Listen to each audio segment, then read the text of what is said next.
This is the first lecture from the collection of lectures by Rudolf Steiner entitled The Christian Mystery. Lecture 1 is The Mystical Meaning of the Mass, given March 17, 1905 in Cologne. Introductory note.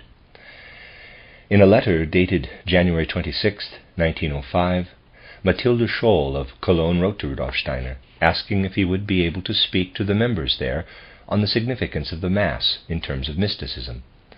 Rudolf Steiner agreed to this request, and during his next visit to Cologne on March 17, 1905, he spoke to a small group about the origins of the Catholic Mass in the Mysteries. No stenographer was present.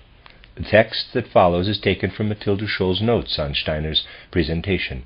Her notes, written in longhand, are necessarily fragmentary.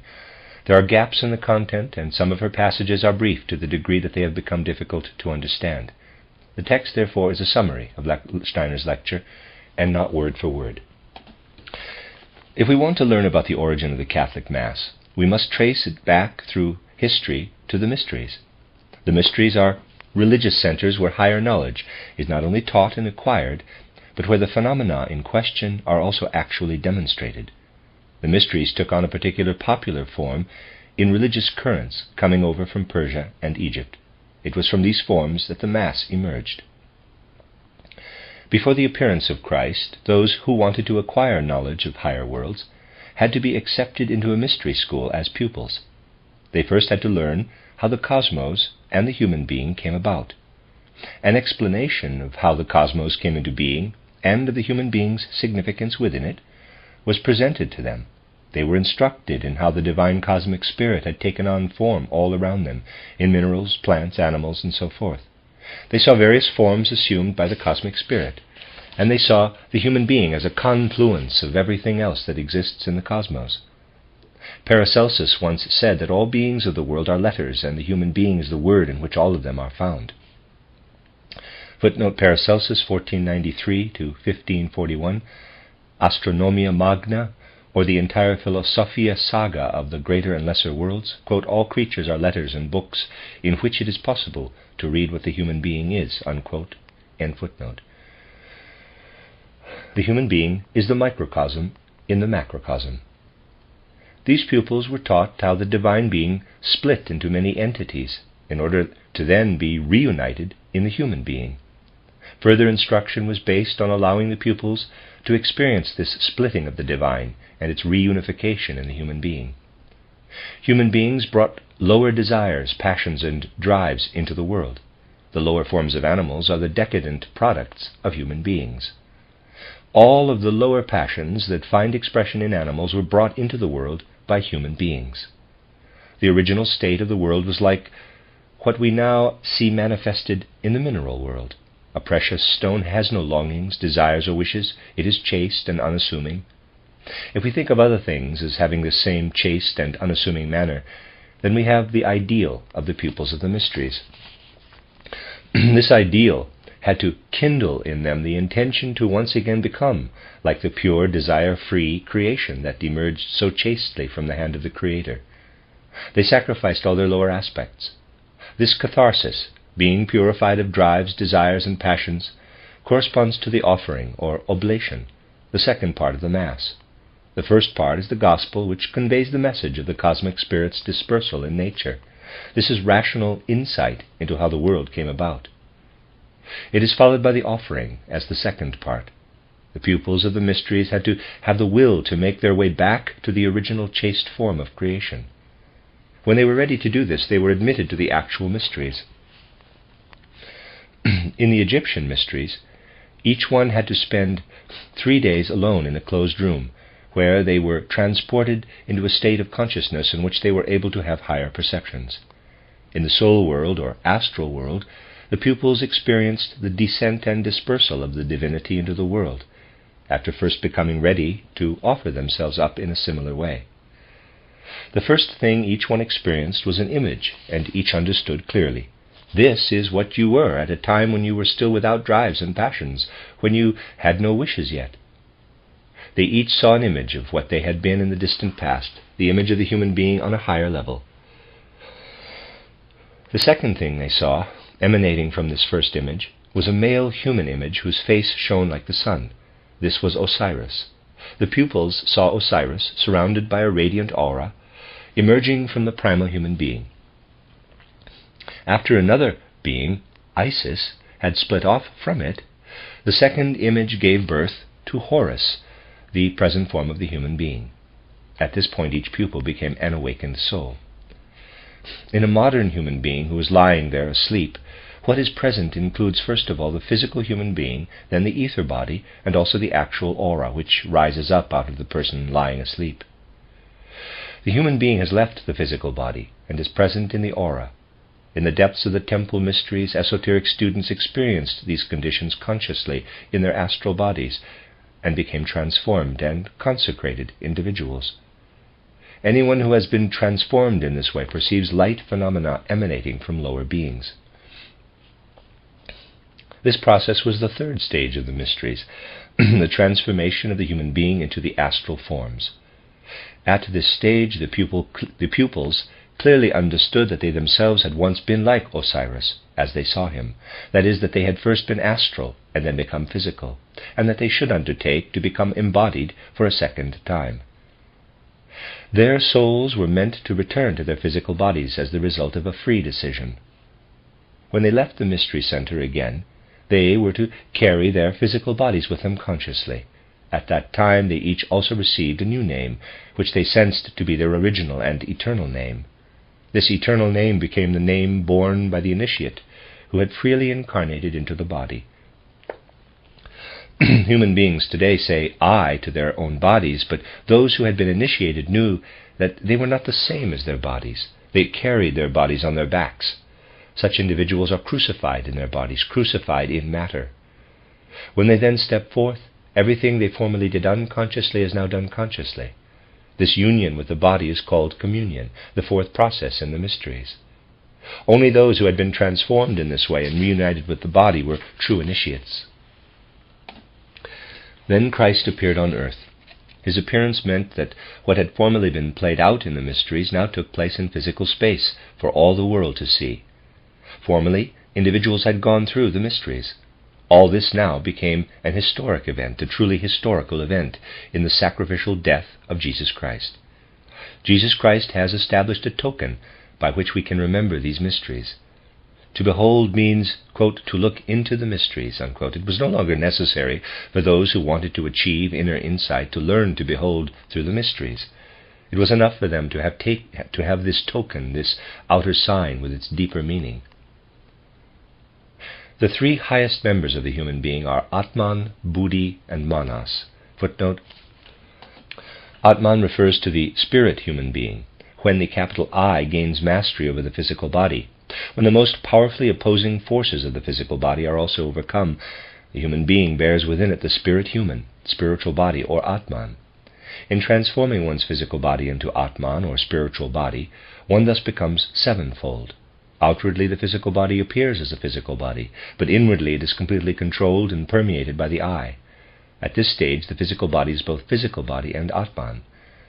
Rudolf Steiner, The Spiritual Hierarchies in the Physical World, Reality and Illusion, at the Masonic Press, Hudson, New York, 1996, page 68.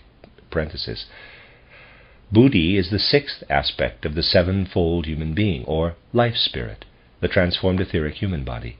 Manas is also referred to as spirit self, the fifth aspect of the sevenfold human being contained in the transformed astral human body. See also Steiner's Theosophy, page 50 to 56. End of footnote. Formerly, when people spoke of the human being, they were speaking of Atman, Buddhi, and Manas. Everyone during those times believed that each life was only one among many in a long series, and that it had been earned. Human beings were thoroughly imbued with this understanding. At that time, however, an individual life was something people basically saw beyond. They did not ascribe great value to it. The task of the first 2,000 years after Christ was to educate humanity with regard to the personal I through kama manas. Footnote: kama means literally desire. Manas refers to the mind principle. However, here it refers to the motivating principle in the sevenfold human constitution. End of footnote. One's individual life was to be treated like something great and serious. Human beings are spending approximately 2,000 years in Devakan. Footnote: Devakan derived from Sanskrit meaning dwelling of the gods, a state intermediate between two earthly lives into which the I, Atman, Buddhi, and Manas together, enters following the disintegration of the lower principles subsequent to the physical body's death. End of footnote. During this period, all of humanity will pass through an incarnation in which value is placed on the personal element. Christ went with Peter, James, and John up the mountain, that is, into the sanctum, where he led them into devaconic beholding. There they saw Moses and Elijah next to Jesus. El, or Elijah, signifies the way, while Moses signifies truth, moral truth, and Jesus is the life. Jesus said to the disciples, "Elijah has come again." John the Baptist was this Elijah. Then he also said to them, quote, "But do not tell this to anyone until I have come again." Unquote. They were not to speak of reincarnation until he reappeared in a new cosmic cycle. For 2,000 years the world was to learn the value of the personal element. What moves from one human incarnation to the next is finer human matter, quote, water, unquote, or spirit. This is what is referred to when it is said that the Spirit of God, quote, moved upon the face of the waters, unquote, human beings, in parentheses. The non-personal human being is symbolized by water. Wine represents the personal human being. Christ changes water into wine and transforms non-personal religion, establishing a religion of personality. The non-personal nature of the human being is to the personal as water is to wine. Those capable of understanding the doctrine of reincarnation and wishing to transcend the personality must abstain from wine. Those who indulge in wine will never arrive at their own insights of what is non-personal in the human being. The lower body was meant to be ennobled and transfigured, which is why we had to live through Christianity for 2,000 years without the doctrine of reincarnation. Christ appeared in order to sanctify the personality. As a token that Christ has taken on the entire sacrifice that formerly took place in the mysteries, Christ established the sacrifice of the Mass. In it, the deed of the mysteries is repeated in an outer sign. The outer action of the Mass is as follows. The priest goes to the altar with the acolyte. First there is some preparatory activity, and then the prayer at the steps of the altar, and the Kyrie eleison. Literally, Lord have mercy. This forms the petition that begins the Mass. End footnote. The Mass is made up of 4 parts: Gospel, offering or oblation, transubstantiation, and communion. The Gospel consists of a reading from the Gospels. This reading takes place to the right of the altar. The altar is placed so that it faces east. The priest stands on the north side to read the Gospel. This has to do with the fact that human beings of the first root race, the polaric race, came from the north, and from there descended more and more into matter. The second part of the Mass is the oblation or offering. The priest offers up what represents the higher human being, just as individuals once offered up themselves. The chalice is the outer symbol of the human heart. What we have in our hearts belongs to the future. It is now incompletely developed, but it contains the spiritual element. When human beings no longer think in matter, but in the spirit, the heart will be the organ of thinking. Today the heart is still personal. The wine in the chalice represents the personal element. The wafer signifies the brain. Bread and wine are transformed into our higher nature, into Christ himself. The third part of the offering service, or Mass, brings about the transformation of the human being. This part is spoken quietly so that only the priest can hear it. This is a symbolic representation of the fact that the actual divine element in a human being is something that can be discussed only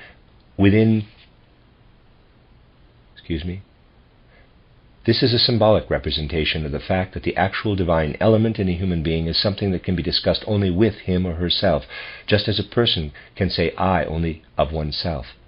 This is why Jewish esoteric teachings could only speak the name Yahweh with a special awe, because this name is the actual inner, quote-unquote, I, capital.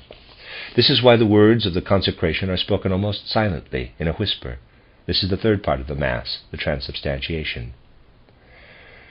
All of this shows us that something in outer nature exists as a symbol of what the divine element itself is. The divinity is portrayed in cruder matter and in finer matter, in bread and wine, body and blood.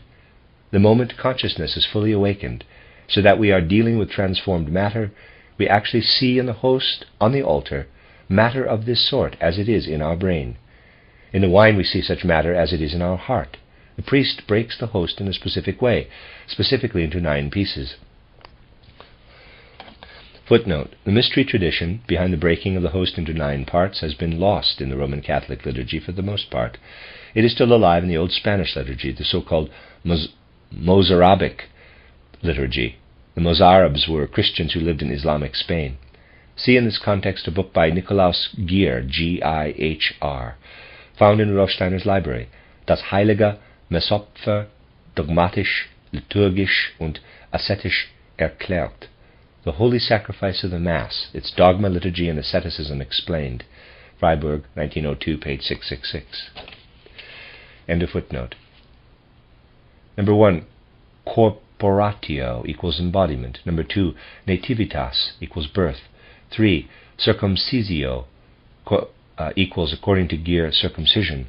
Footnote 7, words inserted by the German editor. Matilda Scholl's notes equate circumcisio with umhüllen, which means encasing, enveloping, or swathing. 4, apparitio equals appearance. 5, passio equals suffering. 6, mors equals death. 7, resurrectio equals resurrection. 8, gloria equals glory. 9, regnum equals kingdom. These 9 little pieces represent the transformed human being participating in something higher.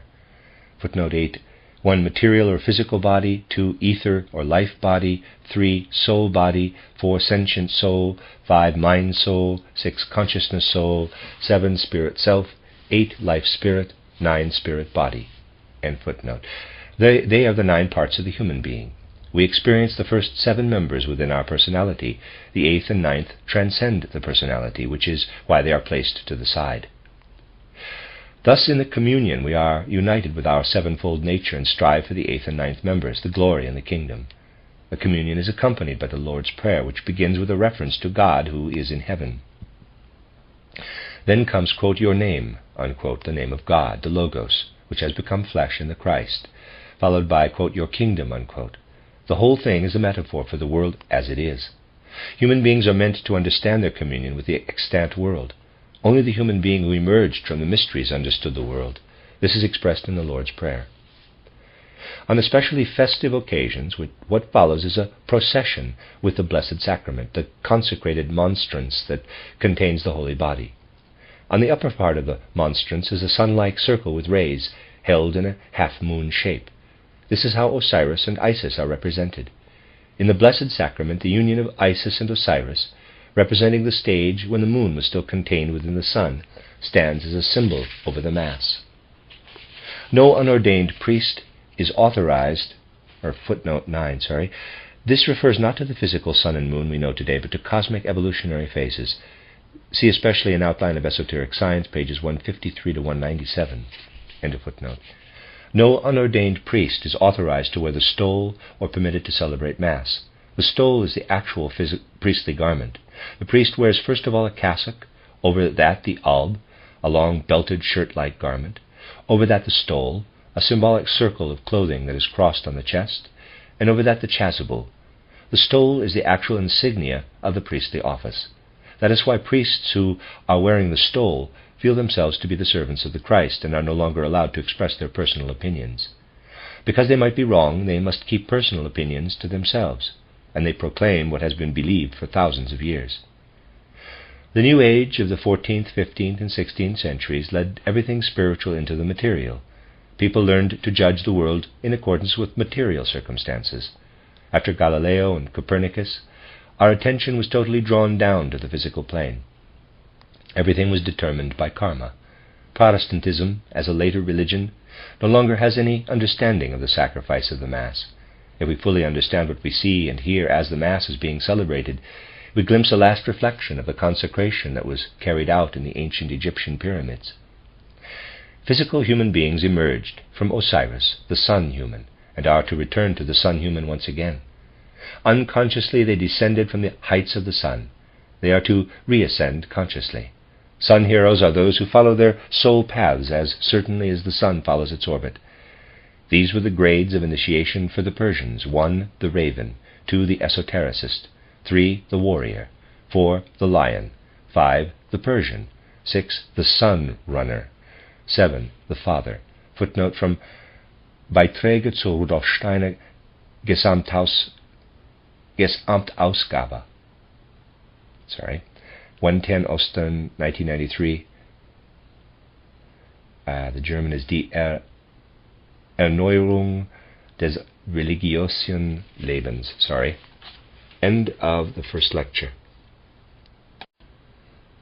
This is lecture 2 of the Christian Mystery, collection of lectures by Rudolf Steiner. It's actually lecture 1.2. I'm doing the prologue as one section.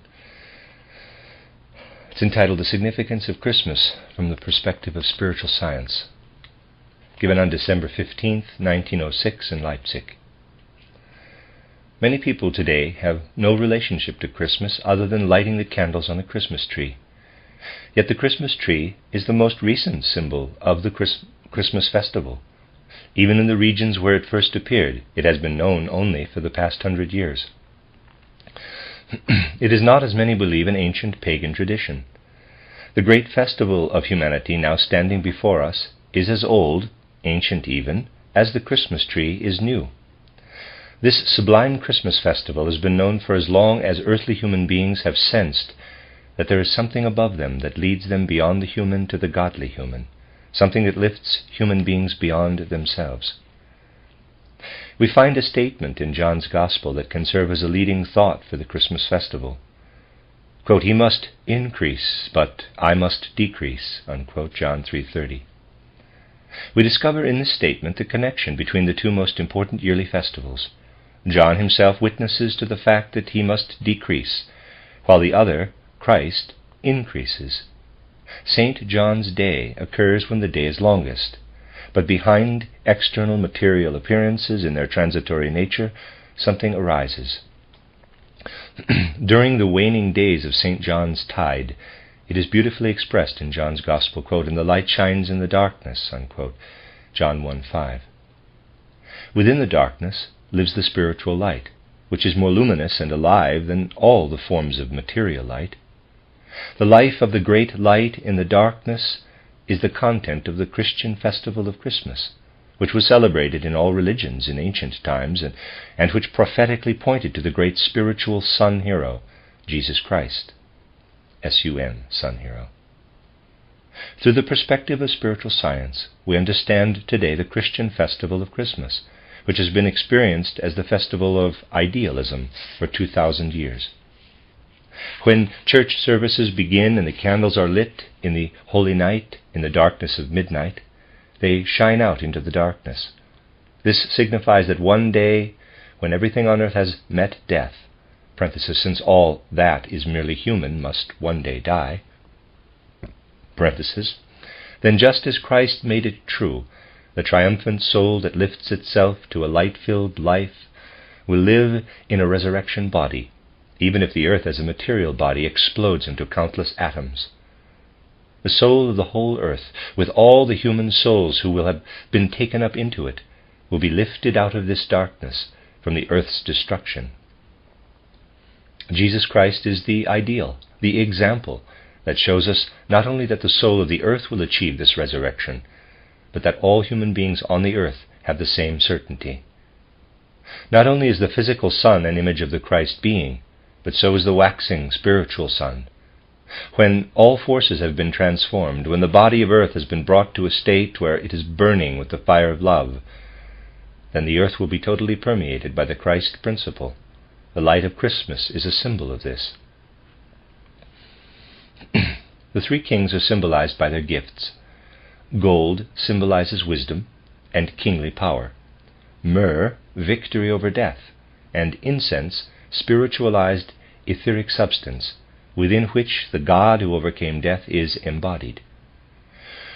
Through these three symbols, Christ is present as King, as the victor over death, and as the fulfillment of all earthly development.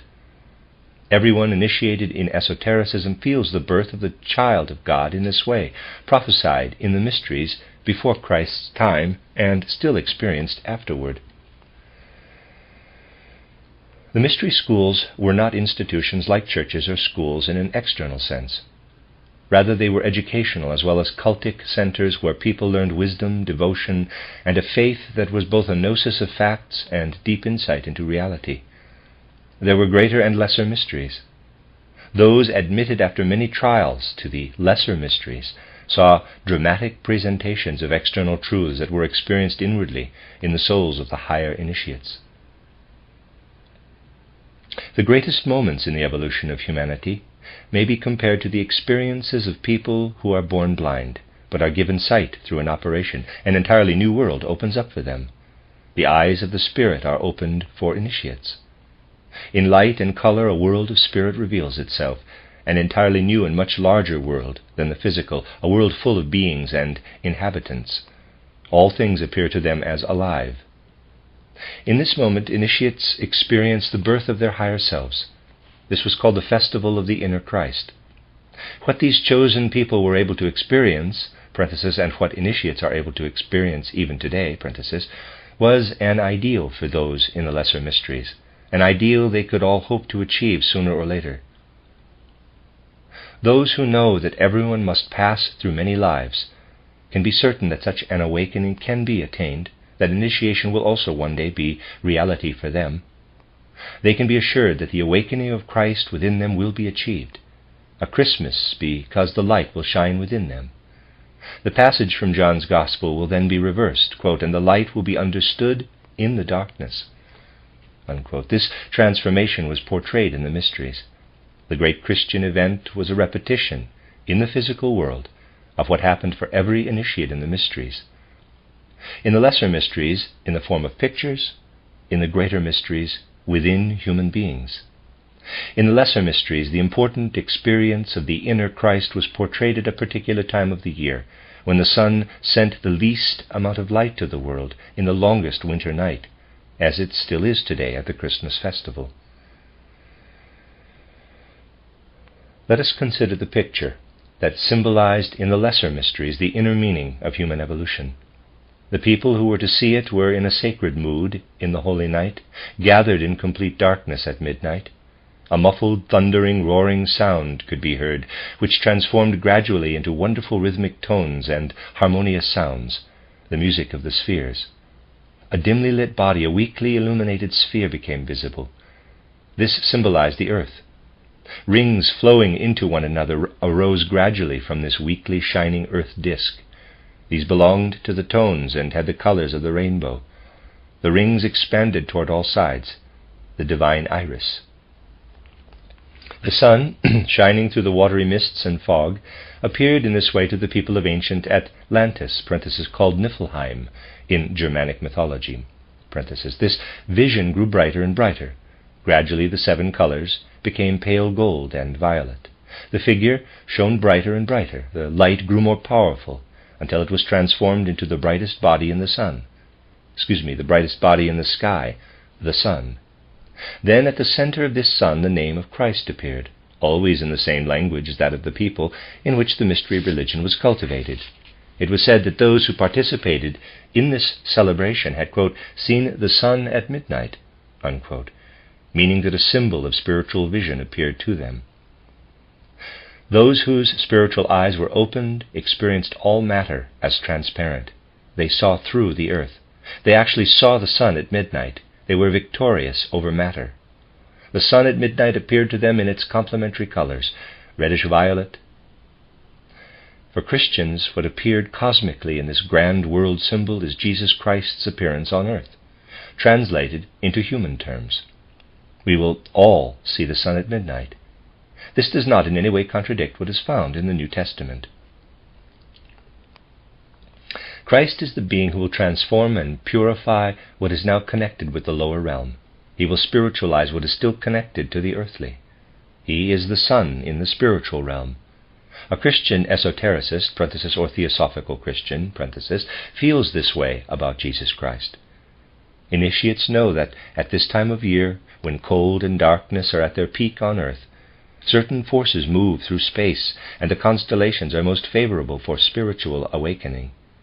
Students were taught that they should not be satisfied with ordinary human knowledge. Rather, they must learn to survey all of humanity, Earth's entire history. The students were told to look toward the time when the Earth was still united with the sun. Humanity at that time lived in the light of the sun. What would later become Earth was filled with the power of the Spirit that shone forth from every being. Then came the time when the sun separated from the Earth. The light began to shine on the Earth from outside, and it became dark within human beings. This was the point when human beings began their development toward a time in the distant future when they will again bear light within themselves. Then the higher human being, the sun human, who carries light within and possesses the power to illuminate, will be developed in them. The Earth thus arose from the light. It passes through the darkness and will come again to the light of the sun. Just as in autumn and winter the power of the sun's rays diminishes, the spiritual recedes completely during the time when the human being should learn of matter and the external things of earth. But the spiritual power grows again, and what Paul expresses with the parable of the wheat seed takes place at Christmas. If the little seed does not die in the earth, no new fruit can arise. Old life passes away during the Christmas season, and new life arises in its womb. From these days forward, the sap begins to rise in the trees, new life flows forth, and the light begins to grow in the darkness that had been increasing until then. This is what a Christian thinks, but translated into spiritual terms. The gesture of downward motion into matter must pass away to make room for the gesture of shooting upward. Christ came into the world so that what should lead upward to the highest could be born of lowliness.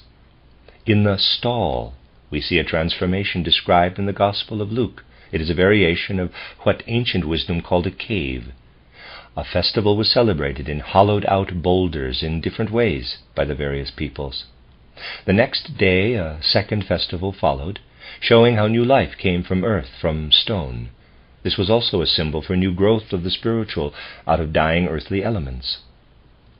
Everywhere in the inner sanctuaries of Egypt, in the Eleusinian mysteries and the Orphic cult in Greece, in the Near East among the Babylonians and Chaldeans, in the Mithras cult of the Persians, and in the mysteries of the Indians, the Holy Night was celebrated in the same way. What the initiates experienced was seen in the form of a visual representation by the participants in the lesser mysteries. What was presented was a prophetic indication of the birth of Christ in the human being. It is said that initiates who have achieved this level are at the 6th stage. There were 7 such steps of initiation. The quote-unquote raven, which mediated between the world of spirit and the external world, was on the 1st step. In the Bible we hear of the raven that came to Elijah.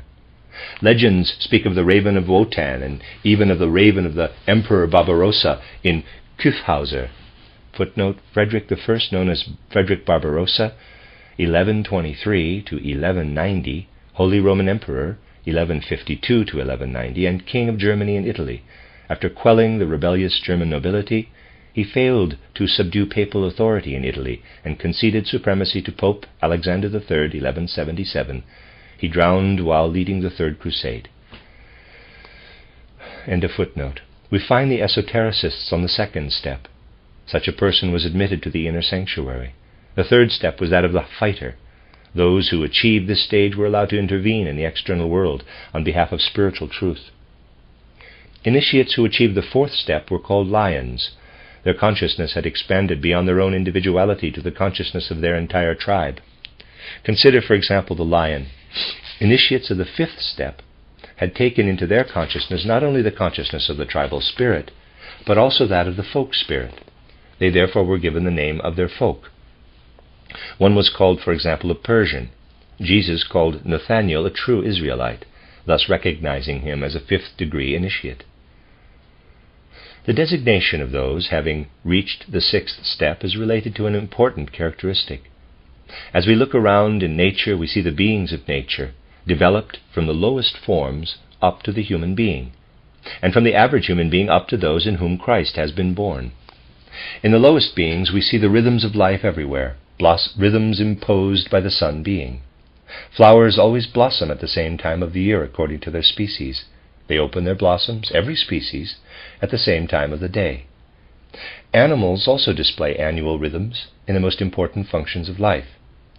Human beings alone are increasingly losing such rhythms and becoming free of this compulsion that was also imposed on them originally. When love of all beings awakens in them and flows through them, however, a new rhythm of their own is born out of them. This rhythm is as regular as that of the sun, which never deviates in the slightest from its course. We can hardly imagine the consequences of this. An image of the sun's course through space was seen in an initiate of the sixth step, a sun that bestows blessing on the earth. It was the image of Christ in the human being and in the spiritual world. Thus the sixth degree initiate was called the sun hero. The students' souls trembled when they saw the sun heroes. The Christ was born within them, that event that was experienced as birth on the spiritual plane. The birth of the historical Jesus was placed by the initiates of the first centuries into the darkest time of the year, since the spiritual sun rose with his appearance. Consequently, the first Christians also introduced the midnight mass, a cultus around the dark midnight hour when a sea of light illuminated the altar. The highest degree of initiation was that of the Father. Let me read that again. The highest degree of initiation was that of the quote-unquote Father. What had so often occurred individually within the mystery schools, far from external events, took place openly within Jesus Christ in outer world history. The human soul can experience nothing higher than what was brought externally into the physical world in the person of the conqueror of death, the bringer of the promise of external life for the soul. The bringer of the promise of eternal life for the soul. In what grew out of a dying world as new life, initiates experience the birth of the Christ child in the spiritual world. One who does not think the spiritual is separated from the physical world feels a deep connection between the sun at Christmas and the life of the Spirit that is developed out of the life of the world. The birth of the greatest ideal is placed in the Holy Night, the greatest ideal that there is for the world, which will be realized when the earth reaches its goal. What is now prophetically announced will then be reality. The love that conquers death shines from the lights on the Christmas tree. Likewise, this love will shine from all human beings in the future. It is present now as a perspective. In the meaning of the Christmas festival, we feel something coming to us from the distant future, but it has been celebrated ever since ancient times. Understood properly, this festival will again acquire a much greater significance for us. The Christmas tree also will become more important for us as an image of the tree of paradise, which you all know from the book of Genesis. Quote-unquote paradise is an image of the higher nature of the human being with nothing evil attached to it. Knowledge could be acquired only at the expense of life. A legend explains how this fact was regarded by those who know. When Seth wanted to return to paradise, a cherub with a fiery sword allowed him in. He discovered there that the tree of life and the tree of knowledge had become intertwined. Following the instructions of the cherub, he was allowed to take 3 seeds from this combined tree.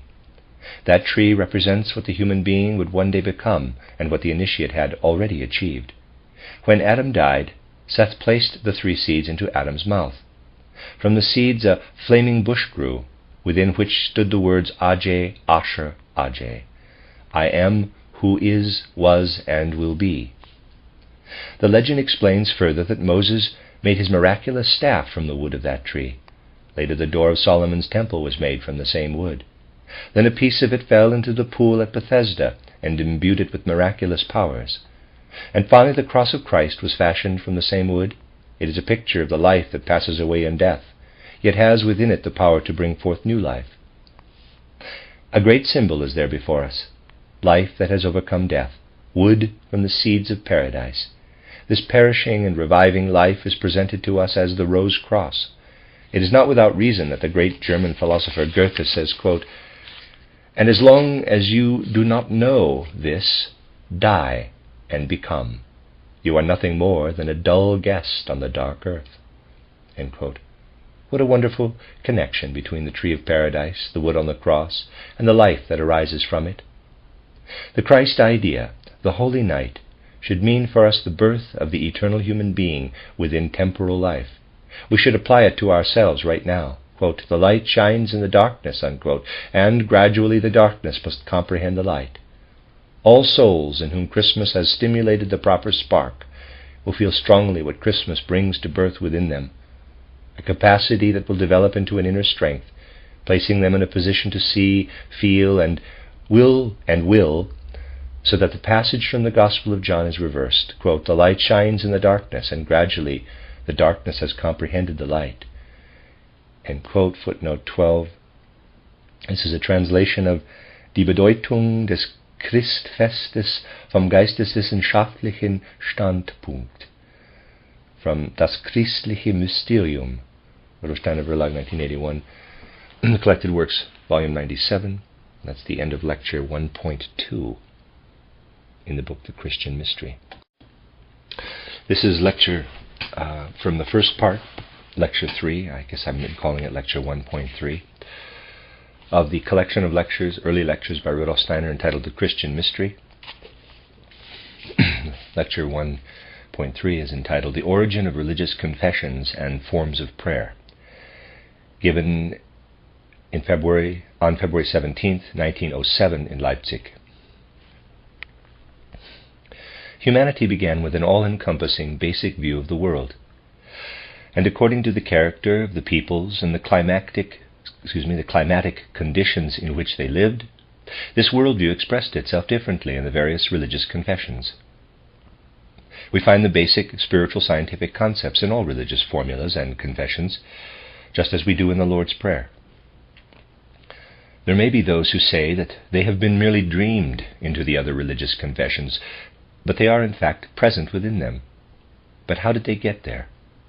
We must clearly understand that what we are taught today was not presented in the most ancient teachings in the same way. The forms of religious confessions were very different at various times. The oldest views speak in images, not in concepts as we do today. These pictures were maintained in a certain sense, and we encounter them again and again. Consequently, knowledge is constantly spoken of as quote-unquote light, and wisdom is referred to as the flow of quote-unquote water. Why were ancient people spoken to in images? We want to clarify how the religious leaders spoke to the various peoples before Hermes, Buddha, Zoroaster, and Moses, those who established the great religions before Christ. We must distinguish between ordinary consciousness and imaginative consciousness. From morning until evening, we have object-oriented, everyday consciousness. We see things as they are represented to our senses. Other states of consciousness are initially hidden from us. We have all heard of the state of dreamless sleep. It means something entirely different to initiates than it does to ordinary people. In the time between falling asleep and awaking, initiates are in a fully conscious state. Their perception of the world is entirely different from the usual. An ordinary person knows nothing of this state. Consciousness of dreaming sleep is more well known. Consequently, we will use dreaming sleep to explain dreamless sleep. Dreaming sleep shows everything in pictures.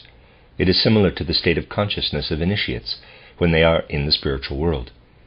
Initiates also see images, but not those of chaotic dreams, though they do constantly change. On the physical level, each thing has only one form, for example, a table or a stone. As we ascend higher, however, more forms are caught up in transformation. The plant is shifted and transformed, and animals even more so. The human being is the most mobile and capable of transformation. Everything is continually caught up in transformation in Devakan.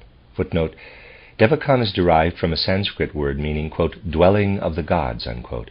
In theosophy, it refers to an intermediate state between two earthly lives, into which the I being enters after separating from Kama-rupa, or subjective self, and the disintegration of the lower principles, following the death of the earthly physical body. End footnote. Through certain exercises, we may reach a point where when we observe a plant, its color separates from it and floats freely in space.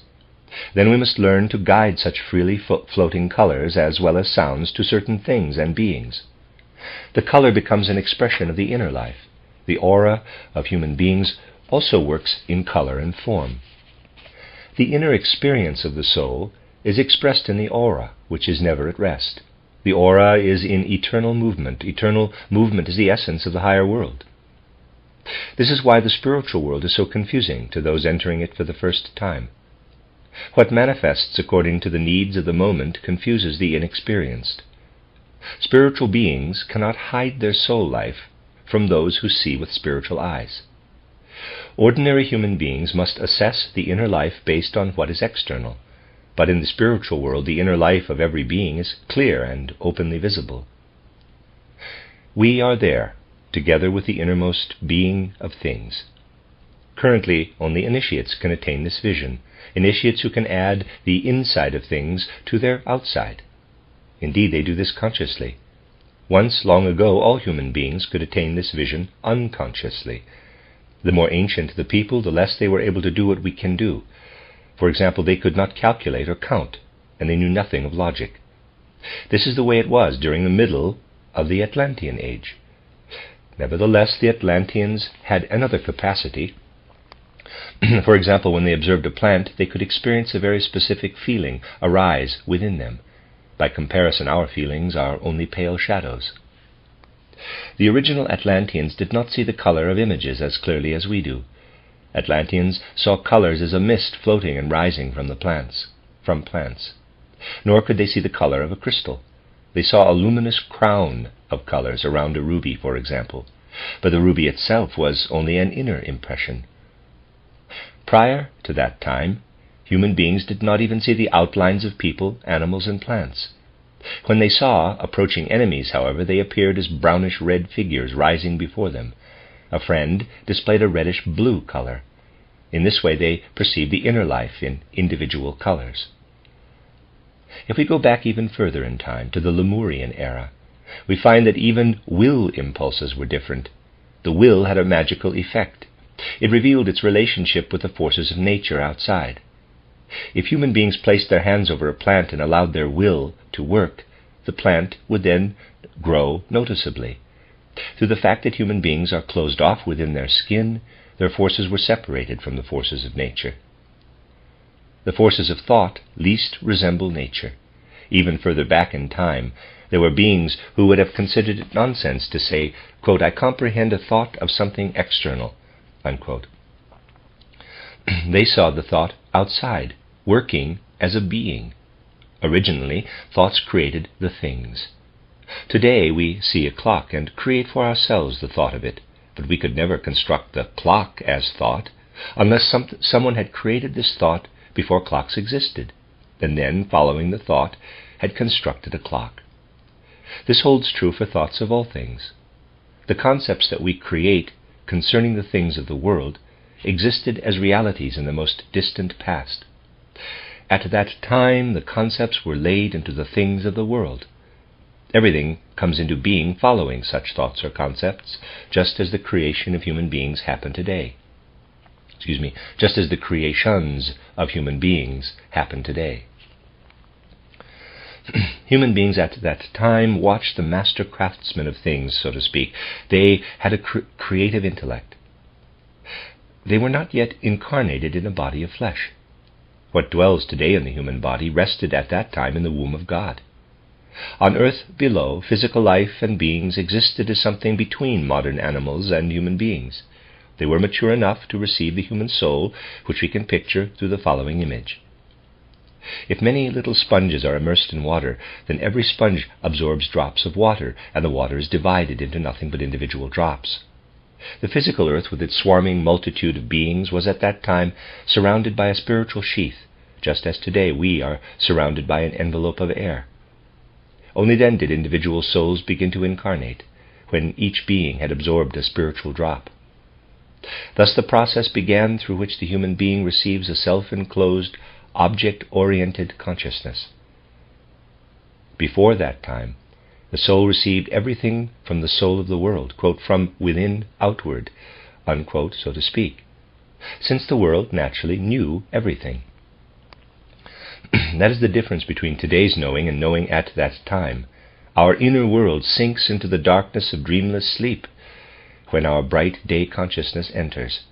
It is the astral body that perceives the external world. It sees colors, hears sounds, feels pleasure and pain, but it cannot do any of this without the physical body. The astral body is also the same as what was once the common substance of soul. If all human beings were to fall asleep at the same time, and their astral bodies mix with the universal world soul that did not sink into individual bodies, dreamless sleep would cease then, and colors and sounds would rise into the astral bodies, just as they once did when all souls still rested in the world soul. What we know as night today was once filled with light and perceptions of the spiritual world. All of humankind once perceived astrally in this way. What has humankind perceived since that time? What has the human being conquered since then? We have acquired I awareness, the possibility of saying I of oneself. The entire consciousness of old was only an intensified dream consciousness. Human beings were unaware of themselves. Consciousness of self was given to human beings as they descended into their bodies. And this consciousness has continued to intensify. It makes up the content of our modern human evolution. Quote, I am the I am, unquote, has been revealed to human beings. That is the true name of Yahweh, or expressed in a longer form, quote, I am the one who was, who is, and who will be, unquote. In that ancient past, this consciousness was not present in the human being. Where was I-awareness at that time? It was present in that being in whom souls were contained like drops in water. The Holy Spirit is the one above who had the I consciousness before the descent into bodies. It is the Spirit in itself that comes to I consciousness in the human being. In those past ages, teaching was a pouring out of wisdom. It came from within, not from outside the human being. Between that age and ours there was an intervening age, the Atlantean epoch. In the middle of this age, human beings could begin to see the outlines of things and beings. Everything was still enveloped in a vague mist of color, penetrated by sounds that had something to say, sounds that were wise. A teaching arose at that time, which was developed later into religious teaching. Vast ages ago there was a great school of adepts there. All that we learn today began with them, the Turanian adepts.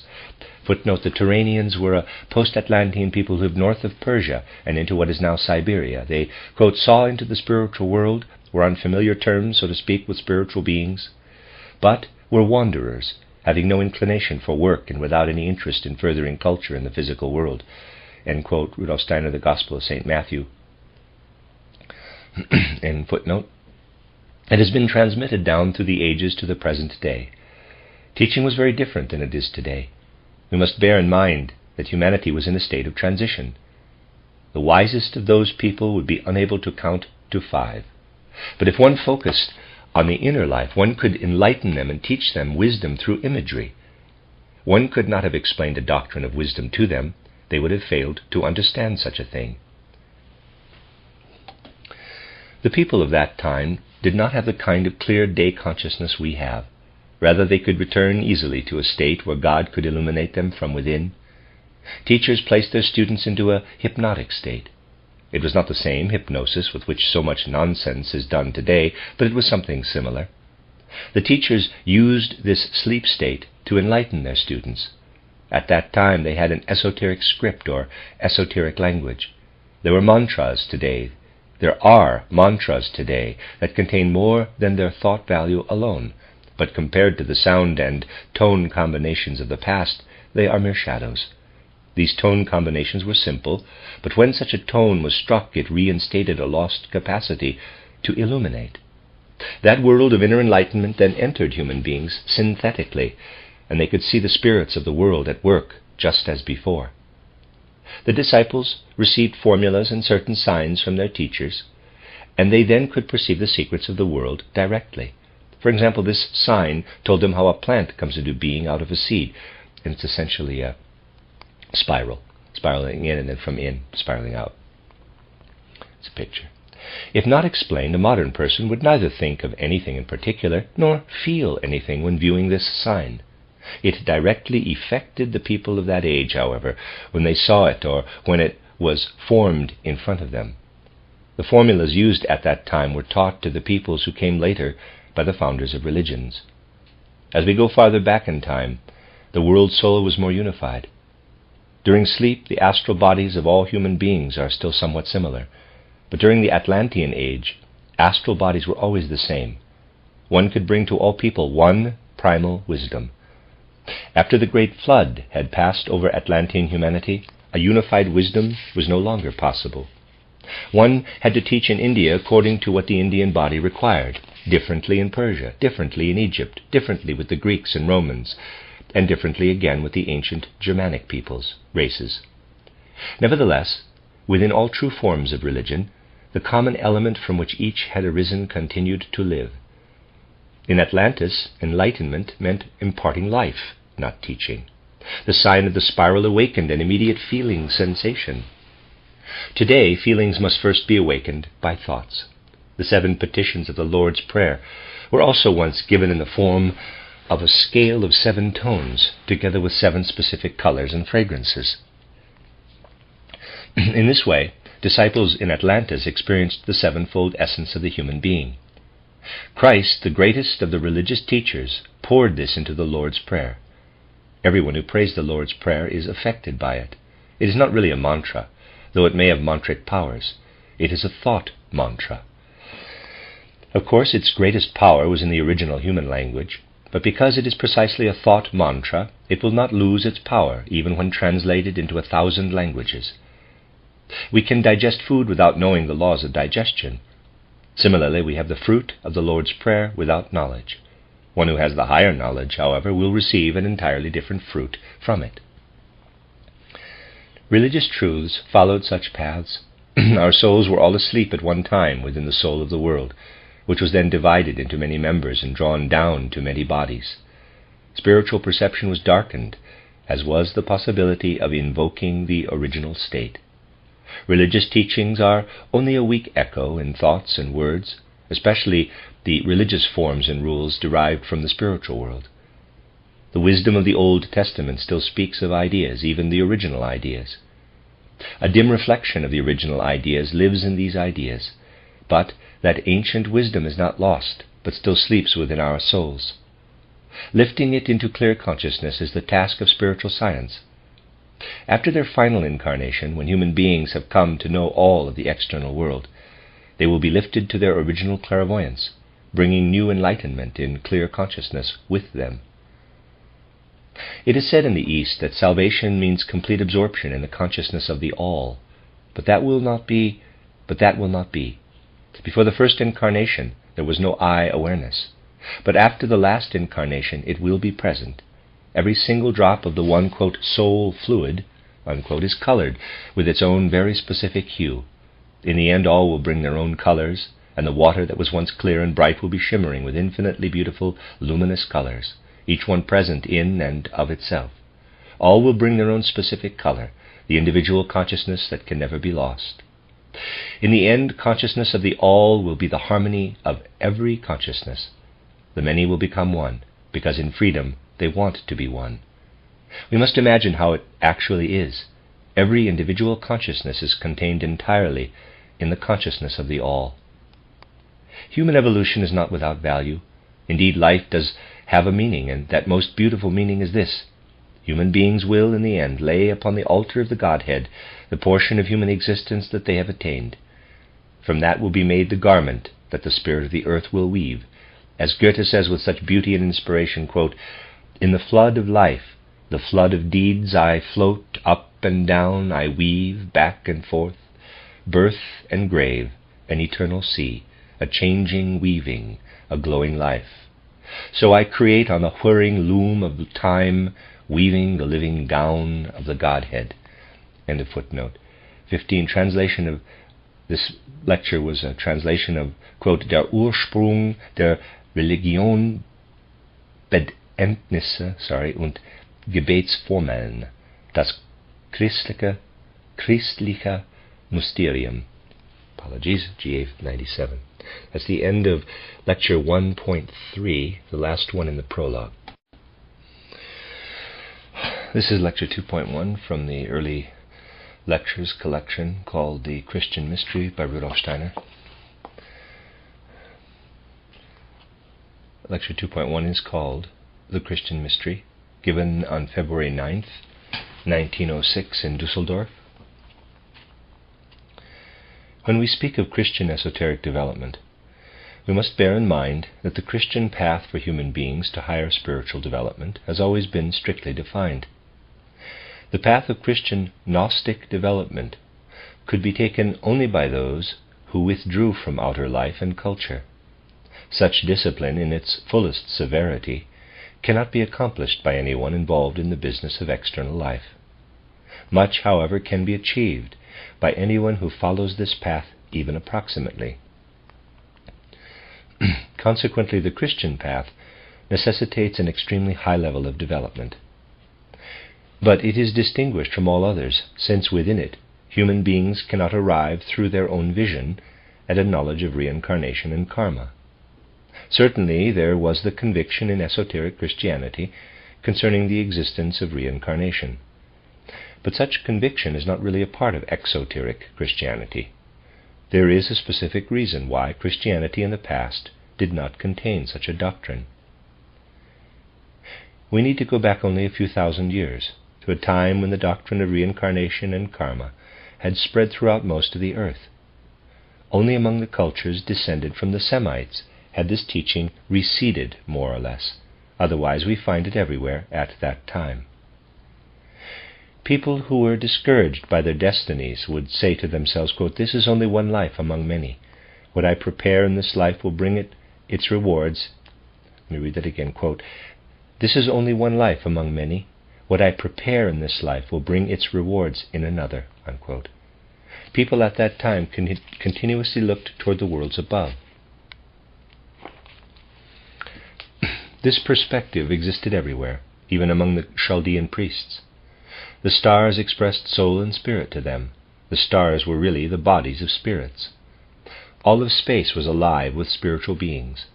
They spoke of the changelessness of the laws according to which the stars moved, as they did about the will of the spirits whose bodies are the sun and the planets. Human beings lived at that time by constantly directing their souls upward to the spirit. The external works performed by human beings on earth were primitive, while, on the other hand, the universe around them was permeated with the workings of the spirit to a high degree. We find there a highly spiritual view of the world alongside a primitive material culture. Then came an age when outer material culture became increasingly cultivated, when the globe was conquered by a materialistic culture. Human eyes were supposed to rest on the objects of physical life. But the thinking of the wise Chaldean priests, the students of Hermes, and the disciples of the ancient Rishis was directed toward spiritual life. For all of them, repeated earthly lives were a fact. Humanity would look away from that fact for a while. It was intended that every human being pass once through an incarnation without knowing of repeated earth lives. This era was being prepared for 800 years before the beginning of Christianity. This condition is receding gradually during our time. Those who are familiar with esoteric streams today are aware that Christianity must begin again to teach of reincarnation and karma. That may be seen in the mystery on Mount Tabor. Footnote, according to Christian legends, Mount Tabor is where Christ was transfigured. The name, however, is never mentioned in the New Testament descriptions of the Transfiguration. End footnote. We are concerned here with an event that occurred, quote, "on the mountain," unquote.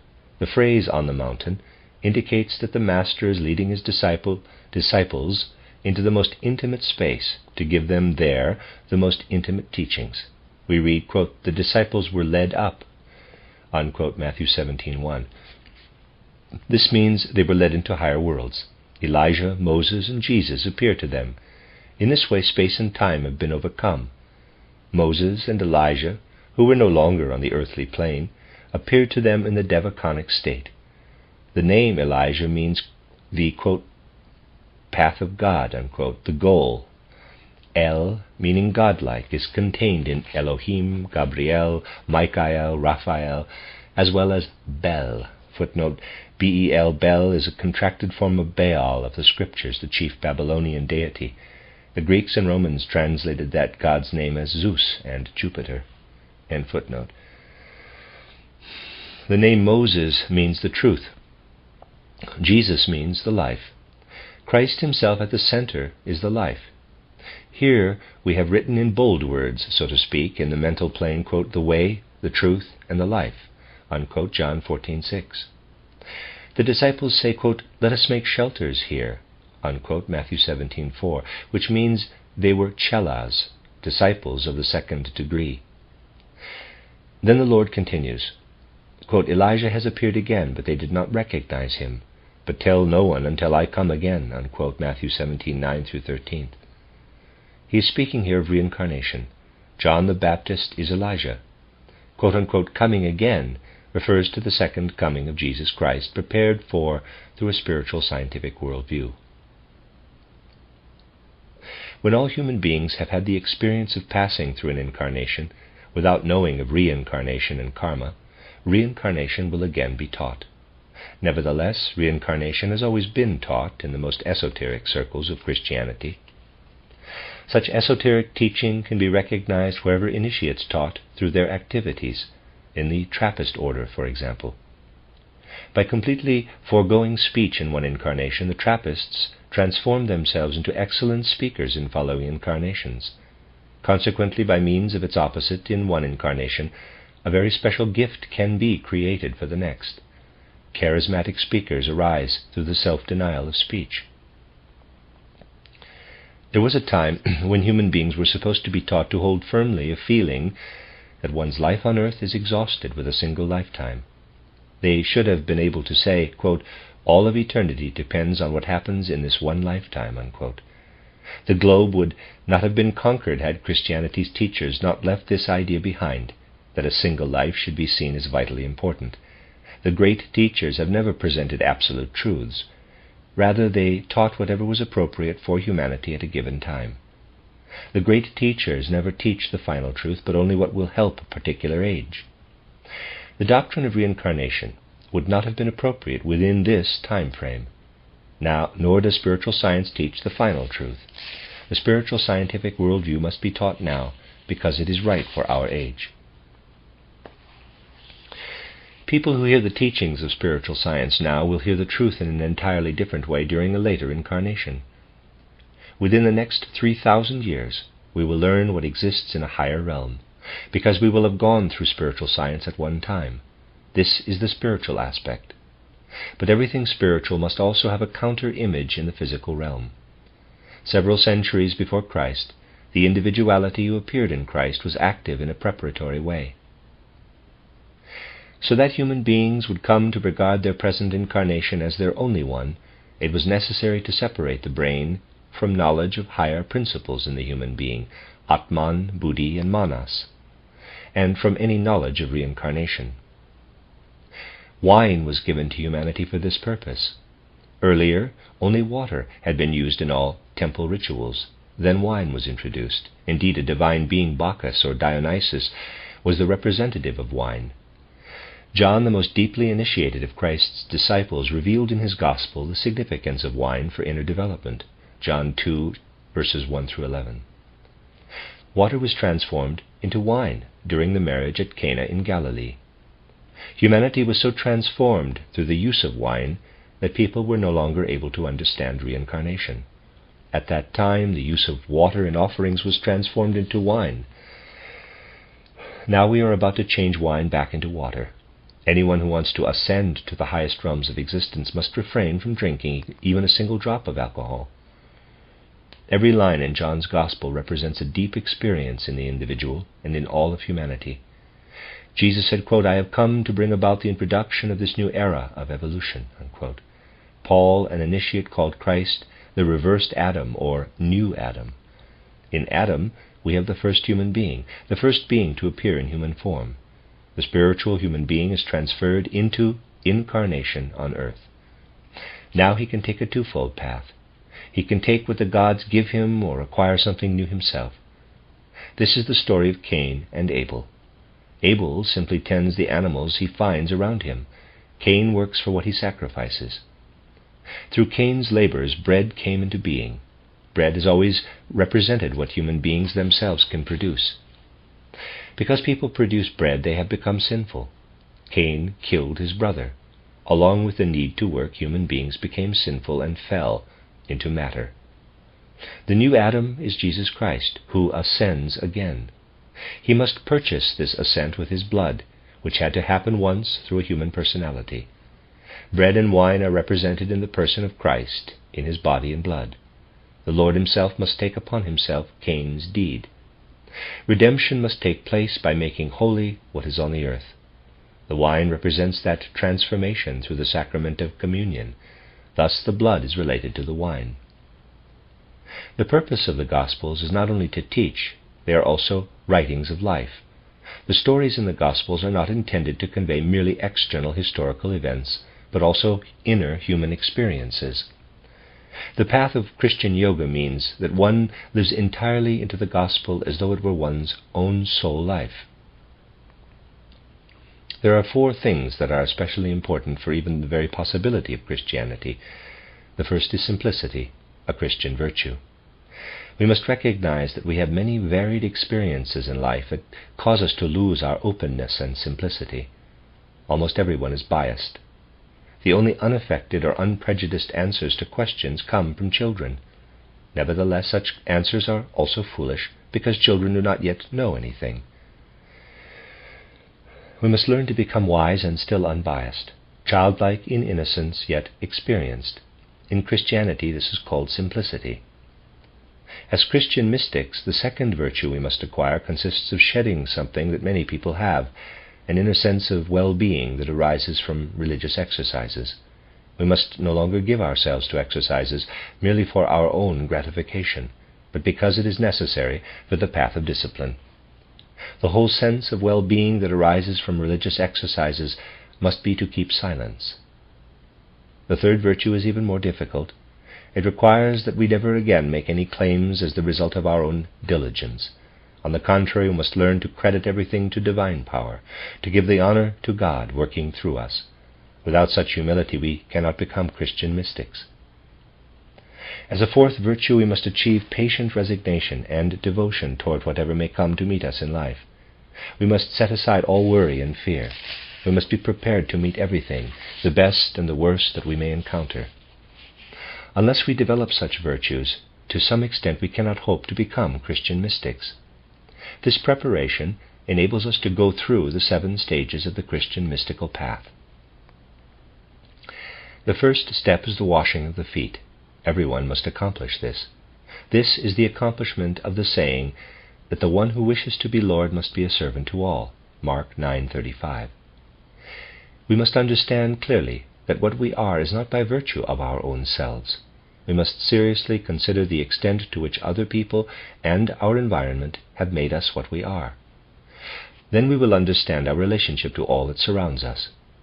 When we have grown strong through the 4 virtues, simplicity, shedding our feelings of self-satisfaction, not seeking the sense of well-being associated with religious exercises, foregoing any claims to one's own diligence, patient resignation toward all that may meet us, we will also gain the strength to accomplish what is called the washing of the feet. We can bow with gratitude toward all that has been given us from outside, all that has lifted us to where we are. We must transform our entire life of feelings into pure gratitude toward those who have given us everything. We must kneel before those through whom we have become what we are. Jesus Christ kneeled before his disciples because without them he could never have been what he had become. A being such as Jesus Christ presupposes disciples, just as plants presuppose the mineral kingdom and animals the plant kingdom. The one who is the Lord becomes the servant of all.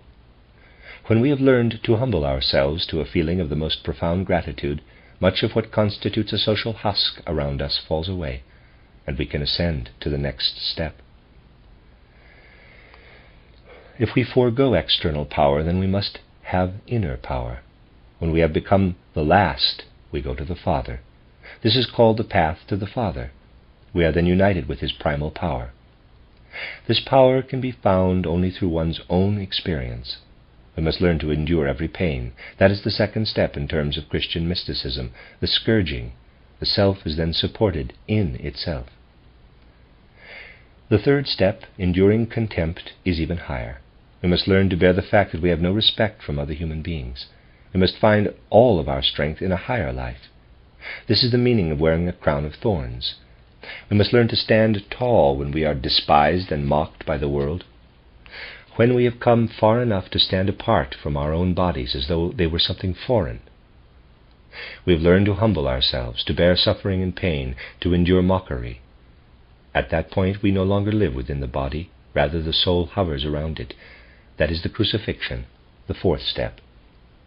Then follows the step at which our own bodies become entirely objective, as if we were tied to a foreign piece of wood.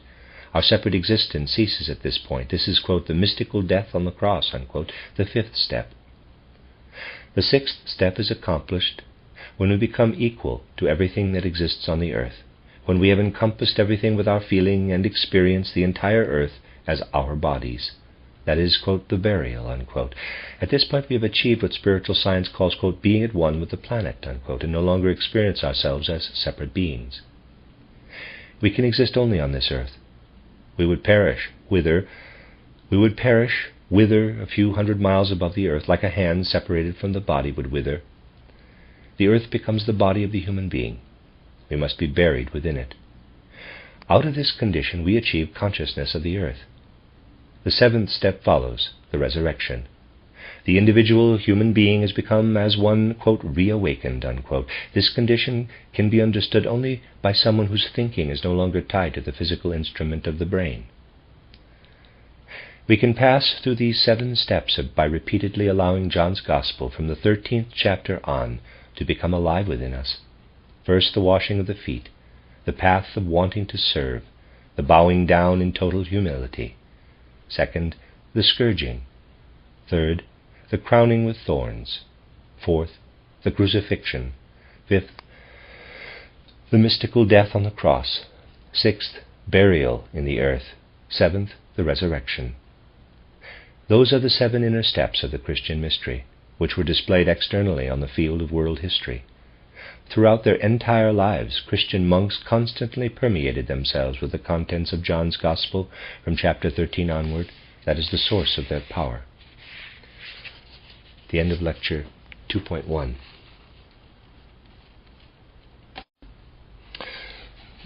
This is lecture 2.2 from the early lectures of Rudolf Steiner entitled The Christian Mystery, a collection. Lecture 2.2 is entitled The Mystery of Golgotha, given on December 2nd, 1906 in Cologne. The secret behind the mystery of Golgotha is one of the deepest of world evolution. In order to understand it, we must look back into past ages of Earth's evolution and illuminate the esoteric wisdom of the millennia. One cannot object to such as this deeper comprehension of the mystery of Golgotha by saying that any simple soul should be able to understand what Jesus Christ accomplished. That is indeed true. But to understand fully this greatest appearance on the earth, we must search the depths of mystery wisdom. From the depths of that wisdom, we will try to understand how something like the mystery of Golgotha could be possible. In doing so, we must bear in mind that with the appearance of Jesus Christ on earth, something happened that signifies a truly decisive turning point in human history. We can understand this best by asking ourselves, quote, who, in fact, was Jesus Christ, unquote. This question falls into 2 parts for the esotericist. We must distinguish between the person who lived at that time in Palestine until 30 years of age, and what became of him after that. Jesus became Christ in the 30th year of his life. Generally, a human being has only small parts of the astral, etheric, and physical bodies, transformed into manas, spirit self, buddhi, life spirit, and atman, spirit body. Jesus of Nazareth was a chela, disciple of the 3rd degree. Consequently, his bodies were in a state of great purity. His astral, etheric, and physical bodies were completely cleansed, purified, and sanctified. When a chela has finished purifying the three bodies, at a certain point the ability arises to give up the I being as a sacrifice. During his 30th year, the I being of Jesus left the three bodies and entered the astral world, leaving behind the three consecrated bodies on earth. Those three bodies were hollowed out, so to speak, so that a space was created for a higher individual.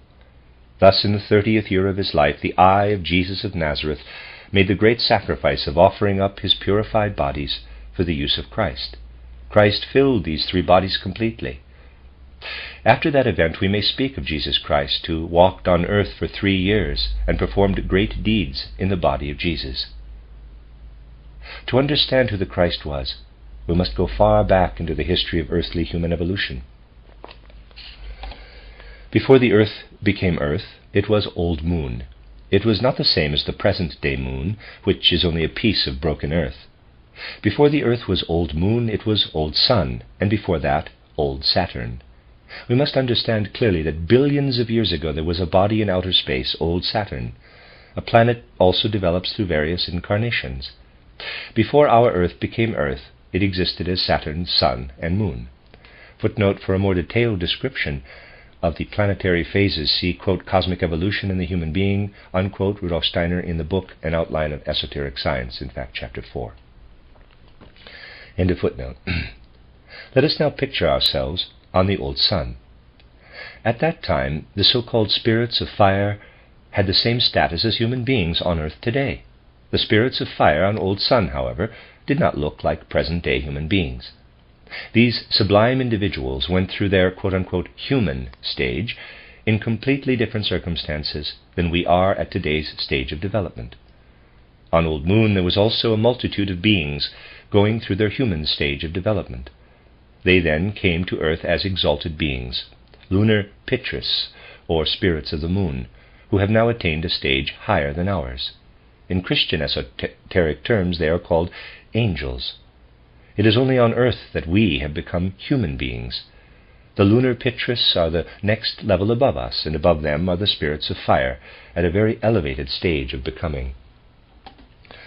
Next we consider the earth during the era of the Lemurian race, which lived on a continent between what is now Asia, Africa, and Australia. There were physical beings on earth at that time. They were superior to today's animals, but less developed than the human being. Those physical beings created a kind of receptacle, a dwelling place. They would have had to slide into a state of degeneracy if they had not been fructified by higher beings. Not until then did souls enter the human physical body. The souls themselves then prepared the physical body that the human being would have later on. Earlier, the human soul was a part of higher spiritual beings. On the earth were the physical receptacles of human bodies, into which higher beings from spiritual worlds above poured soul substance. This substance of soul was still connected to the spiritual world. It was as if drops of water were poured into a series of vessels. The beings who poured out this soul substance were the same beings who had completed their human development on the moon. They were the spirits of the moon, now standing on a higher level than human beings, and able to pour part of their being into humankind, so that humankind could develop further. Because of this, human beings became increasingly able to transform their own organisms. They could lift themselves from the earth, stand upright, walk, learn to speak, and become independent. There was a certain kind of kinship among all these souls because they originated from common spirits. All those having received a drop from a common being displayed a great similarity. In early times, members of a tribe had similar souls. Later, this was also true of the entire Egyptian people, for example, or the entire Jewish people. They had souls that had arisen from a common origin. The spirits of the moon had given human beings the spirit self. Through this, the human being became self-aware, an I being. What the spirits of the moon were unable to give human beings could be given to them only by a single common yet higher being who had finished developing his humanity on the sun, a spirit of fire. Many such fire spirits had developed themselves on Old Sun and were sublime spirits on the earth. One such fire spirit was called on to pour the essence of his being over all of humanity. For the entire earth there was one common spirit who could pour over all humankind and into all its members the element of the spirits of the sun, the fire spirits, which was Buddhi, or life spirit. But during the Lemurian and Atlantean times, human beings were not yet ripe to receive anything from this spirit of the sun. Extremely strange things can be seen in the Akashic record of that time, that human beings consisted of physical body, etheric body, astral body, and spirit self. Spirit self, however, was present in the human being only very weakly. Buddhi, life spirit, hovered, as it were, around every individual, yet this could be seen only in the astral world. Human beings all had such a Buddhi surrounding them in the astral world, but this Buddhi that surrounded them from the outside was not yet ripe for penetrating them. It was a part of the one great fire spirit who had poured drops of his being over humanity. But these drops simply could not yet permeate human beings. Through the deed of Christ on earth, a predisposition was created in human beings for them to take into their manas what we call Buddhi. What Christ accomplished on the earth was prepared through other great teachers who preceded him: Buddha, the last Zoroaster, Pythagoras, all of whom lived about 600 years before Christ. These were spirits who had already taken possession of what only hovered around everyone else. Moses also must be counted among those spirits. Other human beings, however, had not yet received these sparks in their human eye.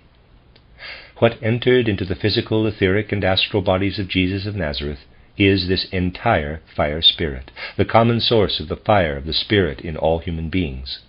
This is the Christ, the only divine being, who is not present on earth in this way in any other form. He entered Jesus of Nazareth so that those who felt united with Christ could receive the power to take Buddhi into themselves. The possibility of receiving Buddhi begins with the appearance of Jesus Christ on earth. John called this the divine word of creation. The divine word of creation is this fire spirit, who poured his fire into human beings. Christ could thus bring about something the spirits of the moon could not. Through their work, the moon spirits could create common tribes among people. But Christ, as a single spirit for the whole earth, could unite all the people on the whole earth into an all-encompassing family. The differences between people on earth came about because the various spirits of the moon poured drops of their being on earth. But human unity was brought about because Christ poured forth his being. What connects people came to the earth through Jesus Christ. When Christ speaks of the last judgment, he prophesies, quote, "When the Son of Man comes in his glory," meaning when the drops of Christ's being have all flowed into human beings and all humankind have become brothers and sisters, he will say to those at his right hand, quote, "Come, you who have been blessed by my Father, inherit the kingdom prepared for you from the foundation of the world. For I was hungry and you gave me food. I was thirsty and you gave me drink," unquote. Matthew chapter 25, verse 31, and then verses 34 and 35. Then, other than the difference between good and evil, there will be no differences between people. And Christ says to his disciples, quote, "What have you done to one of the least of these, my brethren, you have done to me," unquote. Matthew 25:40. Christ is pointing to a time when the drops of his being were taken up by people, so that when one person stands apart from another, that one will know that the same substance exists in both of them. The fact that Buddhi could even be awakened in human beings is a consequence of the power that arose from the life of Christ on earth. This is how we should understand Christ as the common spirit of the earth. If we could look down upon the earth throughout the long millennia, we would find a point when Christ worked on the earth so that all of earth's astral matter was penetrated by Christ. Christ is the spirit of the earth, and the earth is his body. All that lives, sprouts, and grows on the earth, that is Christ. He is in all the seeds, all the trees, and in everything that grows and sprouts. Consequently, Christ had to hold up the bread and say, quote, "This is my body," unquote. And concerning the juice of the grapes, fermented wine was not part of the Last Supper, he had to say, quote, "This is my blood." Thus humanity necessarily appeared to him as beings walking around on his body. Therefore he also said to his disciples after the washing of the feet, quote, "Those who eat my bread tread on me with their feet," unquote, John 13:18. These words may be taken literally, because the earth is Christ's body. Precisely because he made himself the bearer of earth evolution, a distant spirit would be able to see how his spirit flows increasingly into human beings, how the substance of Jesus Christ enters every individual human being. At the end, such a distant spirit would see the entire earth transformed, and bearing human beings who have been christened become divine beings through Christ. Only what has not participated in this process of becoming divine will be set aside as evil. This evil must wait for a later time to be developed to the good. All the various ethnic groups who lived before Christ appeared on earth. Let me read that again. All the various ethnic groups who lived before Christ appeared on earth. Let me read that one more time. All the various ethnic groups who lived before Christ appeared on earth had mystery religions. What would happen in the future was portrayed in the mysteries. Students were given the capacity, through extensive exercises, to experience the burial in the earth. The Hierophant could then place students in a higher state of consciousness, a kind of deep sleep. In ancient times, human consciousness had to be suppressed before the divine could appear in the human being. The soul was led through the regions of the spiritual world, and then the individual was re-enlivened by the Hierophant after 3 days. The person then had the experience of becoming a new human being and receiving a new name. Such a person was called a quote-unquote Son of God. In the Mystery of Golgotha, this entire process took place in 3 days outside, so to speak, on the physical plane of existence. Before Golgotha, pupils being initiated were enlivened by a spark from the spiritual fire of Christ, and they were told that one day someone would come who would make it possible for all human beings to be christened. Someone would become the Word in flesh.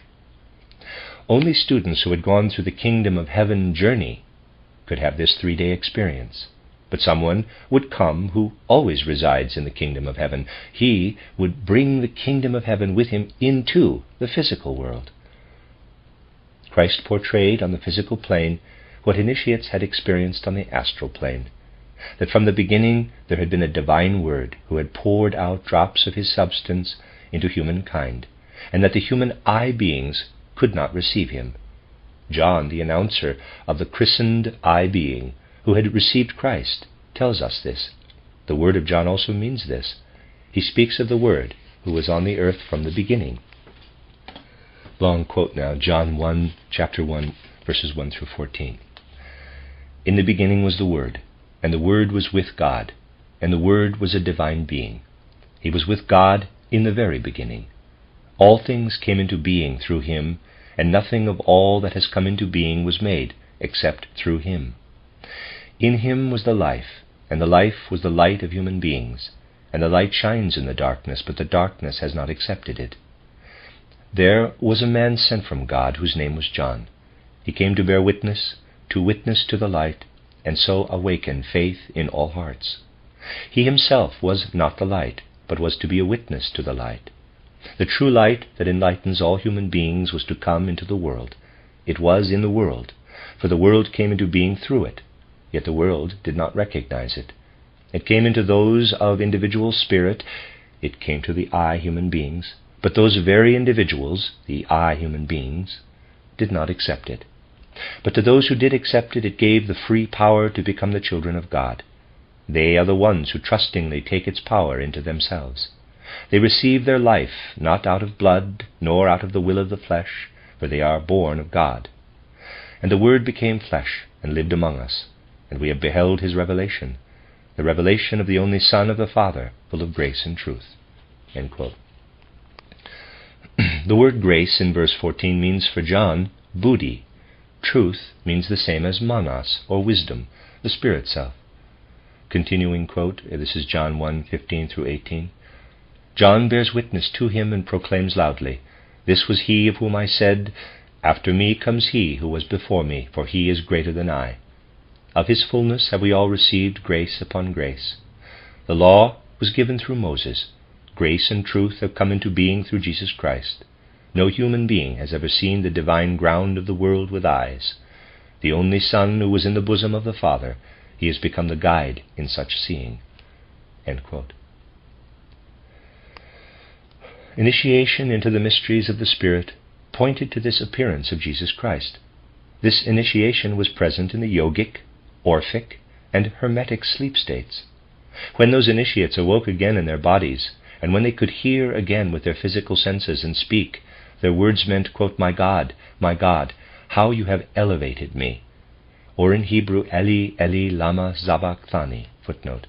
Sabachthani, which is found in Matthew chapter 27, verse 46, and in Mark chapter 15, verse 34, usually translated as forsaken, is similar in sound to Shabachthani, which means elevated or glorified. Steiner also discussed this passage in the Gospel of St. Matthew. The Return of the Andrew Harvey, in his book The Return of the Mother, quote, "A German scholar of Aramaic told me about recent research that Jesus may have been punning on the cross. Let me share with you the full brilliance of the pun. Just before he dies, Jesus cries out, Eli, Eli, lama sabachthani, which is translated in the Authorized Version as my Lord, why hast thou forsaken me?" Apparently the meaning of the Aramaic word sabachthani, forsaken, might also be interpreted as glorified. My Lord, why hast thou glorified me?" End of footnote. That was initiation, as it took place in ancient Judaism. During their 3-day sojourn in higher worlds, the initiates experienced the entire future course of human evolution, which awaits them in the development of humanity. During the 3-day vision, the future stages of humanity's evolution were not usually portrayed in an abstract fashion, but rather each step was represented by an individual personality. These personalities portrayed the 12 steps of the development of the human soul. The soul forces were seen as external personalities. At a certain point in time, the initiates saw a specific scene unfolding. They saw their own individualities transfigured up to the stage when all of humanity is filled with Buddhi, when it will be christened. They saw God as themselves, and the soul forces standing behind. Directly behind them stood John, who as the last figure announced his perfection. They saw themselves transfigured in a condition they will achieve when they are perfected. They saw their soul forces personified, with the last stage of perfection in the person of John, who announces the stage of Christ. Then in yogic sleep the 12 figures were together for what was called the mystical community meal. When human beings sit there, surrounded by their soul forces, they may say, quote, "These are one with me. They have led me through earth evolution. I have advanced with the feet of these apostles." Unquote. The meal expresses the human community with its 12 forces of the soul. The perfecting of human beings consists of this. The lower forces fall away from them, and only the higher forces remain. In the future, the human being will no longer have the lower forces, such as those connected with reproduction. In particular, John's soul forces will have brought it about that these reproductive forces are then lifted into the loving heart, which will send out streams of spiritual love. The heart is the most powerful organ within those in whom the Christ lives. The lower soul force is then raised from the lap to the heart. Every initiate experienced this as the mystery of the heart, expressed in the words, quote, my God, how you have elevated me." Unquote. When Christ appeared, this whole experience, this entire mystery, was realized on the physical level. At that time in Palestine there were brotherhoods created from the old Essene order. They held a community meal as a symbol of the mystical Lord's Supper. The phrase, quote, "enjoy the Easter lamb," unquote, is a general expression for what happened at Easter. Jesus went with his disciples to the table and began the supper by saying, quote, "At the end of earth's development, all human beings will have taken up what I brought to earth.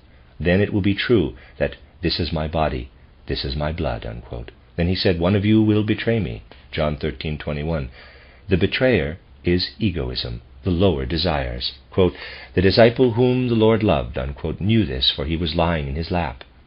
As long as this force is located there, it kills. sexual reproduction and death are reciprocally determined.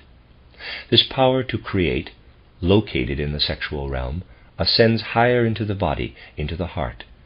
The disciple indicates this in the Gospel through his elevation to the heart.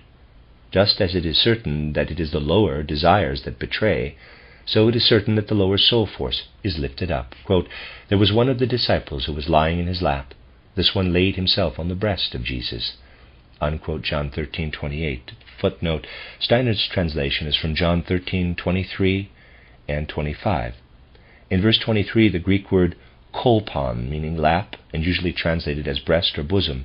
Here in verse 25, the Greek word stethos is correctly translated as bosom or breast. End footnote. John 13:25 begins, quote, "Then he who was lying so close to the breast of Jesus," unquote, meaning that all the lower forces or egoism are transformed and lifted to the heart. Jesus then said again to his disciples, quote, "Eli, Eli, lama sabachthani," unquote, "Now the Son of Man is glorified, and God is glorified in him." What happened in the ancient mysteries was the same as what happened on Golgotha. The disciple whom the Lord loved, the one who had lain in his lap and was raised to his breast at the Last Supper, stood under the cross on Golgotha. Also standing near the cross are the feminine figures, his mother's sister Mary, and Mary Magdalene. John's Gospel does not say that Jesus' mother was called Mary, but rather that his mother's sister was named Mary. His mother was called Sophia. John baptized Jesus in the Jordan. A dove descended from heaven, and in that moment a spiritual fertilization occurred. The mother of Jesus, who is fertilized here, who is she? The Chela, Jesus of Nazareth, takes his I-being away in this moment, and the highly developed manas is fertilized, and buddhi enters. The highly developed manas that receives buddhi is wisdom, Sophia, the mother fertilized by Jesus' father. The name Mary, like Maya, indicates in general the name of his mother. We read in the 1st chapter of Luke's Gospel, quote, "An angel came to her and spoke, 'Hail, O favored one, behold, you will conceive and bear a son. The Holy Spirit will come upon you, and the power of the Most High will overshadow you.'" Unquote. The Holy Spirit is the Father of Jesus. The dove that flies down fructifies Sophia, who is found in Jesus. Therefore the text should be read, quote, "Standing by the cross was Sophia, the mother of Jesus." Unquote. He says to this mother, quote, "Woman, behold, that is your son." Unquote. He himself passed Sophia, who had been in him, to John. He made John into the son of Sophia and said, quote, "That is your mother," unquote, indicating, quote, "Divine wisdom you must henceforth recognize as your mother and dedicate yourself to her alone." Unquote. What John then wrote was this divine wisdom, Sophia, who is incarnated in John's Gospel itself. He himself received this wisdom from Jesus and was authorized by Christ to bring this wisdom to the earth. The greatest spirit of the earth had to be incarnated in a body. This body had to die, to be killed, blood had to flow. This had special meaning. Where blood is, the self is. If all the ancient communities of self are to come to an end, then the selfhood that lives in the blood must one day be sacrificed. All egoism of the individual flows away with the blood of Christ on the cross. The blood of tribal communities becomes the common blood of humankind through the fact that the blood of Christ was sacrificed at that moment on the cross. Something happened at that moment, which an observer would have seen in the astral atmosphere. The entire astral atmosphere of the earth changed in the moment when Christ died, and in this way events became possible that had never before been possible. The sudden initiation of Paul, for example, would never have been possible earlier.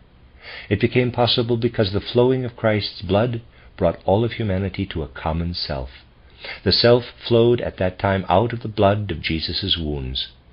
Only the three bodies, astral, etheric, physical, remained hanging on the cross and were later re-enlivened by the resurrected one. At the moment when Christ left the body, the three bodies were themselves strong enough to speak the words that were spoken by someone who had been transformed through initiation, Eli, Eli, lama sabachthani. These words would have shown everyone who knew anything about mystery wisdom that the event was concerned with a mystery in the sense of a mystery religion. With a small change in the text, the words arose, Eli, Eli, lama azabtani, which means, my God, why have you left me? That's the end of lecture 2.2. This is lecture 2.3 in the early lectures by Rudolf Steiner called Christian Mystery. 2.3 is entitled The Promise of the Spirit of Truth, given on March 8, 1907 in Cologne. The truths of religious scriptures have derived from the depths of wisdom, but many people come and say, quote, what you present to us is very complicated. We prefer that the gospel be simple, for great truths should not be complicated, unquote. In a certain sense, such people are right, but wisdom as well as simple thinking must also be able to find the deepest truths. The perspective from which we consider these things simply cannot be high enough.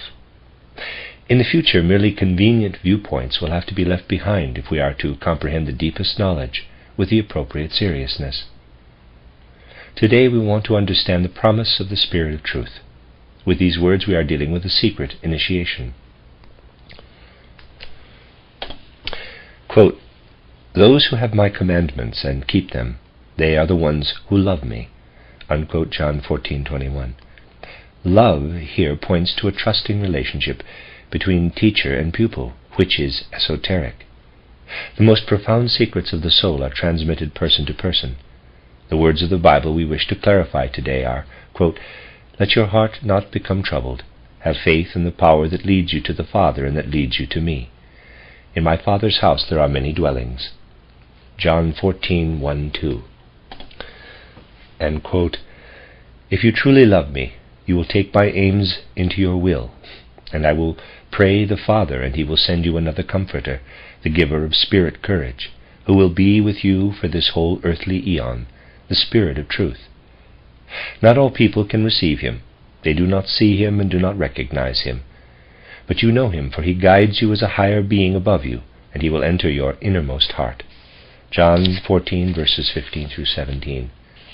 And also this quote, those who have my commandments and keep them are those who love me, and those who love me will be loved by my Father, and I will love them and reveal myself to them. Judas, not Iscariot, said to him, quote, Lord, how is it that you will reveal yourself to us and not to the world? Unquote.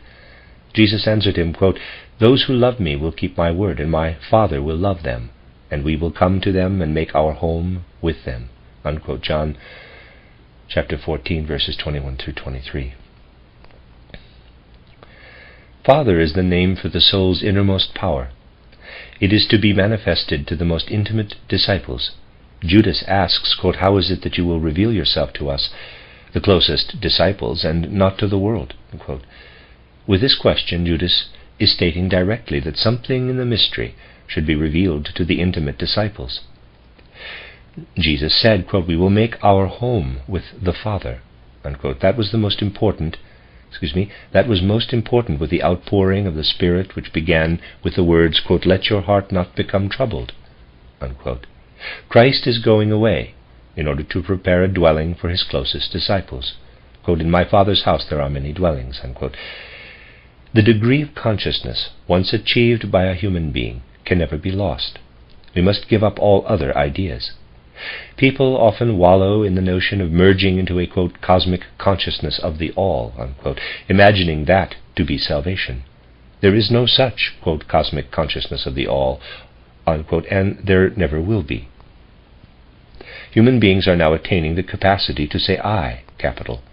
The more they say I, and work through this I on their three lower members, the astral, etheric, and physical bodies, the stronger the I becomes, and the more they develop themselves for the future.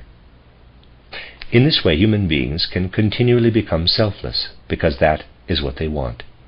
One day all human beings will have arrived at the pinnacle of the I being's development. Nevertheless, they can selflessly grasp the spirit of community. We are sitting together here in this room, and the common spirit here is like a point from which everything flows forth. But this common spirit can ray forth from every heart voluntarily and fill the room. Consider the way God is reflected in the world. He poured all of his life into his reflection through the great sacrifice. Now we want to imagine how our lives could also be poured out into innumerable mirror images, so that each individual mirror image would say, quote, "I and my origin are one," unquote. In this way, all human beings once arose like mirror images from the womb of God. They are ultimately empty I beings with transformed astral, etheric, and physical bodies. And they enter the spiritual world and speak the deepest secret of their beings, quote, "I and the Father are one," unquote. We look into distant times.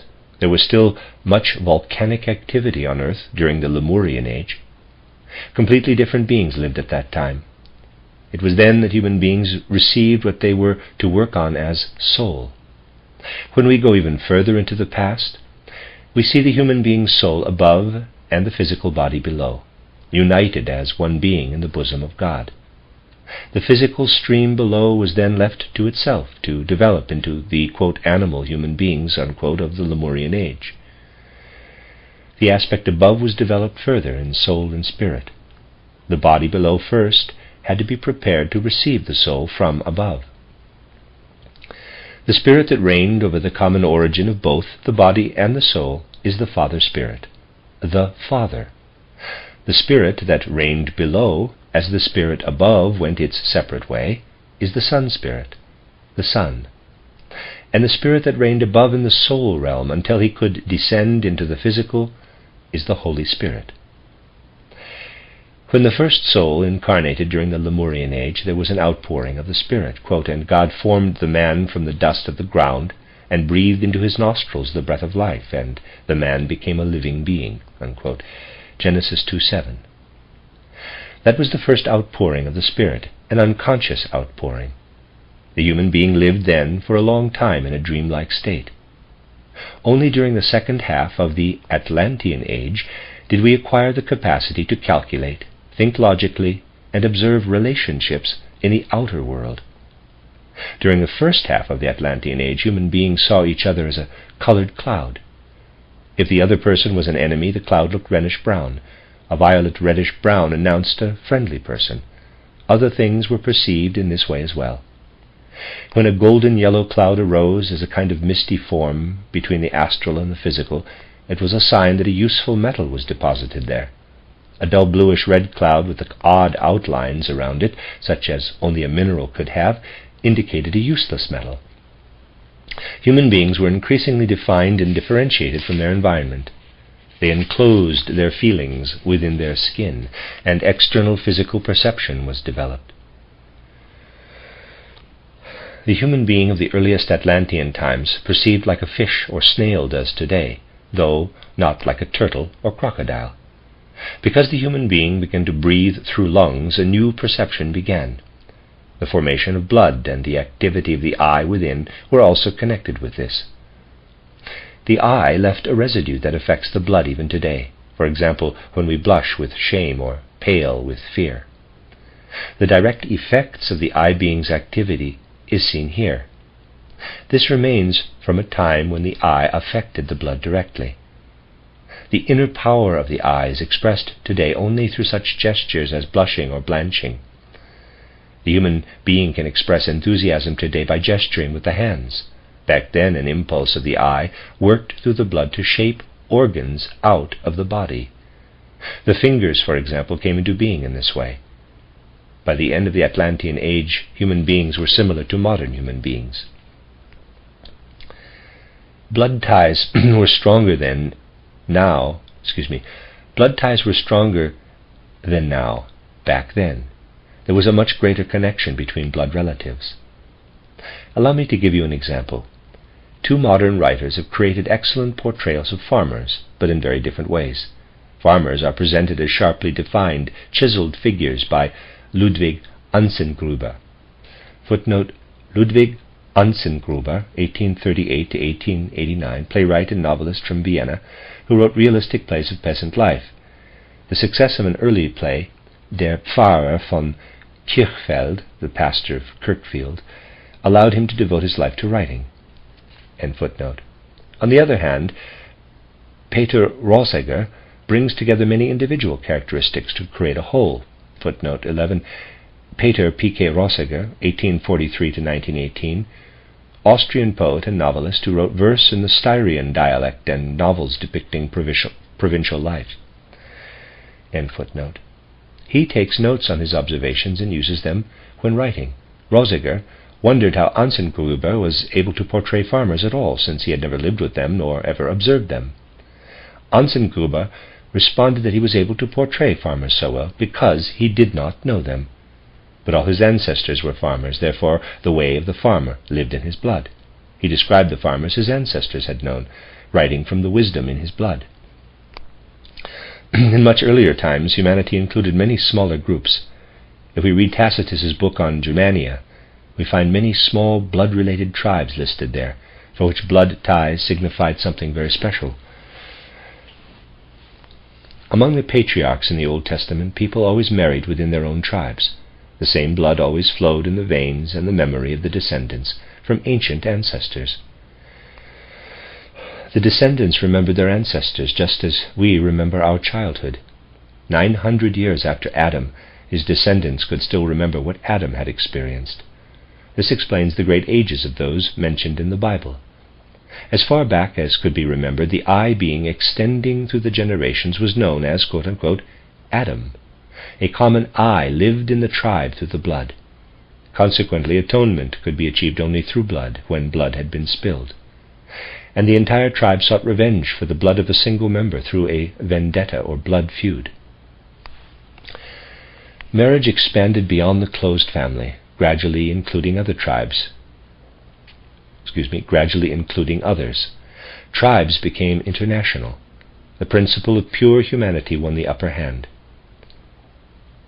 The Son principle is active in the physical realm, in the love of family maintained through the blood. But the soul is to become increasingly individualized, so that the blood flows in larger and larger circles, constantly distancing itself from the community of the tribe. All ancient states were built on the principle of familial blood. The 10 commandments of the Hebrews are tribal commandments. What applied to the Jewish people did not yet apply to all of humankind. Then the Spirit of the Son appeared on earth in Christ, and his blood flowed. The blood that earlier had created only small bands was shed. This achieved an outflowing of all the small bands into a family of all human beings. Previously, the I feeling had been narrowly limited and could not yet say, quote, those who do not leave father, mother, wife, child, brother, and sister, as well as their own life, cannot be my disciple, unquote. Such self-seeking egoism had to flow from the wounds of the Redeemer. The ability to love was achieved in the flowing blood of Christ, and with it the ability to overcome community based on blood, tribe, and ethnicity. If we could have caught the drops of blood on the cross, we would truly have the fluid that transforms people in this way. What must be achieved is that we find a connection to all human beings, so that not only brother and sister can love one another, but human beings can love one another. The physical blood that flowed from the wounds of Christ is the incarnation of this principle of salvation. This blood is a significant symbol of redemption. People should find again the Spirit in its fullness. At one time they had this Spirit, but only in a dull and vague way. Then it assumed the form and the way people see the world today. But we see only one aspect today, only this side of the threshold. We are separated by something like a veil from seeing spiritual life. Now, by means of our individuality, which makes us I beings, we should be brought back to a broader and fuller consciousness. This is why the blood of Christ flowed from the limits of a tribe into the world at large. The cross was able to do this. His blood flowed out from the cross to all of humanity. At the same time, however, the cross has also led to the development of the I, and thus it has become narrower and increasingly individualized. Christianity brought us all of this. Egoism necessarily escalates when people are left to their own resources, without tribal connection, but with an intensified I consciousness. Jesus Christ foresaw this. He saw materialism coming and set Christianity as a bastion against it. During ancient times, community based on blood was the foundation for everything. This may be seen clearly in the prevalence of ancestor cults. There are many legends connected with ancestral heroes, for example, Theseus or Cadmus. This was the principle for laws and political hierarchies. Then external institutions began to set standards for community life, which started only with the spread of Christianity. What do we find today on the international scene? A principle more powerful than that of the state, the great international powers that rule the world today. They are called finance, commerce, industry, and so on. They are no longer connected with the old community of blood. The other side of this development is materialism. Egoistic intelligence lives in machines. How very differently the Greeks portrayed their god as Zeus, recalling that the father principle is behind all existence. Where do we find anything divine in public life today? Machines, railway, and so on all serve egoism. In the future this will still have a special role. In the war of all against all, it will reach its ultimate. Although Christ created the bond of unity for all human beings, a second accomplishment must nevertheless be added to that of the Redeemer. The feelings that led one human being to another live in those who feel drawn to Christ. His is the greatest deed of connection. It has the ability to bring spirit together again with the physical. Today, human dominion over the physical still serves egoism. One day we will use it in the service of the Spirit. The Spirit must be united with the Son, so that both arise united in the Father. Christ says, quote, "No one comes to the Father except through me," unquote. John 14:16. Everyone should say, quote, "I am like grapes on the vine, Christ is my vine," unquote. See John 15:5. Thus, Christ overcomes egoism in the organism of humankind. The Father Spirit, the Spirit of our common origin, must enter into the individual I beings. The I then works on the Father principle. Then every I being creates its own dwelling. Yet all are united through the Christ principle. Christ said, quote, "In my Father's house there are many dwellings," unquote, John 14:2. He was speaking of the dwellings that I beings build for themselves. Christ, however, must prepare those dwelling places. But the Spirit who unites humanity must also come. That is the Spirit of truth. Spiritual science should help people to understand what human beings have in common. It should bring a higher wisdom, the Spirit of truth. Various opinions will continue as long as the highest knowledge has not been attained. The Gnostics referred to mysticism as, quote, mathesis, unquote, M-A-T-H-E-S-I-S, because in mathematics no one can claim an opinion different from those of anyone else. Two scholars can never have different opinions concerning a mathematical sentence, since its truth is never a matter of human wishes. When it comes to great wisdom, we must free ourselves of what we desire. Only those willing to study the Spirit of truth entirely without personal wishes are mature enough to receive it. The highest wisdom unites people with no personal speculation. The Spirit of truth must shine out over human beings. Then, even though they are scattered in their various dwellings, the Spirit of truth will unite them. In order to fit spirit into the house that the I builds for itself, the common Spirit of truth must rule those I beings. Christ promised his disciples the Spirit of truth on Whit Sunday. The disciples then spoke in many tongues, and all the various nations learned to understand one another. Regardless of how great egoism may still become, every I being who participates in the Spirit of truth will have the spirit of community. Anyone who strives toward this goal must live in the spirit of John's Gospel. That is true spiritual science. Just as all plants incline to the sun, just as they all grow toward it no matter what their location, so, too, all I beings will turn to the sun, S-U-N, to the spiritual light of truth. End of Lecture 2.3. This is Lecture 2.4 in the set of lectures by Rudolf Steiner, early lectures entitled The Christian Mystery. Lecture 2.4 is entitled The World Historical Significance of the Blood That Flowed on the Cross, given on March 25th, 1907 in Berlin. 8 days from now, on Easter Sunday, I would like to speak to you about the Mystery of Golgotha. Perhaps we can prepare a little for that lecture. Today we will be concerned primarily with a quote from the New Testament, one that is difficult, maybe impossible for many to understand. At least it is easy to see that there is something not generally associated with this quote that esoteric Christianity finds profoundly significant in it. At the same time, the words can take us deeper into the spirit and meaning of Christianity. I'm speaking of the well-known words, quote, "All sins can be forgiven except the sin against the Holy Spirit," unquote.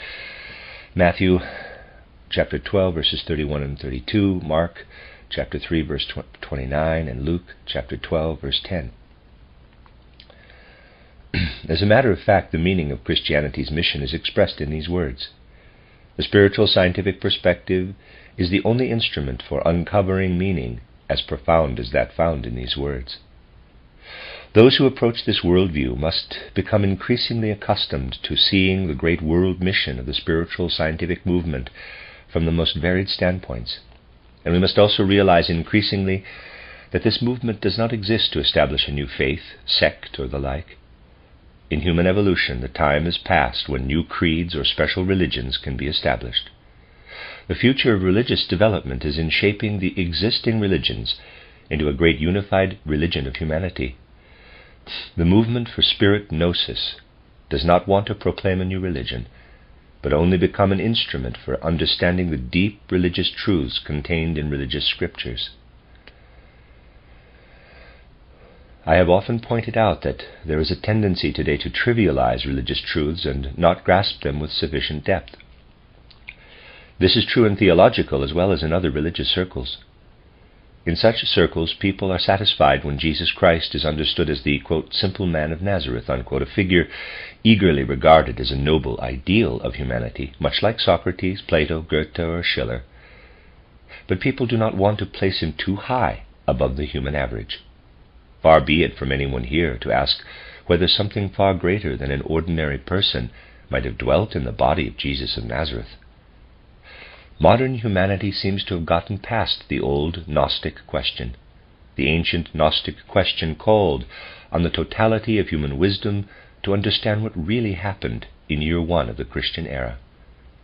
Consequently, when people today try to understand a truth as great as the sin against the Holy Spirit, they are satisfied with an explanation that employs no more than a few empty moral phrases, a few very trivial statements.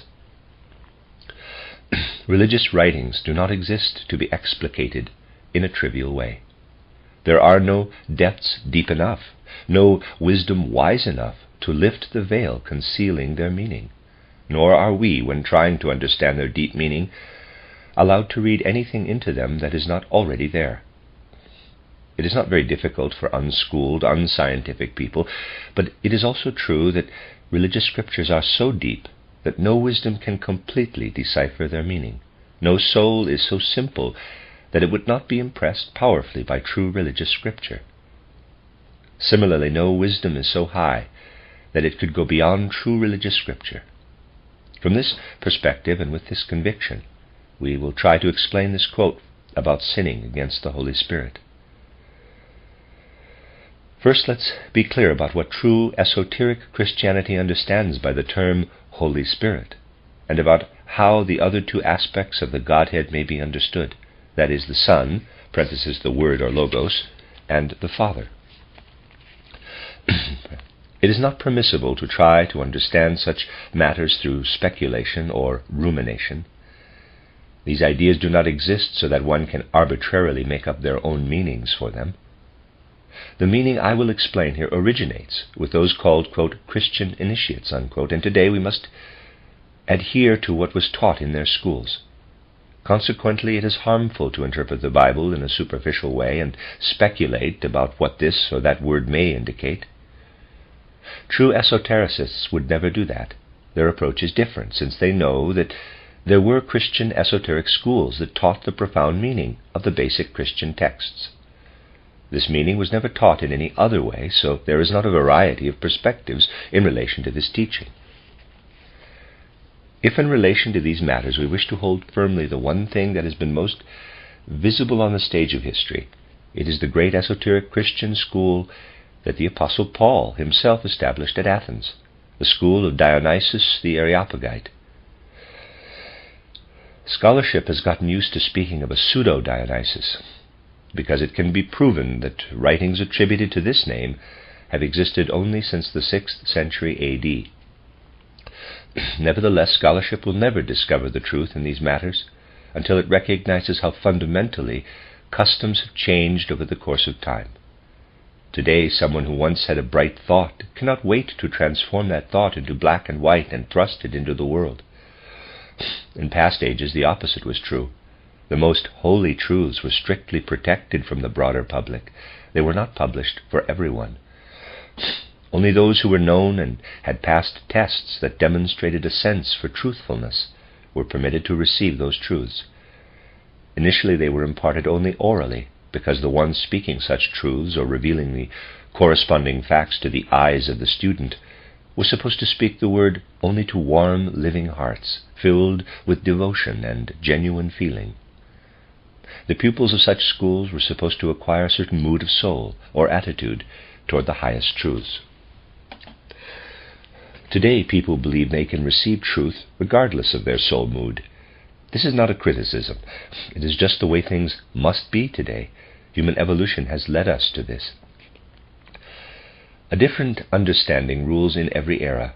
Back then, one's soul mood was not a matter of indifference when receiving a truth of mathematics or physics. People realized that the atmosphere or mood in which they received a truth was important. Hence, even the simplest truths were received in an elevated mood. They were taken up as a revelation of the divine spirit of the world. Even mathematical truths that were to educate people concerning divine revelation in space were received in this way. The school gave itself very much to the task of producing the proper attitude, the proper world of feeling. This is how it was in Paul's school, which revealed the highest truths only after the most intimate preparations. While Paul preached in the wide world of Christianity, his pupils were experiencing esoteric teachings in Athens. Because the spirit of the school continued to be carried through long periods of time, the bearer of esoteric wisdom was always called by the same name. The school of Athens continued through centuries. Whoever was the highest teacher, actually also the deepest initiate, always carried the same name, Dionysus. This is why when writing became customary in the 6th century, the one who wrote these things down had the name of Dionysus.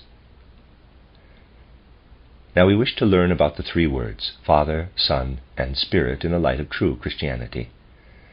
From another point of view, we talked at length about what is behind these three words when we reflect on the Lord's Prayer. Footnote C, the Lord's Prayer considered esoterically, page 221 in this volume. Of course, it'll be a later lecture. End footnote. We learned of what speaks from the divine in the three higher members of the human being, Atman, Buddhi, and Manas. We heard about how these three are related to name, kingdom, and will in the Lord's Prayer. Today we want to consider these three aspects of the human being from a different perspective. First, let us call to mind briefly the relationship between the higher and lower parts of human nature. Christian esoteric training has always taught that the human being consists of physical, etheric, and astral bodies, plus the I being as the innermost member of the human being, living within these three human bodies. At one time, this organization was considered the holiness of quote-unquote four, always spoken of together in those times, physical, etheric life, and astral bodies and I being. We have also heard of how the I transforms these three bodies over the course of human evolution. We have seen that I being is first to transform the astral body, the bearer of emotions, drives, passions, and feelings. The astral body could also be called the body of consciousness. Esoteric Christianity has also taught that I being is called on to ennoble and purify the astral body more and more in the course of evolution. To the degree that the human being has purified and ennobled the astral body, esoteric Christianity refers to it as the Holy Spirit in the human being.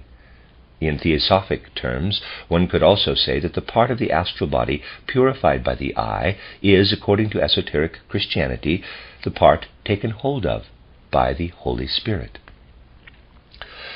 We also know that I-being works on the etheric life body to transform, ennoble, and purify. In ordinary exoteric physical and spiritual life, the cultural mores affect the astral body. In the etheric body, however, transformation and ennoblement is caused only by what the human being absorbs from religion and art, when the human being senses the eternal in temporal form.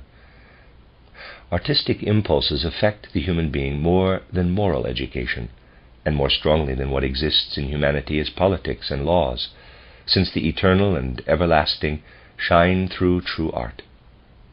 Religious impulses, however, work with the greatest strength on the etheric body.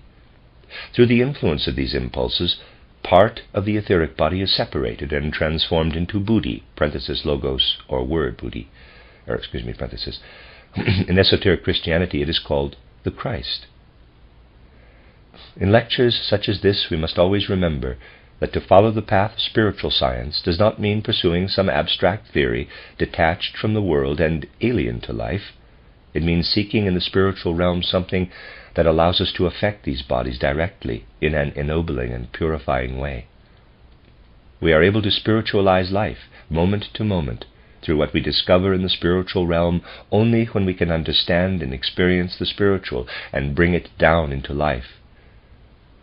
In this way we put spiritual knowledge into practice. Being smart has no significance in these matters. It is important, however, that spirit flow into the life of our culture. Consequently, it is appropriate here, when speaking of the transformation of human bodies, to look at a practical aspect. As you walk through the streets with your ordinary consciousness in life, allowing impressions to flow into you and allowing life to affect you, your conscious experience is only a part of your whole experience.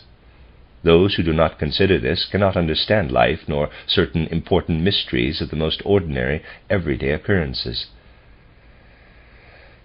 One who strives for spiritual knowledge must see more deeply than one sees in terms of ordinary cultural categories. Our various bodies, etheric and astral bodies, differ as well, since they are influenced in various ways by the external world. All that you take in consciously, and whatever you turn your attention toward, whatever you see, whether outdoors or inside, that leaves an impression on your astral body, is expressed as churning and movement in the astral body. All that you experience in conscious life can be followed by an esotericist in the movements, streams, and other expressions of the astral body. A human being is affected by other influences as well, those to which we do not usually give our full attention. I will speak more radically in order to clarify completely what I am trying to say. As you walk through the streets, you cannot give your full attention to much of what you pass. Many things are present that later you are barely aware of having walked past. Just consider this for a moment. Of all the things to your left and right and in the window displays along the street, just think of all the people and their clothes. Did you direct your attention to all of these things? Of course not. But what you did not notice consciously does not pass by without a trace. It still affects your sense impressions. When we look at a page of comics or at a poster, we do more than merely follow something with conscious attention. There are things on the page of comics that do not come to our consciousness, but nevertheless leave impressions on us. It is said that such impressions remain below the threshold of consciousness. In fact, that is not how it is. There are, indeed, innumerable things that affect people who never actually become conscious of those things. At times, such things have an even deeper and more significant effect than those we are aware of, since they work initially in the etheric body. You constantly receive impressions in the etheric body. It begins to move and swell, and waves are formed, but with more delicacy than those created in the astral body by conscious impressions. You can see from this example how even the things to which a person gives no conscious thought are nonetheless infinitely important. There are things beneath the surface of our culture that constantly affect the senses of people today. Those things affect the etheric body and awaken images that have a lasting significance. This is where spiritual science must point out the more subtle influences at work behind our culture. It must show how understanding can be brought to ordinary life by taking hold of and understanding the spiritual world. Every age has a different sensibility, they each influence human beings in a different way. One age may have horrible advertising images and comic pages designed to stimulate merely sensual, base sensations, and another age may not have such images and comic pages. An esotericist finds such differences reflected in what lives in a person's inclinations, and usually in one's temperament and character. Even the conscience mirrors hidden influences on people. If you wanted to study the conscience in an esoteric way, as well as the Central European temperament, attitude, and inclinations, or that of all Europe during the 12th or 14th centuries, you would have to trace this attitude of conscience back to their styles of architecture and painting and other cultural influences surrounding the souls at that time. A soul can live with an entirely different mood when walking through streets lined with things to which it is related, than do souls walking and viewing things of an entirely different nature. It is especially important that we do not forget what exists at a deeper level than our consciousness, specifically because such unconscious impulses relate to the great human evolutionary epochs. They exert a profound influence. Consequently, we must not underestimate the fact that in the lower stratum of our culture today, there are all sorts of things, such as I have just indicated, that contain the real and true foundations of materialistic feeling and sensing. Such foundations may be found in such cultural phenomena. Therefore, it should not be dismissed simply as a conservative response when someone desires the expression of what is noble and significant in this very background, working so deeply into the human soul, that is, into the formative forces of the etheric body. As you see, there is a way of viewing things that is not guided by modern prejudices, but by spiritual truth. This way of viewing things can be expanded to look at what is injurious, to what surrounds us every day and unconsciously produces in us a materialistic attitude. Do you really have confidence in what may be accomplished by theories, even when you know that such theories do not include these things? If you recognize how the higher teachings of Christianity have been reflected in paintings, then it will not surprise you that this was also reflected in what always surrounded people, even when their awareness was not directed to it. Now let us consider what was called the Father in Christian esotericism. We know that the capital I is to transform not only the astral body, but also the etheric body and the physical body. In most people, they are transformed unconsciously. When someone goes through esoteric training or is already an esotericist, the astral, etheric, and physical bodies are transformed consciously. All that affects only the astral body is merely a preparation for true esoteric training. Esoteric training begins in earnest only when we learn to work into the etheric life body, when human beings are in a position to transform, through the guidance of a spiritual teacher, the temperament, inclinations, and habits. Then the human being becomes another person, which is the precondition for insight into a true higher world. Physics can be learned theoretically, but the results of that learning work only into the astral body. All kinds of things can be learned, but such learning affects only the astral body. Only when teachings have such a powerful impact that they actually change a person, only then are organs created within that make it possible to see into a higher world. This is how the transformation of the etheric body occurs, and also the transformation of the physical body. Because the transformation of the physical body originates in the breathing, takes place through rhythmizing the breathing process, the physical body, illuminated by consciousness, is called Atman. Christian esotericism calls it the Father. We have to distinguish then in Christian esotericism, first the Holy Spirit, parenthesis, Christians have as much of the Holy Spirit in them as they have ennobled their astral bodies, parenthesis, second, the Son, the Logos, the Word, parenthesis, Christians have as much of the Son, the Logos, the Word within them as they have transformed their etheric bodies, parenthesis, and third, the Father, Parenthesis. Christians have as much of the Father in them as their physical bodies have been transformed and made immortal. Parenthesis. Only initiates can have the Father consciously within them.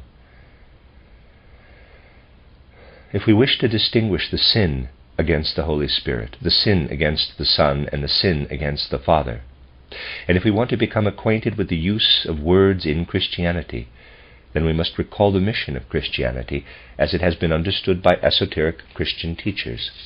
I have often drawn attention to the fact that the deeper mission of Christianity is expressed in the words, quote, "Who does not leave father, mother, brother, sister, cannot be my disciple," unquote. See Matthew 19:19, Mark 10:29, Luke 14:26. This thought is expressed a little differently in the words of Mark, quote, "Your mother and your brothers are outside asking for you." And he replied, "Who are my mother and my brothers?" And looking around on those who sat around him, he said, "Here are my mother and my brothers. Whoever does the will of God is my mother, is my brother and sister and mother." End quote, Mark 3, verses 33 through 35. Similar words can be found in Luke, quote, "Then he answered, My mother and my brothers are these who hear the word of God and act on it." End quote, Luke 8:21. Expressed in such words, we have the actual mission of Christianity. We will understand them when we review the evolutionary path of humankind. Let me read that again. We will understand them when we review the evolutionary path of humankind.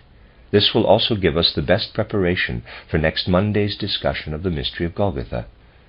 Going far back into the stages of evolution humankind has passed through, we come to the age called Lemuria. We find there the fourfold, we can say half animal, human being.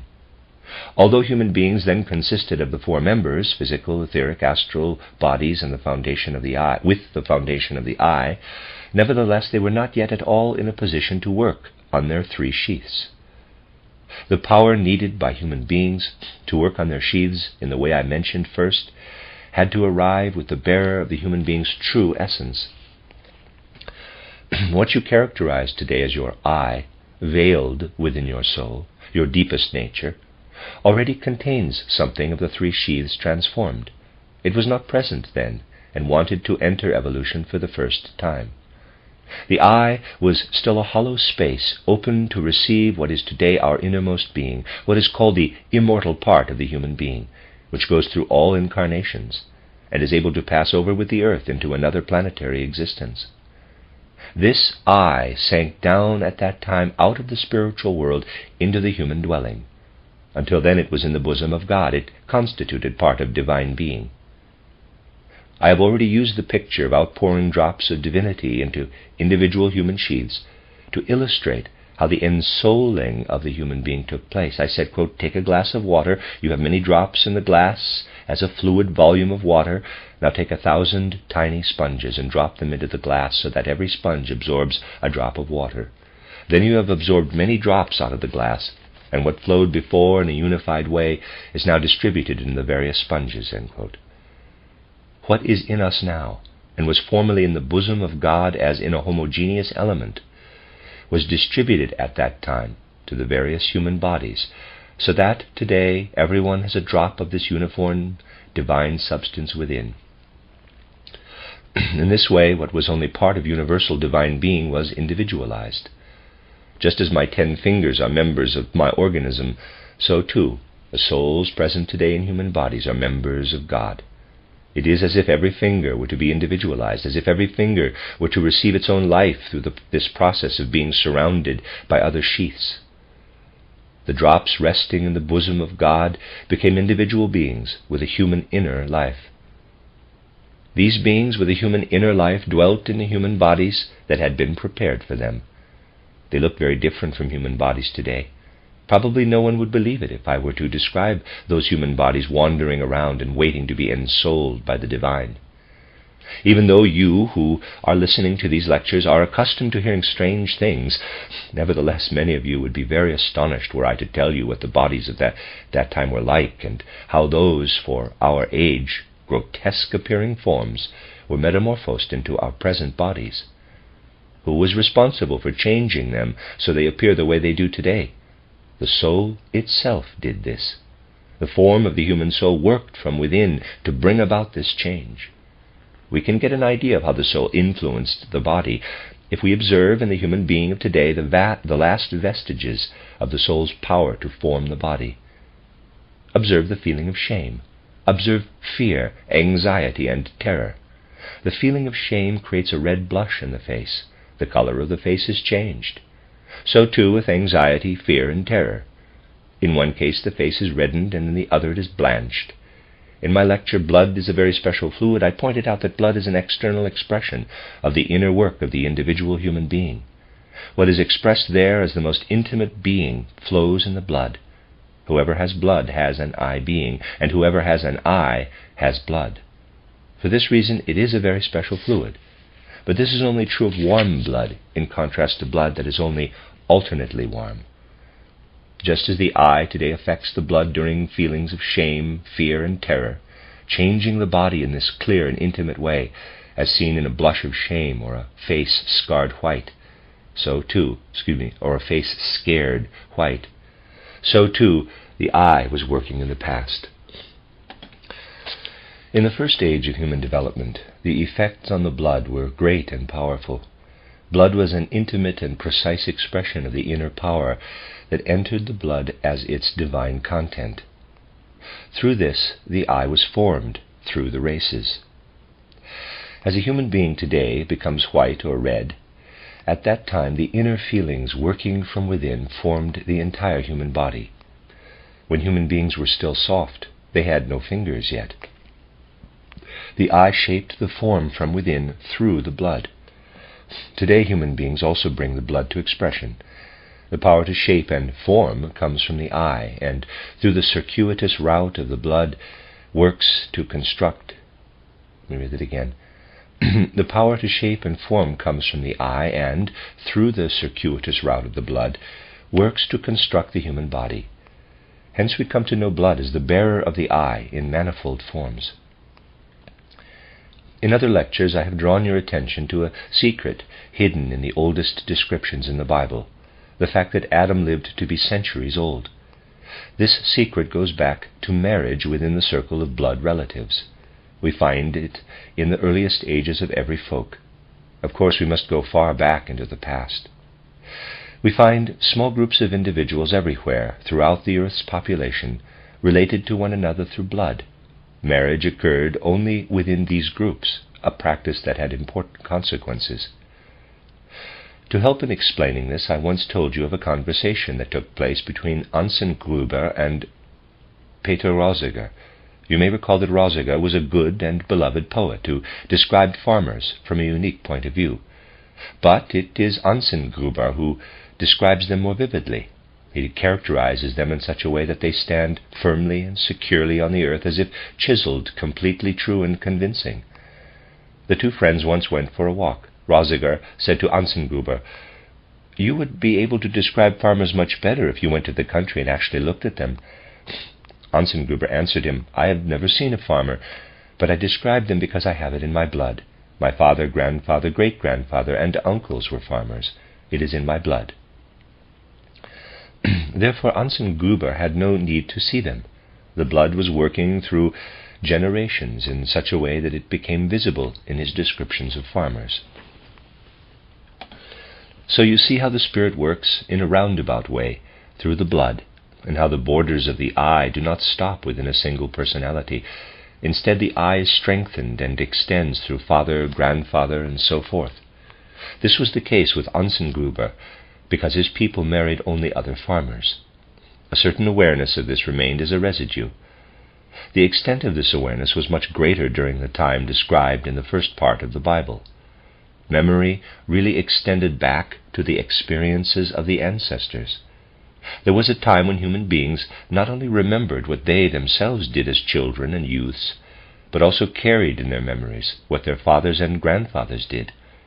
As unbelievable as this might appear to a modern human being, it is true that in ancient times among small groups, where marriage outside the blood relations was considered a sin, the I achieved even more than the consciousness of the farming author, The son actually said, quote, "I have experienced that," unquote, in expressing what his father, grandfather, and other relatives experienced.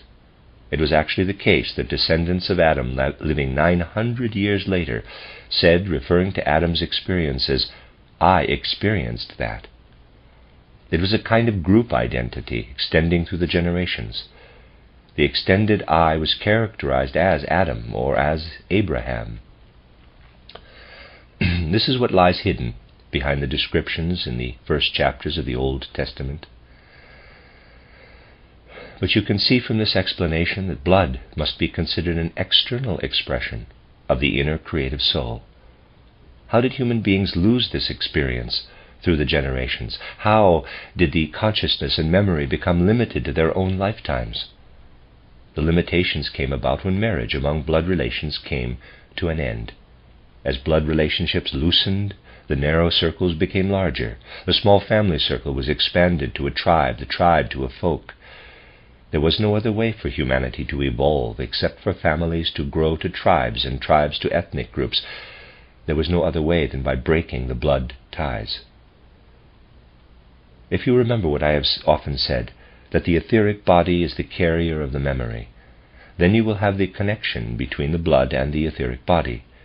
The I impresses itself into the etheric body when it expresses itself externally in the surges and flow of the circulatory system, in what pulses in the blood. If you also remember that anyone wanting to become an initiate must work into the etheric body, you will not be far from what is deeply connected to the mysteries of pre-Christian times, which are also connected to the blood. Today we wish to learn what this has to do with blood. We know that a human being who was to receive pre-Christian initiation had to be prepared. We know how such initiations proceeded. Those to be initiated were given as a task the transformation of their character and habits so that they would be made into the kind of human being that had to be in order to become initiates. I further said that the initiates can be traced back to the adepts in the ancient Atlantean epoch, and that the pupils, after the appropriate preparation, were placed in a sleep condition for 3.5 days, in a kind of sleep that made it possible to lift not only the astral body, but also the etheric body out of the physical. The sage initiating the pupil guided the entire procedure. The etheric body was lifted out, thereby making it possible for the initiator to give the pupil the power to experience real visions and experiences of a higher world. Because they had been prepared, the etheric body began to stir, allowing them to see into higher worlds. After being guided back, they were able to witness to the truth and reality of the spiritual world. One thing is of importance here. The human being's consciousness was dimmed, and the dampening of consciousness was connected with the lifting out of the etheric body. The human being was entirely subject to the influences of the initiate. Let us now observe the process. All the laws, institutions, and social fabric existing at that time could ultimately be traced back to initiation. At the pinnacle of the social structure was the great initiator, from whom all goals and directions originated. The pupils carried the revealed wisdom out into the world, and those hearing it behaved in harmony with these instructions, arranging social life accordingly. Everything was subject to the authority of initiation, of the initiator. Everything depended on that. It was the principle of authority based on truth and wisdom lived out to the greatest extent and in the best way. Only those who were great and wise leaders of humanity were allowed to exercise such authority, and this took place without causing any kind of damage to humankind. It was important to lift the etheric body out of the physical body in the right way. This was not to be done with just any human being. Anyone who tells you that this can be done with any human being is describing things abstractly and untruthfully.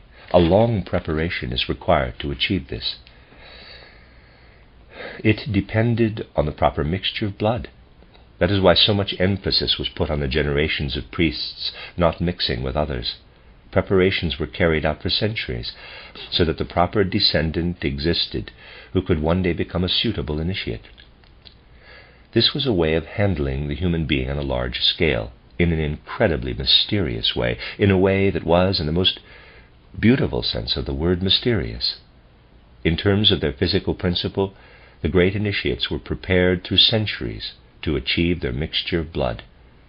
This entire way of preparing for initiation was characteristic of pre-Christian initiation, but it could not last forever in the course of human evolution. What was connected with this principle of initiation?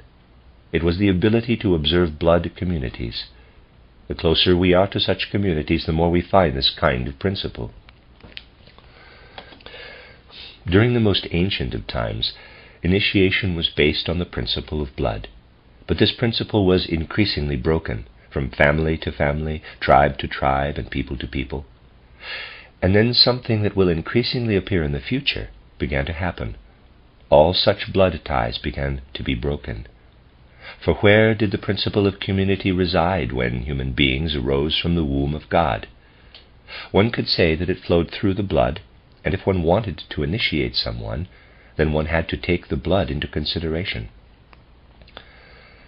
Having warm blood allowed the divine soul characteristic to be introduced into the I being, and divine soul flowed through the blood. Quote, I am he who was, who is, and who will be.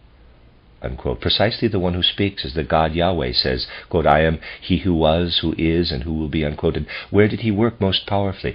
He worked most powerfully in the blood. And how were people led when they were initiated? They were guided through a special treatment of their blood.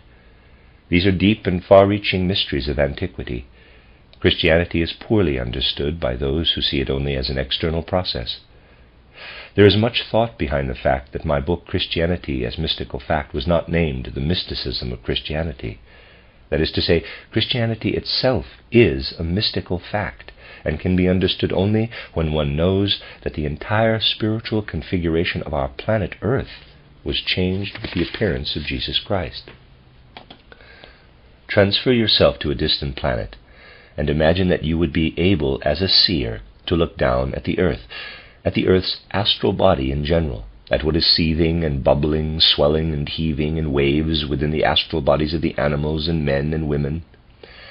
Now imagine you could look down several centuries before Christ's birth and follow the events extending far into the future.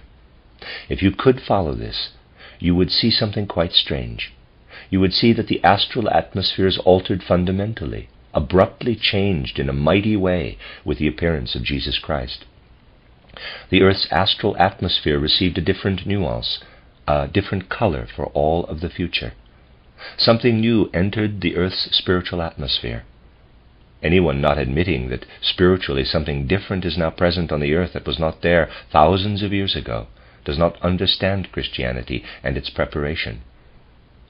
Only those who realize that something real and actual has appeared as a new impulse know what happened at the beginning of Christianity.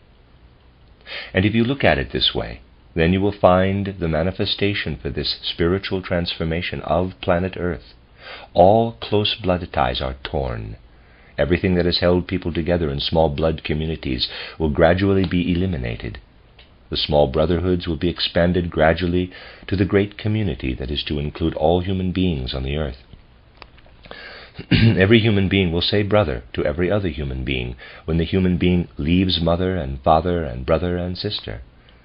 All that the blood contributed to a kind of group self, to an I that went beyond the ordinary self, must disappear from the earth.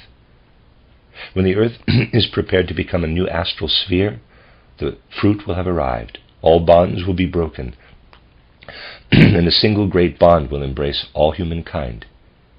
Jesus Christ was given the task of giving power to the impulse to found this great bond of community. For this reason, the mission of Jesus Christ and the ideal of Christianity is expressed in the words, quote, "Whoever does not leave father and mother, brother and sister cannot be my disciple," unquote. Hence the rejection, quote, "This is not my mother and my brothers are those who do the will of my Father," unquote. This is the new spirit that wants to enter humanity and oppose the blood. What I am now about to say I ask you to accept, not as an image or symbol, but as fact. Today's materialistic humanity can barely accept things such as facts, but they are real nonetheless. Let's consider the raised cross on Golgotha, above all the blood that flows from the wounds. Be clear about what this, quote, blood that flows from the wounds, unquote, means for world history. Why does it flow? Why do we speak at all about the flowing blood of Christ? What established all close communities and held small tribes together? What must lose its significance within these narrow limits if all humankind is to be included in community? Blood. What acts on the eye and pulses in it can no longer depend on the blood once humanity has become ripe for community. For this reason, the surplus eye blood, the blood that prevents human beings from expanding their eye to a universal eye, must flow as self-seeking blood, as egoistic blood, from the wounds of Christ. It flows forth. Regard this not as a picture, but as reality. Regard the amount of blood that flowed from Christ's wounds as the amount that had to flow, so that blood would lose the tendency to establish narrow communities, and thereby acquire the possibility of spreading community over the entire earth. Perhaps no one has come as close to touching on this mystery exoterically as Richard Wagner in his essay on the conception of his opera Parsifal. In this essay, he exoterically mentions the deepest esoteric truths of the mysteries.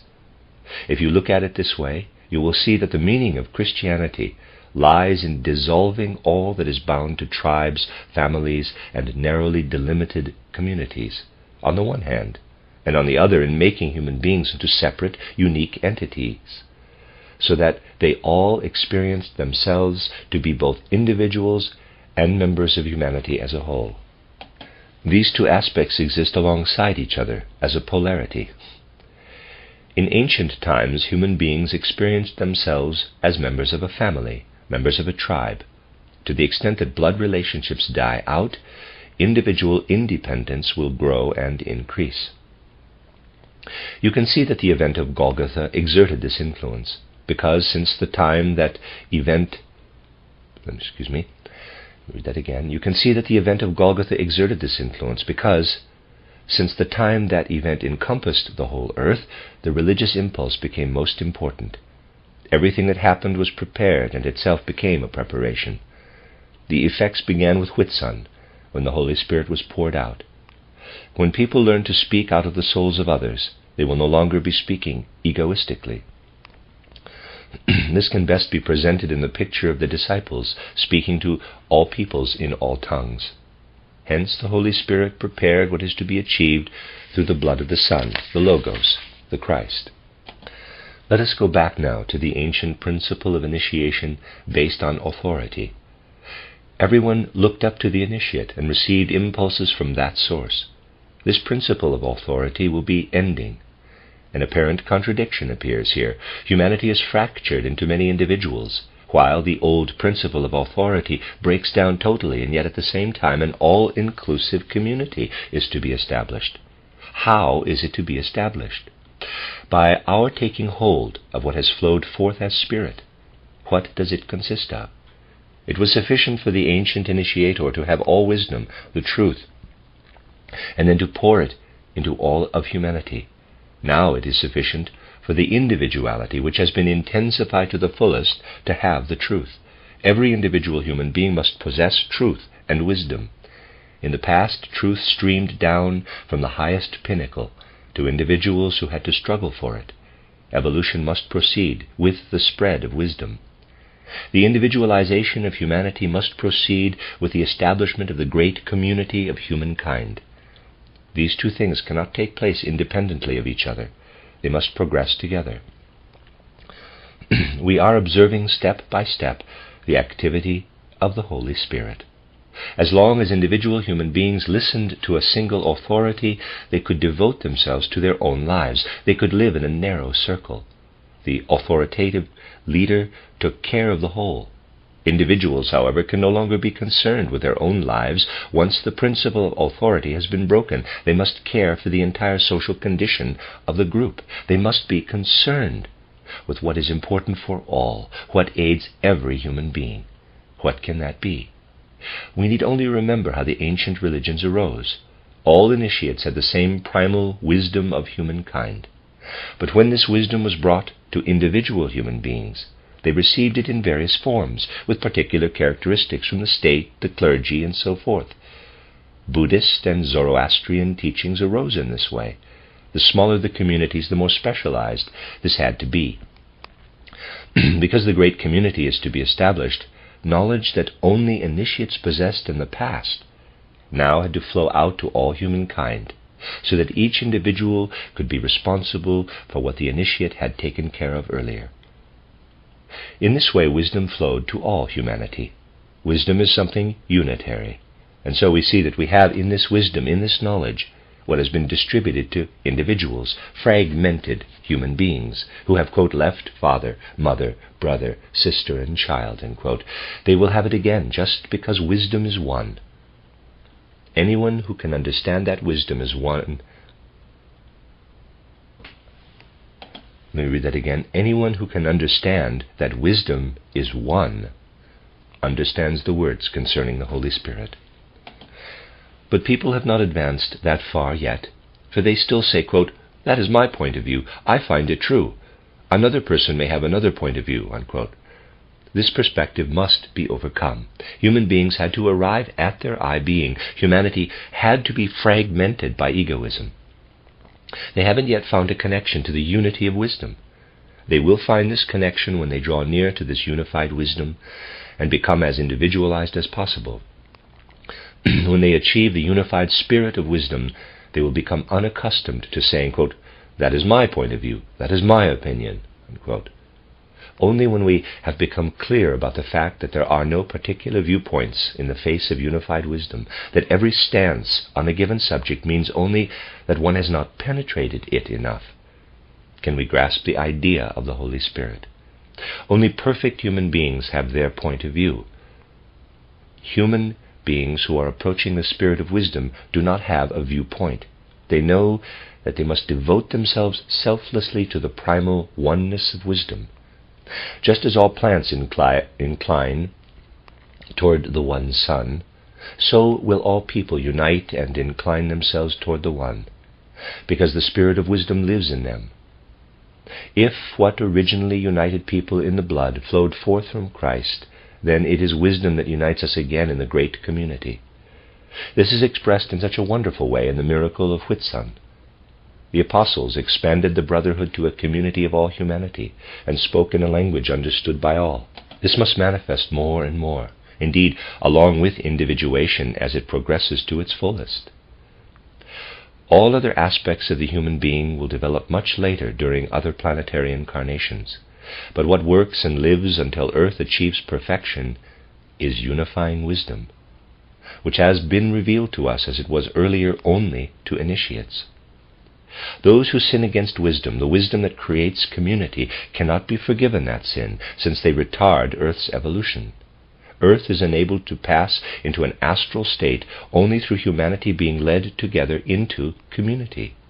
The spirit that brings humanity together will in the future be poured forth. If we fill our astral bodies with this spirit of unified wisdom, then we can take this spirit into the astral body of the earth. Now we can understand that the whole world can be unified through wisdom. Now we can understand that the whole world can be united through wisdom.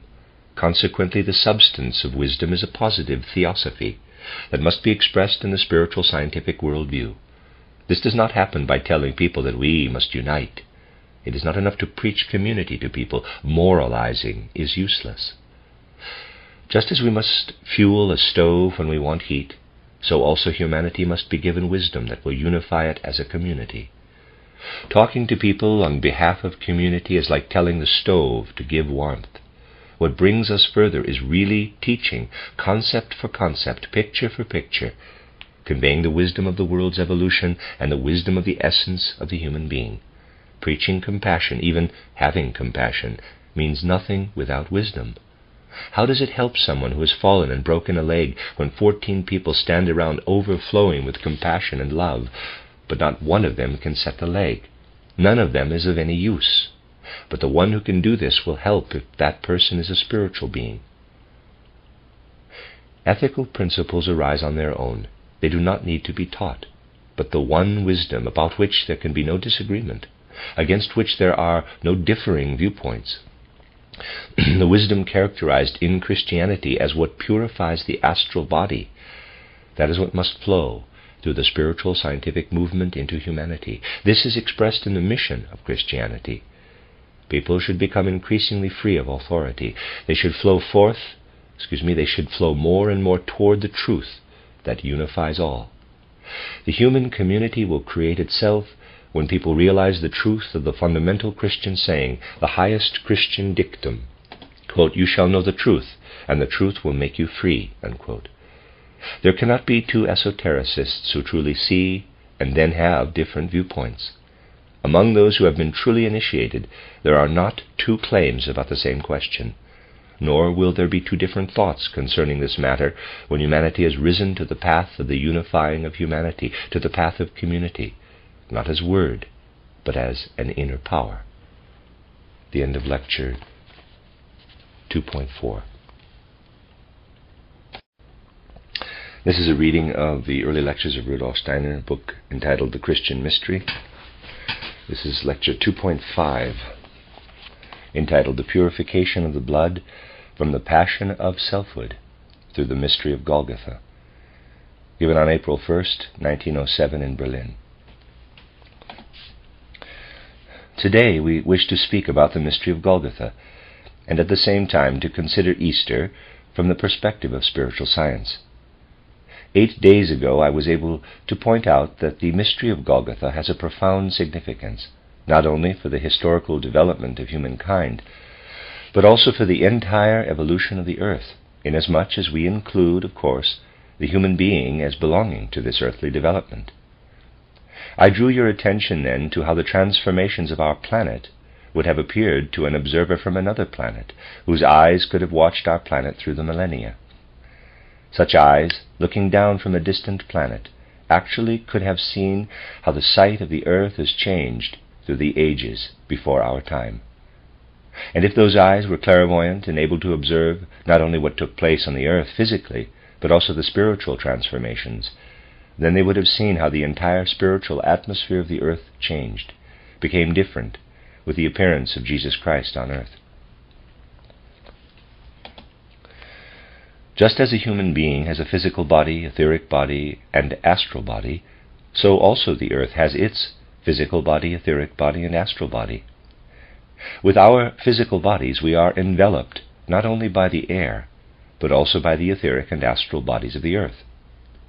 An observer from a distant planet with clairvoyant vision would be able to see these etheric and astral bodies. These etheric and astral bodies of the earth had a certain color and a certain movement until the appearance of Jesus Christ. Then the earth changed and took on new colors and new movement. This event is so profound and far-reaching for our earth and humanity's evolution that the entire spiritual content of our earth was changed.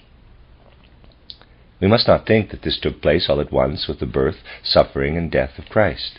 It has been prepared through centuries in the spiritual substance of our planet, and is not yet even today completed.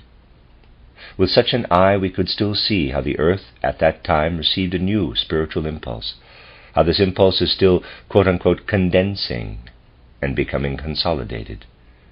It will be a long time before the earth has gathered in all the fruits that were called forth back then by the appearance of Jesus Christ. If we want to understand what was at stake back then, we must once again bring to mind the entire evolution of the earth. We must go back to that age of the earth's development, when human beings first evolved into their present form. We call it the Lemurian epoch. We arrive at this epoch if we go back through the various historical eras of our present age. We now live in the so-called fifth sub-epoch of the fifth main epoch of our earth. If we go back to the time of the Greek and Latin peoples, that is, to the time when the wonderful art of the Greeks was developed, when the Roman legal concepts were developed, then we would be in the fourth sub-epoch of our chronology. Going further back brings us to an epoch that saw the high cultural development of the Egyptian, Babylonian, Assyrian age. Even further back, we find the age when the first seeds of cultural and spiritual life germinated, when Zoroaster imparted the first culture of the spirit. That was the second sub-epoch. Even further in the past we come to the ancient Indian peoples, not the culture spoken of in the Vedas and the Bhagavad Gita, but rather the pre-Vedic peoples, who were educated by the holy rishis themselves. We come then to a wonderful ancient culture, still transparent to a clairvoyant. This is the first epoch of development, immediately preceded by the flood that washed away the Atlantean continent located between Europe and America. Our ancestors lived on Atlantis. These were the people of the fourth main epoch. They did not yet live in an ordered society such as we have today. There were no commandments, no laws. Neither was there any logical thinking, counting, or computational thinking. The elements of thinking appeared only during the last ages of the Atlantean epoch. The greatest power in the soul gradually became the memory. The human being lived in a wonderful interaction with nature. Of course, we are picturing the Atlantean epoch of culture correctly only when we know that the physical conditions of the earth back then were entirely different from what they later became. A memory of that ancient Atlantean age is contained in Niflheim, which means misty home, of Middle European legends. That Niflheim was really permeated entirely by heavy, dense masses of mist and fog. And because all beings present then lived in such heavy, dense masses of watery mist, soul and spiritual conditions were also entirely different. It would lead us too far afield to describe the Atlantean era further. I had to indicate it only to reach the point in time when human beings received their present form. We must go back not just to a flood, but to powerful changes brought about by the forces of fire. The land described as Lemuria in theosophical literature was destroyed in this great change by fire. It was far to the south and reached from North Africa to southern Australia. It was the region first seen by human beings in their current form.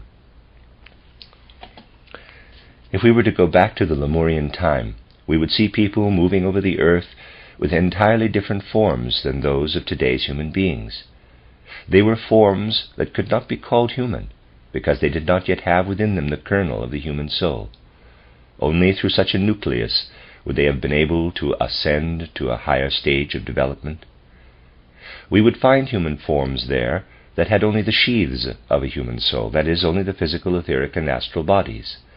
The astral bodies had a kind of indented hollow, speaking in images, for the arrival and reception of the I awareness. Essentially, the four members of the human sheath were present already. What we refer to when we say I, capital I, what lives in us as the I consciousness of today, still rested at that time in the bosom of the Godhead.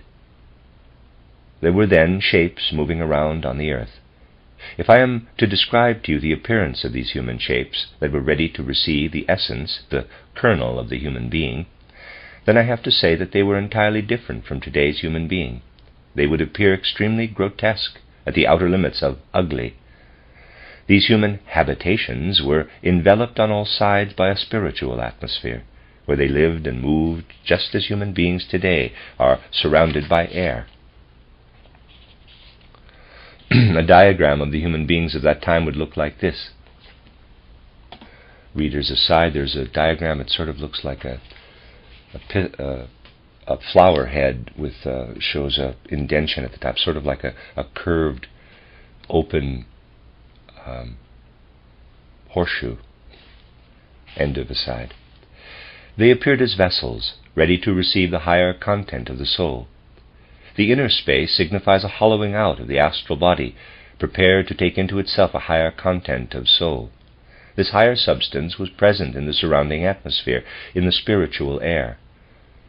What is present today within all of you as individuals was not yet within human beings at that time, but only surrounded them. Of course, we must realize that spirit can assume a variety of forms. Your spirit, as it was then, did not need a physical body. This is exactly the nature of its further development. that it entered the physical body to develop itself as soul. What lives within you today lived outside at that time, within the atmosphere of spirit that surrounded you. But the individual souls alive today in separate bodies did not live as separate beings then. Imagine this glass filled with thousands of drops of water, all united. Similarly, all the souls that were later distributed among human beings were dissolved in this spiritual atmosphere like drops of soul in a uniformly flowing element. Imagine also that if I took 1,000 little sponges and absorbed 1,000 drops, those 1,000 drops would be distributed among the 1,000 little sponges. This is how you should picture the distribution of the spirit in the Lemurian epoch. What was formerly present at the periphery sank down into the bodies. Special beings came into existence. Just as 1,000 drops of water were individualized in 1,000 little sponges, so too the collective spiritual substance was individualized into individual sheaths in the Lemurian age.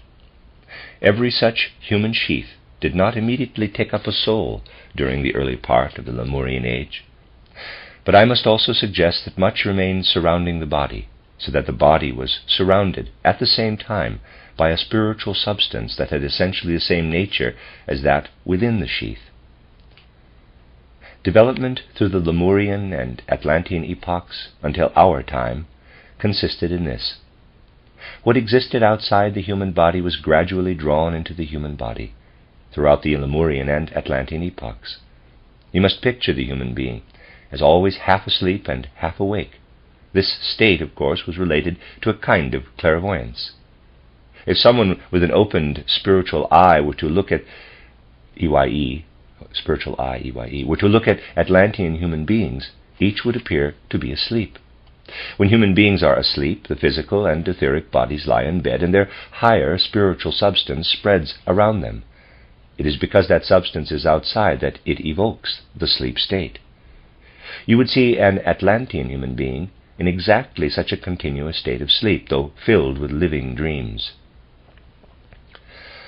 When human beings approached others at that time, they would not see them as we see others today, with definite boundaries or limits. Instead, certain colors appeared to arise in their souls. And when they approached others, a certain cast of colors indicated sympathy. Another nuance of colors might have meant antipathy. At that time, human beings perceived their surroundings more clairvoyantly. As spiritual substance sank into them, their consciousness began to resemble what we recognize today as midday consciousness. What I have described as the descent of the soul into the physical body also has an aspect indicated in the Old Testament. Quote, "Then the Lord God formed the man of dust from the ground, and breathed into his nostrils the breath of life, and the man became a living being." Unquote, Genesis 2:7. Indeed, in addition to the stream of air breathed into the human being was the human spirit. You must be clear that what lives around us as matter is in no way merely matter. When you feel air, you must understand that this is also a spiritual substance surrounding the physical body. With every breath you breathe in spirit, and physical air. It is entirely true that at that time, breathing physical air, as modern human beings breathe, which is what the Old Testament is showing, meant that everything I have spoken of was sinking into the physical sheaths. You may ask, quote, "At that time, what was the human body when the soul was descending? What was the human body when the soul was descending into it from the bosom of the Godhead?" Unquote. The body was air. And today you still breathe what sank into the human body back then. What we call spirit is in the air. Air is only the body, the material aspect of spirit. You should also understand how, with this kind of breathing and this descent of spirit into the human sheaths, there is something else related to this, what we call warmth. The fact that human blood is warmer than the surroundings is connected intimately with this. Before this moment in Earth's evolution, there were no warm-blooded animals. They arrived only later. Warm-bloodedness was a consequence of this breathing. Thus something else happened. Into every such human sheath a certain amount of warmth entered the blood within you, a warmth greater than your surroundings. Before this evolution into a human state, There was something in the surroundings of the physical human predecessors on earth, something that was essentially different from the spirit incarnated in the air. You can get an idea of what then still existed in the atmosphere of the earth if you consider this. It is an imprecise picture, but authentic nevertheless. Think of all the warmth within the various people who have lived on earth. Consider the warmth that lived in their blood, and then of the warmth that has streamed into your surroundings. Imagine all this warmth enveloping the earth, all the warmth coming from the blood flowing within us. All this warmth was what surrounded us in an earlier time. The warmth that had surrounded you has been taken up within you. It is equally true that the warmth once outside is now within you, and that the spirit at one time outside is now within you. Then came a time when the entire earth was enveloped by an atmosphere of warmth. A new spirituality was incarnated in this warmth atmosphere.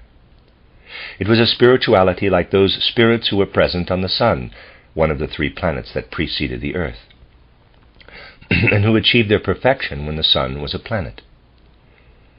Footnote, see an outline of esoteric science, pages 153 to 165, end footnote. The spirituality incarnated in this warmth was highly perfected, as are only the spirits who have attained the goal of their development during old sun, and live today on the sun. In fact, at that time when this warmth spirituality enveloped the earth, it was the vehicle for a single spirituality common to all humanity. What surrounds the earth as warmth was for a long, long time, and for all human beings, the vehicle for a single spirituality, that spirituality that was none other than the spirit of the earth itself. Just as every human being has spirit and is permeated by it, so too to those who can see these things, every planet and every material being are each also the expression of a spiritual being. In this way, our earth is the body or the spiritual expression of a spiritual being. Thus the spirit of the earth can penetrate into the human being in the warmth of the blood. We have in the warmth of the blood, which lived outside the human being during pre-Lemurian times, the means through which the spirit of the earth penetrates the human being. You have to imagine that as the beings on the earth began to become human during the Lemurian age, the spirit that belongs to the air descended. Conversely, the higher spirit also began to descend, the spirit contained in the warmth of the blood, or the real spirit of the earth. These 2 spirits are related in such a way that one could say the spirit whose body is in the air is the same one who makes it possible for the human being to have language. For the parts of the human organism that now make breathing possible also make speech possible. Speech was developed during the Atlantean epoch, and the highest expression of language was that human beings had come to say capital I by the end of the Atlantean age. This is a process that began during the Lemurian age and gradually achieved its perfection toward the end of the Atlantean age. In the Bible we read, quote, "The Lord God breathed into his nostrils the breath of life, and man became a living being," end quote, Genesis 2:7. This was increasingly perfected until it came to the word capital I, until the Spirit began to speak from within human beings themselves, and began to call out of the inmost essence of the human being, Yahweh. This is also the essence and eternal core of every individual human being. Quote, "I am who I am, who was and who will be," unquote. Quote, "I am," unquote, is the deepest inner essential core of the human being. It descended at that time and will remain as individuality through all eternity. This was the first outpouring of the Godhead. It is called the outpouring of the Spirit, the outpouring of Yahweh. This outpouring of the Spirit, or Yahweh, was always portrayed in the myths, which are still more clever than the scholarly writings about them, of religious nations in such a way that this God lived in the blowing wind, in what whispered in the wind, in what moved over the earth in the wind. We can see from the Germanic legends, and also from Jewish and Hebrew legends that portray Yahweh as a divinity of storm and wind, that we are dealing with a divinity who has his external body in the flowing of the air, and who then poured himself into human beings. This divinity worked to individualize human beings when he descended into them, so that the uniform, flowing element which surrounded the human being in such a majestic form in the time before the flood was distributed to individual human beings like water that has been absorbed into individual sponges. But this process was not able to fully individualize people. Human beings had first to find the transition to complete individualization. The human being was not called upon to become a complete individual all at once. At first, groups were built. This too has already been mentioned. Human beings formed small tribes, clans, and groups. Human beings at that time did not yet experience themselves as separate from one another. Human individuals felt that they belonged to a certain tribe or race, as a hand belongs to the body. The modern human being, equipped with an entirely different kind of consciousness, can no longer accurately imagine what it feels like to belong to a tribe, to be within the body of an entire tribe. And the more the small tribes expanded, the more the family became a tribe, the more individualized the human being became. What we find here is a process of individualization you must think of as connected with human blood ties. You will understand this connection with the blood when I tell you that the Spirit's outpouring during the Lemurian age was not homogeneous. You would have seen many spirits descending to earth from the spiritual atmosphere. Many individuals were contained there. When we speak of Yahweh, we are speaking of many folk divinities rather than a single divinity. The Jews realized that it was one among several, among many divinities. The people were divided into tribes because many such folk souls descended, and I ask you to accept them as realities. As the development advanced, more families were appended to tribes, which were then united with other tribes to make larger ethnic groups. But in this way it was still impossible to consolidate into a great unified community.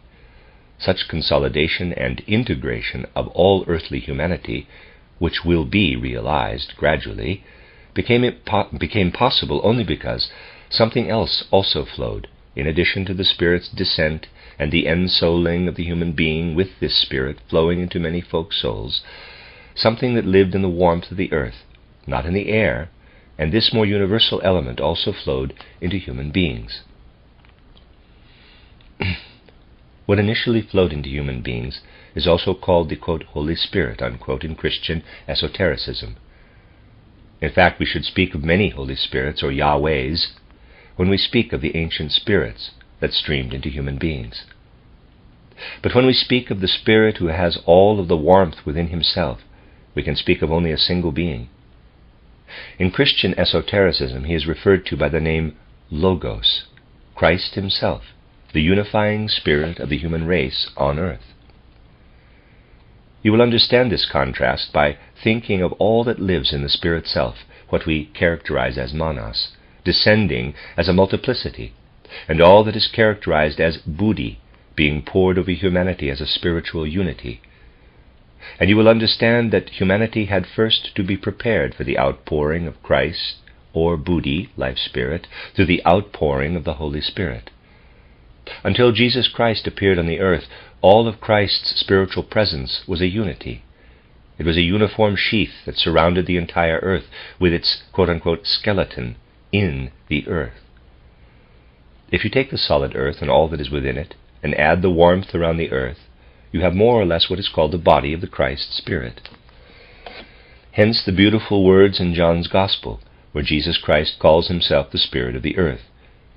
Quote, those who eat my bread tread on me with their feet, unquote, John 13:18. Don't human beings eat bread? The bread they eat is the body of Christ. When they walk on the earth, they step on it with their feet. This should be taken literally. The Spirit of Yahweh, the element of the earth, was gradually poured into individual human beings in the Lemurian age. Similarly, the Christ Spirit, whose body is in the warmth of the blood, poured himself slowly into human beings during the ages preceding and following Jesus Christ. When the entire Spirit of Christ has been poured into human individualities, then Christianity, that is, the great community of humanity, will have conquered the earth. There will no longer be any consciousness of clans and relations whatsoever, but only an awareness of humanity as a community. Despite the greatest individualization, every individual will be attracted to every other. The small tribal and ethnic communities will have given way to the community of life spirit, Buddhi, the community of Christ. A clairvoyant eye of the soul that could look down at our planet would have been able to see how the Christ Spirit was fully contained in what surrounds the earth, and how he poured himself into human individuals. Other colors and moods would appear. What surrounded the earth would have to be sought for within individual human beings. This is the significance of the appearance of Jesus Christ, and it is a cosmic significance. Everything else found in the spiritual development of our earth is preparation. Christ's appearance on earth was prepared for centuries. This significant event was prepared for the entire cosmic evolution of the earth through his showing how the narrow boundaries of tribal consciousness are to be overcome. You know Mercury, Hermes, Trismegistus, the Persian Zoroaster, the Indian Krishna, Buddha, the Greek Pythagoras, the Greek spirit, who was in the earth's surroundings, was beginning to enter human beings. Then came the time of those who established religions, which foster the process of transformation and give us an understanding of the Spirit of Christ. What could the outpouring of the Spirit bring about? It caused love to be bound to the blood. The people of ancient times who lived in small tribal communities did not love one another any less than people do today. Indeed, they loved one another more, but their love was more like that of a mother for her child. It was conditioned more by nature. Blood itself was attracted to blood, and the human feeling of belonging together was expressed in that blood attraction. Their progress, however, meant that they began to feel sympathy for one another as individuals. In this way, smaller groups, families, and communities developed, which in turn were brought together into larger communities. As individuals, however, human beings became increasingly egoistic and self-seeking.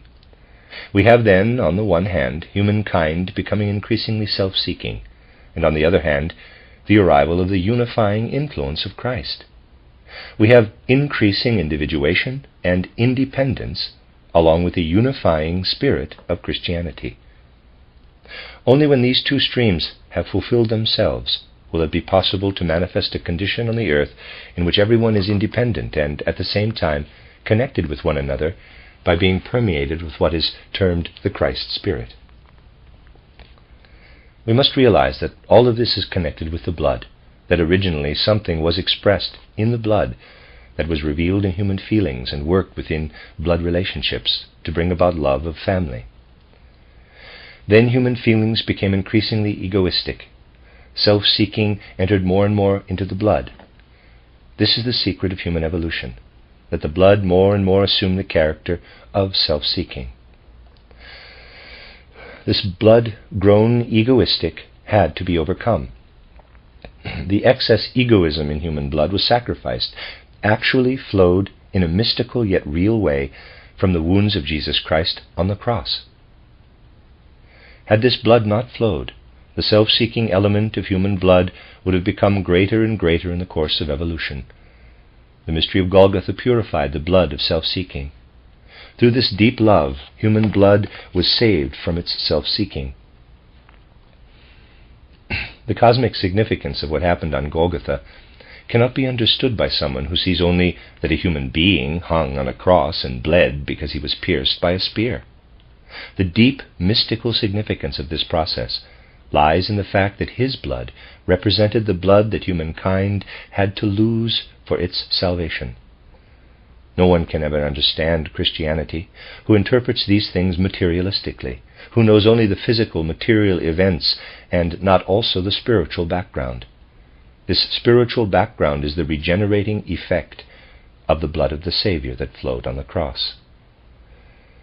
We can understand the further evolution of humanity only if we grasp just how decisive this fact is, only if we can comprehend that the mightiest revolution in the spiritual evolution of humanity on earth is connected with this fact. If we follow human development on earth, we find that in ancient times, before the Christ principle entered the human soul, the centers with the most profound teachings and cultic practices were dedicated to the mysteries of the Spirit. As Christ came into the world, the mysteries of the Son have developed more and more. In the future we will cultivate the mysteries of the Father, which have already been announced to us in the Apocalypse. Let us return now to the mysteries of the Holy Spirit. They were first established at a place between Europe and America that disappeared long ago. The first schools of the great adepts were established there, and the mysteries of the Holy Spirit were inaugurated. Mysteries that have been propagated into our time. Those who passed the tests that showed their readiness and maturity were able to be initiated into the mysteries of the Holy Spirit. Those who were sufficiently instructed and purified were admitted. They had absorbed the teachings that form the foundations of all religions as theosophy, which today we take up with spiritual science. They had purified their desires, had acquired an organized mind, and had grown accustomed not just to loving within the boundaries of their blood, but rather to embrace all humanity in love. They had become what is called a homeless human being. What happens in the present, in the highest developmental stages of humanity, is an indication of the future. The ancient initiations continued until the last centuries before Christ, and indeed they were shown to us when we investigate the Egyptian pyramids. In those initiations in ancient mystery temples, the pupils who had advanced to the degree that they could love all humanity were placed into a 3-day sleep. Their physical bodies became death-like and completely lethargic. The initiator was then able to lift their spirit out of them, just as the spirit is lifted out of the human body every night in sleep. The spirit is just as unconscious in ordinary sleep as it was conscious in those students who were sufficiently prepared. Only the disturbing characteristics of the physical body were no longer present. But during this 3-day sleep, pupils could remember precisely what had been learned earlier. They could then bring this back into their bodies. Since the pupils who were to be initiated had learned and taken up the appropriate concepts and feelings, the initiator could then lead them to experience as spiritual reality what they had earlier studied and felt. While the soul was out of the body during the 3 days, it traveled through the astral and devachanic worlds. What it had learned earlier it could experience as reality, and in this way the human being became one who knows. Spiritual scientific teachings were no longer merely teachings. They had become the very life in which the soul maintains itself. When the pupils then awoke and looked at their physical surroundings, a sound came to their lips that broke free from the soul itself, that must break free when the soul sees itself placed back in the physical world after 3.5 days in the spiritual world. The soul felt that its I, capital, had become a citizen of higher worlds, that its I had dwelt in higher worlds and could step up to speak before other human beings concerning its experiences. When human beings speak of the spiritual world in this way, they have become proclaimers of the Spirit in the physical world, missionaries of the Spirit. This is expressed in the words, quote, Eli, Eli, lama sabachthani, which means, quote, my God, how you have glorified me. That is what could be heard from everyone initiated in this way. If such people had been examined in their deepest souls, you would have discovered that these initiates from the mysteries of the Holy Spirit were speaking prophetically what was later to be present in Jesus Christ for all humankind. Of course, in such initiates, buddhi was awakened only inwardly, indeed in the so-called etheric body. We see, then, that throughout antiquity there were initiates of the Holy Spirit, in whom the Son, the Christ, was inwardly awake. This Christ principle was not awakened all the way into the physical body, but it was present within the etheric body. These initiates had become immortal in the etheric as etheric human beings. What was true for the great initiates was also true of Jesus Christ's appearance on the earth, and this constituted a great advance for humankind. But it was true all the way into the physical body for the one who died on the cross. all that could be experienced through the ancient mysteries outside the body could be seen on the physical plane in the event of Golgotha. It was visible even for those endowed only with physical eyes. The initiates of ancient times could see it if they had comprehended deeply enough. They were blessed because, as the chosen, they had experienced that life must conquer death. This was no longer necessary. Through the event of Golgotha, this had taken place in the front of physical human eyes. Life had overcome death before them. Through a relationship to this single event, through a family-like bond that connects each individual to this event, a substitute was created for what had previously been experienced in the mysteries of the Holy Spirit.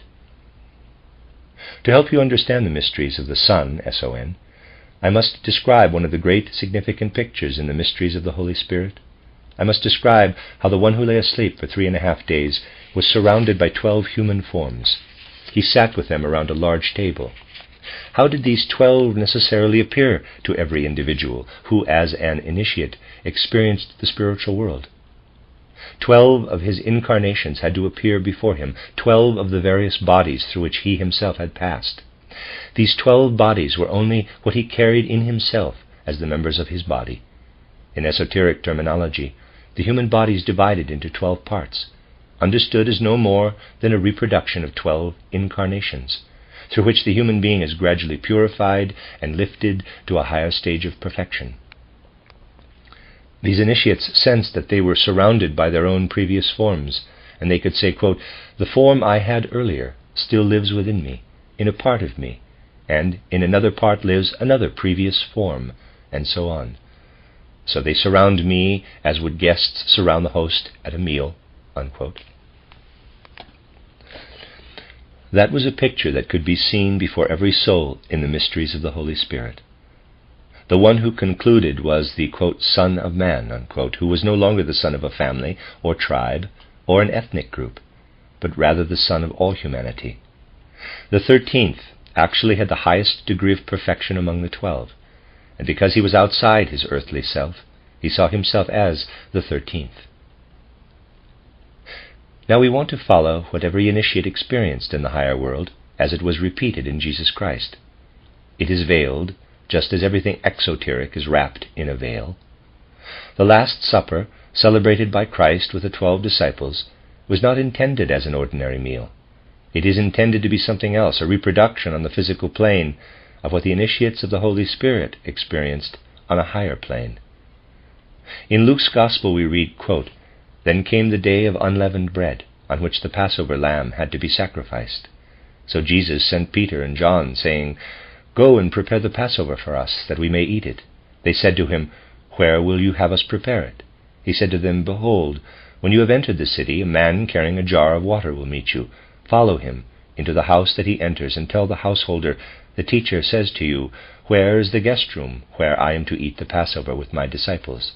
And he will show you a large upper room furnished. There, make ready." End quote.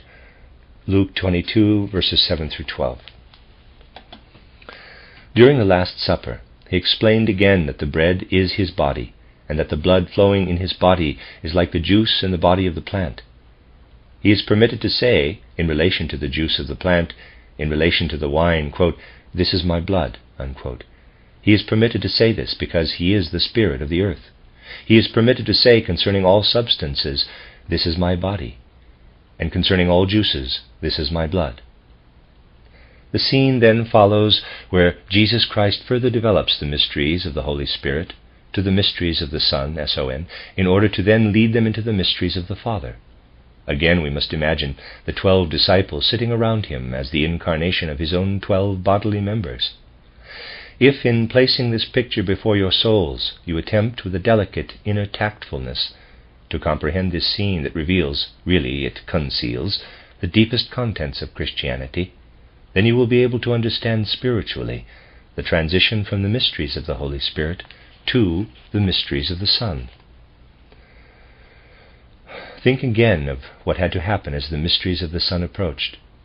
It had to become obvious that the blood must lose its power to bind people to blood ties, that blood ties would one day mean less than egoism.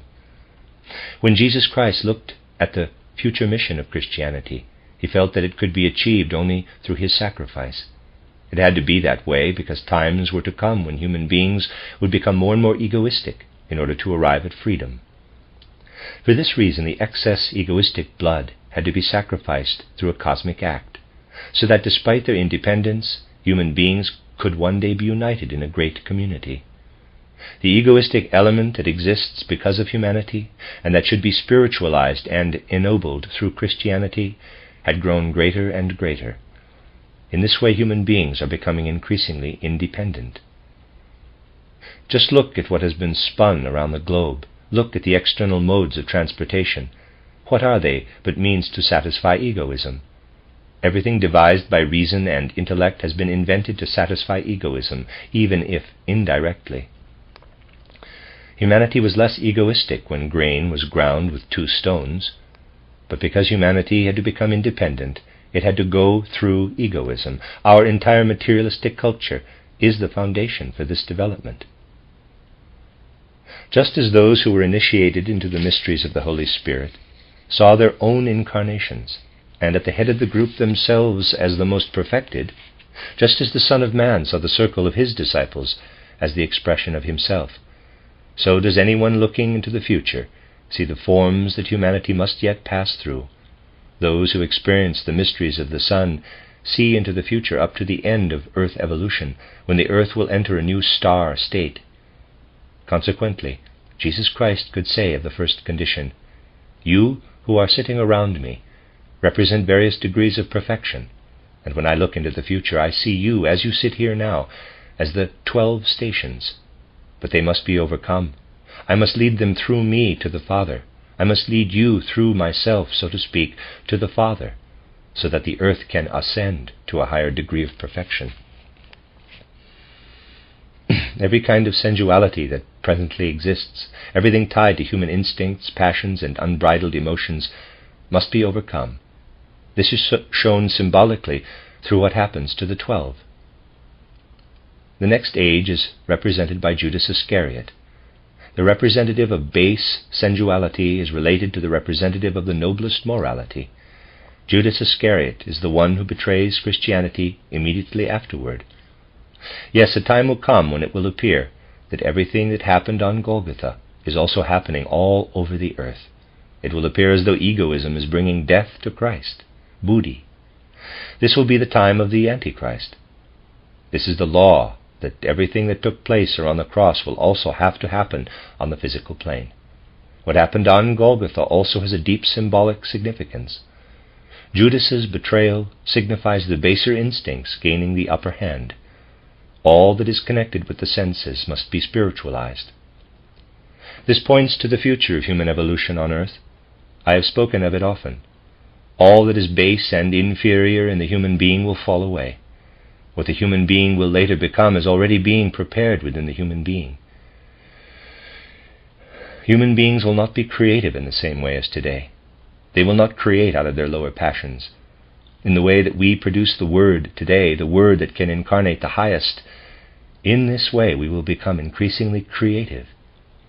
Just as the human being has become more egoistic through sexuality, so through the falling away of sexuality, the human being will become selfless again. The Word, which we bring forth today through a stream of air from the larynx, will in the future become creative of humankind. The voice changes at puberty. The voice will become what brings forth. At the same time, this Word, because the entire relationship will be reversed in the future, will be the expression of human mastery of the air. Therefore, what originally blew through the human being like the wind will work to transform something connected with the human being at an even deeper level. The Word will become creative enough to purify and clean the blood. Even the blood of human beings will be transformed. It will be capable of invoking only pure, selfless feelings. There will be only one human race that will be creative through the Word. Selflessness will become a characteristic of the blood, and the organ for thinking will be transferred into the heart. Here we have one of the 2 evolutions that follow Christianity. The age ruled by egoism is represented by Judas Iscariot. Anyone who observes world events with an unprejudiced eye can see how sexuality in human beings is in a position to betray them as spirits and to kill them. Nevertheless, human beings will one day create through the Word, just as they produce something higher than themselves today, the Word, when the heart is their organ for perceiving the Spirit. I ask you now to apply this to the Gospel, and to consider a scene where this is expressed with majestic symbolism in a wonderful way. Look at what will follow when Christianity becomes selfless and brotherly. Consider how what makes the human being egoistic is incarnated in Judas Iscariot, and look at what human beings are developing toward through 12 stages, the form that Jesus Christ himself assumed. Everything rises to the heart. The transformation takes place in such a way that the creative power rises up from the lap to the heart. This must be expressed in the one who represents the noblest figure and who is closest to Jesus. We read, quote, "One of his disciples, whom Jesus loved, was reclining in the lap, kolpos, of Jesus. So Peter beckoned to him that he might inquire who it might be. So lying close to the breast of Jesus, he said to him, quote, 'Lord, who is it?' Unquote, from John 13:23. This scene shows how the lowest forces of human creation are lifted into the breast, portrayed by the most intimate of Jesus Christ's disciples. The mysteries of the Son, the mystery of Jesus, is indicated here with a great delicacy. You can read the words of the disciple who was himself initiated, in order to see that this is a mystery. At the end of this scene, after he had experienced his transformation and knew how he would come from the Son to the Father, what can he say? At a higher level, he himself can say what the initiate said, quote, 'Eli, Eli, lama sabachthani,' unquote. That is what he says. You can read what John says yourself. Quote, 'Then Jesus said, quote, "Now is the Son of Man glorified, and in him God is glorified," unquote. The Last Supper was a preparation for what then took place on the physical plane. For this reason, we can learn from Christ's death the overcoming of death on the physical plane, the overcoming of egoistic blood, of the flow of blood from the wounds. We also come to know the majestic perspective revealed when these words sound forth from the cross, out of a consciousness of the future. The earth has reached the goal of total community, the spiritualization, the overcoming of everything that can pull down the spirit of humankind. Those who have gone through this at the side of Christ will be able to gather around him when they depart earthly evolution and rise to a higher evolution. Jesus Christ will be able to call out once again, in view of the end of earth's perfecting, the words he called out from the cross, "Eli, Eli, lama sabachthani." My God, how you have glorified, spiritualized the I within humanity. That is what these words mean. There is also a later false translation that claims to be derived from the words of the Psalms, but the true translation of the words are the words that express the mystery of Golgotha. My God, how powerfully, how much you have glorified and spiritualized me. These words reveal to us the Spirit's struggle to free itself from the body.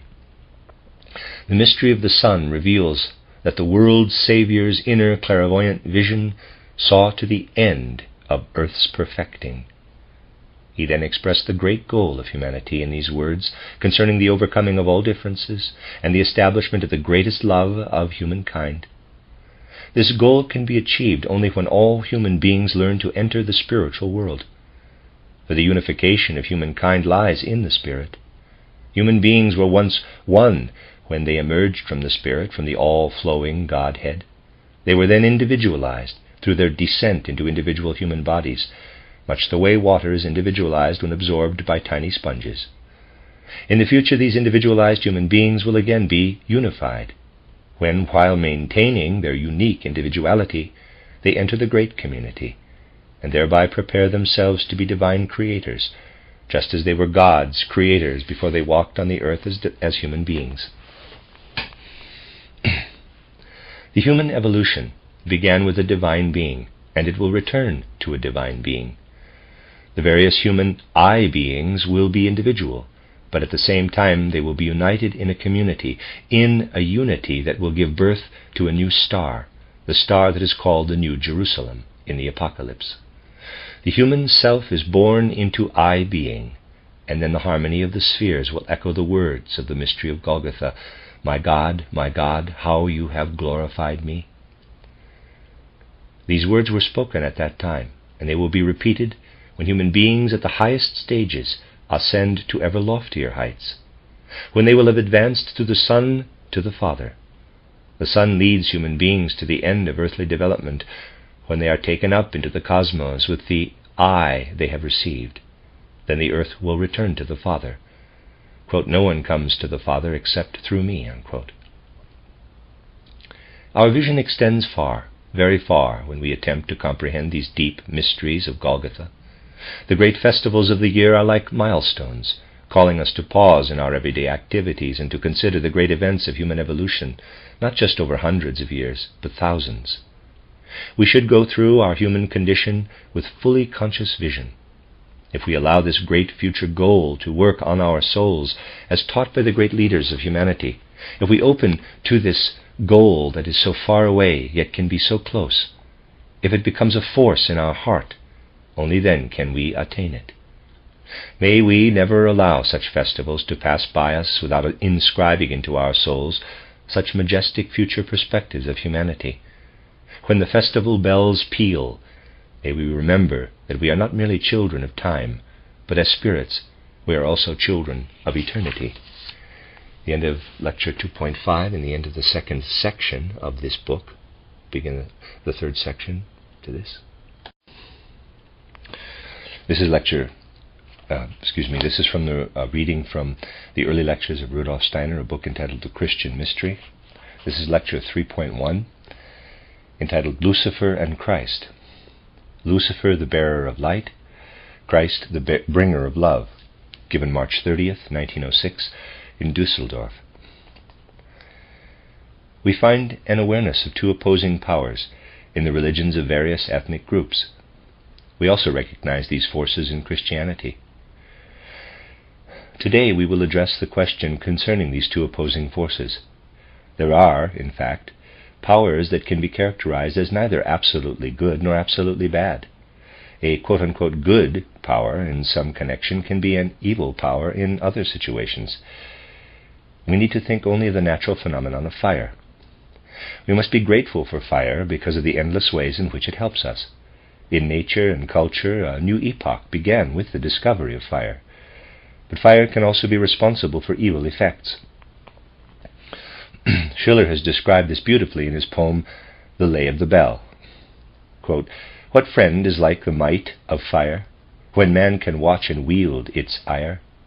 Whate'er we shape our work, we owe still to that heaven-descended glow, when from their chain its wild wings go, where it sitteth wide and wild, sweeps from free nature's free-born child."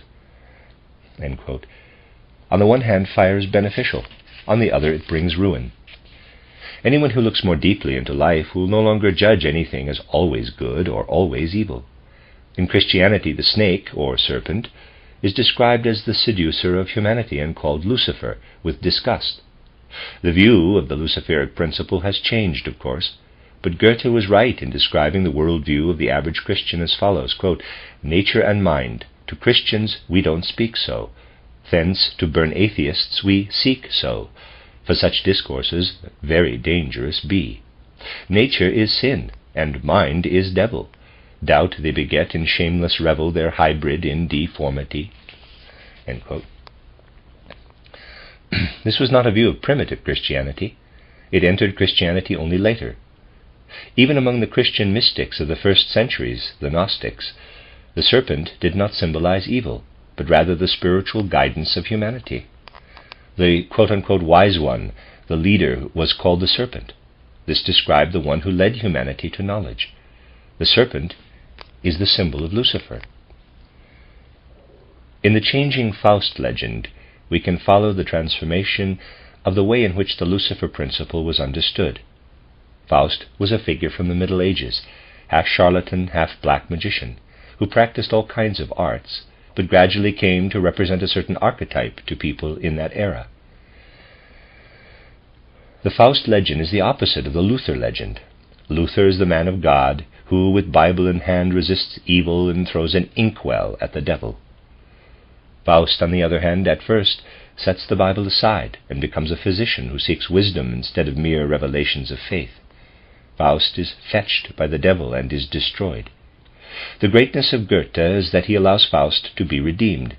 This is a complete transformation of how the Faust character has been understood in past centuries. Goethe cast the Luciferic principle in the form of Mephistopheles against Faust. Mephis means liar, Tophel means ruiner. It is an Hebraic name taken from ancient teachings of magic. Faust is the white magician, in contrast to Mephistopheles, who represents the emergence of black magic. Goethe does not allow Faust to fall to Mephistopheles. The name Lucifer means the bearer of light, from lux, meaning light, and fero, meaning I bear, in Latin. This cannot be a principle of evil. To truly understand this principle, we must imagine ourselves back in very ancient times. If we want to understand the principle of Lucifer, we must think of the divine and human principles as they were construed in the earliest times of Christianity. When human beings began to develop, other beings were lower, while others were higher. These higher beings were gods. They became gods only after a long period of development. They no longer needed to receive the same teachings that human beings need. We think of earthly existence as having been preceded by another planetary existence, during which the gods, who later became creative powers, evolved. The gods have developed ahead of us. In a sense, they have already graduated from the school we are now attending. At a certain stage at the outset of their evolution, the gods were also human beings. We must look at how the various stages of existence relate to one another, beginning with the mineral, plant, and animal realms. When we consider the mineral kingdom, we must ask how it actually arose. This inquiry leads us to a deep esoteric truth. Take the example of coal. It is stone today. Several million years ago in Earth's evolution, what we heat our stoves with today was still contained in a beautiful forest of ferns. Due to a geological catastrophe, the trees were covered and went through a process that transformed them gradually into coal. With coal we can confirm that lifeless matter arose from the living. There were constituents of the mineral kingdom for which this is not as easy to ascertain, for example diamonds and quartz crystals, but these too once were a part of a life-bearing being. If we go farther back in time, we find plants that were later petrified into these other minerals. All dead matter has come from a single life. If all life were one day to be petrified, the earth would become a rigid body. Our plants of today are entities that managed to preserve life from an earlier age, when life was universal. Part became petrified, but another part succeeded in maintaining life. The ancient forests of ferns became petrified. A new kingdom arose upon which new life then walked. At first there was an age when there was only life. Then a new age came when a part became petrified, and alongside it a young plant kingdom arose.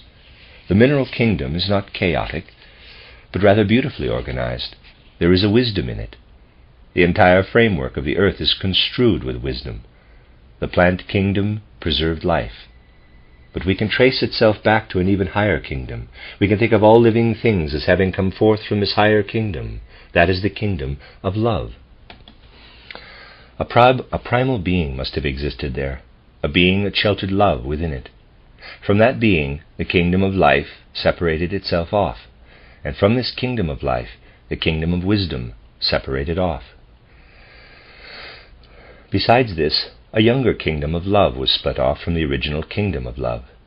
The beings of this younger kingdom stand at the level of the animal, and already express love for the first time. But there is something still higher. The divine stands above all these kingdoms. The other kingdoms have all been formed from the divine. Now you understand how, at the beginning of our planetary evolution, the human being and God faced each other just as the mineral and plant kingdoms of nature stood in relation to each other at the beginning. Earlier there was a plant kingdom that did not need a mineral kingdom. But the younger plant kingdom needs a mineral kingdom. So too, at the beginning of Earth's evolution, the gods needed humanity. Without human beings, the gods could have as little flourished as the plants without minerals. Consider the animal and the plant kingdoms. There is a very specific relationship between the two. The animal exhales carbon dioxide, and the plant exhales oxygen. They are dependent upon each other. The lower kingdom, the plants lovingly give back to the animal what it needs. The plant keeps the carbon dioxide for itself and gives back the oxygen. Thus we have an ongoing wonderful exchange between lower and higher kingdoms. Such an exchange also exists between the plant and the mineral kingdoms. The plant is constantly lifting the substances of the earth out of the mineral kingdom, and thereby raising them into a life process. In this way, a higher kingdom works on a lower kingdom. Likewise, at the beginning of Earth evolution, the kingdom of the gods worked with the human kingdom. At first there was an interaction such as that between plant and mineral, between animal and plant. The interaction between gods and human beings first found expression in what we call love among human beings. When human beings first appeared on the earth, they embodied both sexes in one organism. This power of love, of relationships between people, is what the divine used to express itself at the beginning of Earth evolution.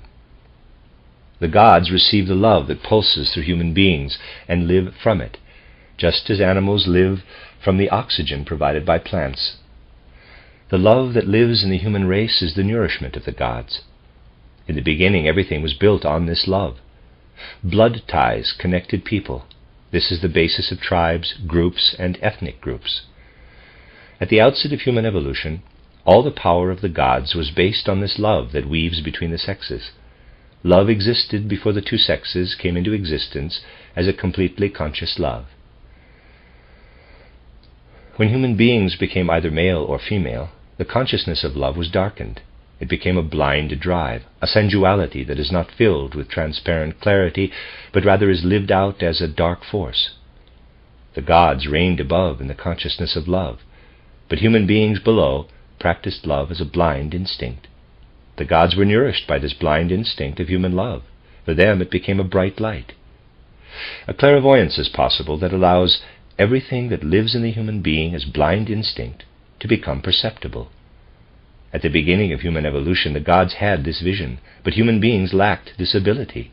They were filled with passions. They were flooded with what drives the two sexes together. The gods lived in the astral light.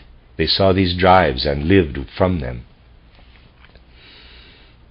Earlier, a younger plant kingdom remained behind and pushed back the mineral kingdom. Likewise, a new realm of gods arose from an ancient realm of gods. Humanity, as presently constituted, then came into existence. There were also beings that had not developed full consciousness in the astral light. They stood between gods and human beings when humanity began its existence on the earth. These beings we call the hosts of Lucifer. Under the influence of the gods alone, who had attained their perfection during earlier evolution, the human being would have remained without the astral light, without knowledge. These gods were interested in nothing more than that the human being live on the earth. But Lucifer had to make up for development he had neglected earlier. He could do this only if he employed the human being for this purpose. The realm of the senses was a part of the human kingdom. Lucifer had no sensory existence. He had to use the bodies of human beings in order to advance himself. For this reason, he had to give human beings the ability to see in the light what the gods had implanted in them. The gods implanted love in people. Lucifer had to seduce them into seeing it in the light.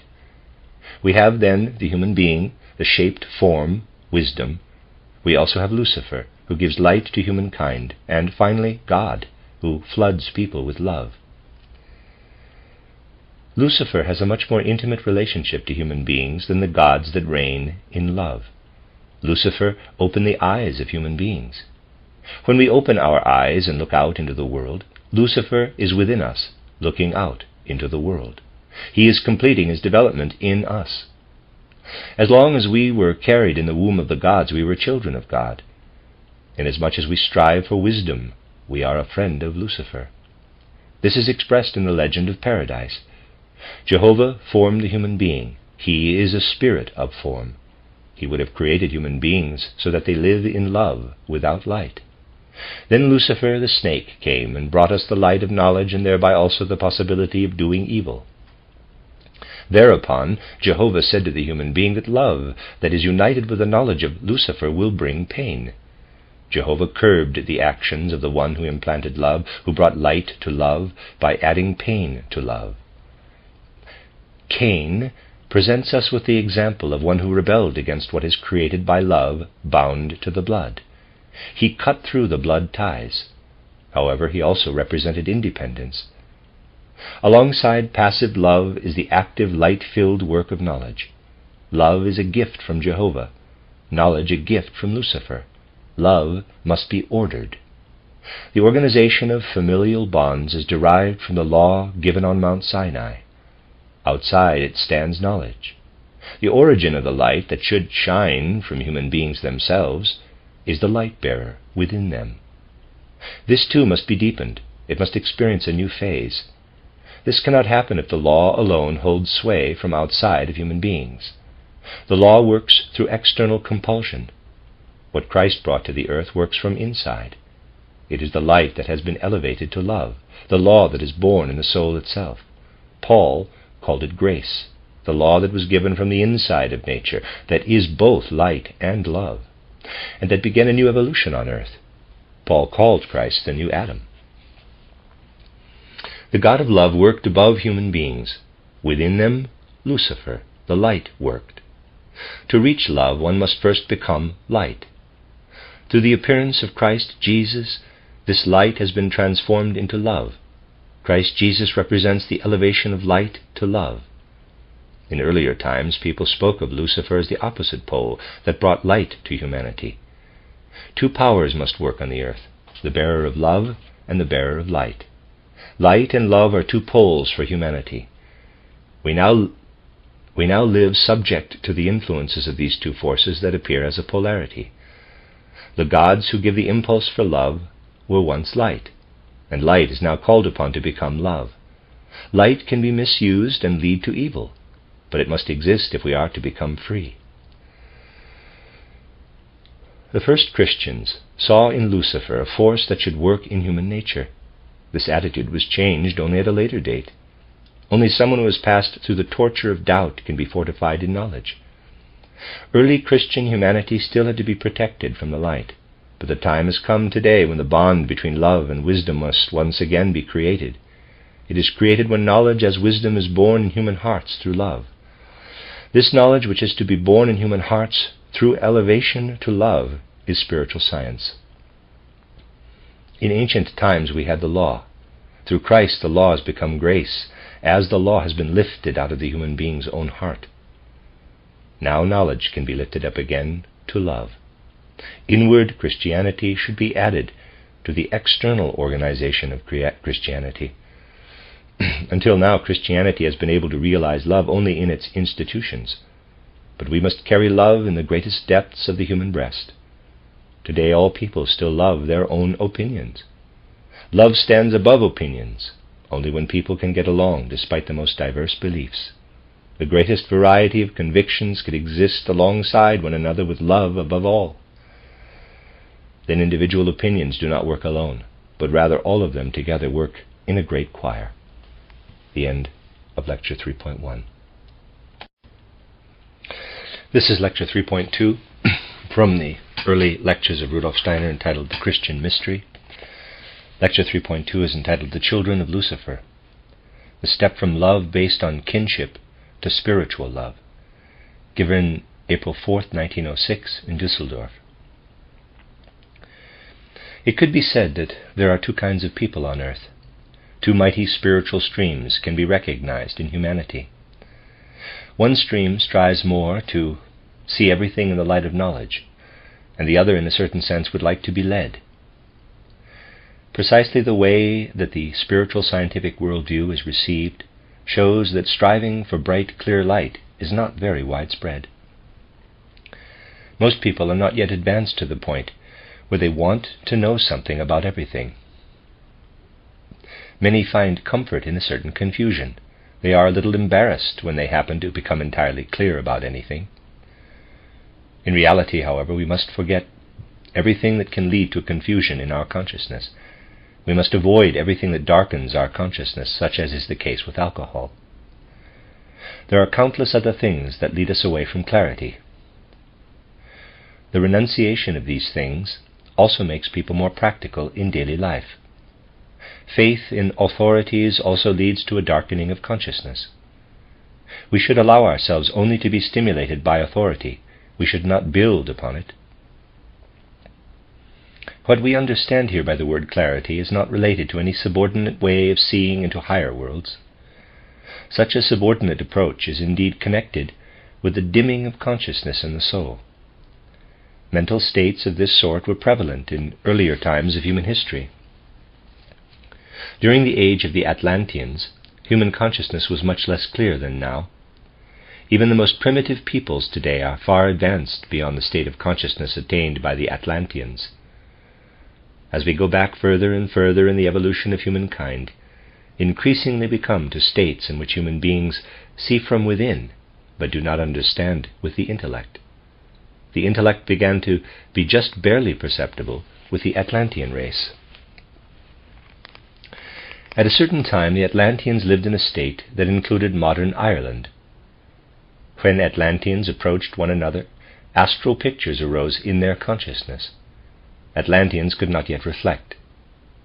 Only after the frontal lobe of the brain was developed could human beings say I of themselves, capital I. Human beings first started to develop their I consciousness in that part of Atlantis we find in Ireland today. From this location the Atlanteans spread over Europe toward Asia. The human skeletal remains evident in Neanderthals, derived from descendants of Atlanteans having a sloped forehead. From that time onward we very slowly learned to think with our minds and to develop an I consciousness.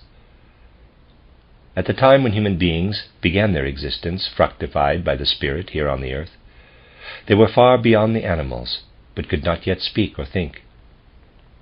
Spiritual beings called devas were present then.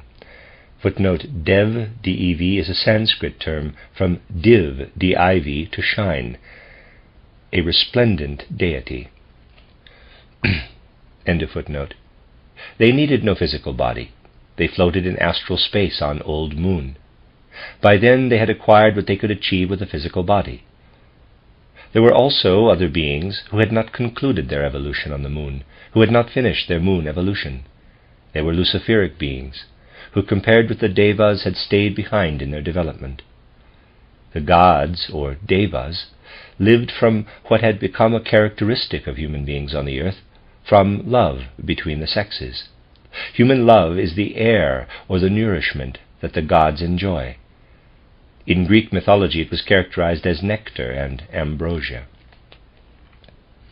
As long as human beings slept, Lucifer's hosts had no proper role among them. They made human beings into their own children only during the fifth root race. The human ability to think is not really very old.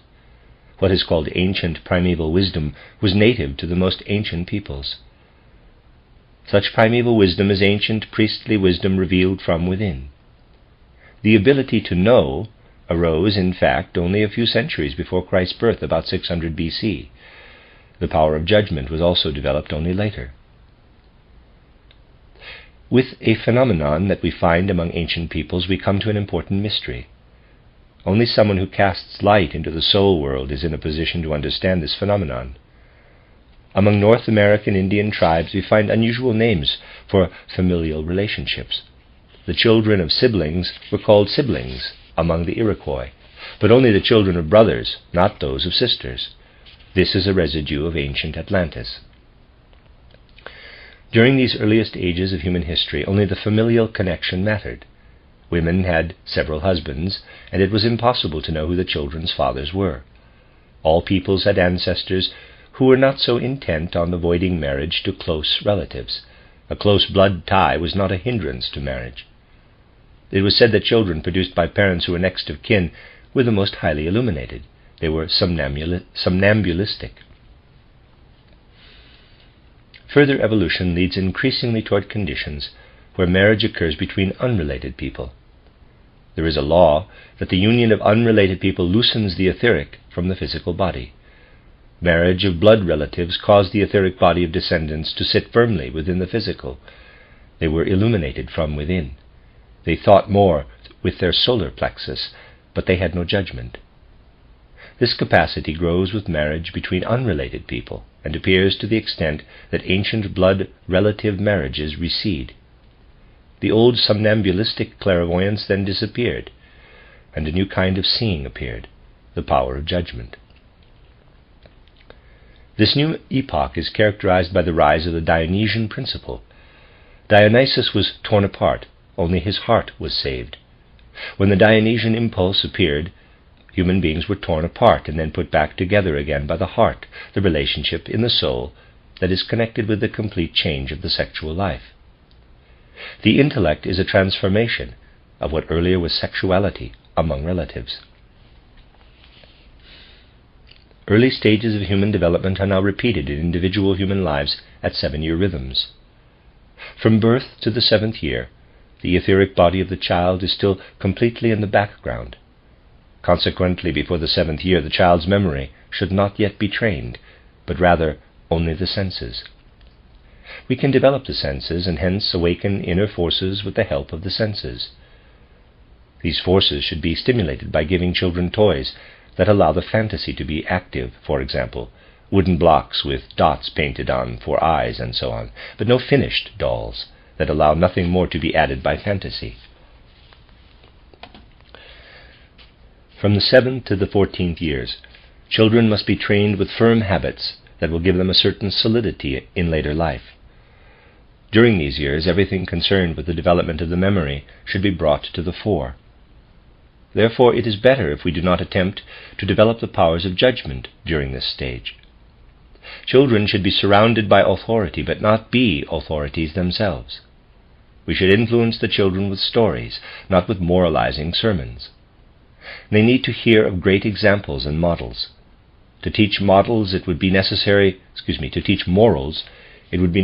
to develop feelings for them in the ancient Pythagorean ways. Pythagoras said to his disciples, quote, "You should not swing your sword at a fire," an illustration of the fact that you should not do useless things. Another Pythagorean expression was that one should not reverse one's path unless one has come to its end. Children should not be taught to judge things themselves, until after puberty. At this age, the etheric body is loosened, and the astral body is only just ready to be active outwardly. The development that individual human beings now pass through in 7-year rhythms was completed by humanity in the course of its enormous evolutionary epoch. Part of the human being's inferior powers were elevated to be formed into the power of judgment. Only then could the hosts of Lucifer intervene. This Luciferic power is expressed in independent human judgment. At the time of this Luciferic intervention, there appeared for the first time work accomplished by human beings. Following this development in ancient times, we can say that at that time families alone joined together in community.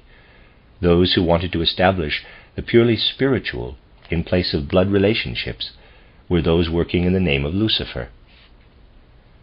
The church was formed as a continuation of the ancient wisdom of the priests.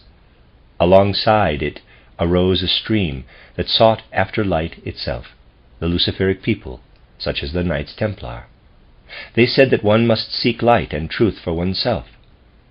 There was a sect in the Middle Ages that understood this. Its members called themselves Luciferians. Footnote: Luciferians were followers of Bishop Lucifer Calaretanus of Cagliari, died in 370. Bishop Lucifer was vehemently opposed to Arianism. He defended Athanasius at the Council of Milan and was exiled by Emperor Constantius II in 355. For a time the Luciferians were in Sardinia, Spain, Gaul, Italy, and Africa. End of footnote. They said that no matter how blessed human beings could become without the light of knowledge, they were not interested. They wanted to penetrate to the light. These are the two streams in humanity. One stream wants only to be blessed. and the other also wants light. Those afraid of knowledge consider Lucifer as the evil one, but for the others Lucifer is the light bringer, the light bearer. There is a manuscript in the Vatican that speaks of this, but is kept secret by the Church, and this ecclesiastical attitude warns people of Lucifer.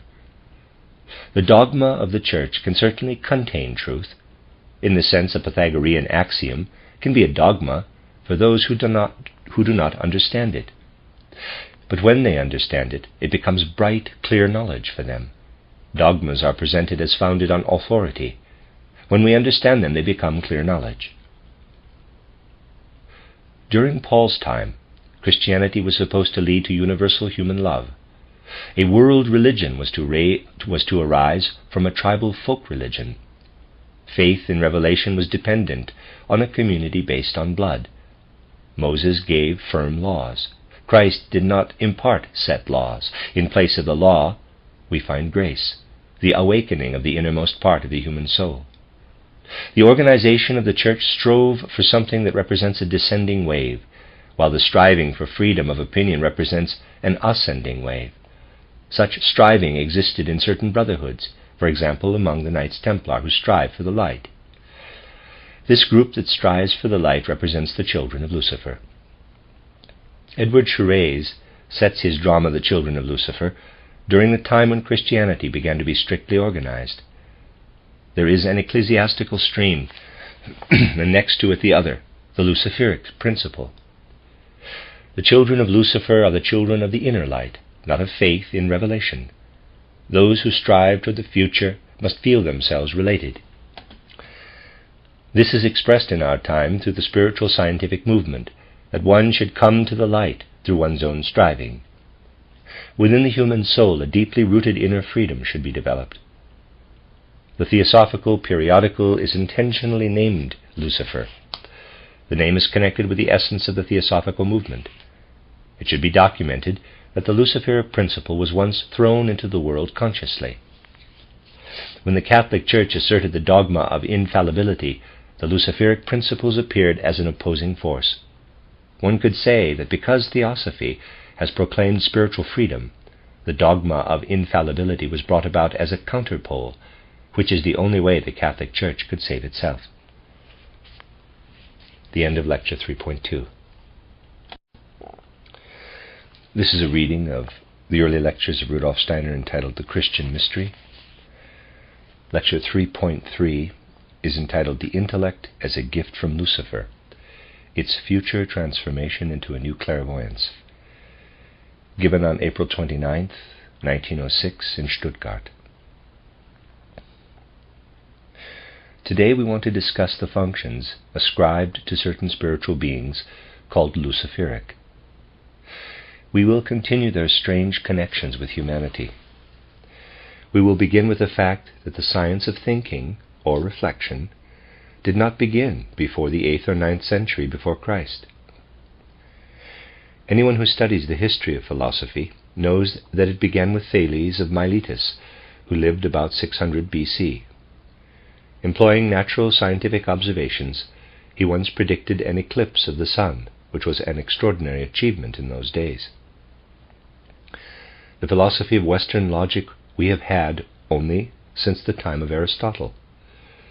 Before that there was no teaching concerning thinking, because thinking itself, the abstract intellect, dawned only between 600 and 800 BC.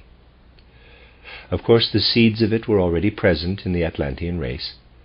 It is true that we have an astronomy from the Chaldeans, the ancient Egyptians, and other Oriental peoples, but their astronomical knowledge originated in a deep underlying aptitude for clairvoyance. The intellect arose only half a millennium before Christ. This is related to a complete change in blood relationships and forms of marriage.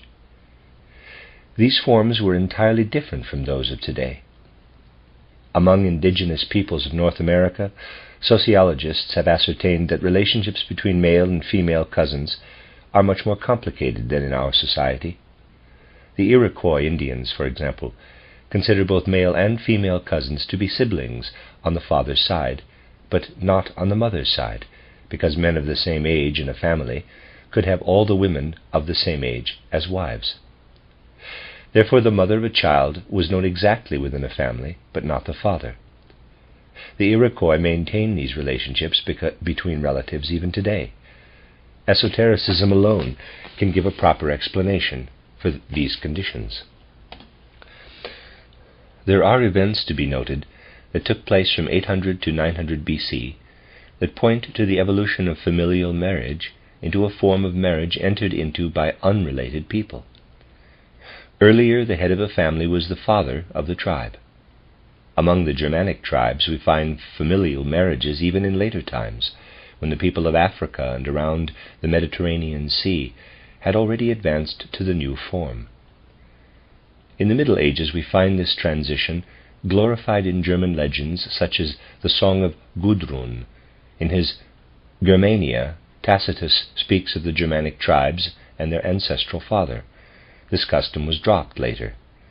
In the Song of Gudrun, the kings journeyed to distant lands in search of wives. In the legend of Siegfried, we have a description of how the new order rejects marriage of blood-related kin. The marriage of Sigmund and Sieglinde is prohibited by Frigga. Wotan was the one who founded the new kind of marriage of people unrelated by blood. This new form was introduced in the various races and peoples at different times. There is an unusual connection between the transition to the new form of marriage and the formation of the intellect.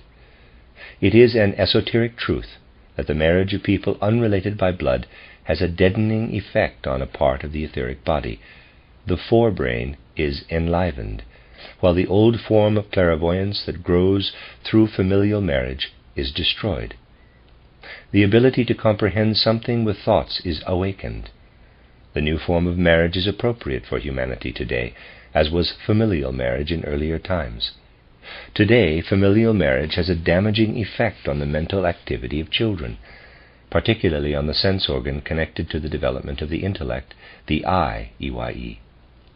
That is why there is so much blindness in familial marriages. The brain is improved only by marriage between people who are unrelated by blood. This physiological fact is closely connected to the evolution of humankind. It was necessary in order to prepare for the appearance of Christianity. Could Christianity have developed under any other circumstances? It brings the love of soul to soul, the influence of one soul on another. The love of blood relatives first had to be overcome. The ethnic groups and races ripened for Christianity, in fact only when they had overcome love based on blood relationships. The ancient initiates of Egypt always came from the same family through many generations. As we look farther into history, it becomes clearer that the ancient wisdom was intuitive. Intellectual reflection is related to the condition of Christianity. Now, what was the relationship of the gods to human beings? In the course of their development, human beings will themselves become guides, and the gods themselves underwent a kind of human evolution on other planets, different from ours, but nevertheless similar. Those beings above develop themselves on the foundation of the lower. The human being and animals live from plants, which in turn live from minerals. The gods could never be if human beings were not.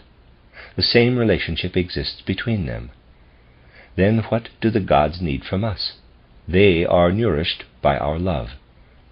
The division of the sexes took place. The real significance of nectar and ambrosia, the food of the gods, is the love of man and woman. This expresses an esoteric fact. Between the gods and human beings, there are other beings who did not complete their development at the same time as the gods. These beings were kept back as a class. They did not graduate, so to speak, but they are nevertheless very far ahead of humanity. These are the Luciferic beings and the instigators of higher spiritual independence in human beings.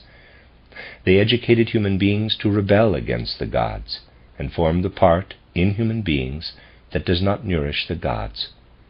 Consequently, Lucifer appears in the Paradise legend as the snake. Jehovah's punishment indicates that, quote, "With pain you will bring forth children." unquote. Lucifer's hosts continue to educate the intellect. What these beings had not achieved in the past, they made up for when the new form of marriage appeared. No longer did the blood involuntarily cause one to love. Love arose when there was harmony and agreement between souls. Considering this, we can understand the rule of Jehovah. He regulated blood relationships with proper laws. The ancient law created order among the people. 800 or 900 years before Christ, Lucifer became free, and the inner power of the soul began to unfold. Christ is the representative of the new order. The outer law was given on Mount Sinai. The inner law, grace, is given to those who have been freed by Christ. Such is human progress. The Luciferic principle must develop more and more in the human being. Science should be liberated through spiritual science. Science is deepened into wisdom. The name Lucifer points to the principle in independence. For this reason, Madame Blavatsky named her first periodical Lucifer, and for the same reason ours has the same name, in order to document this principle. The difference between races will be increasingly worn away, and the second sentence of the Theosophical Society's principles will become operative, to build the kernel of a brotherhood of human beings. The love arising from blood ties will increasingly be overcome, and people will seek soul connections more. Souls will find one another from great distances. The further development and transformation of the intellect will bring us new clairvoyance in the future. Overcoming altogether the love based on race, family, or blood ties leads at first to loneliness.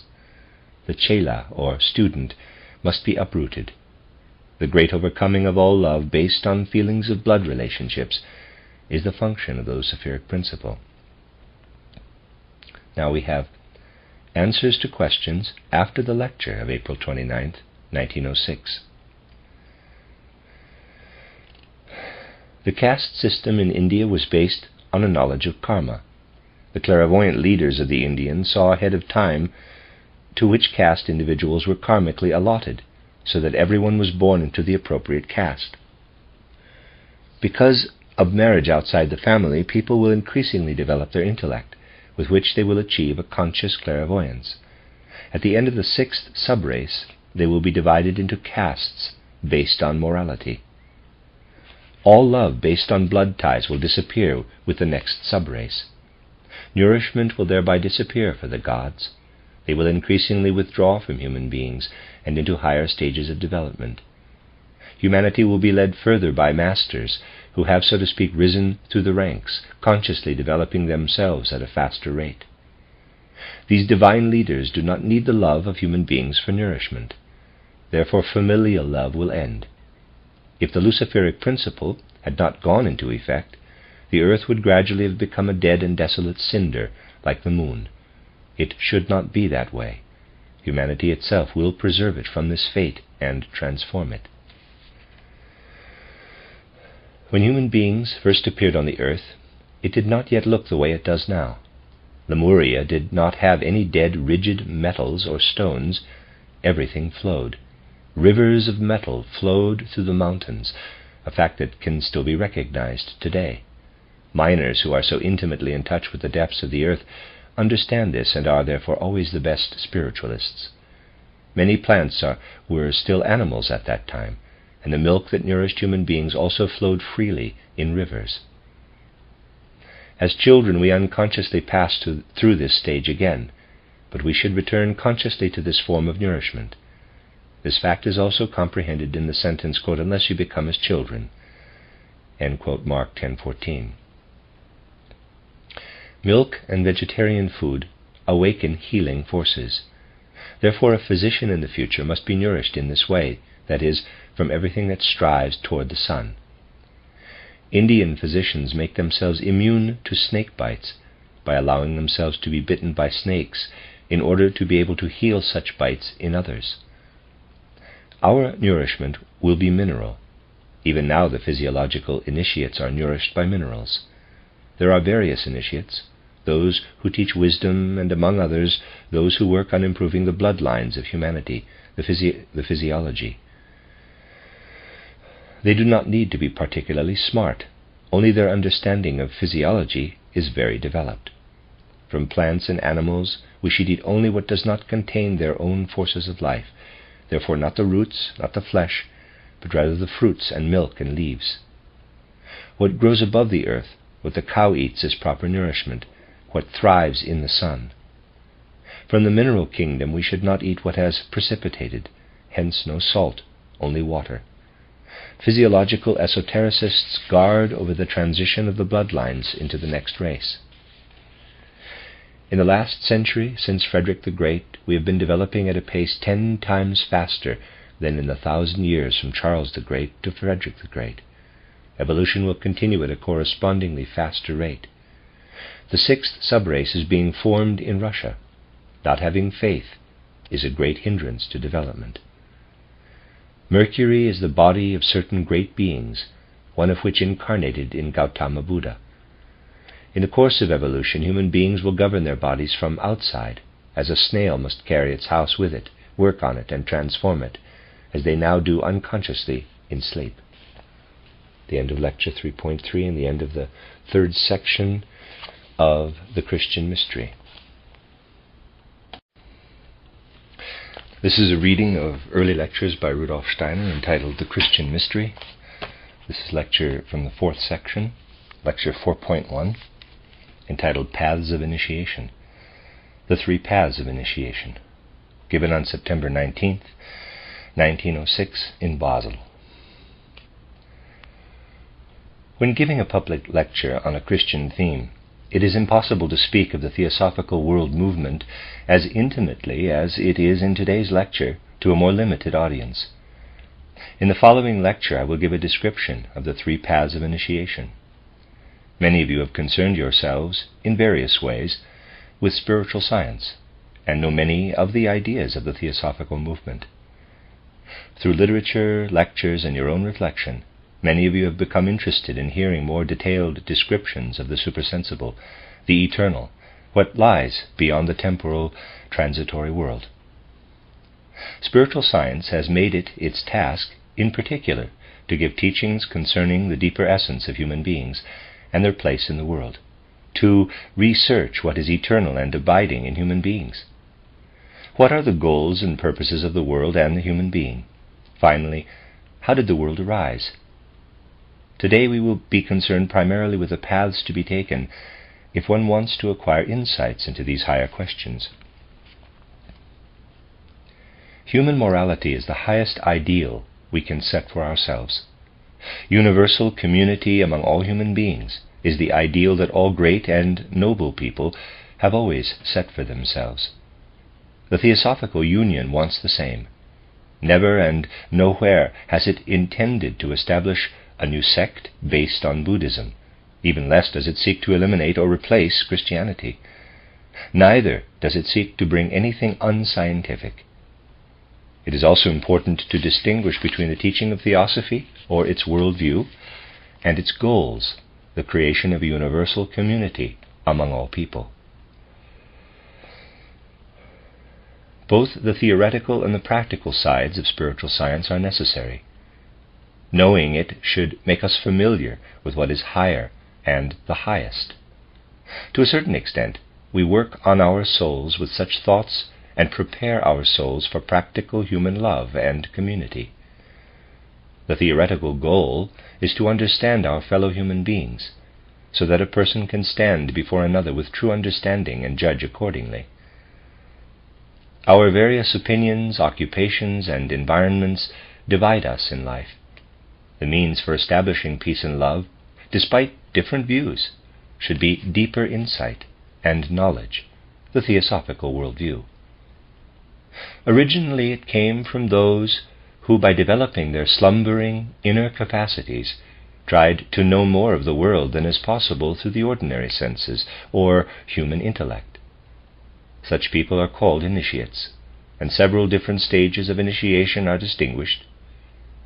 The great founders of the religions were great initiates, for example, the ancient Egyptian priests, as well as Zoroaster, Moses, Plato, and Jesus Christ.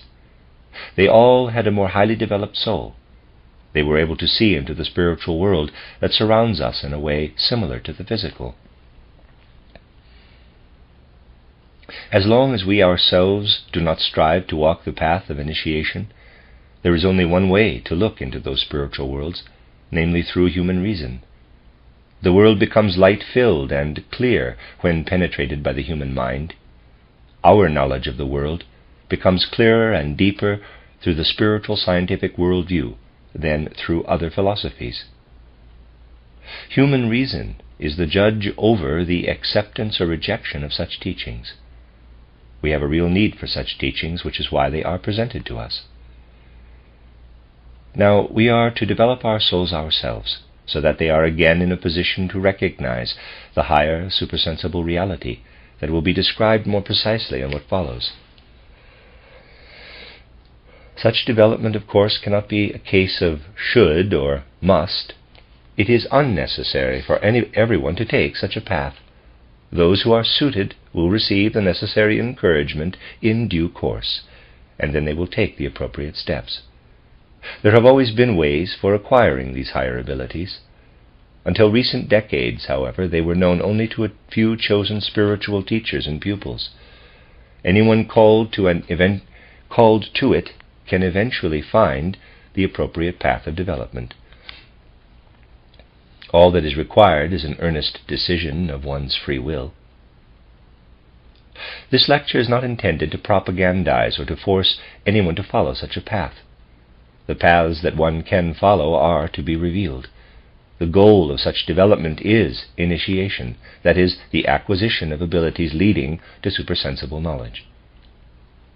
Unfortunately, the erroneous opinion is widespread that theosophy is something imported from the East, that it in fact originates in India as a new kind of Buddhism that wants to become a new religion forced upon Westerners. This belief does a great injustice to theosophy, for it has also been in Europe from the very beginning. Particularly in the last centuries, it has taken root in many locations. Of course, it has always found more understanding in the East.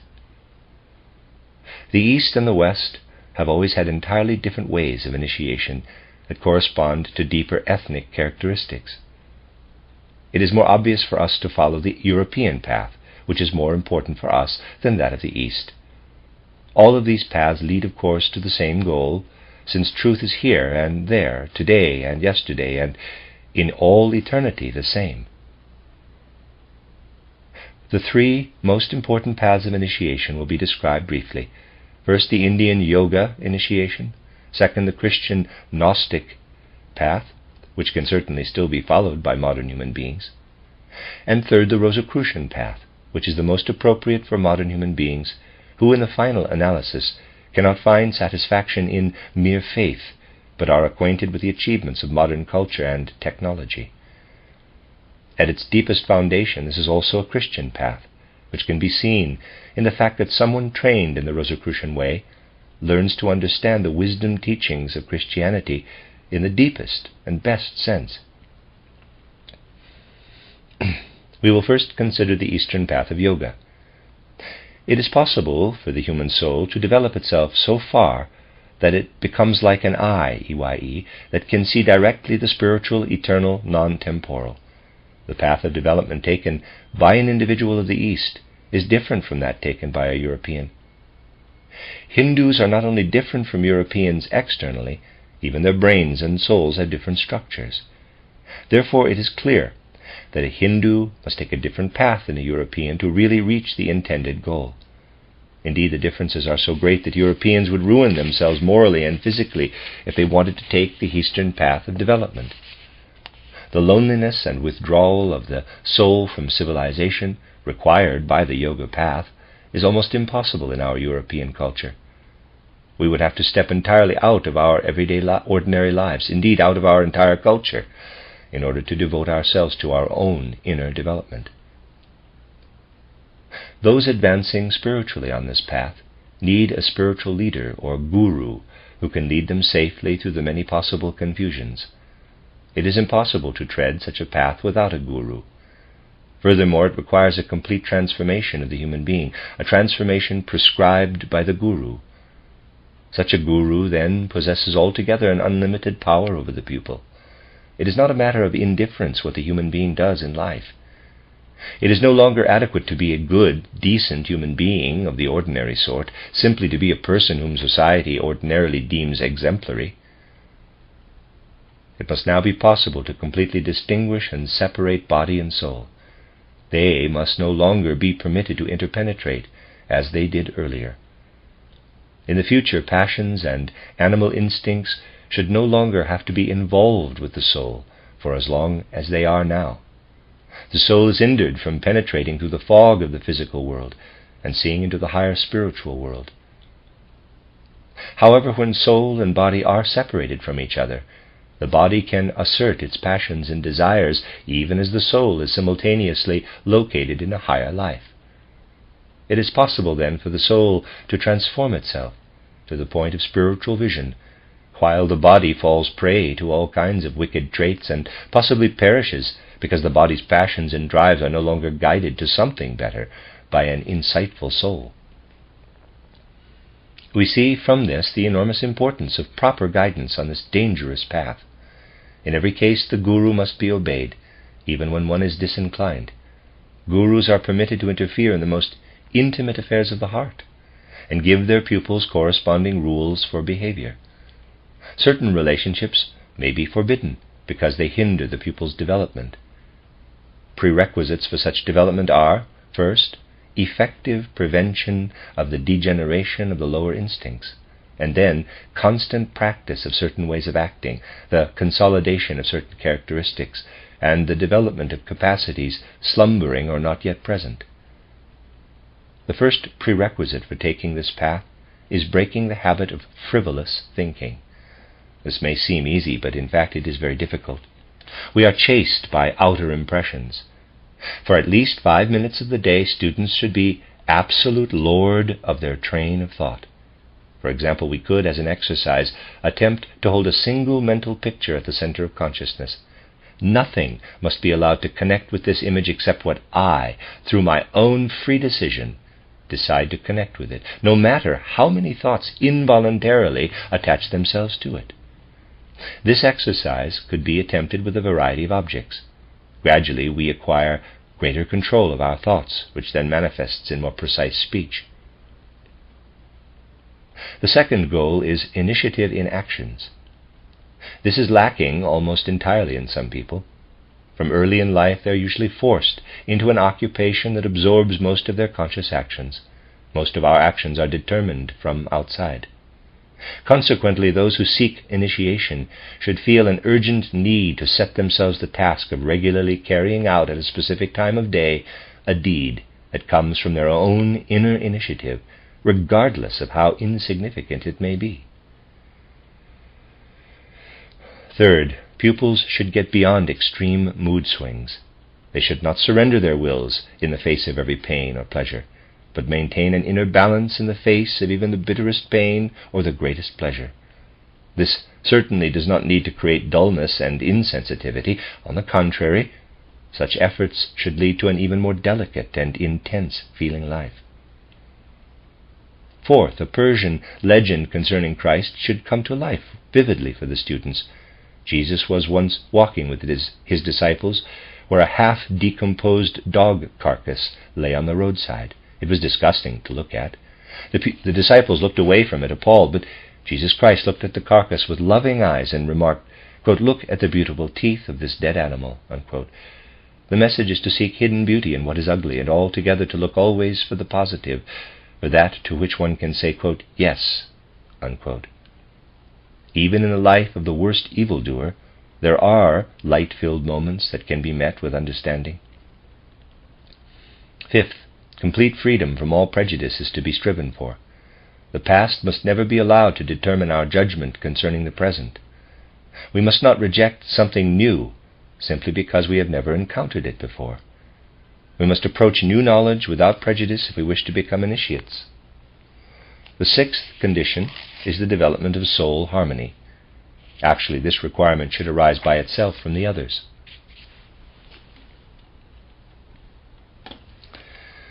The characteristics listed are indispensable preconditions for everyone taking the yoga path to initiation. The actual yoga path also consists of various aspects, which must be clearly distinguished from one another. First, pupils of yoga should not kill, lie, or steal. Neither should they live a dissolute life, nor desire inordinately. The more we stop living at the expense of others, the closer we come to what is meant by the words, quote, "You shall not steal," unquote. Of course, the criminally punishable form of stealing is not an issue here, but rather a more subtle form. The meaning of the other requirements is obvious to everyone. Second, it is much desired that pupils make certain symbolic actions their own. Pupils are to develop a feeling for and an understanding of cultic actions, because a ritual is actually just a symbolic expression of deeper content. Third, pupils must situate their bodies in a certain way and assume a certain posture, for it is not at all a matter of indifference what position one takes during spiritual exercises toward higher wisdom. The body should be brought into line with the direction of the spiritual streams in the world. Fourth, pranayama, or the breathing in yoga, is of great importance because it is connected with the requirement not to kill. For with our breath we exert a deadly effect on many things in our surroundings. Yoga breathing has as its goal the elimination of any deadly influence from human breath upon other living creatures. Above all, not as much deadly carbonic acid should be produced. We can see that this is possible from the fact that those deeply initiated on this path can spend decades in stale caves without experiencing physical ruin. The fifth step is concerned with the suppression of certain sensory images. We are no longer permitted to allow every sensory image and thought to work upon us. We should rather select specific ones, in order then to concentrate all our attention on them. Moreover, the other thoughts should be given a specific and regulated path to follow through our minds. The sixth stage in the process requires the pupil to concentrate on a light impression that has remained in the soul. The latter constitutes an even higher stage. Even more valuable is a meditation that arises from a mental image that no longer belongs to the sensory world. It is absolutely essential to their training that individuals devote themselves to such images in contemplation. The seventh step is very difficult, for it consists in this, that the pupils banish any and all thoughts and images from their consciousness altogether, yet nevertheless remain completely awake and alert. In this way they approach a condition of intuitive receptivity. Only then is the ground prepared for content to flow into them from a world hitherto unknown. Through all this preparation and training, the guru is indispensable, for only through him or her, and exclusively through him or her, are these inner processes guided in the proper way for the good of the pupil. The description of the yoga path presented here is of course only an incomplete sketch, and not in any way intended to serve as a guide for following the path. Once again, let it be said that this path requires the necessary guidance of a guru, which can be conveyed only personally from one human being to another. The second path is the Christian Gnostic. The primary distinction between this path and the previous one is that it does not require that every individual pupil have a special guru. This requirement is removed because of the existence of a great personality, Jesus Christ, who should be the goal and guide on the path. A more precise description of this path is found in Holy Scripture, the Bible, especially in John's Gospel, which in its depths is a direct set of instructions for mystical training. On this path, the leader is more an advisor than an actual authoritarian guru. Guidance toward initiation here includes at the same time the highest authority, Jesus Christ. John's Gospel gives this guidance toward mystical initiation. It is thus not a book to study, but a book to live. Even the first few sentences of this Gospel have a certain mystical power and are extremely important for progress on the path of initiation. A Christian student of the mysteries must have a meditative relationship with these few sentences. For example, This means shaping these sentences and nothing else into the content of one's soul every morning at a specified time.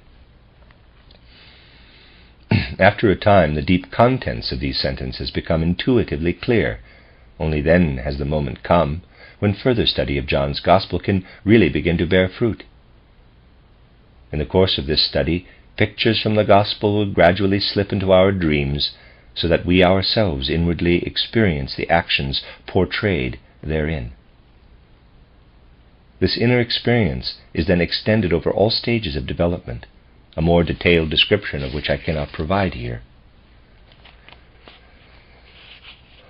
The first step of Christian mystical development, the washing of the feet, is a symbolic action for the humble confession of our dependence upon what is lower than we are, for the fact that we have come forth from what stands below us. Certain external symptoms appear when we have reached this stage, a peculiar sensation of water running over our feet. The inner sign is the appearance of the imaginative picture of the washing of the feet. The second stage is the scourging, which is also experienced as a feeling. It means that we must always stand upright and not become faint-hearted, despite the great pain and numerous worries that we must bear in life. Here, too, we have an inner as well as an outer sign, namely a peculiar stinging sensation and a spiritual picture of our own scourging. The third stage is the crowning with thorns. This experience tells us that we should not lose our inner firmness, our inner balance, even when we encounter great pain, even when our most sacred feelings and convictions are persecuted with derision and mockery. Symptoms of this stage include aches and pains in the head, and a vision of oneself with a crown of thorns on the head. The fourth stage is the bearing of the cross. Here the pupil should have the experience that the body is actually an object of indifference compared with the soul and the soul's importance. If we are really conscious of this fact, then we will also be able to use the body merely as an instrument for higher purposes. Then we will really be master of the body. The signs are the appearance of Christ's wounds as red spots on the hands and feet. Of course, these blood spots appear only for a few moments during meditation. The pupil has also an inner vision of being crucified. The fifth stage is mystical death. Here the pupils experience the whole world around them as if it were covered by a veil. They sense dimly that essential reality lies behind the veil. While feeling themselves to be in this darkness, the veil suddenly tears, and they can see into an entirely new and wonderful world. They learn to judge in an entirely different way what lies at the foundation of the human soul. This mystical death is like a descent into hell. Now the pupils are awakened and can proceed to the sixth stage, placement in the grave. Human beings at this point experience their entire external surroundings as their own body. The personality expands and embraces the whole earth. The body feels itself one with the earth, and personal consciousness expands to a consciousness of the earth. The seventh stage cannot be described more exactly because it is entirely beyond our ordinary ability to form sensory images. It can, at best, be comprehended by those who through an unceasing exercise have finally freed themselves from this world. This stage includes entrance to perfect godliness and glory, which words are inadequate to describe. This Christian path is very difficult, because it is inwardly connected with great humility and total self-sacrifice. However, those who follow it to the end achieve what is the goal and dignity of humanity. True Christianity has really come alive within them. The Rosicrucian path is the third way. This path is actually only a modification of the other two. It came about in the 14th century because the adepts of that time saw that cultural conditions would be entirely different in the coming centuries. This is the most suitable path for a modern human being. It is also the most appropriate for a European. This is not to say that one of the other paths could not also lead to the goal. However, the Rosicrucian system is the most compatible with our whole culture and civilization. It is also true that this path has, until now, not been set forth in books or manuscripts, but has been passed on orally from one generation to another. A detailed presentation of it is found in the magazine Lucifer Gnosis under the title, quote, How Does One Attain Knowledge of the Higher Worlds? Unquote, footnote revised and expanded as How to Know Higher Worlds, A Modern Path of Initiation, Collected Works, Volume 10, end of footnote. We find here an entirely different understanding of the role of the guru, who is no longer an absolute authority, but more of an advisor and friend. Here, authority is simply a free individual decision. Development takes place in 7 stages: study, imagination, knowledge of the esoteric script, the rhythmizing of life, a search for relationships between macrocosm and microcosm, contemplation, and experience of divine blessedness. First of all, study is required, not of course study in the scholarly sense, but rather an engagement with thoughts about the world and human life, about the origin of the stars, and so on. Other kinds of thought training are also possible. Thinking is able to provide new experiences, that is, only goal-oriented logical thinking. It becomes a reliable guide through all worlds, for in each we must think consistently in the same way. Second is the acquisition of imagination. It consists in this, that we achieve a moral relationship to our surroundings, and not just a theoretical thinking relationship. We should learn to perceive a moral background behind everything.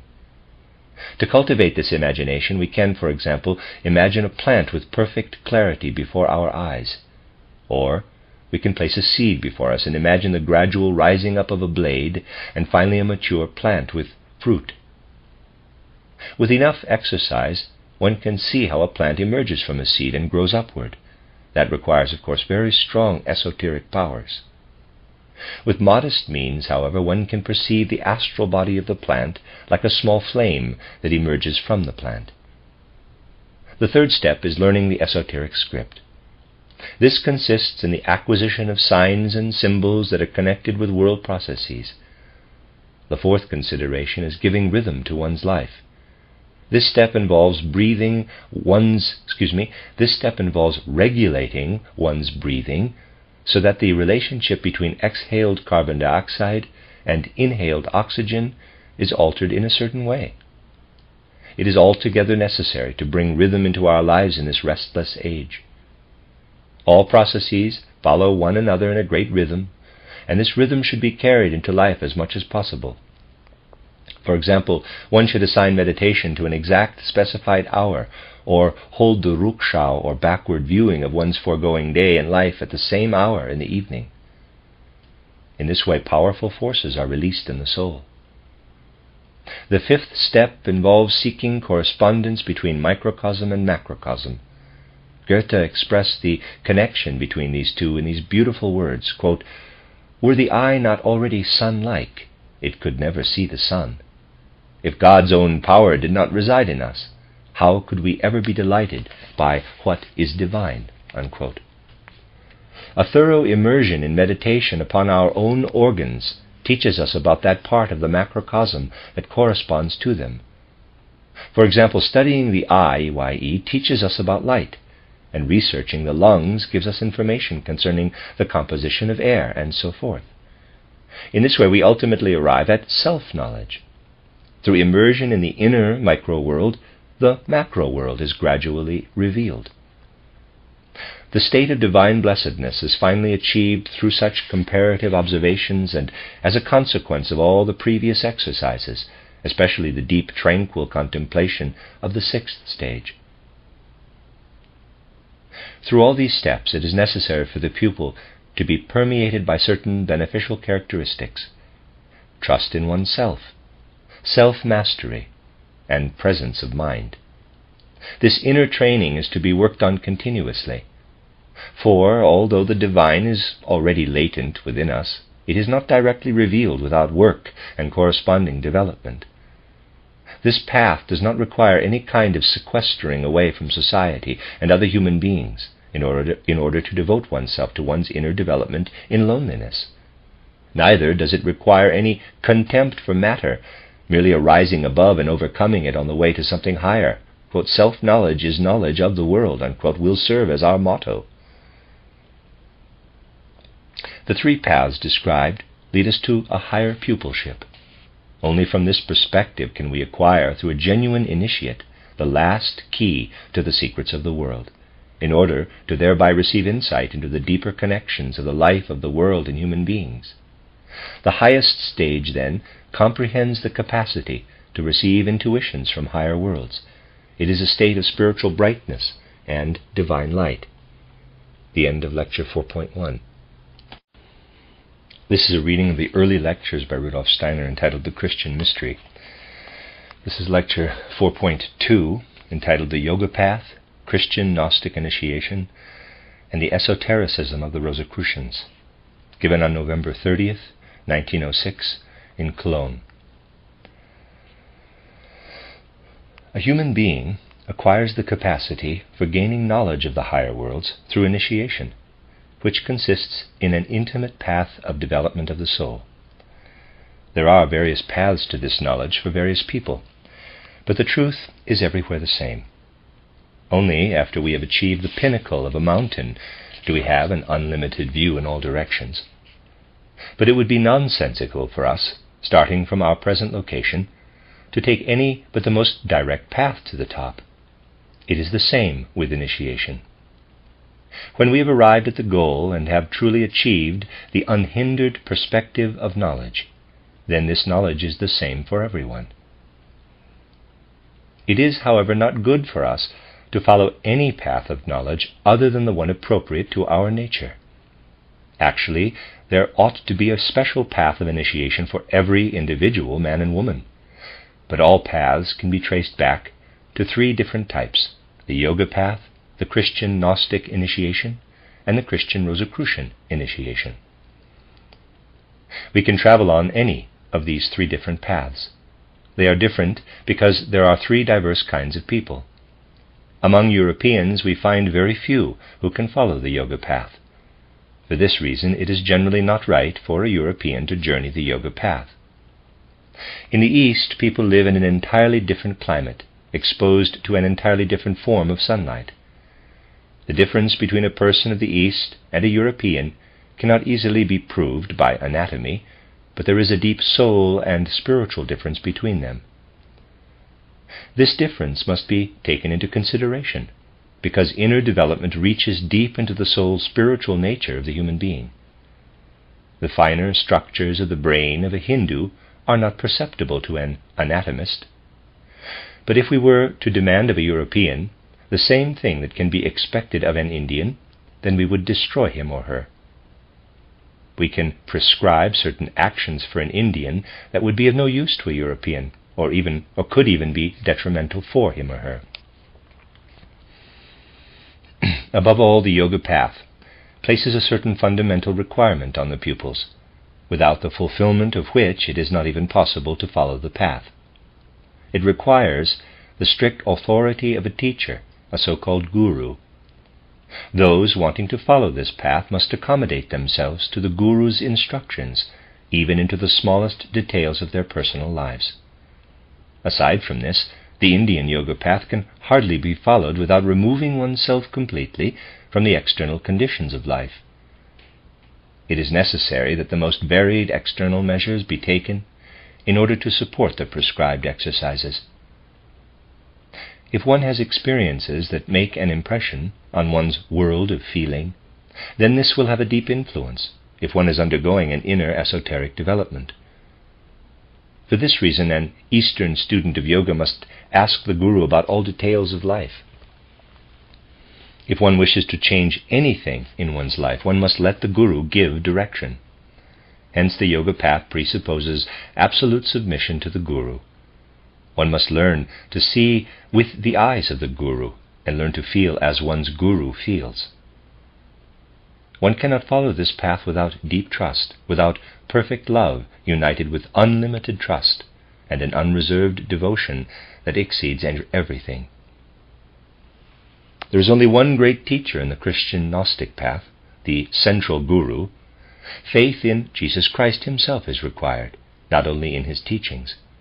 The Christian Gnostic pupil must be able to believe that in Jesus Christ a unique, elevated, divine individuality was incarnated, who cannot be compared to any other. All other individualities on earth started on a lower step and then ascended: Buddha, Hermes, Zoroaster, Pythagoras, so that their spiritual stature was the result of many previous incarnations. With Jesus Christ, this is not the case. He cannot be compared to any other individuality with anything else on the earth. Without this faith, it is impossible to follow the purely Christian Gnostic path. A third path is the Christian Rosicrucian. Here the teacher is the advisor who gives guidance limited primarily to the measures required for spiritual development. The spiritual development must be arranged in such a way that its influence completely permeates the life of the individual. A teacher must always be present at an initiation. There is no serious initiation without a teacher. Anyone who would maintain that would be saying something as foolish as someone who might say that the birth of a child is possible without the cooperation of both sexes. Initiation is a process of spiritual fertilization. If this is not brought about by the dual relationship between teacher and pupil, then it would be a damaging process. The Indian yoga path distinguishes 7 stages, but they do not always follow one another in the same sequence. The steps can be combined in various ways. It is not necessary to pass through the steps from 1 to 7 in sequence. It can happen that someone is called upon to tackle one of the later 7 stages ahead of time, and is then given exercises corresponding to an entirely different stage. Perhaps the pupil will work through the exercises in several years, perhaps in several months. In response to the question of how long it takes to achieve initiation, Subba Rao, spelled Subbarao, Subba Rao, indicated that it can take 70 incarnations or 7 incarnations. For some it takes 7 years, and for others 7 months, 7 days, or perhaps just 7 hours. It depends entirely on the spiritual maturity a human being has already achieved. Spiritual maturity manifests faster with some and more slowly with others. It depends on karma. We may ask why a certain human being does not become prominent, even though that individual may have existed at a very high level in a previous in a previous existence. Perhaps there are hindrances in one's bodily and soul constitution. The task of the teacher consists primarily in clearing away these hindrances. An individual's external physiognomy in ordinary life is not decisive in this sense. An earlier initiation may be resting deeply hidden in the soul, and not appear simply because of certain hindrances. The first stage of the Indian yoga training is called Yama Tat, which implies a foregoing or not doing. For the Indian, this meant not killing, not lying, not stealing, not leading a licentious life, not desiring. But if we want to penetrate deeper into what the Indian meant by this term, we must take it in context. Even if we become vegetarians, we have still not given up killing. Our life is not even possible without killing. Simply by breathing, we are killing, because we breathe out carbon dioxide. If the green carpet over the earth did not continually take up carbon dioxide and give back oxygen, neither animals nor human beings could live. Part of the yoga path consists precisely in giving up this killing. Indians take this point very seriously. They would consider many of the relationships in our modern social life to be actually a form of stealing. In some form, every one of us must take in money. In order to acquire this money, many requirements must be met. When we buy a coat, we cannot know whether human blood stands behind it. We do not give much thought to our place in society and to our co-responsibility for what we do. If we are to live seriously, we must feel responsible for what happens because of us. We help our fellow human beings most by having few wants. Those who live frugally help their fellow human beings more than a philanthropist. For example, if one writes no unnecessary letters that might save some people from having to climb many steps. It is an error to think that we help people by having many needs and in this way creating more work. we do not in the least increase what people need when we give them work. Amid the complicated economic relationships that rule in Europe, it will become increasingly difficult to practice the conditions required by the Asian in order to travel the path of yoga. One can follow the yoga path in its strict form in a country where there are no banks, where the social relationships of a culture are transparent to all observers. The second stage is Nyana, N-Y-A-N-A, the cultivation of ritual. Ritual is an important aid on the Indian yoga path for a pupil, thus being able to unite the teaching with a cultus. Everyone taking the yoga path is strictly required to follow a ritual. The spiritual content must be made visible in actions that take place in front of the pupil.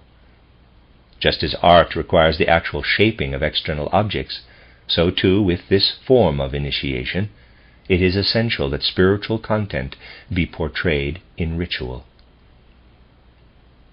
The third stage is asana, which involves completely conforming the body's posture to certain cosmic streams. When a feeling for such things was still alive, cultic structures were built, for example, with the main altar always facing east. Because of the sensitive physical organization of Indians, the direction of their physical stance in space is significant.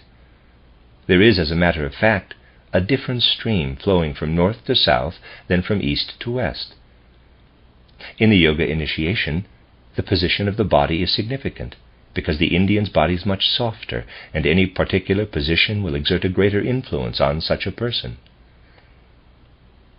If a European wanted to follow the Eastern path of yoga, such a person would have to follow through with all these measures.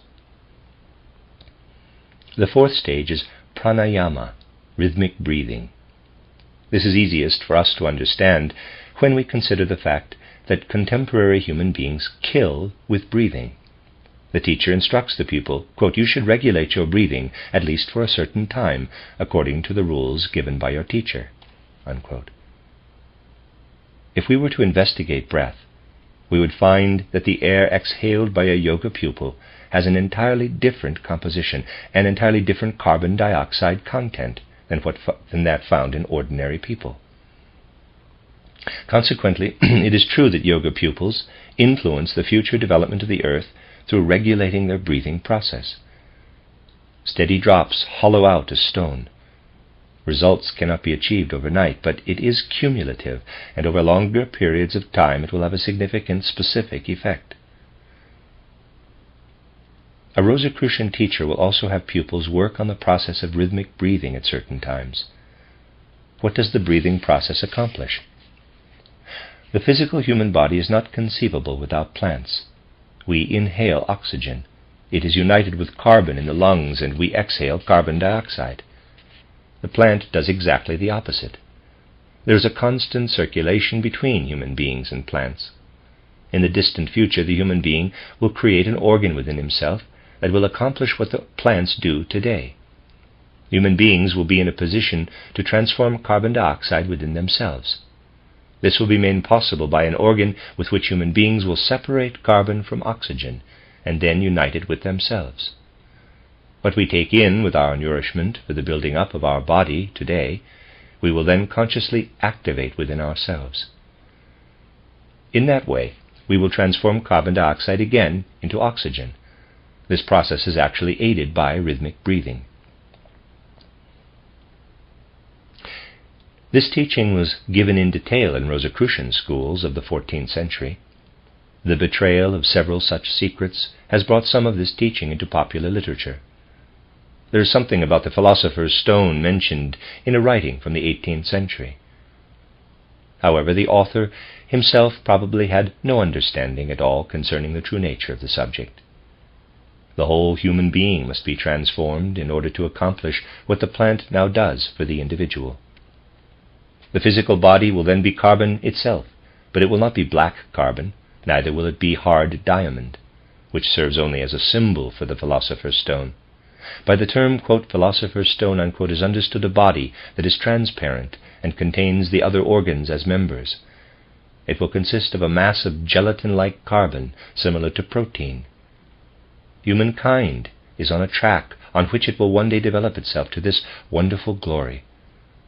The rhythmic breathing that leads to this end is called alchemy, and the philosopher's stone is termed lapis philosophorum.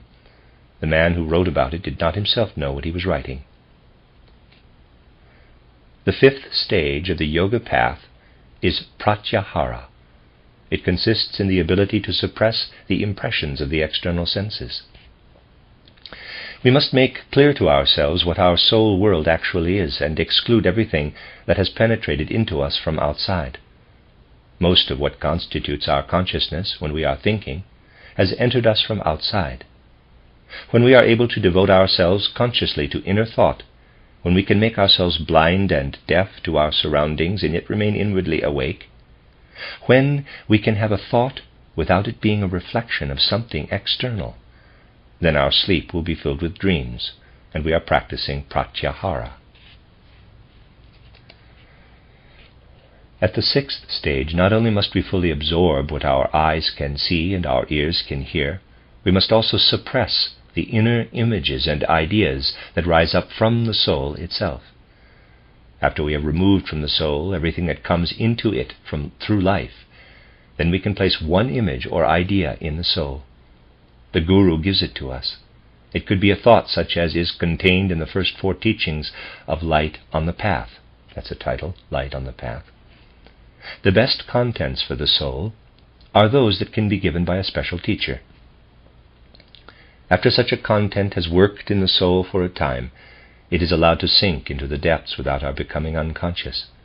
We have then the function of the mental life without thought content. When we have reached this 7th stage, the spiritual world penetrates into us. This condition is called samadhi. The Christian Gnostic training also has 7 steps. This method takes into account a somewhat coarser body and is particularly aimed at the realm of feelings and sensations. The 7 stages of Christian initiation are the washing of the feet, the scourging, the crowning with thorns, the crucifixion, the mystical death on the cross, the burial, and the ascension.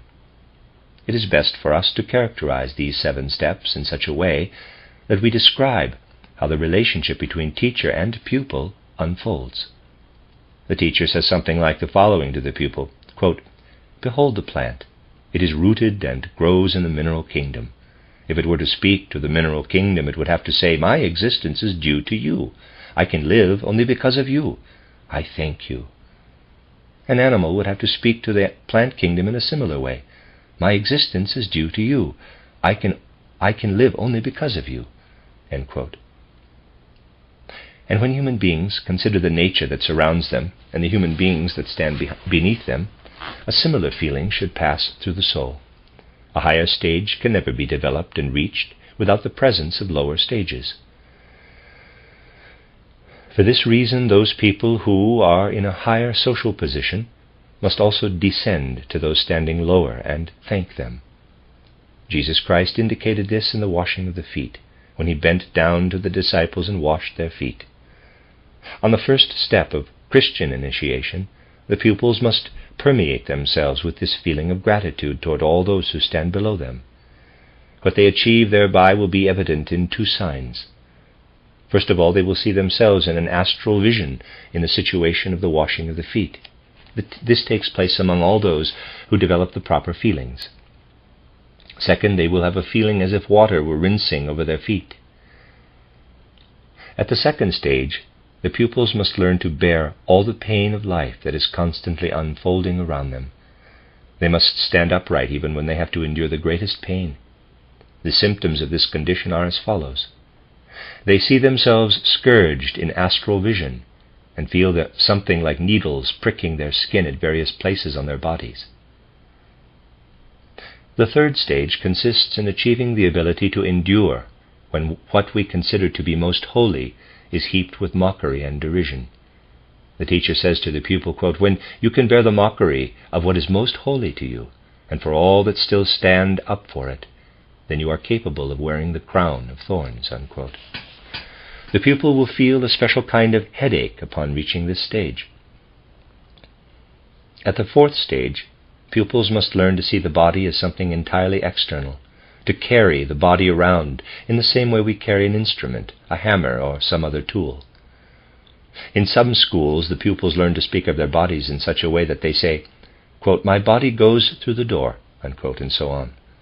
At this stage, the pupils see themselves in astral vision nailed to the cross.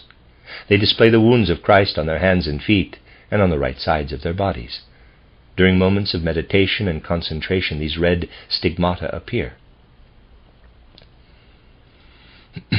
The fifth step is mystical death. At this stage, the student has an experience as if a veil existed between him or her and the rest of the world, like a black curtain. They then experience inwardly all that is potentially evil in the world. The descent into hell is mystical death. The vision of this curtain being torn asunder points to this descent. At the sixth stage, the feeling arises that everything in the world is one's own body. One is then united with the earth. This is the burial. The seventh step, the resurrection, cannot be described with words. Those who experience such feelings achieve an insight into the spiritual world. The third kind of initiation is Rosicrucian, which appeared in Europe during the 14th century. It relies upon a strengthening and empowering of the inner will. If Eastern training emphasizes thinking, and the Christian Gnostic feeling, then the Rosicrucian teaching is directed toward developing and training the will. The steps of this training are study, imagination, learning the esoteric script, giving rhythm to one's life, understanding the correspondence between microcosm and macrocosm, contemplation or immersion in the macrocosm, and divine blessedness. Study requires the pupil to have the patience to acquire certain concepts concerning the world. First, pupils must learn from their teachers. For example, they must study with devotion what elementary theosophy can provide as a teaching. They must attempt to grasp these teachings as well as they can. Anyone wishing to penetrate to higher realms must patiently acquire concepts. A certain training of one's thinking is necessary. Living and weaving in the pure element of thinking must become a habit. Books such as titled Intuitive Thinking as a Spiritual Path and titled Truth and Science were written for those who want to achieve Rosicrucian initiation and train the spirit.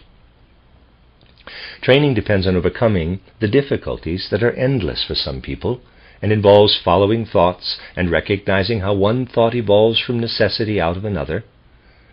In Eastern training, strict submission to a guru is necessary. In Christian Gnostic training, pupils must place Jesus Christ at the center of their efforts.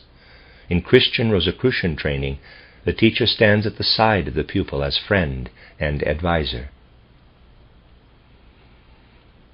It is much easier to stumble in the higher regions.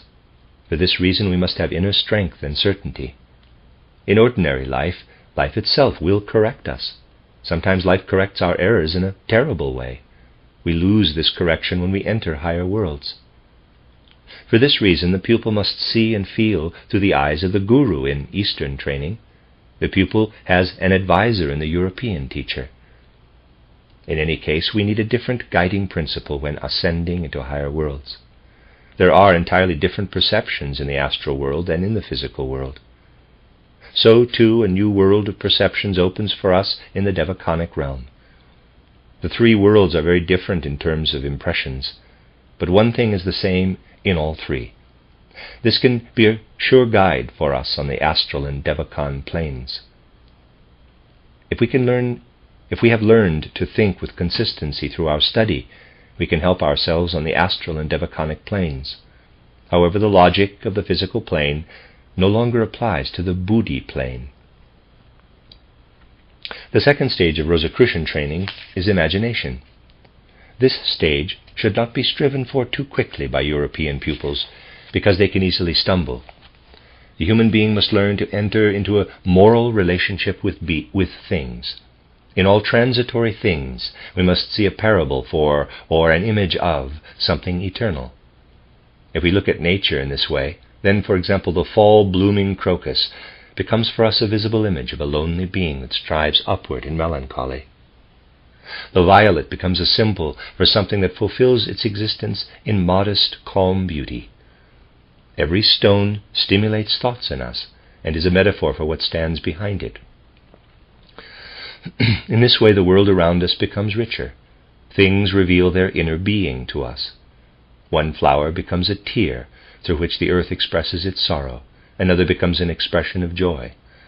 Looking at a kernel of rice, we can see how a little flame grows out of it.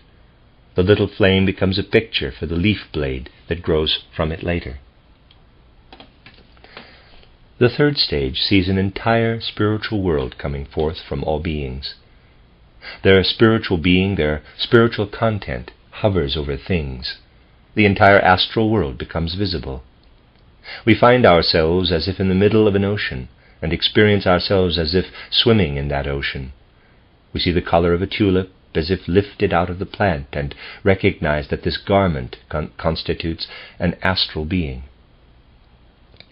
Learning the esoteric script follows this third stage for the pupil. If we really want to live in the astral world, we must know the esoteric script.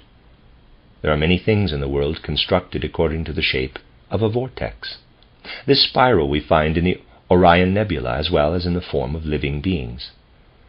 Human and animal embryos have a spiral form in the early stages of their development. One part is a picture of the physical. The other part, which spirals around and into the first, is the astral. The start of a new stage in human history is also symbolized by the sign of two spirals joined together. This is the zodiacal sign of Cancer.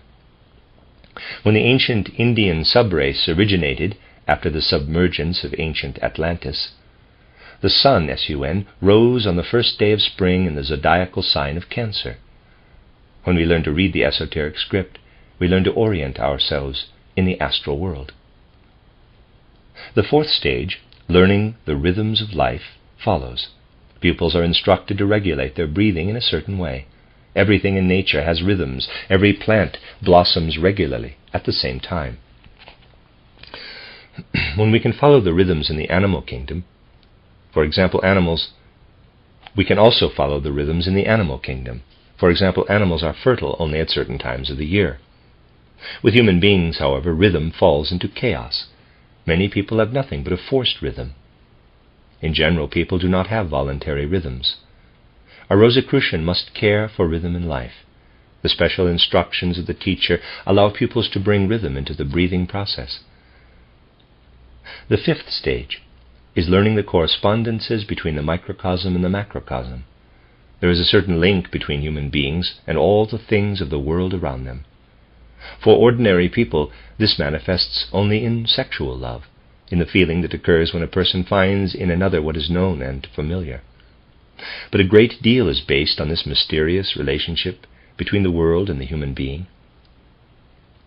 For example, this relationship is the basis for what Paracelsus discovered about the relationship between certain plants and the human being.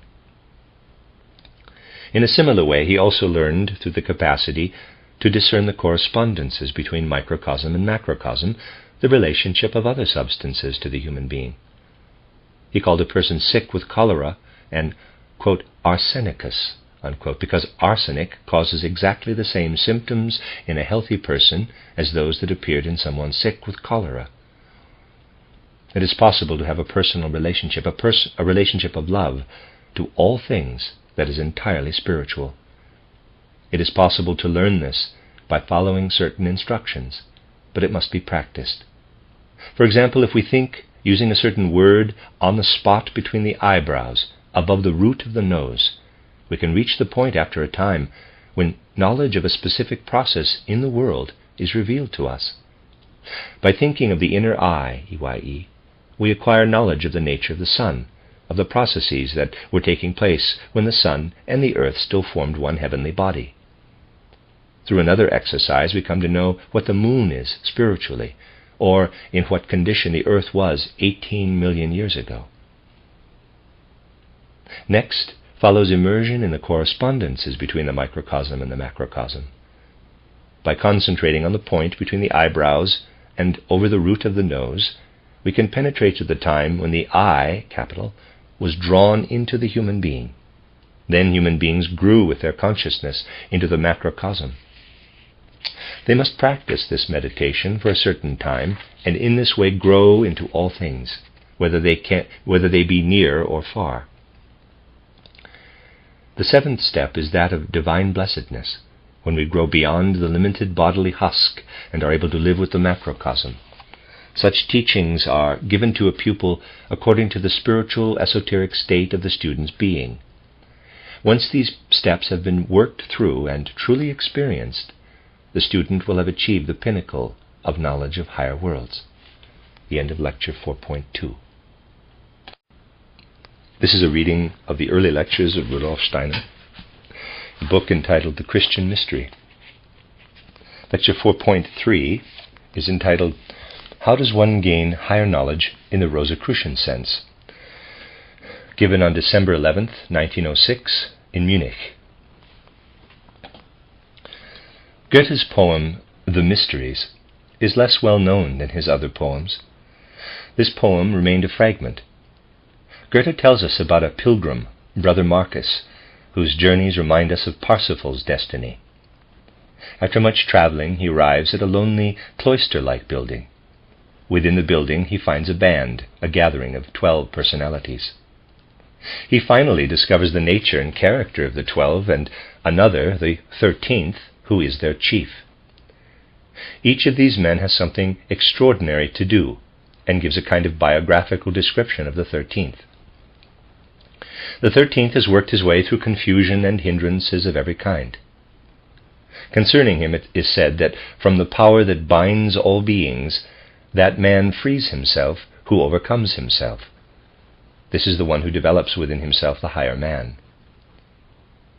This 13th man, called Humanus, has evolved entirely beyond himself. The greatness and influence of this wise man is increased even more, as we soon hear, by the fact that he lies on his deathbed and is about to give to the 12 the last, most beautiful and greatest gift before his entrance into higher spiritual worlds. And this, quote, complete fool, unquote, is now supposed to rise to this position. He is to replace the 13th. The magical atmosphere of Good Friday hovers over this fragment. As a matter of fact, the entire poem was to be portrayed in the milieu of Good Friday.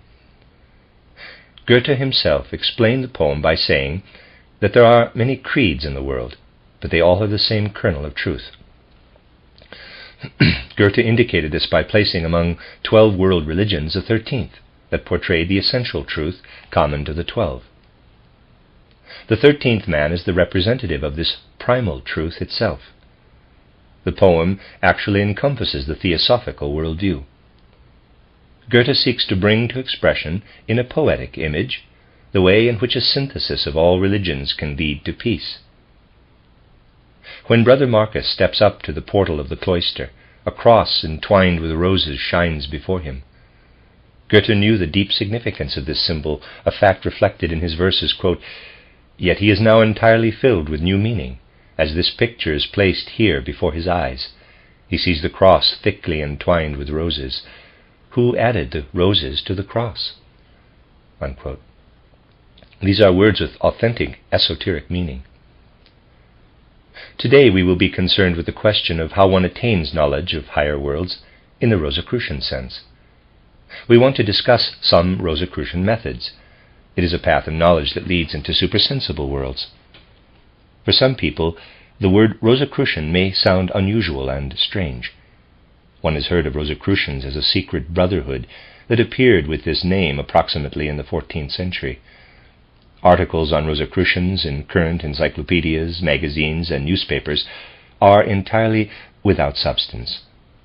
Rosicrucians have a very special spiritual orientation, represented by a number of very influential personalities. How easy it is to make major errors when one believes one has found the profoundest truths is evidenced by many publications on the Rosicrucians. Rosicrucians were one of the most intimate secret brotherhoods, with strict trials and difficult tests that had to be passed. Those seeking admission to the Rosicrucian order had to go through a great deal. They had to absorb very specific spiritual training in order to be led to a vision of themselves. But a lack of knowledge can lead to a caricature of what is most sublime. Hence Rosicrucianism was totally misunderstood and distorted in caricature. What has been written about Rosicrucians is nothing but charlatanism. Those who rightly judge Rosicrucianism can see right into its essence. It can be perceived how difficult it has always been to know Rosicrucianism. Since Johann Baptist von Helmont, 1577 to 1644, Gottfried Wilhelm Leibniz, 1646 to 1716, and others could discover nothing about Rosicrucians. Rosicrucian initiation is historically traced back to a book written at the beginning of the 17th century. It is stated in this book that the Rosicrucians were concerned with alchemical as well as other matters, such as higher education. This can be read in the book Fama Fraternitatis. What Rosicrucianism really is cannot be found in this book, because Rosicrucian secrets were passed on only through oral tradition. What has externally taken on the name Rosicrucian is not very well suited to fathom the essence of the Rosicrucians. Today we want to deal with the methods of the genuine Rosicrucians, to the extent that this is possible in a public lecture. The Theosophical movement started originally from the Eastern path. When we know how to seek it and are mature enough, the truth can be found everywhere. When the ancient Indians received the teaching of the holy rishis, there was a different way of thinking, a different kind of feeling and willing, another manner of seeking and perceiving in humankind. Methods possible in the past are no longer appropriate. There is nothing absolute in the world. Humankind is constantly evolving. People today have an entirely different, finer brain structure, even an entirely different blood formation than people from that age. For this reason, today all truths must be formulated differently, and methods of initiation must be designed so that they are appropriate for today's European. These are the reasons why there has to be Rosicrucianism, why we need a different form of initiation. The Rosicrucian stream is carried by the great teachers who have always remained in the background. Rosicrucianism includes 7 steps of initiation. The 7 steps form a unified method that makes it possible for Europeans to pass all the tests required. These steps need not necessarily be completed in sequence. The teacher chooses what is appropriate for the individual pupil, what is most suitable for the one concerned.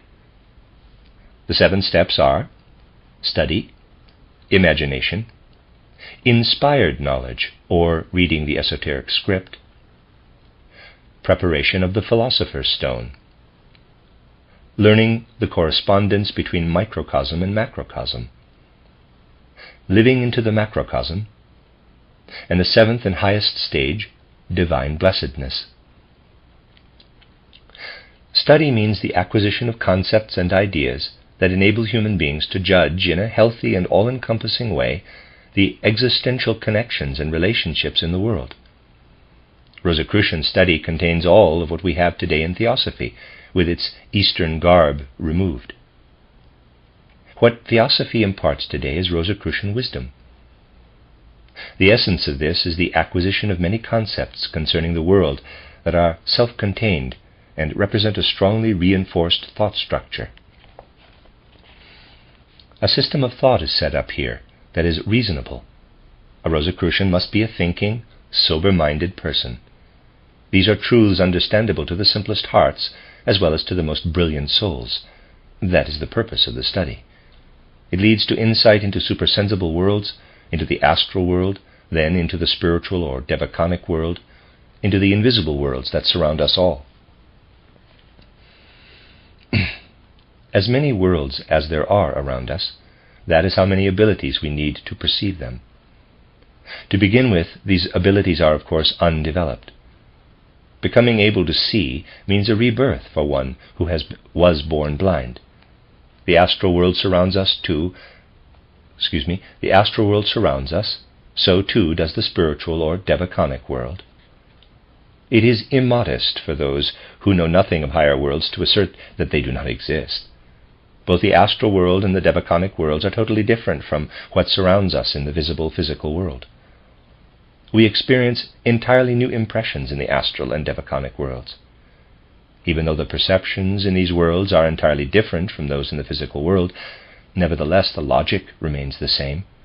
Thinking is the same in all three worlds. Only in even higher worlds does this also change. If one has learned to think in one of these three worlds, then the laws are the same in the higher worlds.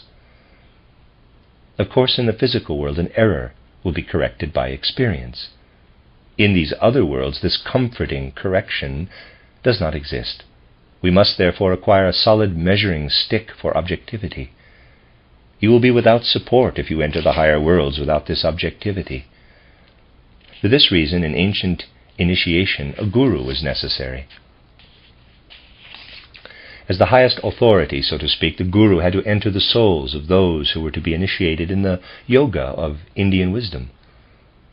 In Rosicrucian training, this relationship between guru and pupil is replaced by the support afforded by trained thinking. The pupil must be the guide. That is why study is such an important part of the training. The fundamental truths of theosophy are written down for the simplest hearts, as well as for higher striving people in my books titled Truth and Science and titled Intuitive Thinking as a Spiritual Path. In reading these books, one must work consciously along with the author, unfolding one thought after another in logical sequence. Imagination is the second step on the Rosicrucian path. With a comprehensive method, it already leads to the first ascent into higher worlds. The experience of imagination opens up the deeper meaning of Goethe's words that all things transitory are only a parable or metaphor for something higher. We can see, looking at the being and form of a flower, how true it is that the spirit of the earth is, as it were, expressing its sadness or cheerfulness. It is a great truth that the human being belongs to the earth to the same extent as a finger belongs to the human body. Human beings are only a part of the whole, but they are subject to the illusion that they live separated from it. The finger is protected from this illusion because it cannot go walking around on the human body. If we feel ourselves to be a part of the earth, then we feel not only something of the poetry, but also something of the truth of Goethe's words concerning the spirit of the earth. If we then look at what the spirit of the earth brings forth on its surface, some plants become tears, and others become smiles of the earth spirit.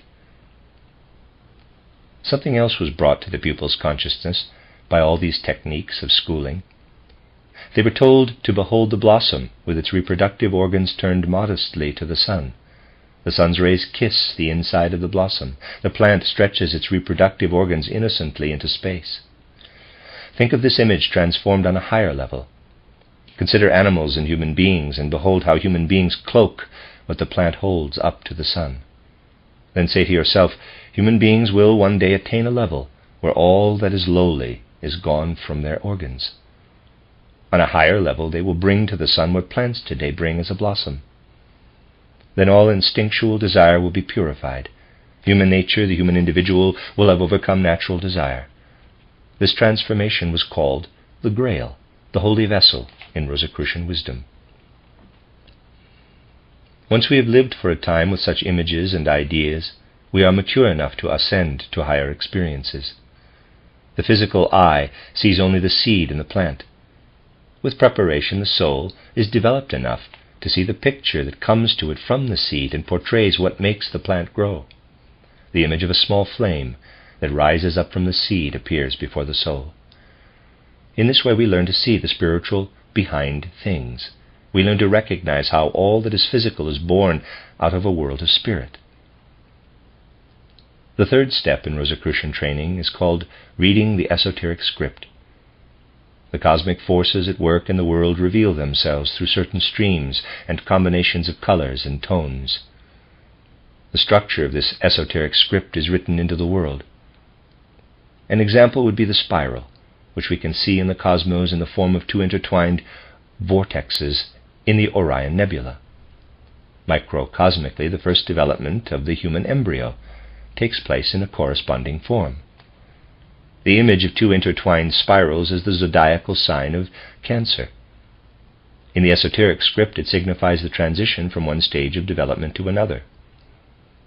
Actually, the sun rose in the sign of Cancer at the vernal equinox, when a new epoch of human evolution was introduced, at the time ancient India originated after the submerging of Atlantis. Another sign of the esoteric script is the triangle, which is also inscribed in the macrocosm. The form of an equilateral triangle with a point drawn in the middle is the microcosmic symbol for a balance achieved between the three forces of the soul. The higher power of love grows out of the harmonization of thinking, feeling, and willing. This third step, at which consciousness of inspiration is achieved, is followed by giving rhythm to one's life and to one's breathing process. In Rosicrucian language, it is also characterized as preparation of the philosopher's stone. With this term, a later universal stage of development for humankind is announced. Today we need oxygen when inhaling, while we exhale carbon dioxide as a poison. This process is reversed with the plants, which inhale carbon dioxide and give off oxygen.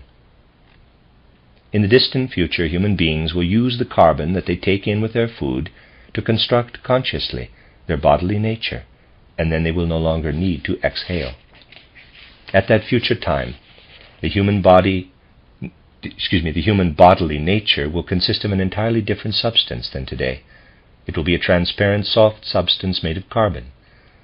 The human body will itself then be the philosopher's stone. The symbol of this is a crystalline diamond made of carbon. This entire process is prepared through rhythmic breathing, actually of all life processes. These are regulated from without in the case of plants and animals, which does not happen with people today. They themselves must set the rhythm that rules living things in nature without those beings' own involvement. Strict adherence to such rhythms represents an important part of the Rosicrucian path. The fifth step of Rosicrucian training is where we experience the correspondences between microcosm and macrocosm. Paracelsus said that all that is around us is related to us. The many letters of the alphabet are in the world around us, and the human being is in the Word. On this step, it is possible to live into oneself. The human being has within, in miniature, in essence, what is outside in the world. Self-knowledge, in order to know the world, is the task set for us at this stage. On the sixth step, we are required to live out into the macrocosm. At that stage, we are to renounce ourselves and leave behind all that is ours alone. We learn truly to know the macrocosm. The highest step attainable by a Rosicrucian is divine blessedness. Here, the initiates grow together with the entire universe. They experience the pinnacle of human evolution as it is designed for humanity in a distant future. Rosicrucian pupils direct their entire effort toward preparing this evolution. There is a lower passive nature as well as an active element in human beings. If they develop in the way described, then they overcome the lower nature and are born again through the Spirit. This meaning of human evolution is included in these words of Goethe, quote, "As long as you do not have this die and become, you are only a dim guest on the dark earth." End quote. The symbol for this dying is the cross, and the symbol for becoming is the roses. The human physical body represents the cross. Everything connected with the forces of growth constitutes the primitive element in the human being. Milk, in particular, belongs to this group. In the blood, on the other hand, the upward striving human being develops the active element. That is the secret of the white and the red rose. The higher human nature seeks a balance between the white and the red rose. In Goethe's poem, The Mysteries, the 13th personality gives us a picture of the human being who has achieved this high level. Therefore we can take as a motto for all Rosicrucian striving the words spoken by the 13th, quote, "For all forces strive forward into the widths, to live and work here and there. Against this from every side the stream of the world narrows and hinders and carries us forth with it. In this inner storm and external strife, the spirit perceives a barely understood word. From the power that binds all people, let those free themselves who overcome themselves. The end of lecture 4.3. This is a reading of the early lectures of Rudolf Steiner, entitled The Christian Mystery. This is lecture 4.4, entitled Who are the Rosicrucians? Given on February 16th, 1907 in Leipzig. For those who read theosophical literature, there is something uncertain and unclear hovering around the name Rosicrucian, as if there were a secret lying behind it. Many regard it as a term designating people in the 18th century who engaged in all kinds of magic. In the works of personalities who want to research the Rosicrucians with historical objectivity, we sense a well-intended shrugging of the shoulders, as they seem to say that there was once a kind of brotherhood that had high ideals and a moral conception of progress. Perhaps something is also said concerning their symbolic formulas. In any case, scholarly works stress again and again that the Rosicrucians no longer exist. If the Rosicrucians had ever been what is described, then Rosicrucianism would have been an absurdity. Actually, they are among humanity's most valuable possessions. The secrets are never given out. Yet if anything has really become known, it was through betrayal or something similar, and is easily seen as foolishness or superstition. Such a view has nothing to do with what Rosicrucianism really was. However, something of what Rosicrucianism is can be found in a book that appeared in the year 1616, the author of which is Johann Valentinian Andrea. Its title is The Chemical Wedding of Christian Rosenkreuz, and it portrays the path of development of a man who became a Rosicrucian. Later, Andrea published a book apparently retracting what he had said in the first book, but no one knew if it was meant seriously or as a jest. What can become public concerning genuine Rosicrucianism will be revealed to us in today's lecture. There has been some form of initiation in all ages. People are at different stages of development. There are people at a very high level who have been initiated into the deepest mysteries of the world. They know something of how worlds are created, how the earth arose, and how human beings are constantly achieving new levels of evolution. The greatest thing we can learn is to know the real secret of the human being, the future of the human being. Yes, there is a knowledge that actually has a lethal effect on human beings who are not prepared. If it were promulgated today without preparation, humanity would be done for. Humanity would be split. The largest portion would be destroyed, and the knowledge would have a beneficial effect on the smaller part. The secret would never be extracted from an initiate in an unauthorized fashion. There is no martyrdom that could effect it. If you demanded it from an initiate, he would never reveal it to an unauthorized person. The thought alone that one might have to reveal this secret would cause such a person to go insane or be killed. I present to you in a picture the perspective of the entire development connected with this secret, an avenue that apparently becomes narrower and narrower, even though the great secret will one day be revealed for everyone.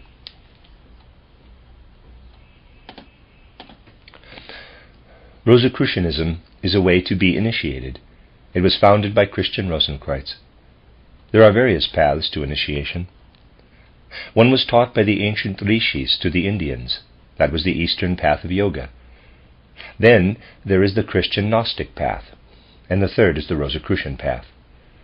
All three paths lead to the peak of initiation.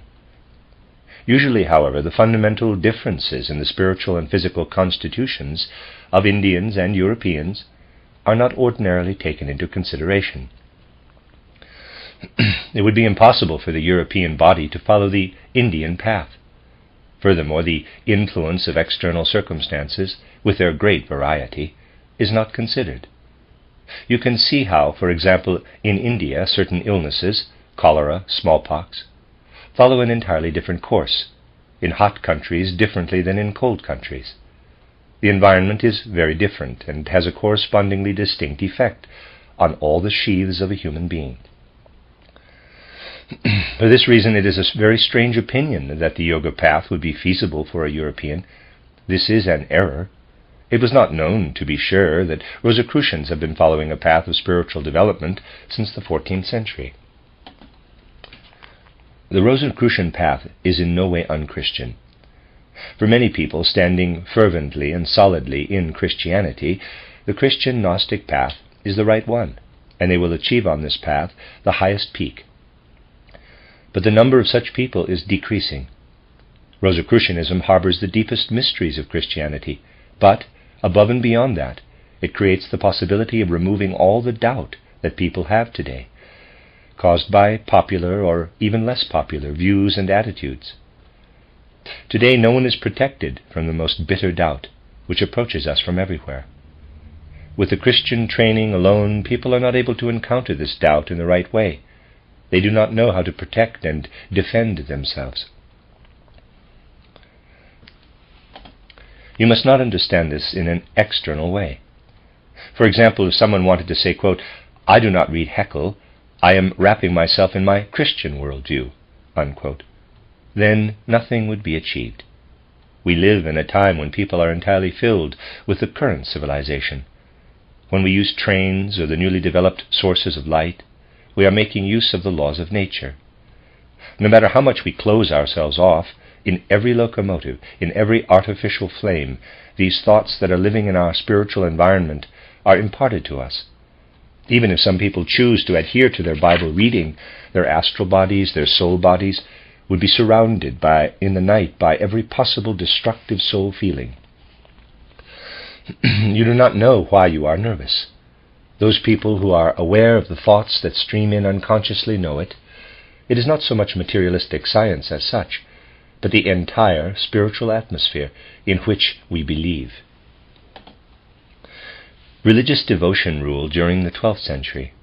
The Church was both spiritually and externally the center. Those who had worked very hard fled to the house of spiritual power and found peace there. Today things are different. Rosicrucian training takes these factors into consideration and deals with everything that confronts modern human beings. What then is Rosicrucian training? You will hear here of high ideas. Whoever wishes to undergo this training must turn to those who have the corresponding knowledge. Even with the first steps on the path, the pupil will realize what is essential. Rosicrucian training brings about a complete transformation of the human being. Only when we acquire higher faculties can we become citizens of a higher world.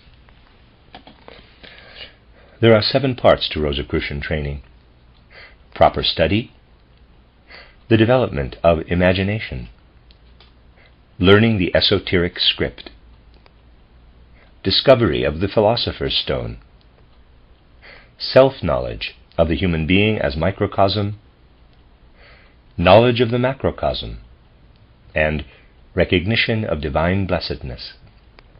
Often there are exceptions to the sequence, so that a teacher may, for example, choose the 5th stage to be the 4th, according to the individual pupil. You will ask if there is still today a genuine Rosicrucianism. Yes, there is, and it will achieve its greatest significance only in the future. There are also certain signs according to which Rosicrucian brothers can be recognized. Not many can step forward in public. Some work quietly, entirely in the background. Those who seek find it, and those who do not find it can assume that the time has not yet come for them. But the time will come without fail. It often appears to be a complete accident. It may happen that you have to wait an extra 3 hours in a train station waiting room because of a snowstorm. A stranger comes up to you apparently entirely by accident. You then recognize him as your teacher. That is only one case that I will mention here. First there comes proper study. What is included? You will be led into worlds concerning which an ordinary person has no idea. It is necessary for you to find your way in them. Those who are dreamers with no firm stability in their thinking are not suited. Solid, reliable thinking is a requirement. The pupils must look around carefully. They must try to see things on every side of them clearly and with healthy eyes. But they must also be able to close off their senses. With these words I am saying something that not everyone values properly, not even the greatest philosophers. Edward von Hartmann, for example, once said again and again that every thought always has something left over from the senses, be it a sound or color impression. This shows incredible immodesty. To maintain that thinking does not contain anything sense-perceptible is not possible. The path leading to such sense-free thinking is described in spiritual scientific literature and offered in lectures. Those who prove themselves to be suitable are led deeper into the knowledge. But the elementary portion of this knowledge is accessible to a large part of humanity. This study, brought to people today, which leads away from the sense perceptible in the world, consists of a training of the thinking. These thoughts, then, have nothing to do with what surrounds us in the sensory world. Those wishing to penetrate even deeper must guide their minds to a strengthened thinking. I have attempted to give an introduction to such sense-free thinking in 2 books, titled Intuitive Thinking as a Spiritual Path and titled Truth and Science. Those who begin to deepen themselves in these books will notice how one thought succeeds another, following a certain necessary thought sequence. All those striving higher thereby receive a means to proper spiritual growth. Second is the acquisition of imagination. Here the activity of creating mental pictures is distinguished from ordinary thinking. Consider Goethe's words, that all things transitory are merely a parable, a metaphor for something higher. When you see someone with a happy or a sorrowful face, you do not merely say that there is a wrinkle or a tear rolling down the face. Rather, one describes one as a cheerful face and the other as a sad face. External appearances reveal the inner life. They are symbols or parables of the soul's experience. Everyone would admit that this applies to human beings. Everyone knows the difference between a human head and its image or reflection. Geologists describe the earth without concern for anything other than the purely physical structure. People do not realize that the earth is the body of a being and that certain plants are expressions of the cheerful and the sad spirit of the earth. Goethe knew how to see the earth as a body and knew what permeated it. In Faust, Part 1, verses 501 to 509, the spirit of the earth says, quote, "In the floods of life and creative storm, to and fro I weave eternally, and birth and grave and eternal sea, a changeful weaving, a glowing life.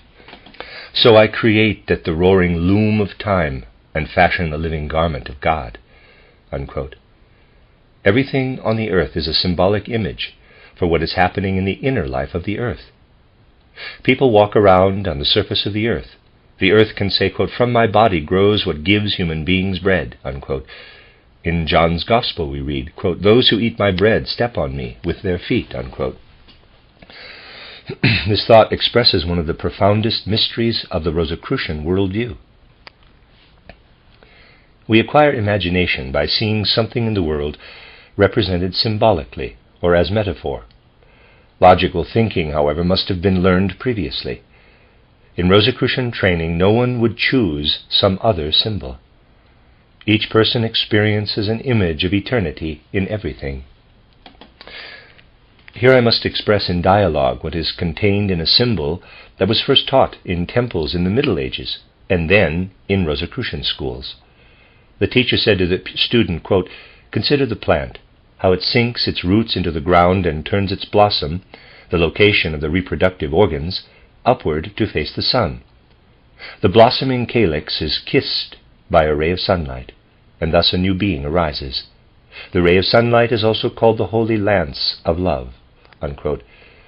Even Darwin said that the root of the plant is to be compared to the human head. The human being is a plant turned upside down. The reproductive organs are shamefully directed toward the middle point of the earth.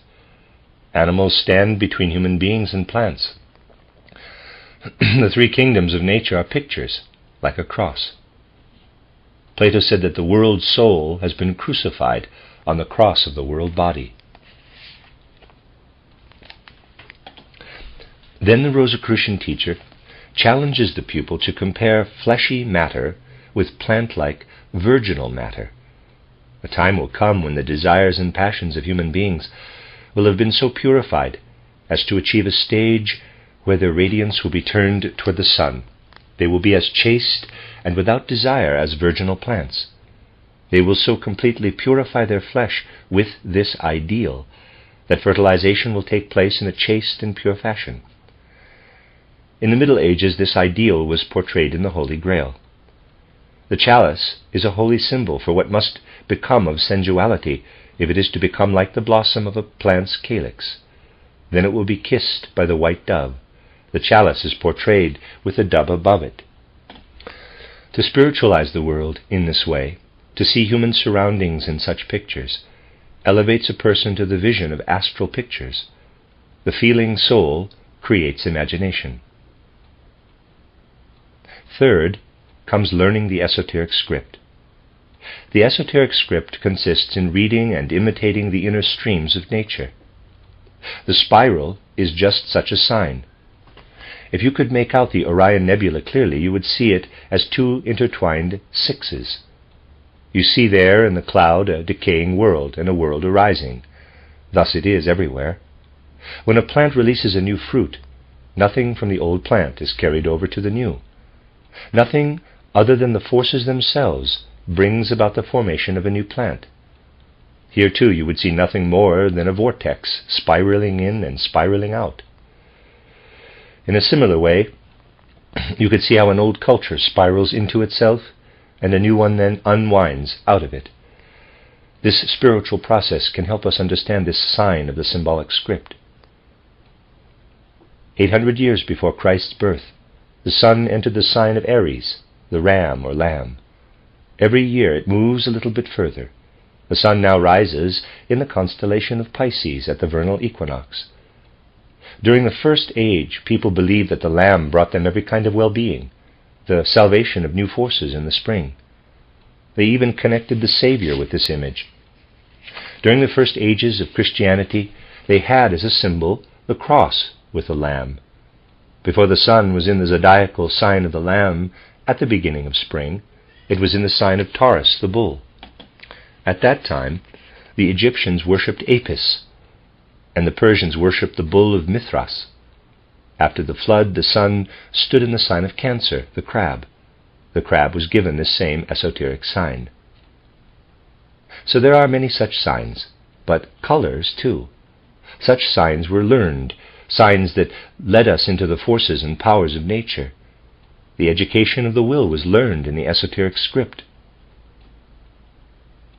Fourth is finding the philosopher's stone. This was understood to be a secret in the 18th century. Someone even published something about it. It is something that everyone knows about. The philosopher's stone is the noblest thing that a human being can acquire, what human beings can make out of their organism in order to come to a higher stage of development. Here I would like to tell you a parable from Vedanta philosophy. People once wanted to test a man's ability to live without eyes. After a year, the man chosen to conduct the experiment said, quote, "Yes, I have lived, but as a blind man," unquote. Then he attempted to live without ears, and after a year he gave the results. He said, quote, "Yes, I have lived without ears, but as a deaf man," unquote. His voice was taken away, and he lived dumb. Then his breath was also to be taken away, but that did not work. Without breath he could not live. Breath gives us the air of life, quote, "and God breathed into man, and he became a living soul," unquote. With every breath we draw in oxygen and exhale carbon dioxide. Plants have a precisely opposite circulation. Plants construct their bodies out of carbon. That is why we find fossilized plants in coal, even after thousands of years. Human beings have carbon within their bodies. They breathe in oxygen and produce carbon dioxide, which is then removed. Animals also do this. The Rosicrucian school teaches a particular way of breathing, whereby the pupil learns the process that takes place in plants. Eventually, human beings will be able to transform carbon within themselves. They will be able to transform the blue blood that flows back to the heart into red blood. They will take the spiritual essence of the plant into themselves, and will one day be able to do what plants do today. A Rosicrucian says, quote, "Today your body is made of flesh, but one day you will be able to build it up yourself through your breathing. The essence of plantness will appear in you, but you will not sleep as plants do. You will be clairvoyant at the same time." End quote. We are advancing toward this goal, the goal of constructing our bodies from carbon. Ordinary carbon, or coal, is the philosopher's stone. It will not be black coal, but transparent as water carbon, when the human body has become star-like. These are not just chemical processes, but rather high ideals. Rosicrucians progress toward this goal in stages, and later all humanity will ascend to it. Fifth is the knowledge of the human being as a microcosm. The world expands through all of nature, and the human being is an extract of the world.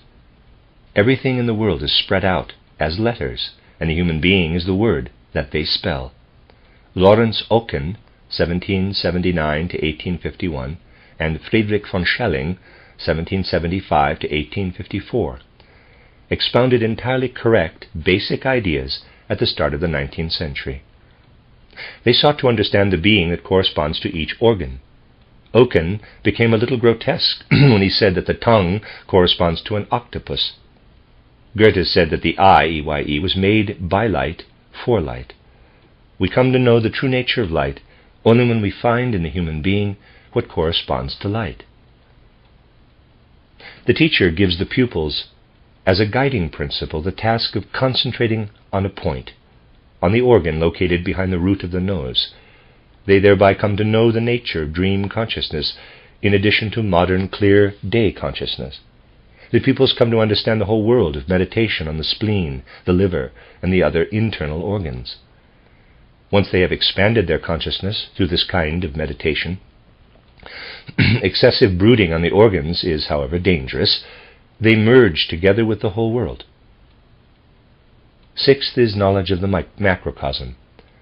Anyone having acquired the knowledge of the previous step will recognize the Creator behind all creation. And seventh is knowledge of divine blessedness. At the seventh stage, we achieve a point where from the depths of the human soul a feeling for everything in the universe is called forth, as well as a feeling of blessedness, to which we are really entitled only at this step. Living into every individual thing with clarity is divine blessedness. We discover here the soul of nature resting behind the appearances. Someone once said to me, quote, "I never thought that a stone feels something when pounded upon," unquote. The spirit of the mineral kingdom feels the greatest pleasure, blessedness itself, when stone is pounded into pieces. When it appears to us that a marble quarry must feel martyrdom, actually, the spirit of stone feels the greatest blessedness. Now you could say, why aren't these details told to humanity? Someone once said that this knowledge could be very useful for humankind. I answered him that people would want to take selfish advantage of these facts, and that these secrets can be placed only in the most selfless service of humanity. Rosicrucians know this secret, and those people who now walk through the world, serving human progress, tell us what it is that leads to progress, for they know how the chemical wedding can occur. The end of Lecture 4.4. This is a reading of the early lectures of Rudolf Steiner entitled The Christian Mystery. This is Lecture 4.5, entitled Christian Initiation and Rosicrucian Training, given February 22nd, 1907, in Vienna. Yesterday we discussed a theme concerned more with the external, exoteric side of spiritual science. Today we will present a few observations relating to the inner side, the esoteric side of spiritual science. When one speaks about the results of research into the supersensible, as is our task today, to a larger or even a smaller circle in public, the question is soon asked, how do you know that? How can I myself begin to experience something in relation to higher worlds? This question is entirely justified. Only you must realize that you should not tread this path of your own observations too soon, for example, before becoming familiarized with the most important ideas of spiritual science. You should seek the intuition that there is truth in anthroposophy. This can be experienced by every human being. Finally, you should seek to grasp the inner connections and relationships within spiritual scientific teachings.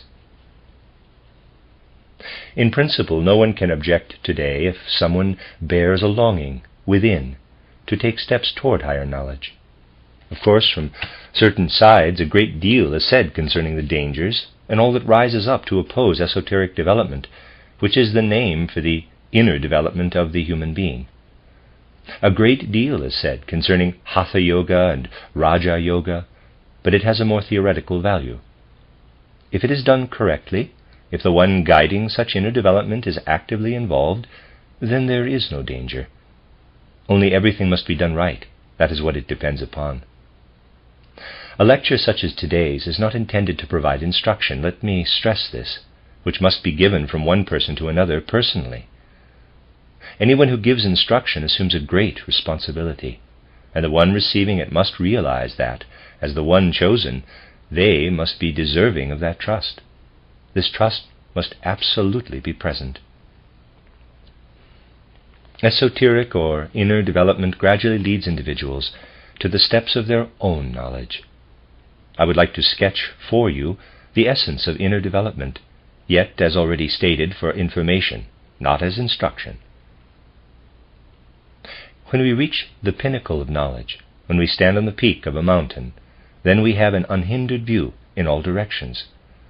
As long as we are merely on the way, until we attain the peak, we do not have an unhindered view. The more we climb, the more we know, but a great deal remains concealed by the mountain. This picture of a mountain fits very well with inner development. Every single individual wanting to ascend the steps of higher knowledge must start from a point appropriate for him or her. This means that people are different on the earth, different in relation to their physical, etheric, and astral constitutions. The external natures of a Hindu, a person from Asia Minor, a European, or an American are very different from one another, much more so than a non-esotericist can imagine. The exercises leading to inner development, beneficial for a Hindu nature, are not, as a matter of course, to be undertaken by an Occidental nature. It was therefore a mistake to transfer Eastern yoga to Europe. Much harm has resulted. The much softer body of the Hindu can be developed in an entirely different way from the body of a European, which has been hardened by civilization, if I may call it that. Human nature varies much more than you can imagine.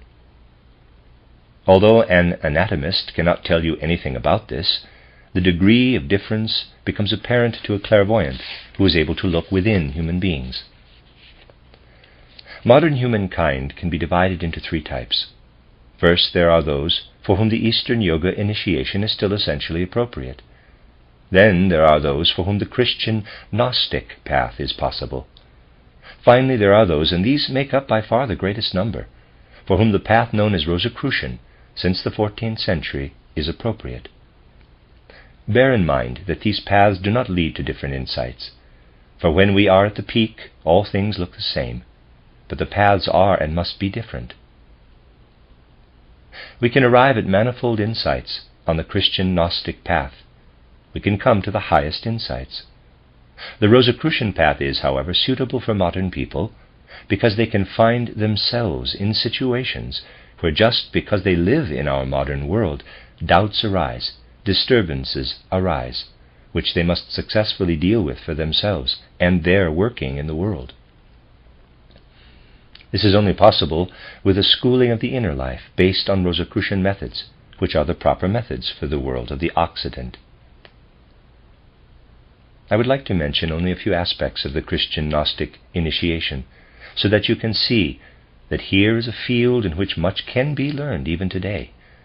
I will then move right on to the Rosicrucian path and not mention again the Yoga path.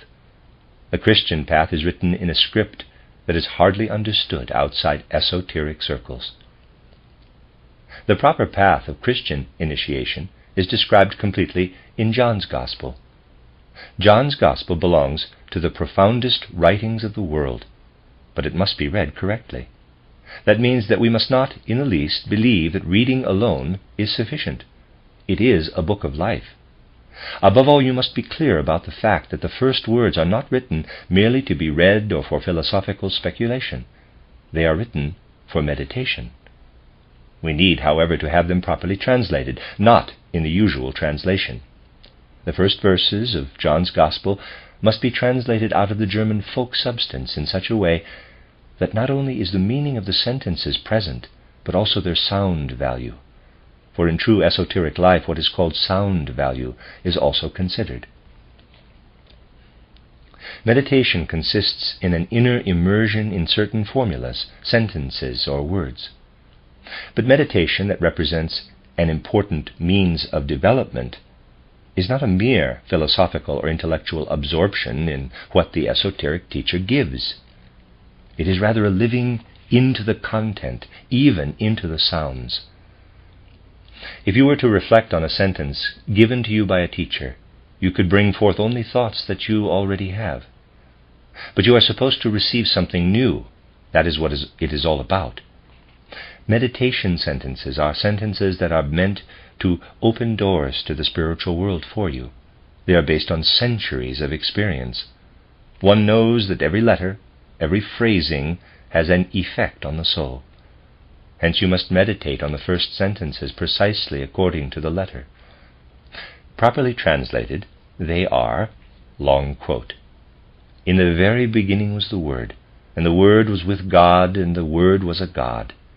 This God was in the very beginning with God. Everything has come to be through this same God, and aside from this God nothing has come to be of what has arisen. In him was the life, and the life was the light of human beings. And the light shone in the darkness, but the darkness did not grasp it.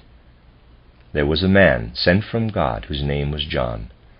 This man came for witness, that he might witness to the light, and that through him all might believe. He was not the light, but a witness to the light. For the true light that enlightens every human being was to come into the world. It was in the world, and the world was made through it, but the world knew it not. It came into individual human beings, into the I human beings, but the I human beings did not take it up. But those who took it up could reveal themselves through it as children of God. Those who believed in his name have become, not out of the blood, nor out of the will of the flesh, nor out of human will, but out of God. And the Word became flesh and dwelt among us, and we have heard his teaching, the teaching about the Holy Son of the Father, full of devotion and truth." End of quote. If we could speak together longer, I could tell you some things concerning these first sentences. What I am telling you now about this Christian initiation, hundreds and hundreds of people have experienced. It has become a practical experience for thousands. I will only point out to you a few steps of the Christian initiation. The pupil was first told the following, quote, "To begin with, for weeks, months, and years, you must allow these first sentences of John's Gospel to live in your soul for a time every morning. Throughout this time you must direct your attention away from what is going on around you. You must become deaf and dumb to everything around you. And then these words must rise in your soul as you hear them day after day, again and again." Unquote. At first, this exercise has a specific effect on the souls of those doing them. It comes about that such people see how their dreams suddenly become regular, how their dreams assume regular forms. And the moment comes when they know that they are not in a world of dreams. They know instead that they now have a new reality around them, the world of imagination, the astral world. Just as we see tree and bush surrounding us in ordinary consciousness, so we now see the experiences of that world. They emerge step by step, and then we know what they mean. At first like dream pictures, but then increasingly in a living, waking vision, the pupils behold the first 12 chapters of John's Gospel before them. After this experience, the teacher of Christian initiation says to the pupil, quote, "Now you must prepare yourself for the experience of the 13th chapter. Imagine a plant. This plant grows out of the mineral kingdom. If it could think and feel, then it would have to say to the mineral kingdom, I grow out of you, although you are a lower kingdom than I. Still it would be impossible for me to live without you. The plant would have to bow to the mineral kingdom in gratitude and say, Thank you, stone. I am obliged to you for my whole existence. The animal would have to speak to the plant in the same way, and the human being would have to bow down to the lower kingdoms of nature and feel the same. And everyone who has come to be higher on the steps of the social ladder would have to bend down to those standing below and say, Without you I could not live. End quote. The pupil must become immersed in this feeling for weeks and months. Then 2 symptoms appear that are the same for everyone. The pupils experience at first an external and then an inner symptom as an entirely specific fact. They see themselves as the 13th, who washes the feet of the other 12. Jesus Christ wanted to make this great truth clear to the 12 in the washing of the feet. This wonderful experience comes over the human being in initiation. It proceeds all the way to external symptoms. They feel as though their feet were being dipped into water. No one need fear this sensation, for it soon passes. When the pupil has advanced far enough, the teacher says more. Quote, Now you must proceed into another sphere of feelings. From everywhere, life brings suffering and pain. You must place yourself in a state where you can meet all the pain and suffering as it comes to you from every corner of the world as an upright human being, so that it cannot defeat you. You must persevere for weeks and months. Unquote. Then the moment arrives when an astral symptom appears.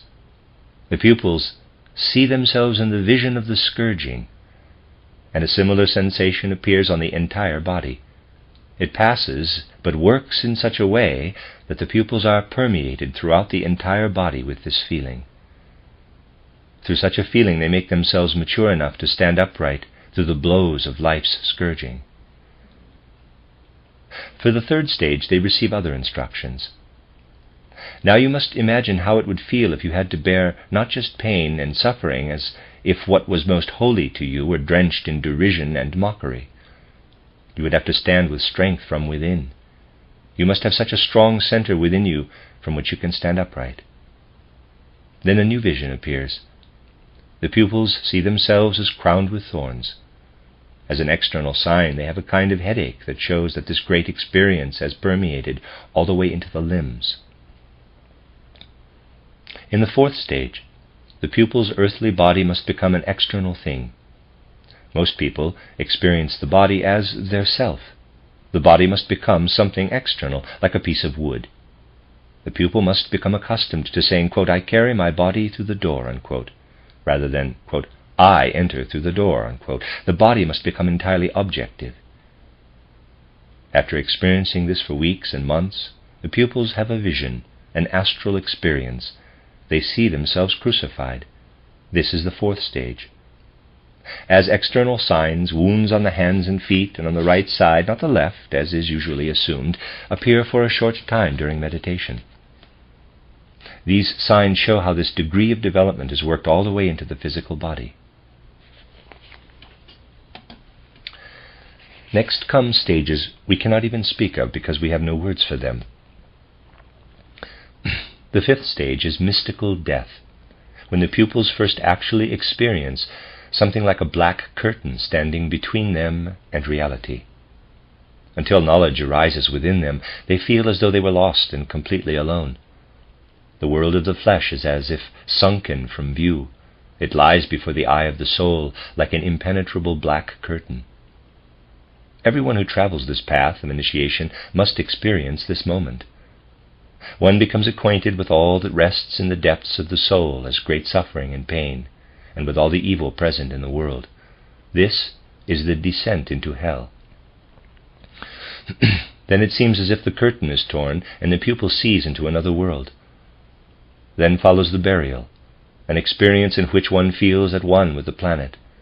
The 7th step cannot be spoken about, because only those can sense something of it who can separate their thinking from the brain. It is ascension. I wanted to make Christian initiation understandable with this portrayal. It is a path rich in renunciation and self-denial.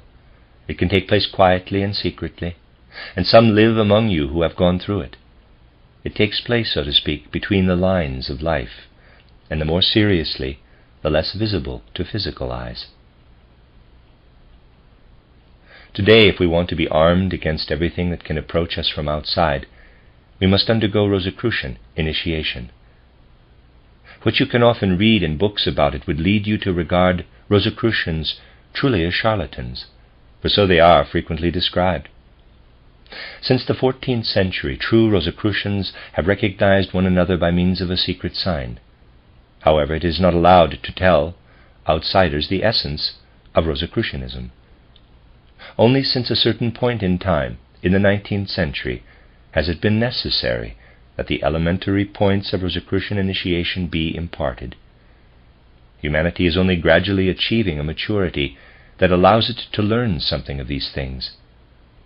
Why that must be, why the higher secrets must still be kept hidden, these are questions we cannot pursue further today. Rosicrucian initiation also has 7 steps. First is study, Rosicrucian study. Second is the acquisition of imaginative knowledge. Third is learning the esoteric script. Fourth is the search for the philosopher's stone. Fifth is experiencing the connection between microcosm and macrocosm. Sixth is immersion in the macrocosm.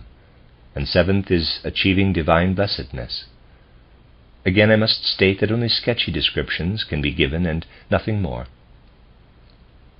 Study here is not a learning in the ordinary sense. Rather must one come to realize that there is a kind of thinking that is still fluid, true thinking, where we exclude all sensory perceptions around us.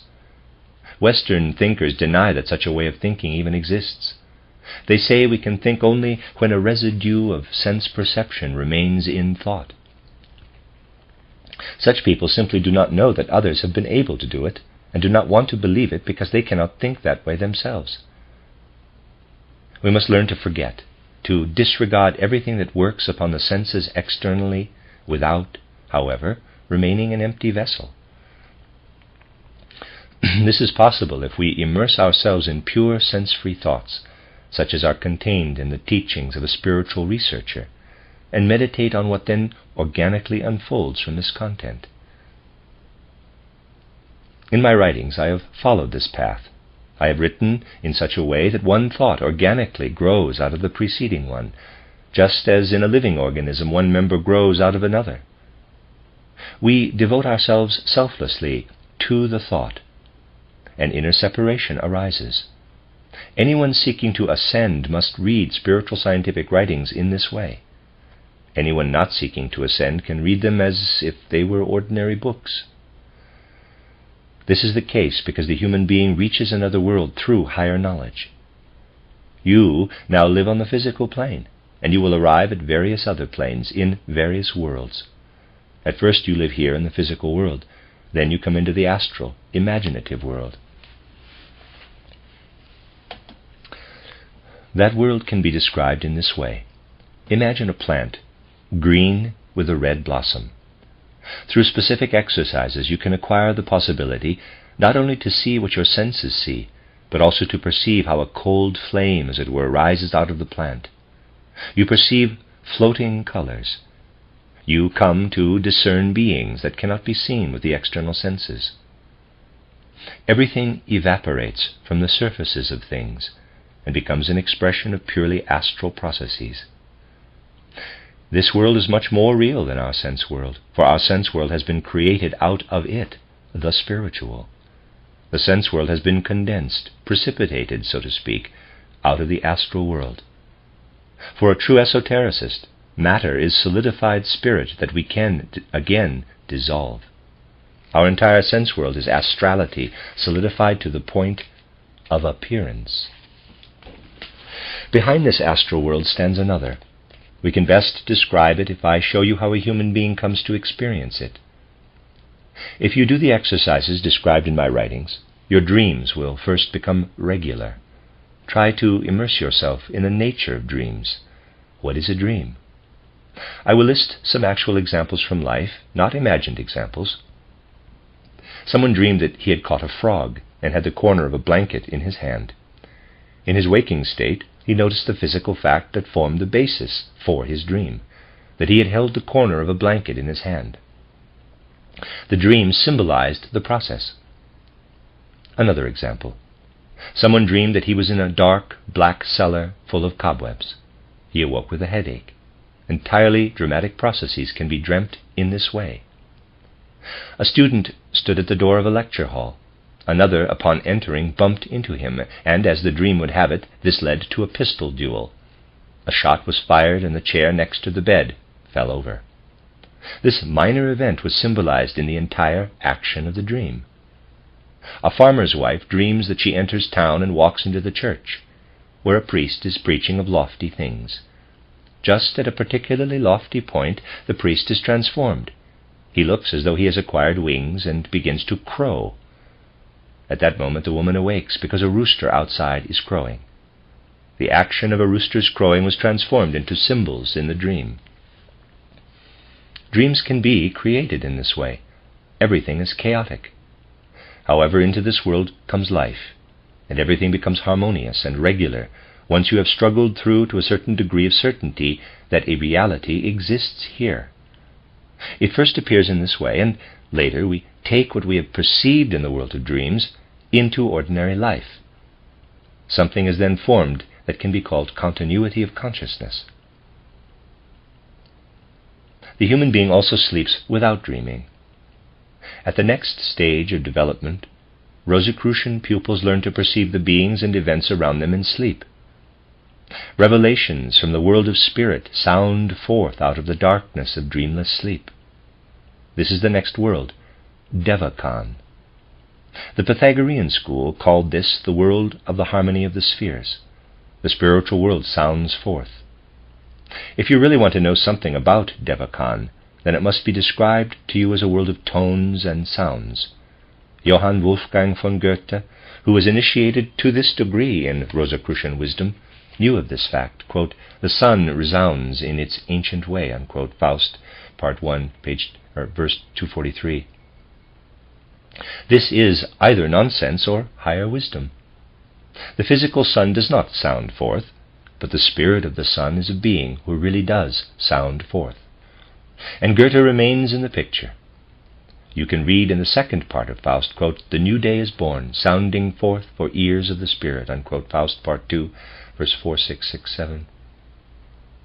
He wrote this because what the Pythagoreans called the music of the spheres was a reality for him. All this will speak to us. A new revelation comes to meet us. Those are the steps that can be reached by a Rosicrucian pupil through exercises. The worlds are always entirely different, and those who know only the physical world cannot imagine what they could experience in other worlds. There is only one thing that remains the same through all the worlds: logical thinking.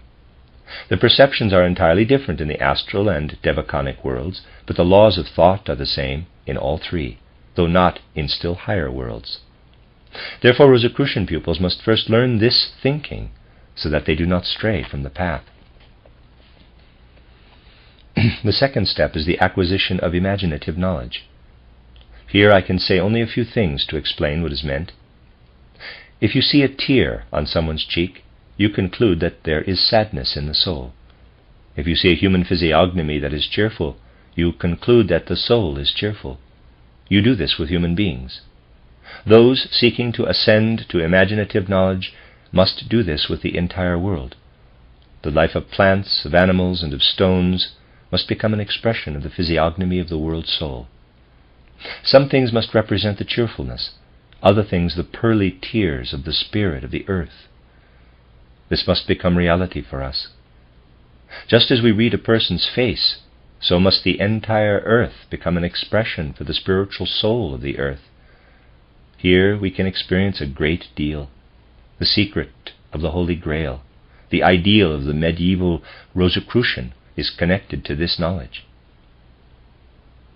Let us consider an example. A Rosicrucian pupil stands facing the teacher who gives an exercise. What I now present to you in the form of a dialogue was never actually spoken in this form, but what is contained therein was practiced, was actually experienced. It is absolutely true in every detail. The pupil comes to the teacher who says, quote, "Behold the plant. It extends its roots into the ground. It grows into the heights and opens its blossom with its reproductive organs upward to the light. Chaste, noble, and pure, it is kissed by the rays of the sun, and the light, the sacred lance of love that penetrates the blossom of the plant and calls forth what is latent in the plant's reproductive organs," unquote.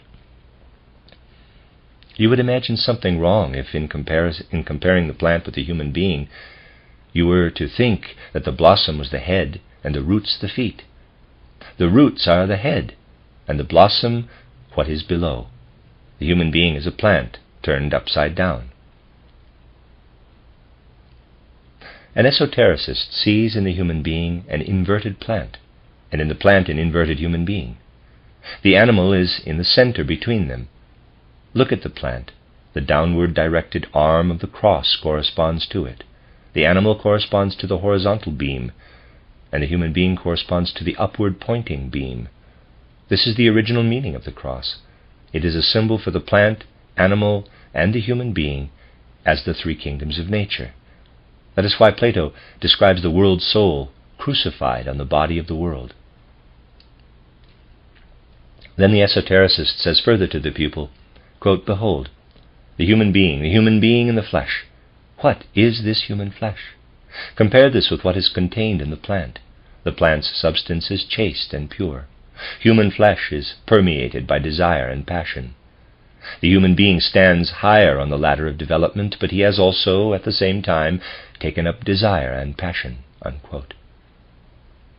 And a prevision of the future human form appears to the esoteric pupil, a form in which human flesh will again be pure and chaste, like the chaste blossom of a flower, reaching with its reproductive organs toward the rays of light.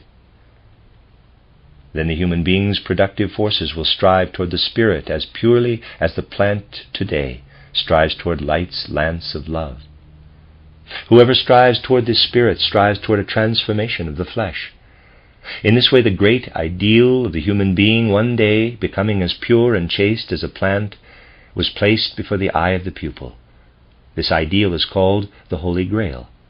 This is one of those pictures that speaks to the heart and to the whole soul. The pupil does not ascend by means of concepts, but by pictures that work on the whole soul and carry along the heart and feelings. Only then can imaginative knowledge be attained. The third step is the acquisition of the esoteric script. There is something in the world that is known in esoteric life as the whirl or spiral.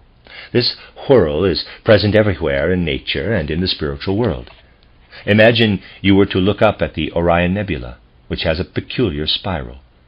If you were a seer, you would be able to observe that a whirl shaped like the number 6 winds out of it, and then a second whirl that is darker. These two whirls spiral into each other. This also happens in the spiritual world. We live in the age after the great Atlantean flood. Our ancient ancestors, human beings of an entirely different kind, lived before this age. It is thought today that people of that time were the same as people today. However, the external physical conditions were entirely different. Atlantis was a country that was always dark, enveloped in thick masses of fog. It is important that you know this. Ancient German mythology preserved a memory of this in the words Niflheim, Nebelheim, and Nibelungen. Nebel means mist or fog. The human organism corresponding to these conditions was entirely different. So too the Atlanteans had an entirely different culture. You would have an idea of it if I could describe for you in detail how human beings at that time perceived articulated sounds in all things. There were no moral commands. If someone wanted to know how he should behave toward his neighbor, he could not appeal to any standard. He listened to the waves and knew what to do. The Atlantean culture seems to have disappeared, leaving no trace. What happened? We can see it in the sky. Approximately 8 centuries before Christ's birth, the sun rose in the sign of Aries.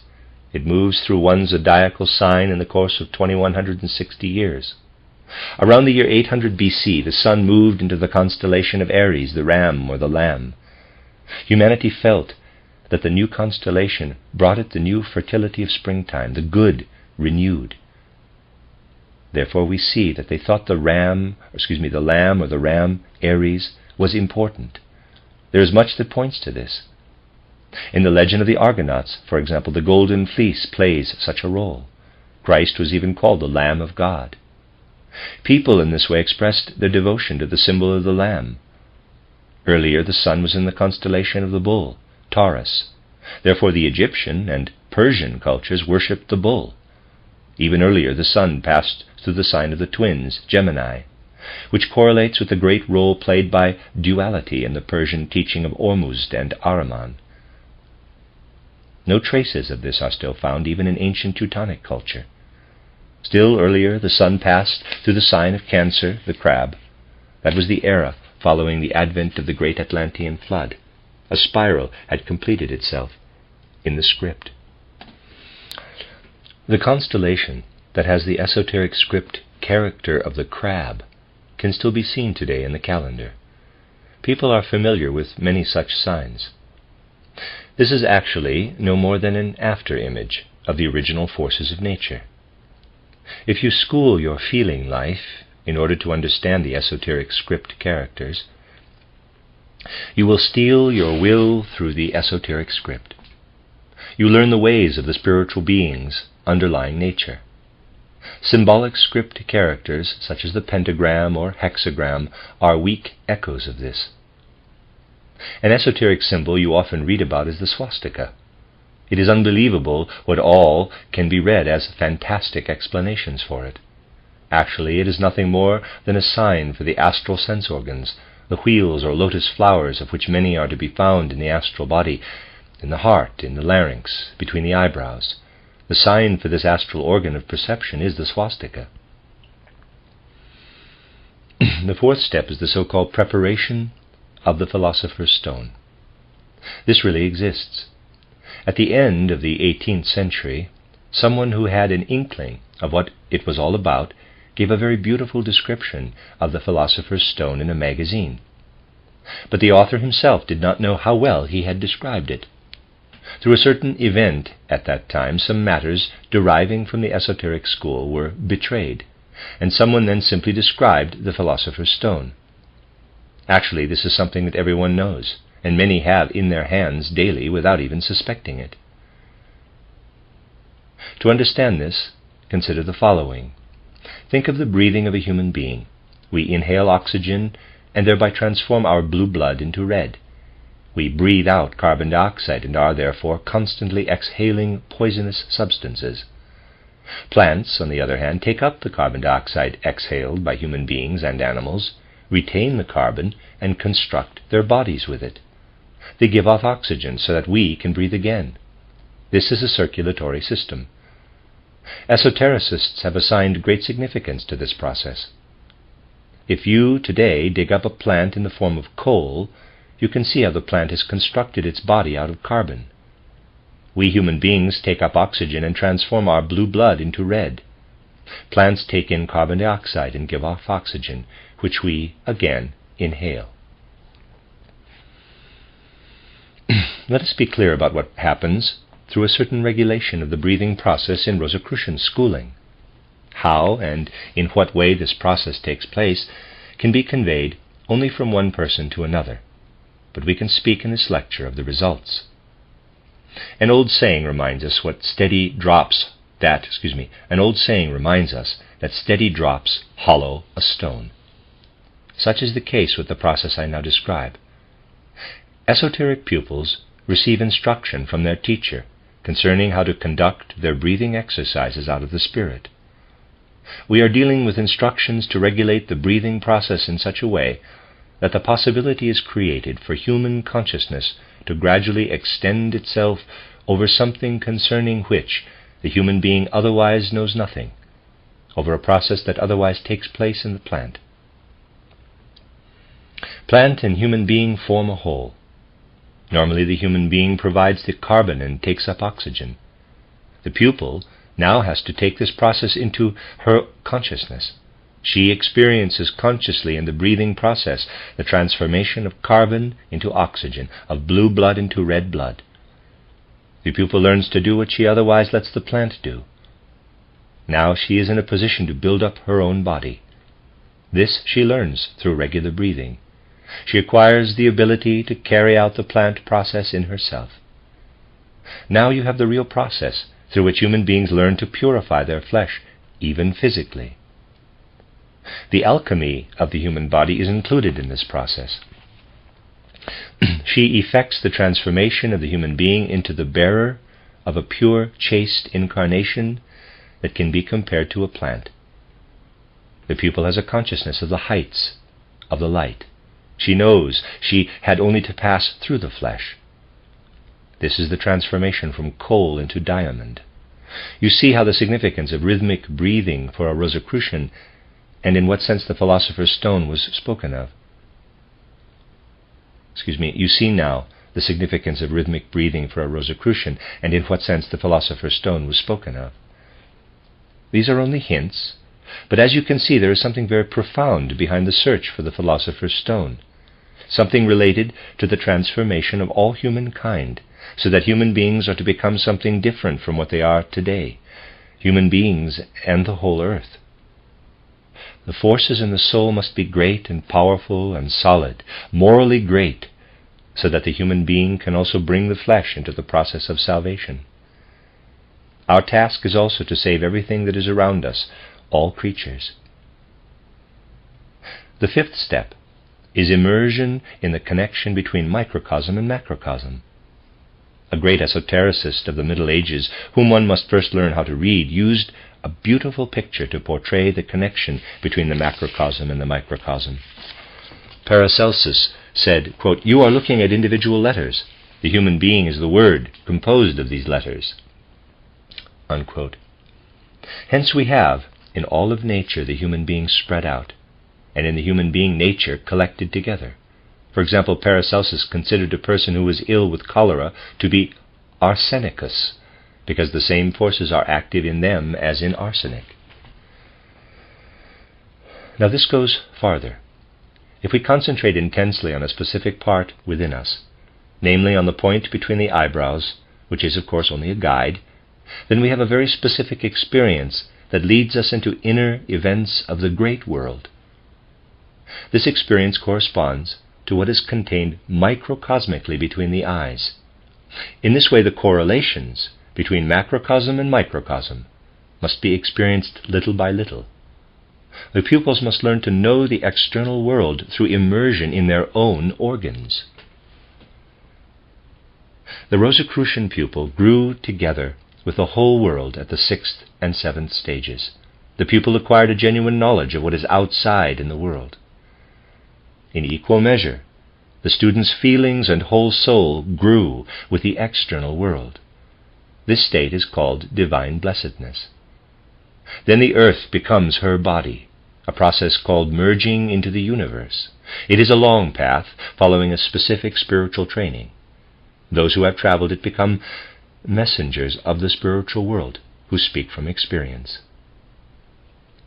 Anyone can journey this path today, anyone in principle. With some it takes a long time, and with others less time.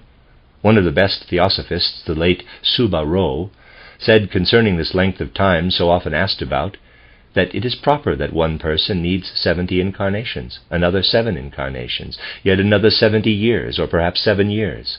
There have been some who have attained the goal in 7 months, and some in 7 days, all according to their karma from previous earth lives. When starting to travel the path, you need patience and endurance. You must realize that you will be exposed to great dangers if you have not undergone a good character training beforehand. You can see this from the following example. Take a green liquid composed of a blue and a yellow liquid. If you add a chemical, you will be able to separate the green and yellow. Before doing so, you saw nothing of the characteristics of the two separated fluids. Now they emerge. It is the same with people.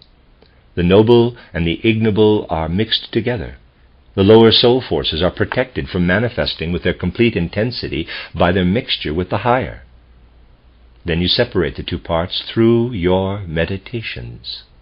One can experience that someone who is passively bearable until then becomes malicious and scheming and displays other bad characteristics. We must be clear about this. We can be protected from such a danger under all circumstances if certain preliminary exercises are undertaken. They equip the pupil with a certain inner moral character. First of all, pupils must acquire the ability to strictly control their thoughts. They must practice holding a thought for a long time in the midpoint of the soul life. The more intensely, the better. This exercise must be undertaken daily for at least 5 minutes. The longer the better, but we should not overexert ourselves. Second, it is necessary to train one's initiative in action. This consists in pupils taking an initiative daily, entirely out of their own free will. It is sufficient that it be a very small, insignificant action, for example, watering flowers. After some time, another action is undertaken. Third, we must become masters of pleasure and pain. Great swings of emotion from sky-high manic rejoicing to deathly depression must cease. We thereby become more sensitive and receptive, but we must be in charge, not the sensations. Fourth, positivity is required. What I mean by this is evidenced in a Persian legend of Jesus Christ. Christ was walking with some of his disciples along a path. Alongside the road there was the decaying corpse of a dog. This his disciples turned away from and said, "That animal is so ugly." But Christ stood still and said, "Look at how beautiful the teeth are." Even in what is ugly there is something beautiful. In what is most evil there is still some good. In the small there is something to be found that is great. Positive characteristics must be sought everywhere. Fifth, absolute openness and freedom from bias in the face of all new impressions must be acquired, the highest degree of impartiality. People tend to say, "I have heard of that, never seen it, I don't believe it." We must absolutely cease ever speaking of impossibilities.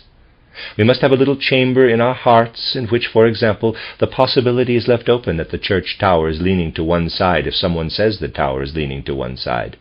We must at least consider as possible what we hear. The sixth step consists in the harmonization of the 5 preceding steps. At this point, pupils have developed within them a strength that protects them against whatever an esoteric training may subject them to. We must not dismiss esoteric training by saying, quote, "I want only ethical strength," unquote. If we seek to penetrate into higher worlds, we must travel the path indicated. The path to the highest knowledge is at the same time a path of the greatest compassion. And we must arrive at compassion by means of knowledge, not through clichés. None of those who are full of compassion standing around someone with a broken leg can help unless one of them knows what to do with the broken leg and how to set it properly.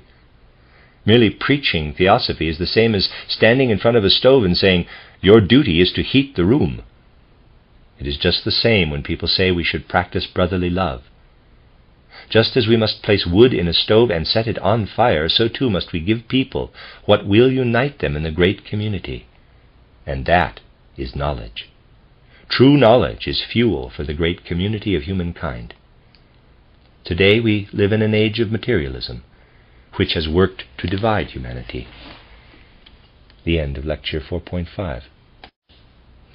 This is a reading of the early lectures of Rudolf Steiner entitled The Christian Mystery. This is Lecture 4.6, entitled The Schools for Adepts in the Past, The Mysteries of the Spirit, the Son, and the Father, given on March 7th, 1907, in Düsseldorf. The movement for spiritual science is not something that came into our age through the arbitrary initiative of a single individual or this or that society.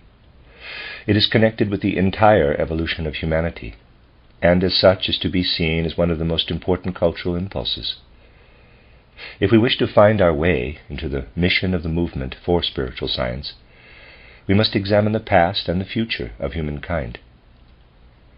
Just as individual human beings have undergone an evolution from the stage when they descended for the first time from the bosom of God as individual souls, so too all humankind has undergone a development.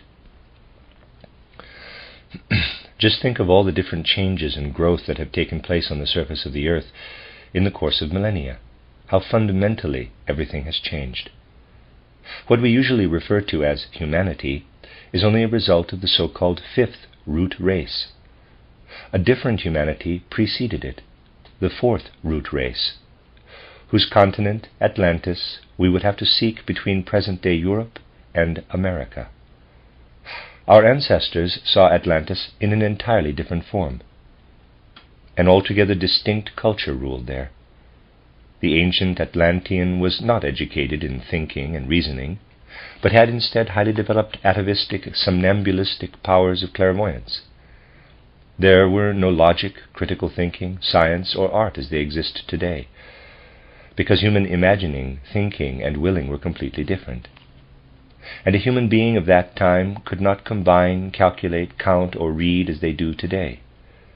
But certain somnambulistic clairvoyant powers did live in the ancient Atlanteans.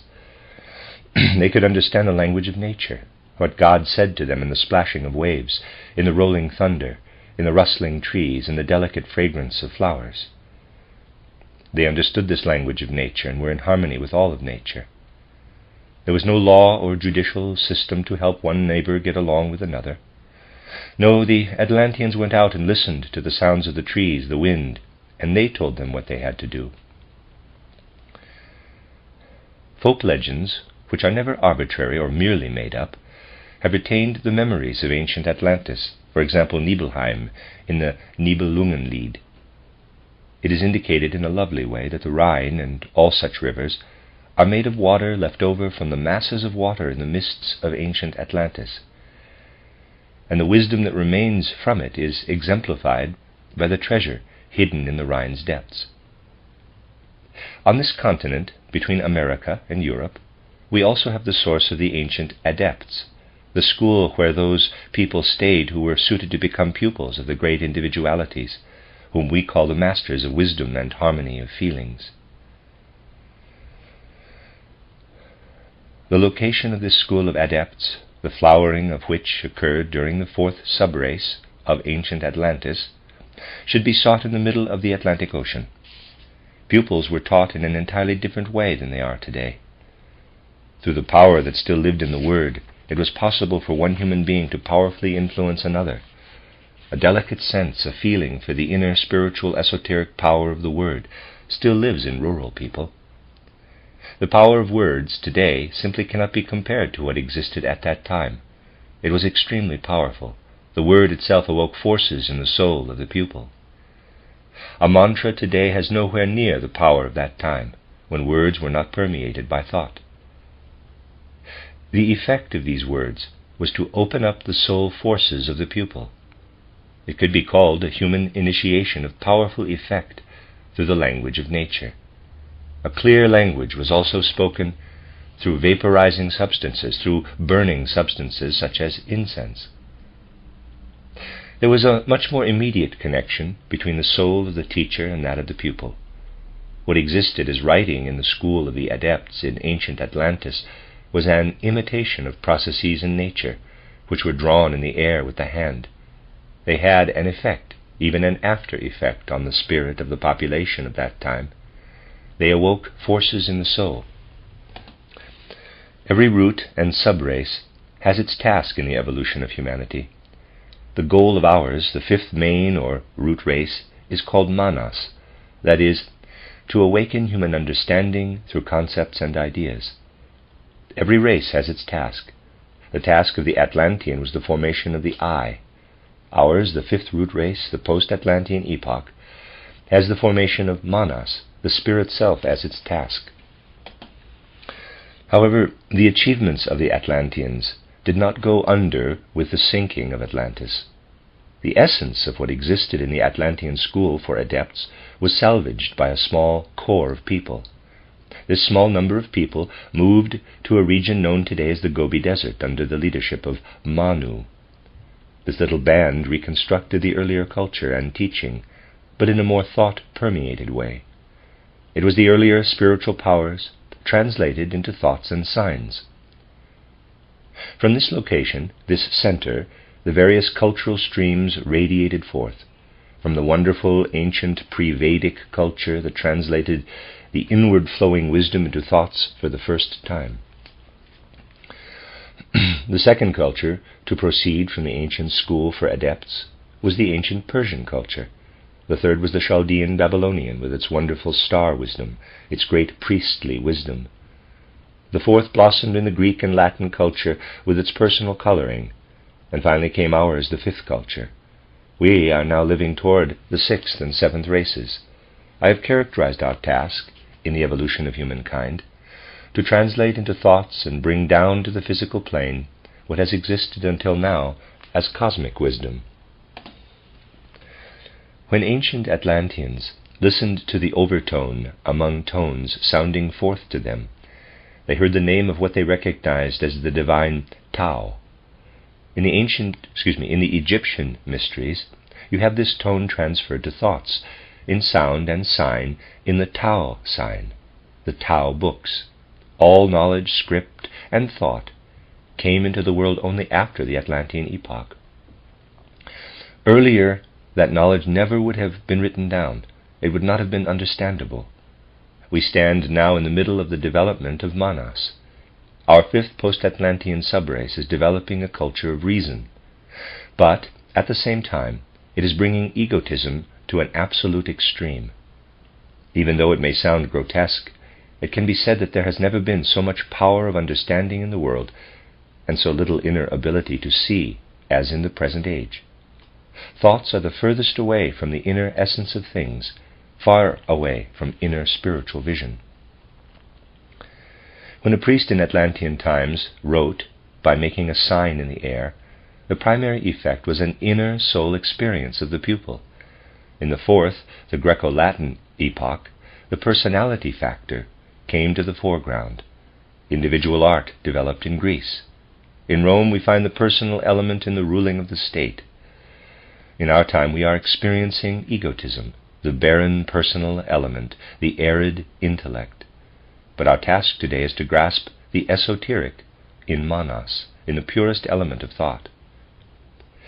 Grasping the spiritual in this most delicate distillate of the brain is the actual mission of our time, making this thinking so powerful that it has something of an esoteric power. This is the task assigned to us in order that we may take our place in the future. Ancient Atlantis was destroyed by mighty floods of water, ancient Lemuria by mighty firestorms. Our culture will also decline and fall, indeed, through the war of all against all. It awaits us. Our fifth root race will be ruined by egotism intensified to the utmost. At the same time, however, a small group of people will be formed to develop the power of Buddhi, the life spirit, through the force of thought, in order to then carry it over into the new culture. The striving human being's ability to produce will become greater and greater until the human personality has advanced so far that it has achieved the pinnacle of freedom. In our time, every single individual will have to find a kind of guiding spirit within the soul, Buddhi, the power of life spirit. If we were to approach the future, able to take up cultural impulses only as we did in the past, we would be approaching the fragmentation of humanity. What do we have now? People all want to be their own lord. Egotism and self-seeking have been carried to the extreme. A time is coming when no other authority will be recognized than one that people accept voluntarily, one whose power is based on voluntary trust. Those mysteries founded on the power of the Spirit are called the mysteries of the Spirit. Those that will be based in future on a foundation of trust, on the power of trust, are called the mysteries of the Father. We will conclude our culture with those mysteries. This new impulse, the power of trust, must come. Otherwise we are heading toward a splintering, toward a universal cult of the self and egotism. During the age of the mysteries of the Spirit, which was of course based on completely justified power, authority, and might, there were great individual sages. They were in possession of wisdom, and only those who endured difficult tests could be initiated by them. We are now moving toward the mysteries of the Father in the future, and must work toward the goal that every individual becomes wise. Will this help with the problem of egotism and the splintering of humanity? It most certainly will. For only when human beings receive the highest wisdom, from which they cannot stray, in which there are no private opinions, no personal points of view, but rather only one view, only then can they be unified. If people remain as they are, with their diversities and varying points of view, they will separate again and again. But the highest wisdom always produces the same view in all people. There is only one real wisdom, which brings people together again, simultaneously, with the greatest possible freedom, without any authoritarian compulsion whatsoever. Just as the members of the Great White Brotherhood are always in harmony with one another and with humanity, so too all human beings will one day be united through this wisdom. Footnote: according to esoteric, particularly theosophical tradition, the Great White Brotherhood is an ancient school of high masters or spiritual adepts, incarnate and otherwise, also called the masters of wisdom and of the harmony of sensations and feelings. See Rudolf Steiner from the History and Contents of the First Section of the Esoteric School, 1904 to 1914, pages 191 and forward. White refers to light that contains all colors. End of footnote. Consequently, spiritual science need set for itself no other task than leading people to this idea, now through the development of the Spirit Self, and later through the Life Spirit. The great goal of the spiritual scientific movement is the freedom of the human being. Its mission is to make it possible for truth and wisdom to flow into human beings. The modern movement for science began with the most elementary teachings. Much of importance has been revealed in the years that have passed since the beginning of this movement, and yet more important things will be revealed more and more. The work of the spiritual scientific movement is to let the wisdom of the Great White Brotherhood, which had its origins in Atlantis, gradually flow out to the world. Such work was always prepared through long periods of time. As preparation for the great event of the unique appearance of Jesus Christ, we have the accomplishments of the great founders of religion. Spiritual science wants to be the executor of the legacy of Christianity, and it will be that. When the mysteries of the Father are one day fulfilled, that is, when the development of Buddhi has been completed in every individual human being, then all human beings will find their deepest being, Atman, spirit-body, within themselves. The appearance of Jesus Christ was prepared through a series of religious teachers, through Zoroaster, Hermes, Moses, Orpheus, Pythagoras. All their teachings pursue the same goal, to cause wisdom to flow to humankind, but always in a form most suitable for the folk in question. Therefore, what Christ taught is not actually new. What is new in the appearance and teaching of Jesus Christ is that in Jesus Christ the power was present to bring to life all that formerly had been teaching only.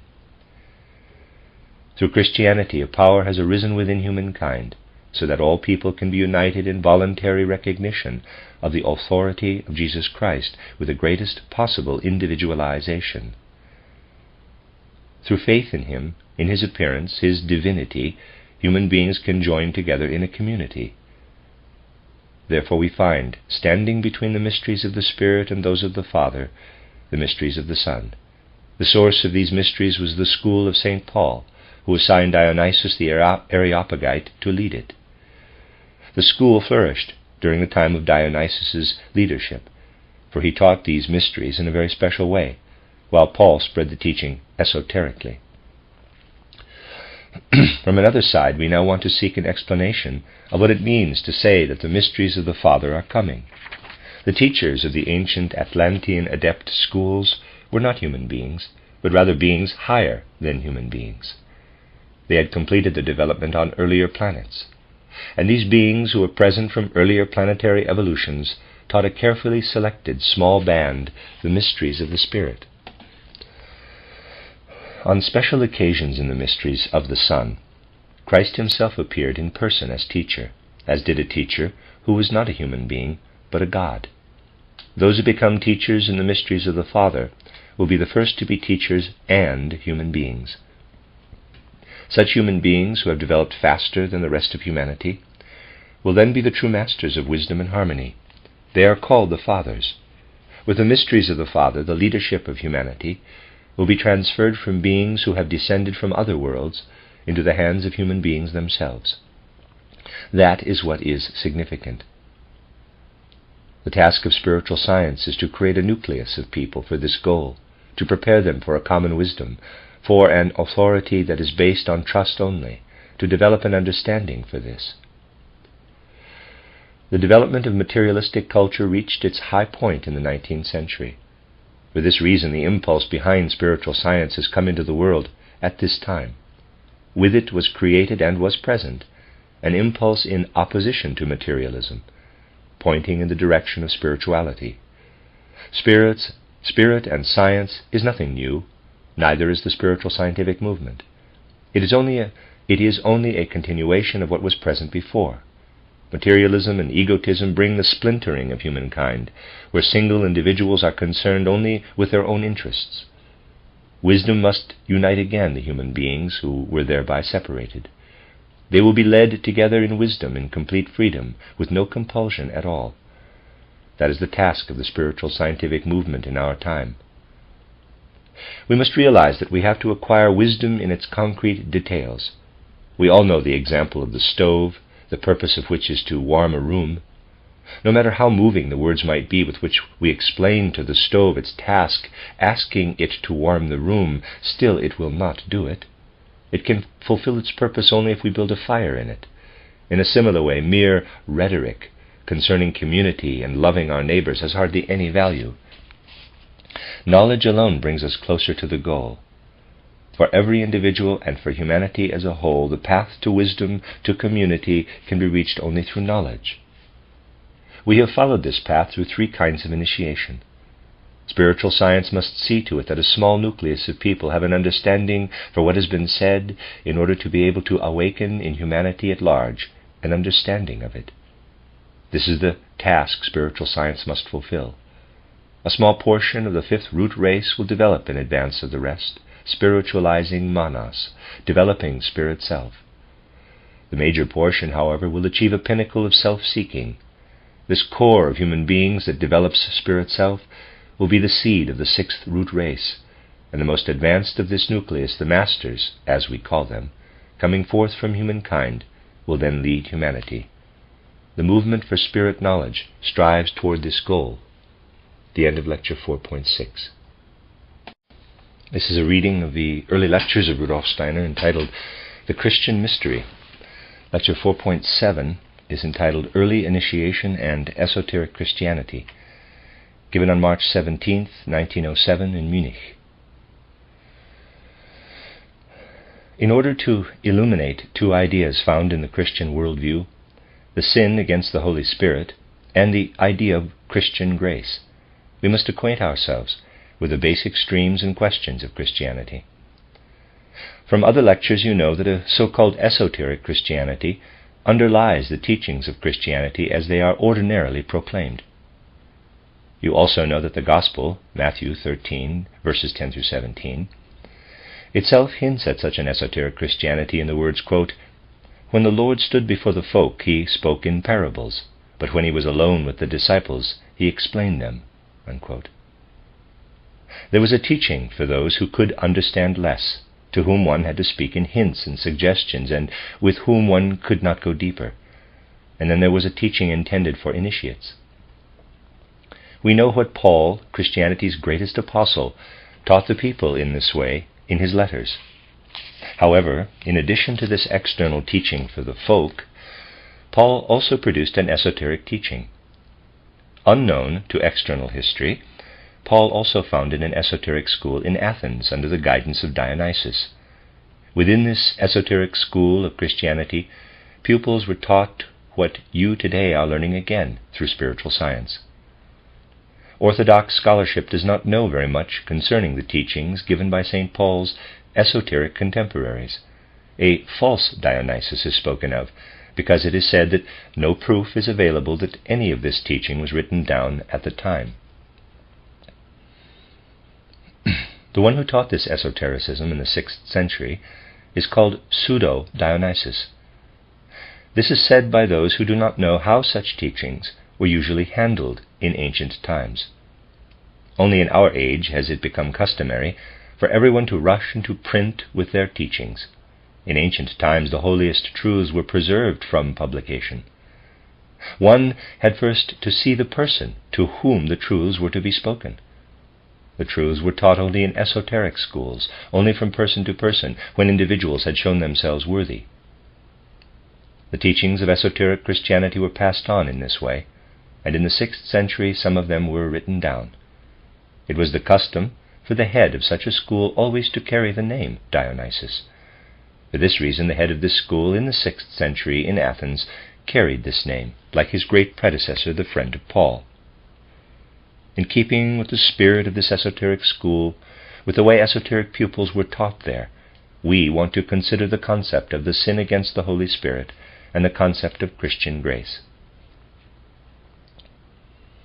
In order to understand the fundamental meaning of Christianity, we must go way back into the history of the spiritual evolution of the human being and become very clear about the fact that something entirely new has entered with the appearance of Jesus Christ. What was impressed there into human evolution finds its most intensive expression in Paul's own initiation. Before the appearance of Jesus Christ, it would not have been possible for a man like Saul to be completely convinced of the wisdom of Christianity by means of such a sudden illumination. We have often discussed the nature of initiation before the appearance of Jesus Christ on the earth. We will do it again now, in order to understand what the Spirit of Truth is in the Christian sense. To understand what took place in the ancient mystery centers, we must briefly call to mind the nature of the human being. To begin with, the capital I works on the astral body in everything that represents cultural progress and logical scientific learning, everything that serves to lead us up from the animalistic level. That is the work of the I on the astral body. The astral body of every human being, whose I has already worked on it, is divided into two parts, an astrality as it was given, and a part that was created by the I. This transformed part, which is increasing in size the further the human being presses forward, is characterized as monos, or spirit self. Christian esotericism identifies this part as Holy Spirit, in contrast to the spirit, the unpurified and unsanctified part of the astral body.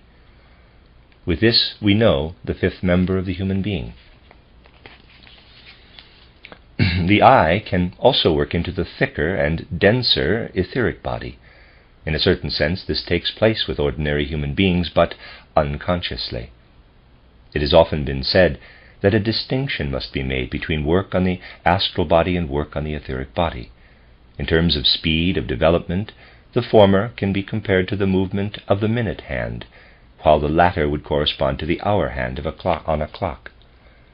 When human beings devote themselves to impressions created by a sublime work of art, such a work of art works to transform the life body and the consciousness body. Every great artistic impulse has this effect.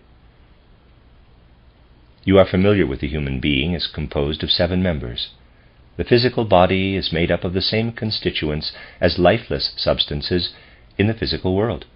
The etheric body calls these physical forces to life and works against the disintegration of our physical bodies in every moment of our lives.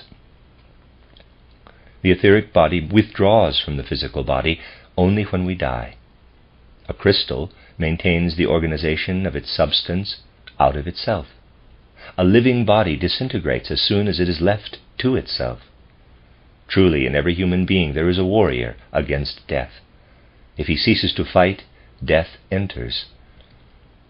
The third member is the astral body, the body of consciousness.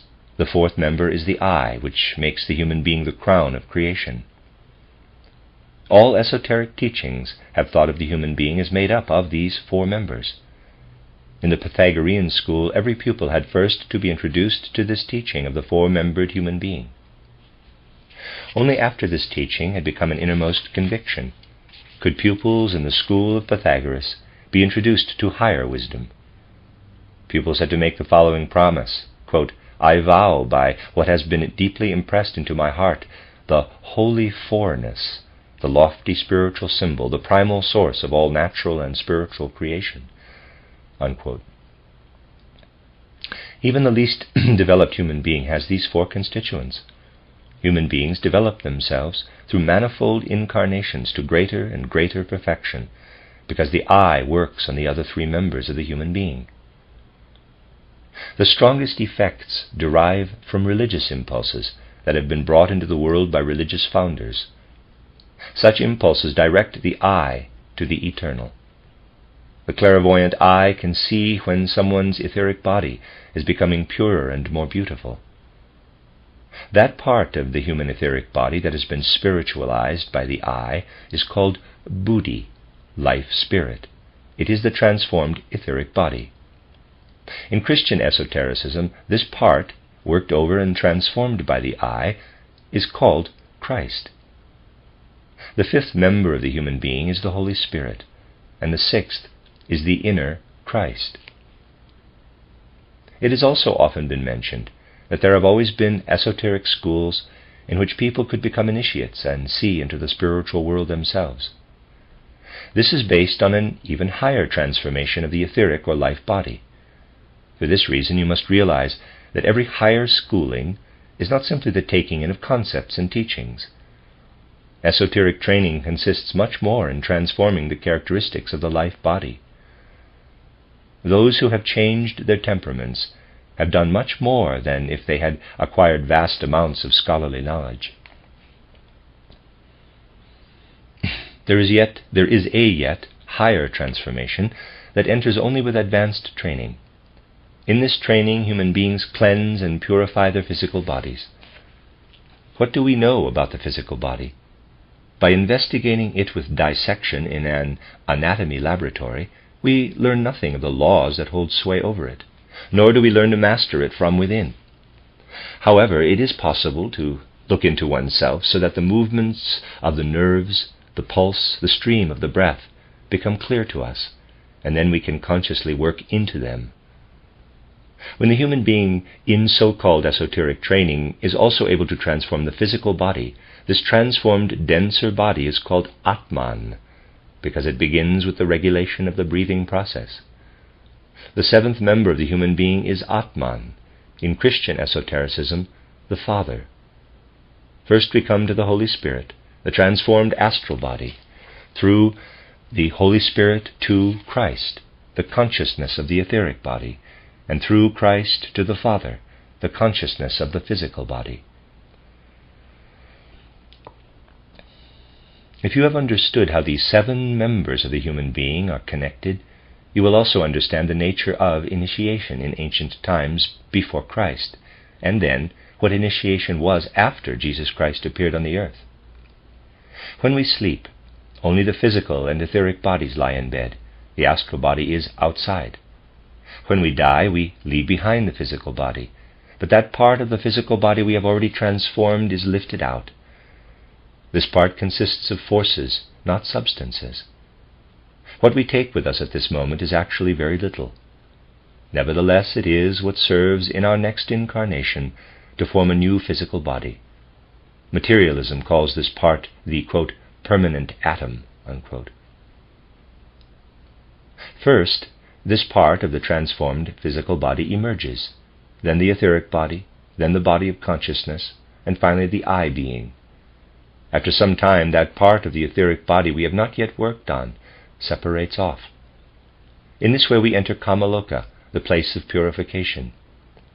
After more time, that part of the astral body that the I has not yet worked on is also detached from the astral body.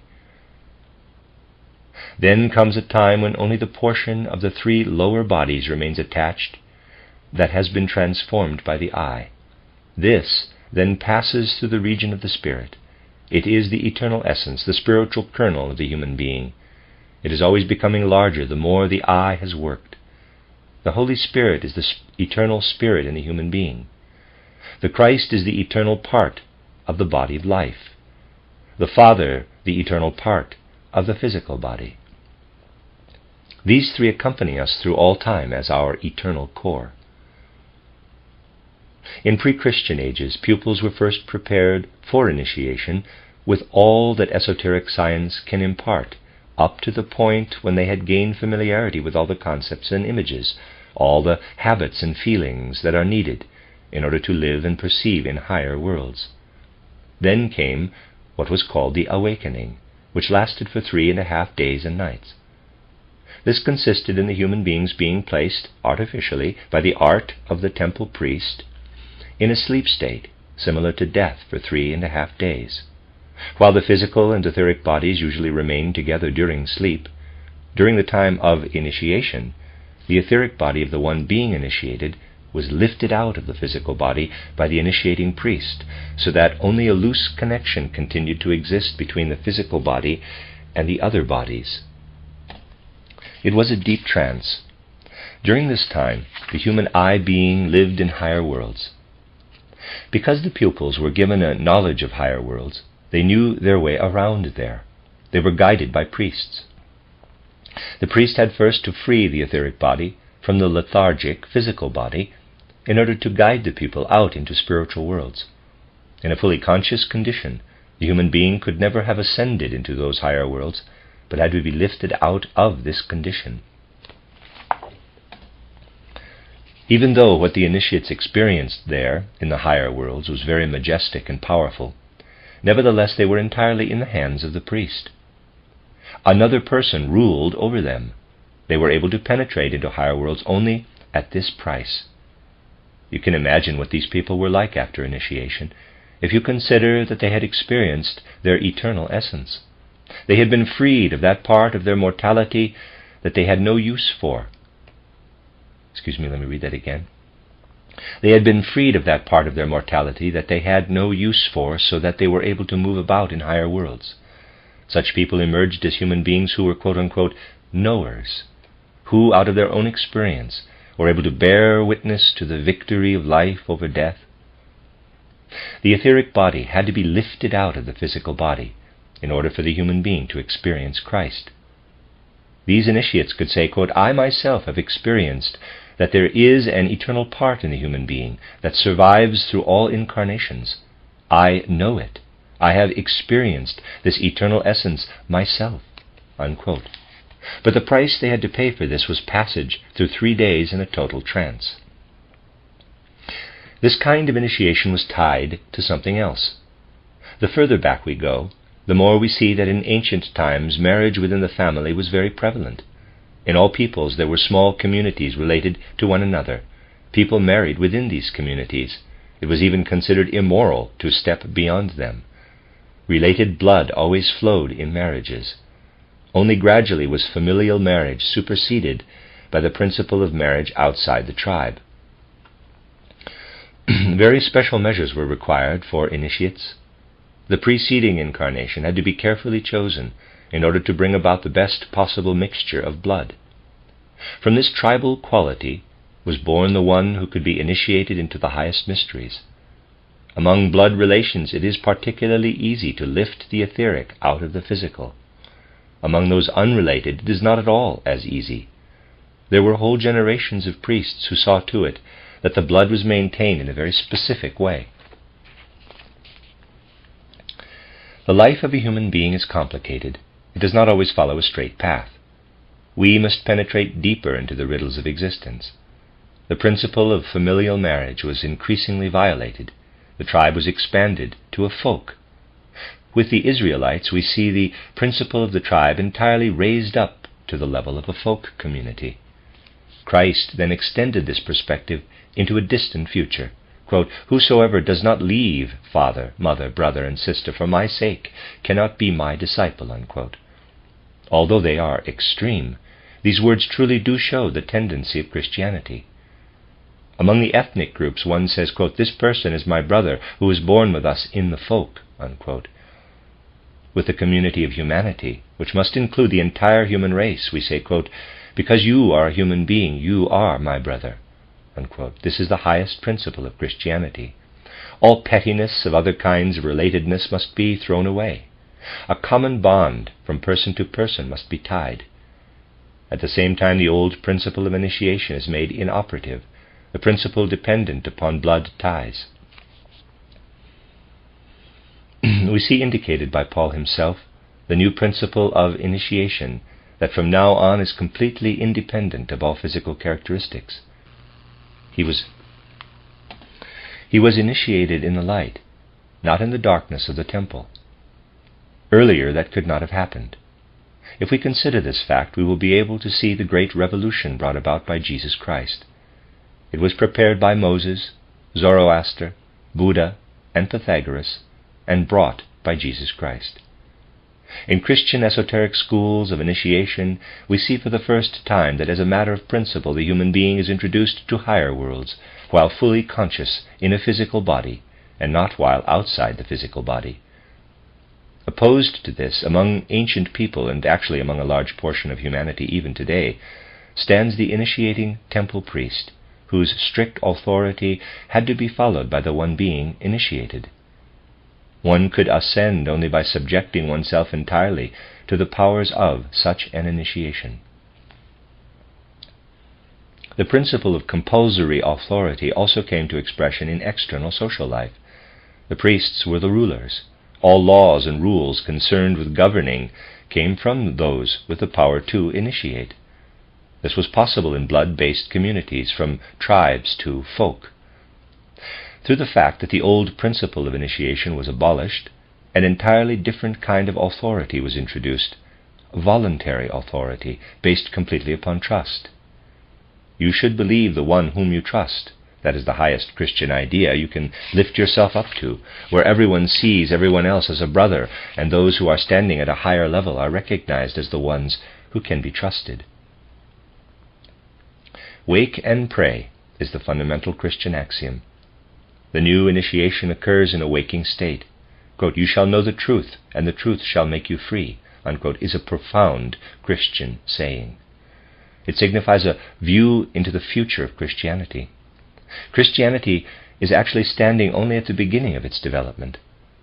Consider the intense connection between the initiating teacher in ancient temple sleep and the pupil who was receiving the latest phase of initiation in the 3½ days.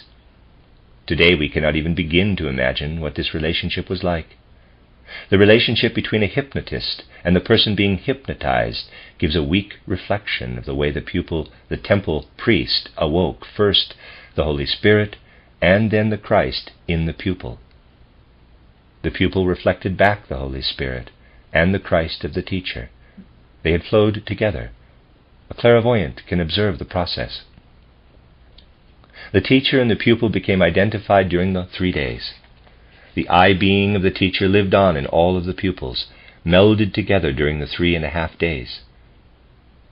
Consider the social pyramid. Below, the people. Above them, the initiates.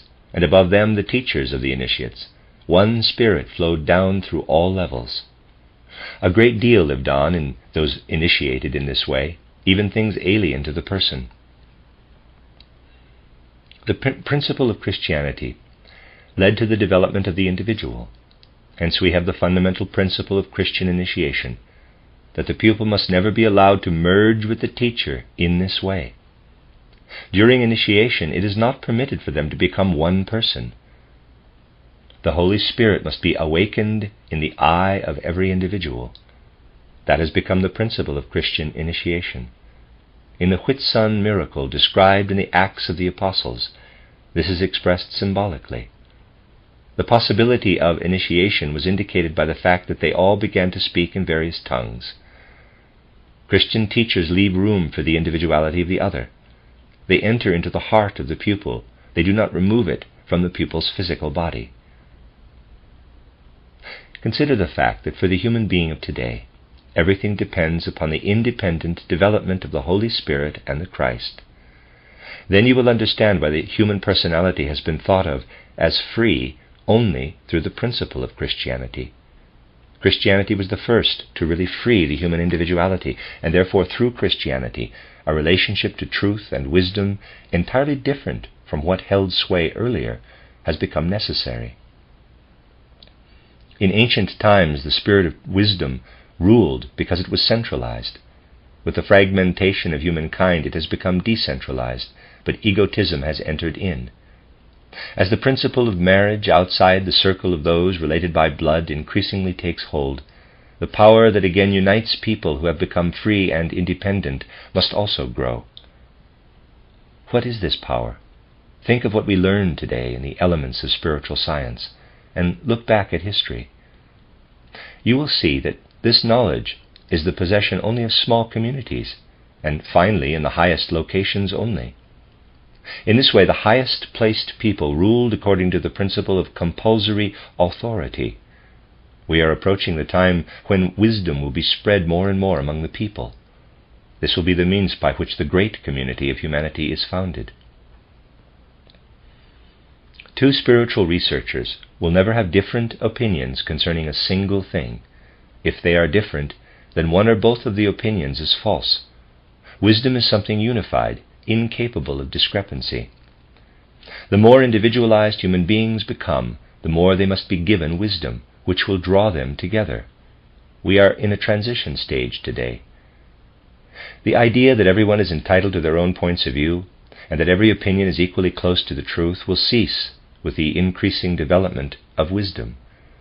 The more individualized humanity becomes, the wiser it must grow, for knowledge will bring it together.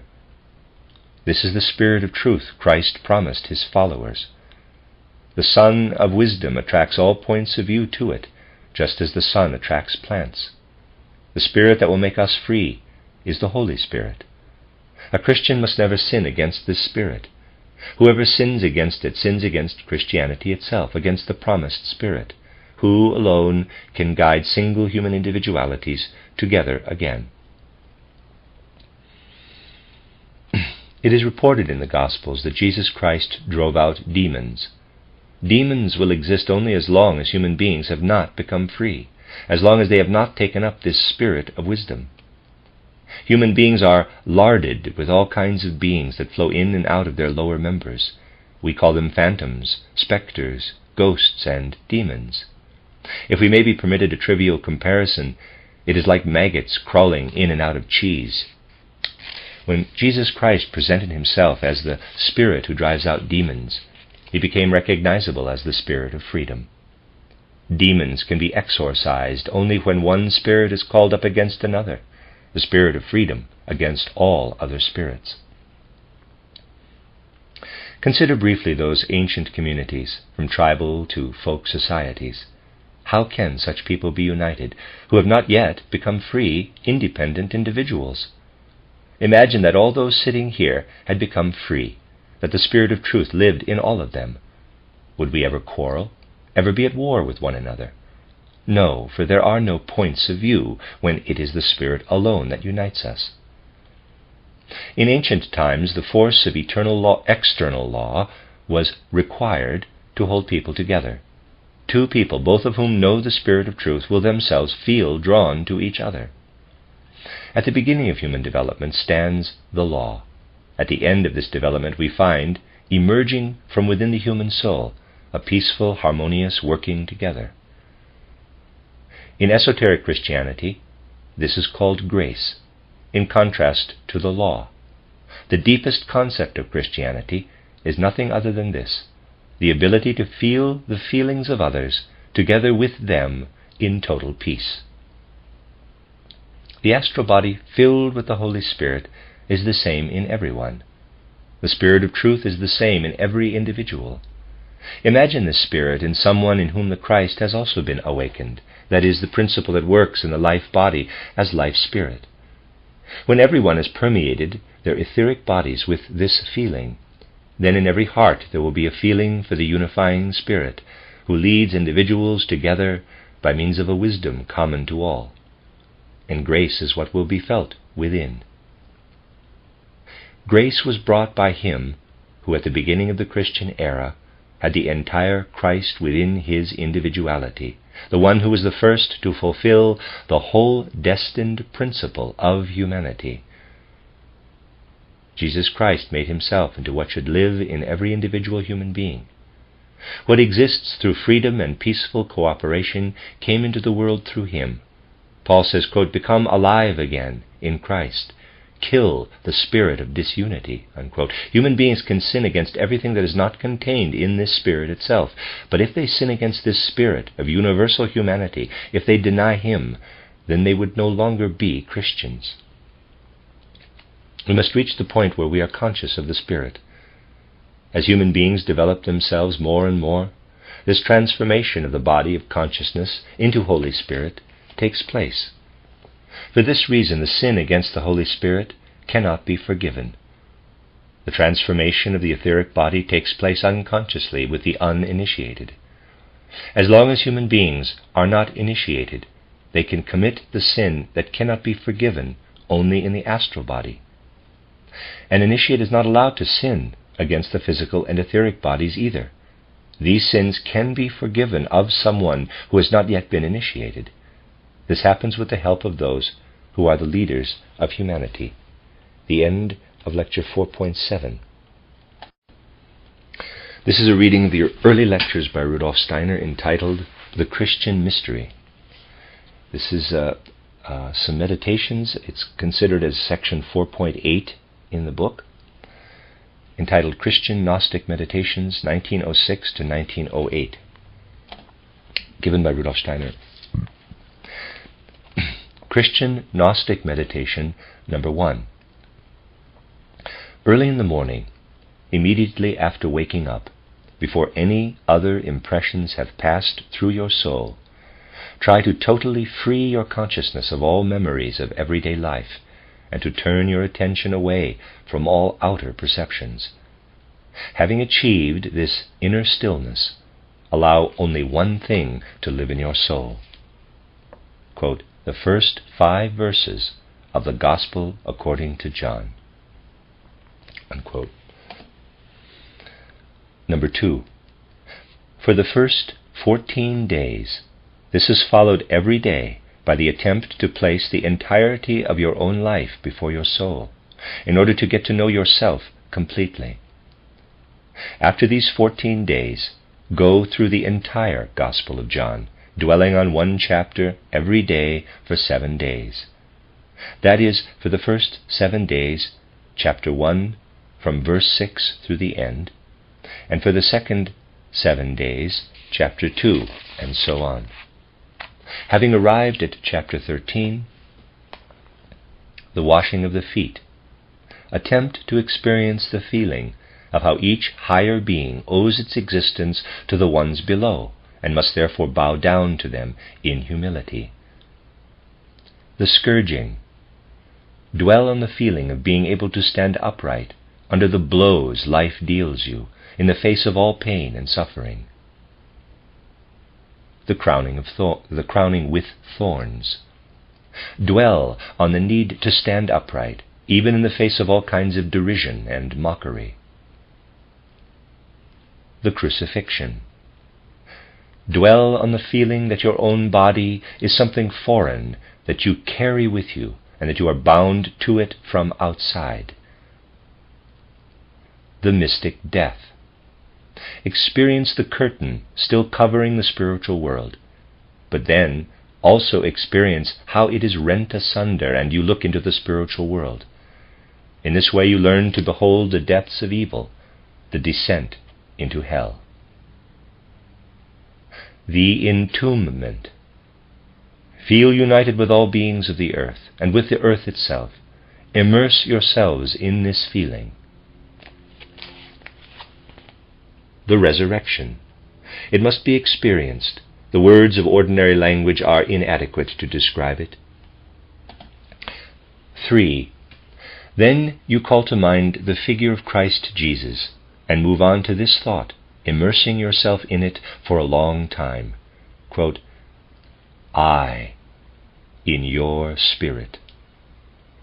Unquote. Evening. Look back over all the day's events. Parts 1 and 3 are the same every day. Only part 2 changes as described after every 7 days. After completing the cycle of part 2, begin again from the beginning again and again. After a long time, it becomes possible to experience the inner and outer symptoms that are given in the description of Christian inner development. Outwardly, you feel as though your feet are immersed in water. Inwardly, you envision performing the washing of the feet yourself.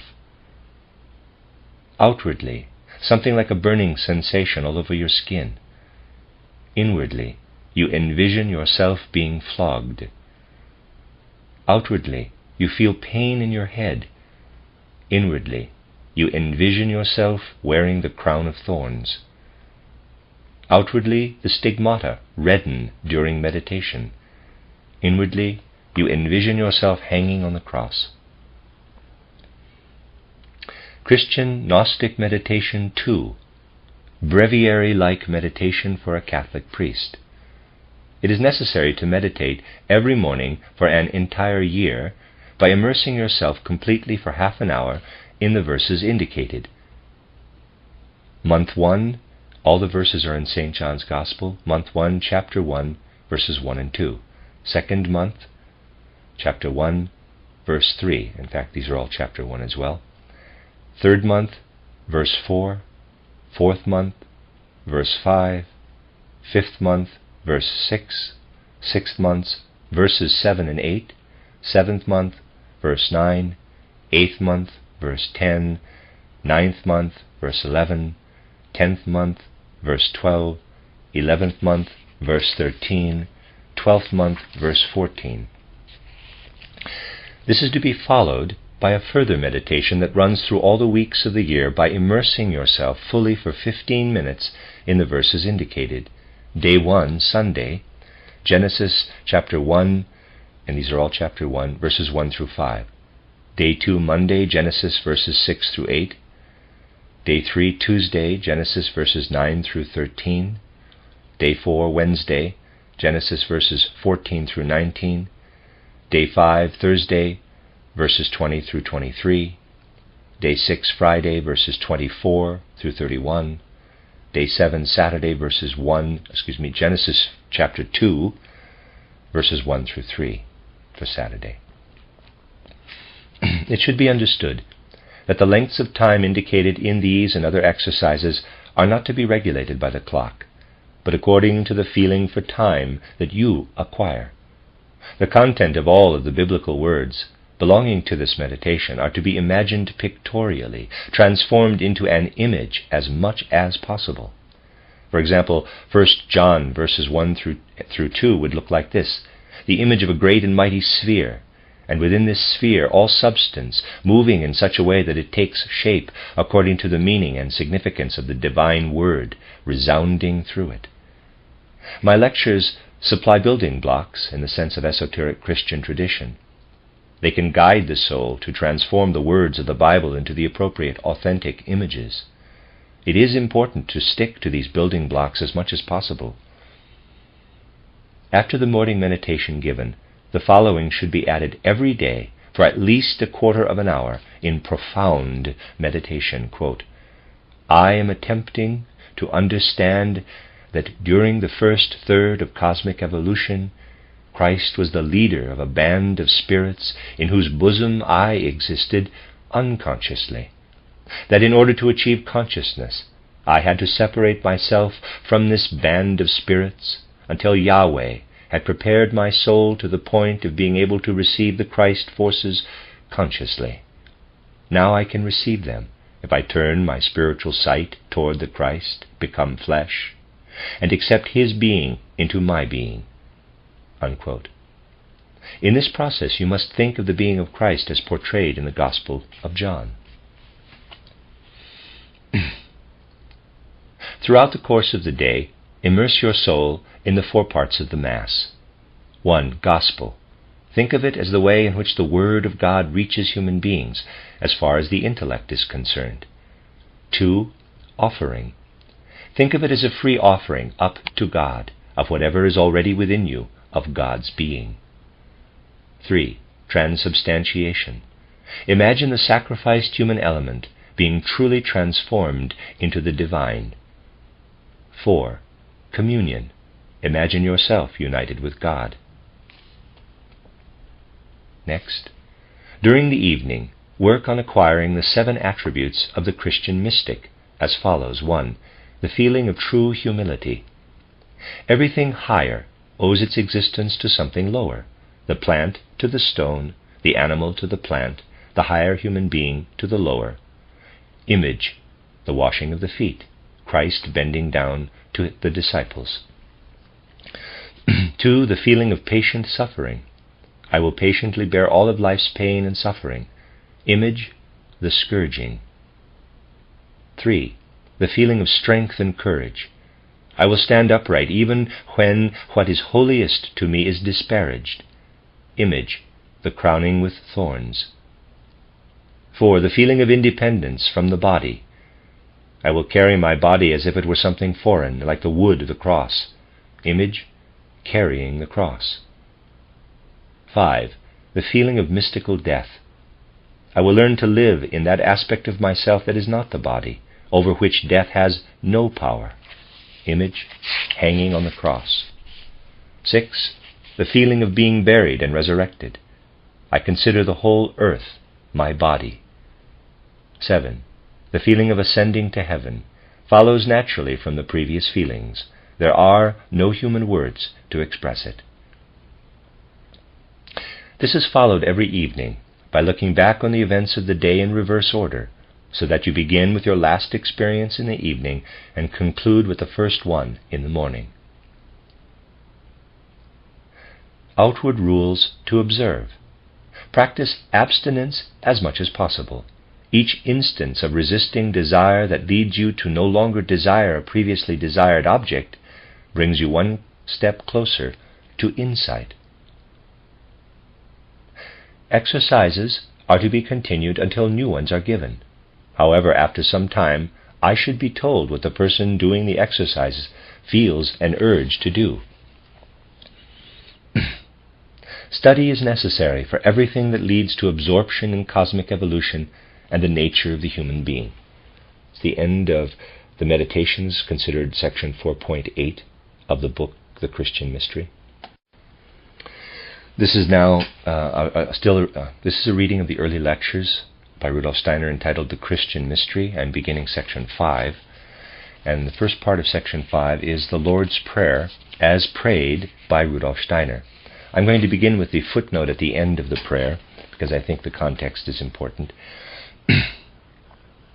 Rudolf Steiner prayed the Lord's Prayer daily, upright, and aloud. Already before the First World War, people reported that Steiner used to say the Lord's Prayer so loudly in his Berlin apartment that it could be understood in the neighboring room. Several versions, translations are known. There are 2 copies in Marie Steiner's estate, both in her own handwriting. During a burial in 1920, Reverend Hugo Schuster, an old Catholic priest, for whom Steiner also translated the Catholic Mass, said a version given him by Rudolf Steiner. The translation given here is that used by Steiner at the end of his life. He spoke it with Ita Wegmann when they worked together during the summer and autumn of 1923 on their book titled Extending Practical Medicine. And he continued to say it up to his dying days. Quote, in the course of the winter, it became even harder for the attending physicians to judge Rudolf Steiner's condition. Ita Wegmann watched as his physical strength gradually disappeared. There were short periods of time when he got up twice a day. Then again his strength left him to such an extent that she had to support him when he wanted to pray. He recited the Lord's Prayer in a loud voice, standing upright every day, so that people passing by outside his studio heard him. Unquote. See for the text of the Lord's Prayer and Steiner's saying of it, J.E. Zeilmans von Emmechoven, titled Who Was Ita Wegmann? A Documentation, Volume 1, 1876 until 1925. Mercury Press, Spring Valley, 1995, pages 144, 223 to 224, and 247 to 249. End of footnote. The Lord's Prayer as prayed by Rudolf Steiner. Father, you who were, are, and will be in our inmost being, may your name be glorified and praised in us. May your kingdom grow in our deeds and inmost lives. May we perform your will as you, Father, lay it down in our inmost being. You give us spiritual nourishment, the bread of life, superabundantly in all the changing conditions of our lives. Let our mercy toward others make up for the sins done to our being. You do not allow the tempter to work in us beyond the capacity of our strength.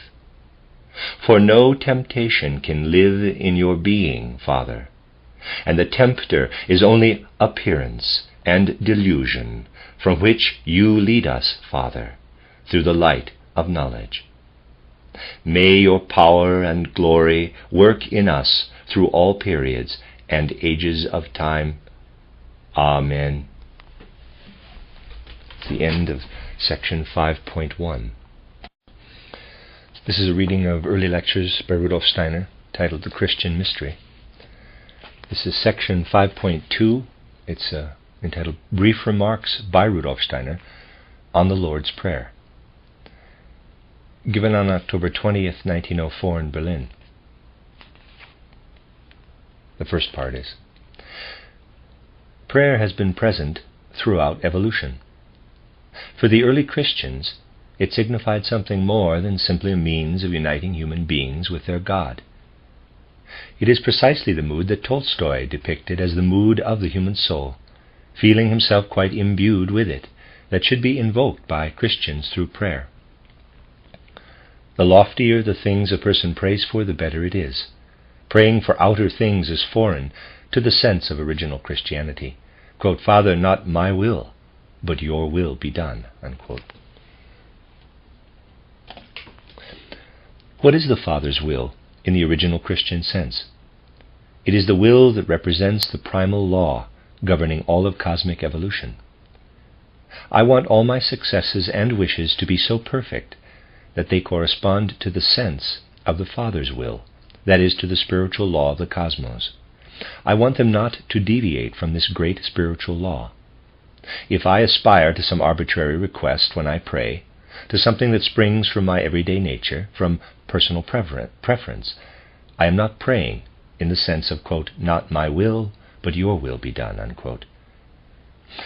We pray in this sense, however, when our intent is not to pull down to us what we are praying for, or to have our own will prevail, but when we and our will are lifted up, striving to become divine, for our soul's resurrection in the divine, in the Christ element. Since Theosophy's intent is only to understand all religious creeds, it can agree with that. People can come into conflict with Theosophy only by not understanding their own religion. Anyone familiar with the methods of Christianity, and prayer is one of the methods of Christianity, since it is a means of uniting with the divine universal soul, knows that there is no contradiction between prayer and Theosophy. Next section, September 2nd, 1906 in Stuttgart. The primal Christian prayer is, quote, "Lord, let this cup pass from me. Nevertheless, not my will, but your will be done." Unquote. One should not pray in an egoistic way. Prayer should be a lifting of oneself into the spiritual world, a source of force and strength. Next section, June 12th, 1912, in Oslo. As a daily prayer, the Lord's Prayer is the most suited to develop esoteric forces. It is the most effective of prayers. The greater the respect and devotion one has for this prayer, the better it is for a consciousness soul. Whenever one prays the Lord's Prayer, the original primal human powers underlie the prayer, even if one knows nothing of it. The one who taught this prayer to human beings must have known these powers. And those who use this prayer can have these powers live unconsciously within them. Our respect for this prayer grows as we enter it. And then times come when, because of the sovereign power of the Lord's Prayer, we do not dare to pray the whole prayer in a single day, because we receive such a high idea from the collective activity of the 7 petitions that we do not consider ourselves worthy to unfold such a powerful initiation prayer in our hearts every day. Next section, March 11th, 1913, Munich. Prayer should actually be a bowing down of the soul before the divine spirituality that enlivens and pervades the cosmos. Prayer, indeed, loses its meaning if it is egotistical. The only prayer that is justified is one that ends with the words of the archetypal prayer, quote, "Not my will, but your will be done," unquote. This postscript gives the prayer the right attitude, and then it is a real prayer, if it is not egotistical. Otherwise, practical contradictions would arise immediately. What is the granter of wishes supposed to do, for example, when some farmers pray for dryness while others in the same area pray for rain so that their newly sown seeds will sprout? Or when 2 armies, who certainly both want to win, pray for victory? Do not be egotistical in praying. The question as to whether wishes can be granted or not actually has no real meaning, because real prayer cannot expect that wishes will be granted. I know that this will offend many souls, but if you simply look into the nature of the thing itself, you will certainly find that this is how things really are. The end of section 5.2. This is a reading of Steiner's early lectures entitled The Christian Mystery. This is section 5.3, entitled The Lord's Prayer, given on February 4th, 1907, in Karlsruhe. The deep secrets of existence can be found everywhere in the formulas for prayer, wisdom verses, and so on. They have come down to us from the great religions.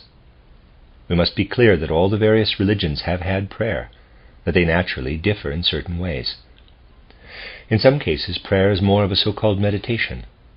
On the other hand, Christianity and several other religions had genuine prayer as we know it today. The Eastern religions have meditations mainly. Meditation involves immersing oneself in a spiritual content in such a way that one unites with the spiritual divine ground of the world, or the spiritual content.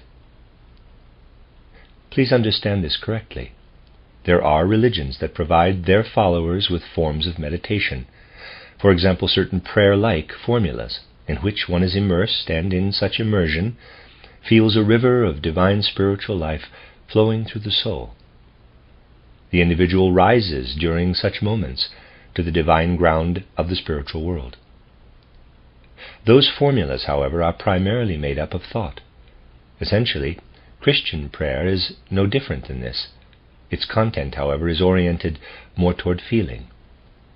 Christians are immersed more in a path of feeling in the divine being that flows through the world. We should not think that Christian prayer was always understood, or even can be understood, as it is so often today.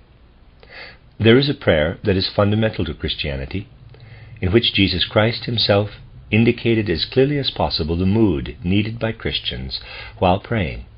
That essential prayer is this: Father, if it is possible, let this cup pass from me.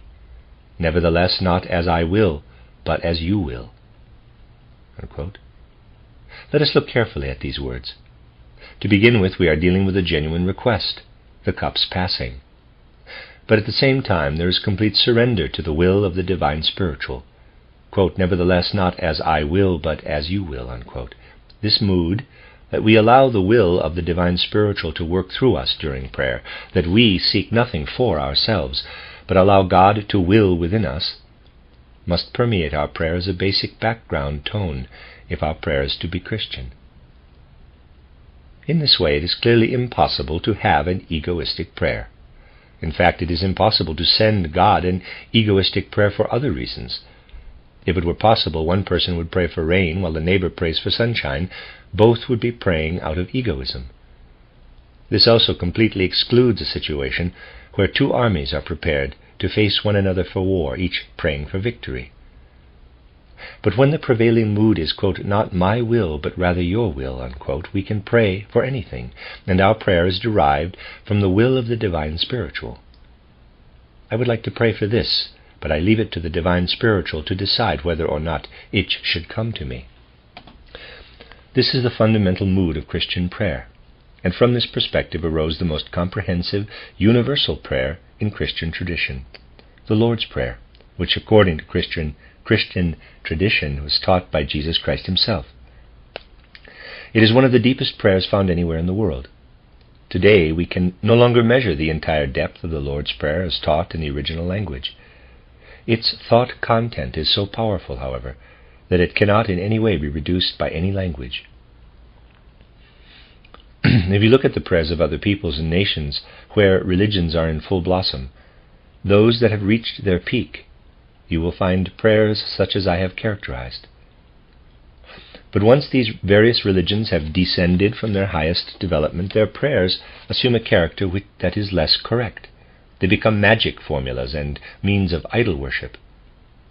When Jesus taught his disciples how to pray, there were many such magic formulas in use, all of which were, of course, profoundly significant when they first came into existence. Such formulas always related to something external that an individual desired. They were concerned with a request filled with egoistic personal wishes. The Lord taught that Christians should not pray in that way. That is a prayer tied to something external. A Christian should pray in a, quote, quiet chamber, unquote, which is the innermost part of the human soul, the place where the human being can unite with the divine spiritual being. We must be clear that there is something living in every human being that may be characterized as a drop from the ocean of the divine. There is something in every human being that is like God. But it would be entirely wrong to think that any human being is therefore equal to God. When it is said that there is something in the human being like God, this does not mean that we are equal to God, for a drop from the ocean in its substance is like the ocean, but the drop is in no way the ocean itself. The human soul is a drop from the ocean of divinity, but it is not God. Just as a drop with its own substance can unite with the ocean when poured into it, so can the soul unite as a drop of God with God in a spiritual way through prayer or meditation. Jesus Christ calls this union of the soul with its God prayer in a quiet chamber. Now that we have characterized the attitude needed for Christian prayer, we can place the content of the Lord's Prayer itself before our souls. You are told that the Lord's Prayer is the most comprehensive prayer. For this reason, in order to understand the prayer, we find it is necessary to begin with a very comprehensive consideration of the world. We will need to follow a wide, indirect path to understand the Lord's Prayer. From a certain perspective, we must consider the essence of the human being. You know that we consider the human being just as spiritual research has for millennia. Let us once again quickly present this image to our souls. First of all, when someone stands before us, the physical body is there. In its material and forces, a human being has the physical body in common with all minerals and seemingly lifeless consequences of nature. But this physical body is not alone with us in the room, as materialism might lead us to believe. Rather, it is the lowest member of the human being. As the next member, we distinguish the etheric or life body of human beings, which we have in common with plants and animals. Every plant, every animal, and every human being must invoke chemical and physical substances so that they come to life. They cannot give life to themselves. The third member is the astral body, the bearer of pleasure and suffering, instincts, desires, passions, and the normal thoughts and mental images of ordinary life. Human beings could not have any of that without an astral body. This they have in common only with animals.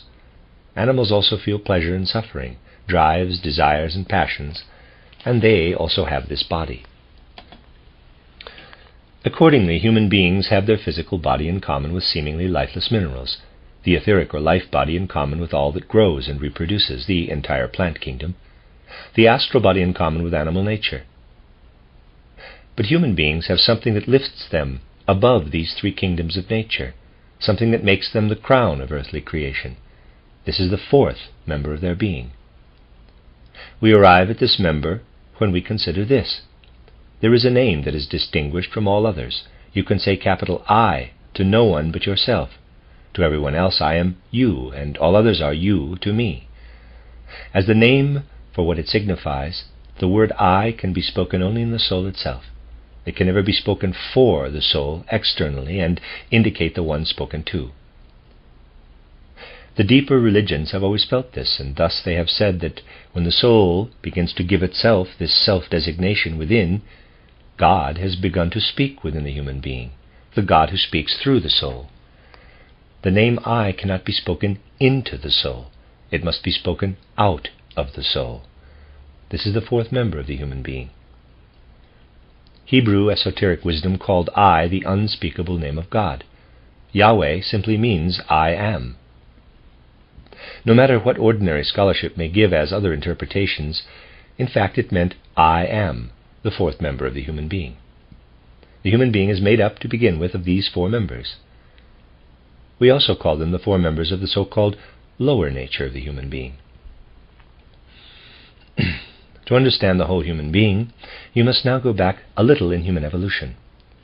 We arrive back at the many various peoples who preceded us, the ancient Germanic and Middle European peoples, the Greeks and Romans, the Chaldeans, Egyptians, Assyrians, Babylonians, Hebrews, the Persian peoples, down to the people from which our present culture has emerged.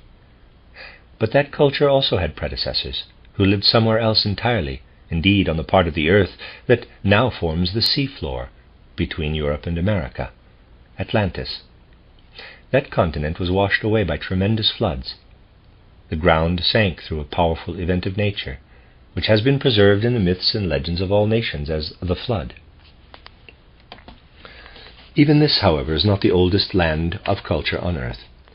If we go farther back to the area where human beings arose in their present form, we find a land approximately between what is now Southeast Asia, Australia, and Africa, ancient Lemuria.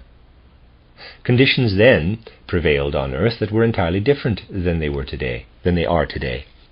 Usually we cannot imagine how great and all-encompassing the changes have been on earth, even during the course of human development. We encounter a time when the lower nature of the human being was present. There were beings on the earth at that time who consisted of four members: physical, etheric, astral, bodies, and I-being. Although those beings were more highly organized than the highest animals of today, they were not yet human beings. They were, quote, animal human beings, unquote, though not at all like today's animals. Modern animals are degenerated descendants that developed from the animal human beings by lagging behind and slipping backward in their development. Something very special happened to the beings who lived at that time.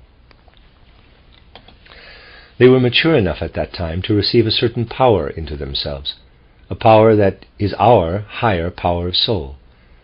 At that time, the union of the human being's lower nature with the human soul took place. This human soul rested until then in the womb of God. It was a part of the Godhead itself. Above, in the kingdom of the spiritual, we have the divine spiritual being. Below, the fourfold human sheaths that had matured to this point and were capable of receiving drops of the Godhead. We can imagine what occurred at that time. Think of a glass of water, then take 100 little sponges, and with each absorb a drop of water one at a time. You then have 100 drops that were previously united completely with the water, now divided between 100 sponges. This serves as a simple image of the ensouling process. Until that time, souls rested in the great universal divine being, like drops in a glass of water. The physical human sheaths worked the same as these little sponges. These spiritual drops were separated from the universal divine substance. They were individualized as soul drops in sheaths, and began to create human beings as they are now, as spiritual physical beings. Those souls incarnated then for the first time, and have passed since then through many, many incarnations, creating and shaping the human body into its present form. What happened at that time was the union of parts of the Godhead with the lower members of the human being. They have advanced with every incarnation and become more perfect, in order to achieve a kind of culmination in the future. This aspect of our higher nature united with us then as a force that can change the lower nature, elevating itself in the transformation. We call it the higher essence of the human being, spirit self, life spirit, and spirit body. Footnote: Geistesmensch, literally spirit human being, or Atman, has been rendered spirit body in Steiner's Theosophy, whereas in the past it has been translated as spirit man, since Mensch, or human being, is often translated as man. Geistesmensch refers the part of the physical body that has been entirely transformed into a spiritual body, and thus provides the basis for the human being's existence as a human spiritual being when the material earth no longer exists. In Sanskrit, the term Atman means divine. End of footnote. Other terms for these members are Manas, Buddhi, and Atman. Those are the parts of divine being through which human beings gradually transform their lower nature, step by step, into a higher nature. Through their power of Manas, they transform the astral body, through Buddhi, the etheric body, and through the power of Atman, the physical body.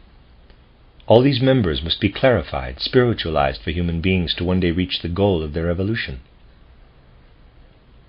At one time we had the four members, physical, etheric, astral bodies, and I being. Then during Lemuria we received the seeds of higher development that were actually an emanation of the highest spiritual human being, the threefold higher nature of the human being, the divine essence, the divine disposition of the human being. We can consider this higher part of our human nature from 2 points of view. One is to say, quote, this is the essence of the higher human being, to which human beings must develop themselves in the course of evolution, unquote. Or we can see it as part of the divine being from which it has emanated, the divine part of the human being. A Christian would, to begin with, consider it in the former sense, and we wish to do this as well, and to study the nature of these higher forces in the human being. We will begin with the highest member, with what is called the power of Atman in the human being. What I now describe is not any kind of a definition, but instead I would like to characterize for you the real nature and being of this higher part of human nature. What becomes the power of Atman, inasmuch as it is a force coming from the Godhead, has the nature of will. If you think about your own power to will, what it is within you that actually does the willing, then you have a shadowy reflection of what flows from the power of Atman, from God. The human will is the force in us today that is least developed. However, the will can be developed further and further, until a time comes when it reaches a kind of culmination, and is then capable of carrying out what is called in religion the great sacrifice. Imagine standing before a mirror and looking into it. Your reflection is completely identical to you in every part of your physiognomy, your gestures, in everything. It is exactly like you, but it is a dead reflection of you. As a living being, you stand before your dead reflection, which resembles you in every way, except that you are a living being with substantial content. Imagine yourself at a time when your will has grown to the point that it can resolve to give up your existence, your own being, and to give it to your reflection in the mirror. You would be in a position to sacrifice yourself completely and bestow your life upon your mirrored reflection. This is the highest development of the will, or, quote, the divine will of the Father, unquote. Of all the powers of the soul today, the human will is the least developed. But it is on the way to developing such might and power that it can perform the great sacrifice. This is the true nature of what can evolve out of the power of Atman, the power of will to the degree that it flows from the being of God. Let us consider the second member of the human being's higher nature, Buddhi, or in Christian terms life spirit, as an emanation from God. You can get an idea of this most readily by thinking not of the power that flows forth to enliven the mirrored reflection, but rather of the mirrored image itself. A complete duplication of the original being appears in the mirrored image. It is the same, and yet not the same. If you apply this to the world, to the entire universe, the divine will of the world is mirrored in a point toward all sides. Think of a hollow sphere that reflects inward. A single point within will be reflected inward endlessly. Everywhere is endless diversification, the divine will of the world reflected in mirrored images, details of the divine. The cosmos or universe may be viewed as a reflection of the endless will of the world. The divine will of the world does not belong to any individual being. Rather, the world will is mirrored everywhere in the most manifold and diverse ways. In the Christian sense of the term kingdom, kingdom refers to the mirroring of the Godhead, whereby the Godhead remains in place and yet enlivens every point in which it is reflected by the great sacrifice. The term kingdom signifies what in the human being is buddhi. If you look at the universe in relation to the creative, productive principle that flows from the original divine source, then it is this that initially connects to Atman, its divine spark of life, buddhi. As the kingdom, it is universal cosmic. Let us now look at the details of the kingdom. First, we considered it in its wholeness. Now we will consider the individual parts. How do we distinguish one from another? We do this by means of what is called, in the Christian sense, name. Everything is named, and thus we can distinguish the manifold details of the kingdom. A Christian understands the name to mean what is often called an idea, or what belongs to a thing. Just as an individual human being is distinguished from another, so we also experience the name. In the name and in each thing, part of the divinely mirrored being is to be found. Christians relate properly to this name when they are clear that every single member of the kingdom has emanated from the divine, that every bite of bread is an emanation, a mirror, and a part of the Godhead. A Christian should clearly understand that this is true for the smallest thing. In human nature, the individual spirit self is responsible for the fact that a person has individuality in relationship to others. What exists in the kingdom as the name, the individual human being has in the individual spirit self, or manas, since a person constitutes a particular part of the Godhead and has a particular name, a name that accompanies an individual human being through all incarnations. We see this threefold nature now as an emanation from the divine spiritual being. Atman is the will of the Godhead, buddhi or life spirit is the kingdom, and manas or spirit self is the name. Now let us look at the four lower parts of the human being, beginning from below with the physical body. This body has the same substances and forces as external physical nature, and is constantly, quote-unquote, turning over these substances and forces. They enter into and then leave the human physical body. The human being is only present because these substances and forces are constantly entering and leaving. Human beings can exist only because they continually renew themselves with external physical substances. They form a wholeness with the rest of physical nature. You can no more cut off your finger and have it remain what it is than you can separate the human physical body from the earthly and have it remain what it is. Your finger would dry up as soon as it was separated from the rest of your body. It is what it is only because it is part of the whole organism. So too, human beings are connected with the elements of the earth. Physical substances and forces flow in and out of human beings. These substances make it possible for human beings to maintain their being. The second member is the etheric life body. We must understand that the life body is what calls to life merely physical substances and forces. It bears our growth and reproduction and the appearances of life altogether. But it also supports something entirely different, all the characteristics of the human being that are more enduring than our transient urges, desires, and passions. To understand these distinctions, recall when you were 8 years old. Think of all you have learned since then, and the many thoughts, images, and experiences that have enriched your soul. It is an enormous amount. Now consider how slowly something else changes. Think of how you were a hot-tempered child, and ask yourself if this temper does not sometimes still break through, since your inclinations and temperament have largely remained the same. What we learn and experience can be compared to the minute hand on a clock, while changes in our character, temperament, and habits can be compared to the hour hand of a clock. This great difference exists because the astral body carries what we learn and experience, whereas the etheric body carries one's temperament. A change in habit means a change in one's etheric body. If you merely learned this or that, then your astral body has changed. Learning is not the basis for training someone who is becoming a disciple, in the higher sense of genuine esotericism. Rather, all learning of esoteric science occurs within the etheric body. Consequently, if you have managed to transform any firmly rooted characteristic, you have done more for a true esoteric training than you would by acquiring any amount of external knowledge. Accordingly, the distinction is made exoterically for what the etheric body carries, and esoterically for what the etheric body requires. The etheric body also carries memory as a characteristic. For example, a change in the etheric body is connected with the memory becoming sharper.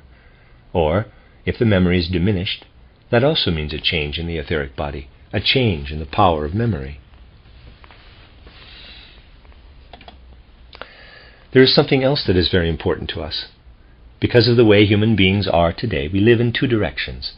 We all belong to a family, a tribe, an ethnic group, and so on. There are certain characteristics that we have in common with others, which connect us to them.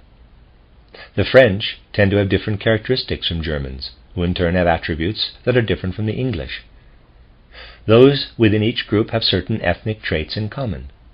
Additionally, they each have individual characteristics, thus going beyond the ethnic group, which makes each a unique human being. We belong to a community as a result of certain characteristics of the etheric body. The etheric body has characteristics through which we belong to an ethnic group, a race, and all of us together to the human race. If we wish to understand what leads us to grow beyond this community, we must look at the astral body, which determines what is individual in each human being. Individual life within community depends, therefore, on an individual's etheric body finding its proper balance in relation to the etheric bodies of those with whom that person must live. If such a balance is not found, one cannot live together with those others. It simply does not work. The individual falls out of community. Thus the human etheric body is the task of fitting in with other etheric bodies. The astral body determines what is individual in the human being.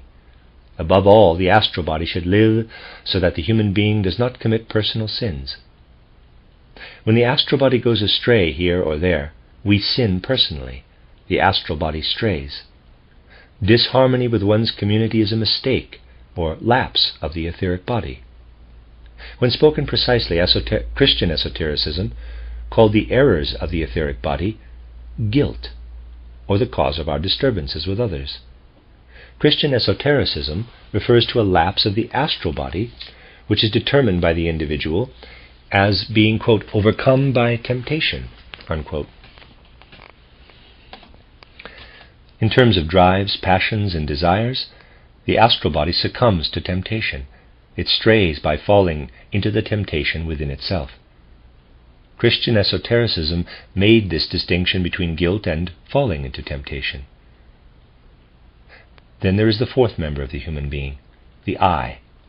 We have discussed the physical body, which exists through metabolism, the etheric body, which can be afflicted with guilt, and the astral body, which can be overpowered by temptation. And then there is the I, the original foundation for self-seeking egoism. The I caused what was one within the great divine spiritual being to move outward into the many. The descent from the unity of the divine into individuals was conditioned by the I. This is why Christian gnosis saw the I as the true origin of egoism and self-seeking. As long as individual beings were united in the Godhead, they could not strive against one another. They could do this only in their separation as individual I beings. Formerly their desire could only be that of the Godhead. Christianity calls this development of self through opposition to others, quote, which corresponds to egoism, parenthesis, the, quote, error of the I, unquote. And Christian tradition can state the exact time when the soul descended into the body through the fall, into sin, the moment the apple was bitten. The actual error of the eye is characterized by the expression evil. The error of the fourth member, then, is evil. Only the eye being can fall into evil, and this came about through what is characterized as the apple bite. In the Latin language, malum refers to both apple and evil. To summarize briefly, the physical body is the same as the physical elements surrounding it, and maintains itself through constant interchange of matter and forces, or metabolism. The etheric body maintains a balance with other members of a community, which can incur guilt. There is also the astral body, which should avoid yielding to temptation, and the I, which must not be allowed to become the victim of egoism or evil. This fourfold being unites with the higher threefold nature, the divine kernel of the human being: will, Atman; kingdom, Buddhi; and name, Manas. Now think of prayer for a moment as a union of the human being in the quiet chamber with the Godhead itself. In the most basic understanding of Christianity, the soul is portrayed as divine, as a drop from the ocean of God. And this soul must plead that this isolated drop might return again one day to its origin. This origin of the human being's divinity is signified by the Father name. And what the soul strives after, the place where it will again be united with what is called the Father name, is Devakan, or heaven. Now let us think about the primal prayer, an individual human being calling out to the divine Father Essence. This prayer had to plead that the three higher members of the human being might evolve, that the will, which is the highest emanation of the divine, be realized in the human being, that the second member of the divine being, the kingdom, take hold in the human being, and that the third member, the name, be experienced as holy. These relate to the three higher members of the divine being within the human being. And for the four lower members of the human being, we would ask, quote, "May my physical body receive what it needs for sustenance. May my etheric body find a balance between its own guilt and that of others. May it live in harmony with others," unquote. The prayer would have to plead on behalf of the astral body that no temptation pull it down, and on behalf of the I that it not succumb to evil, whose actual emanation is referred to as egoism. You should plead for your uniting with the Father in an archetypal prayer. You should do this in such a way that the individual members of your sevenfold being stand before your soul in your prayer. Quote, "Our Father in the heavens," unquote. First, call the Father. Then bring your requests that relate to the three higher members. Quote, "Your name be hallowed. Your kingdom come. Your will be done as in heaven, so also on earth," unquote. Then there are four requests related to the four other members of the human being. Quote, "Give us today our daily bread," and "Forgive us our debts as we forgive our debtors," unquote. This is the balance with those among whom we live. Quote, "And lead us not into temptation," unquote, refers to our astral body. Quote, "But deliver us from the evil," unquote, that is, from emanating any egoism. We have in the 7 petitions of the Lord's Prayer, therefore, the meaning of the development of our sevenfold nature. The Lord's Prayer as a Christian prayer was given from deep wisdom concerning the human being. We need only to understand it, and then we have all the theosophical wisdom that concerns the human being. All prayers created from the deepest wisdom are effective for millennia, not just for brief periods of time. They are prayers that take hold of souls and lift up hearts. Such a prayer has never been provided by assembling beautiful and sublime words arbitrarily. Rather is it derived from the deepest wisdom, for only then would it have the power to exert an influence on human souls throughout thousands of years. You cannot argue that a naive soul knows nothing of such wisdom. Such knowledge is unnecessary, since the power contained in the Lord's Prayer comes from this wisdom in any case, and works even if we know nothing of it. We must understand this correctly. Anyone can approach a plant and be delighted by it. Even the most naive soul can be delighted, and perhaps know nothing of the divine wisdom within the plant. It is exactly the same with great prayers. We need no more knowledge about the wisdom contained in such a prayer. Nevertheless, the holiness of the prayer has the force, the wisdom, the power to elevate. If it was born out of the highest wisdom, then it does not matter if we know about that wisdom. It matters only that we experience the power of the wisdom. In our age, it is possible for the first time to evoke from the prayer what Jesus Christ put into it, and to know the power he placed particularly into the Lord's Prayer. Because it was drawn from the greatest depths of wisdom concerning the human being, concerning our sevenfold being, for this reason it is great and powerful even for the most naive soul, and truly uplifting for a soul able to extract the wisdom contained within it. And it loses nothing of the power that it has always exerted, deeply moving and elevating, when we know that all of theosophy, or wisdom of the divine, is there within the Lord's Prayer. The Lord said much to the public in parables, but when he was alone with his disciples, he explained those parables, since it was intended that the disciples receive the wisdom-filled explanation of the parables, and through their power become his apostles and messengers. Through them they could understand him, and from them he himself received the magical forces that have caused his work to continue to be effective throughout the millennia. This should lead us into the meaning of the Lord's Prayer. The end of section 5.3, or lecture, in a sense. This is a reading of the early lectures by Rudolf Steiner entitled The Christian Mystery. This is section 5.4, talk called The Lord's Prayer, given on March 6th, 1907, in Cologne.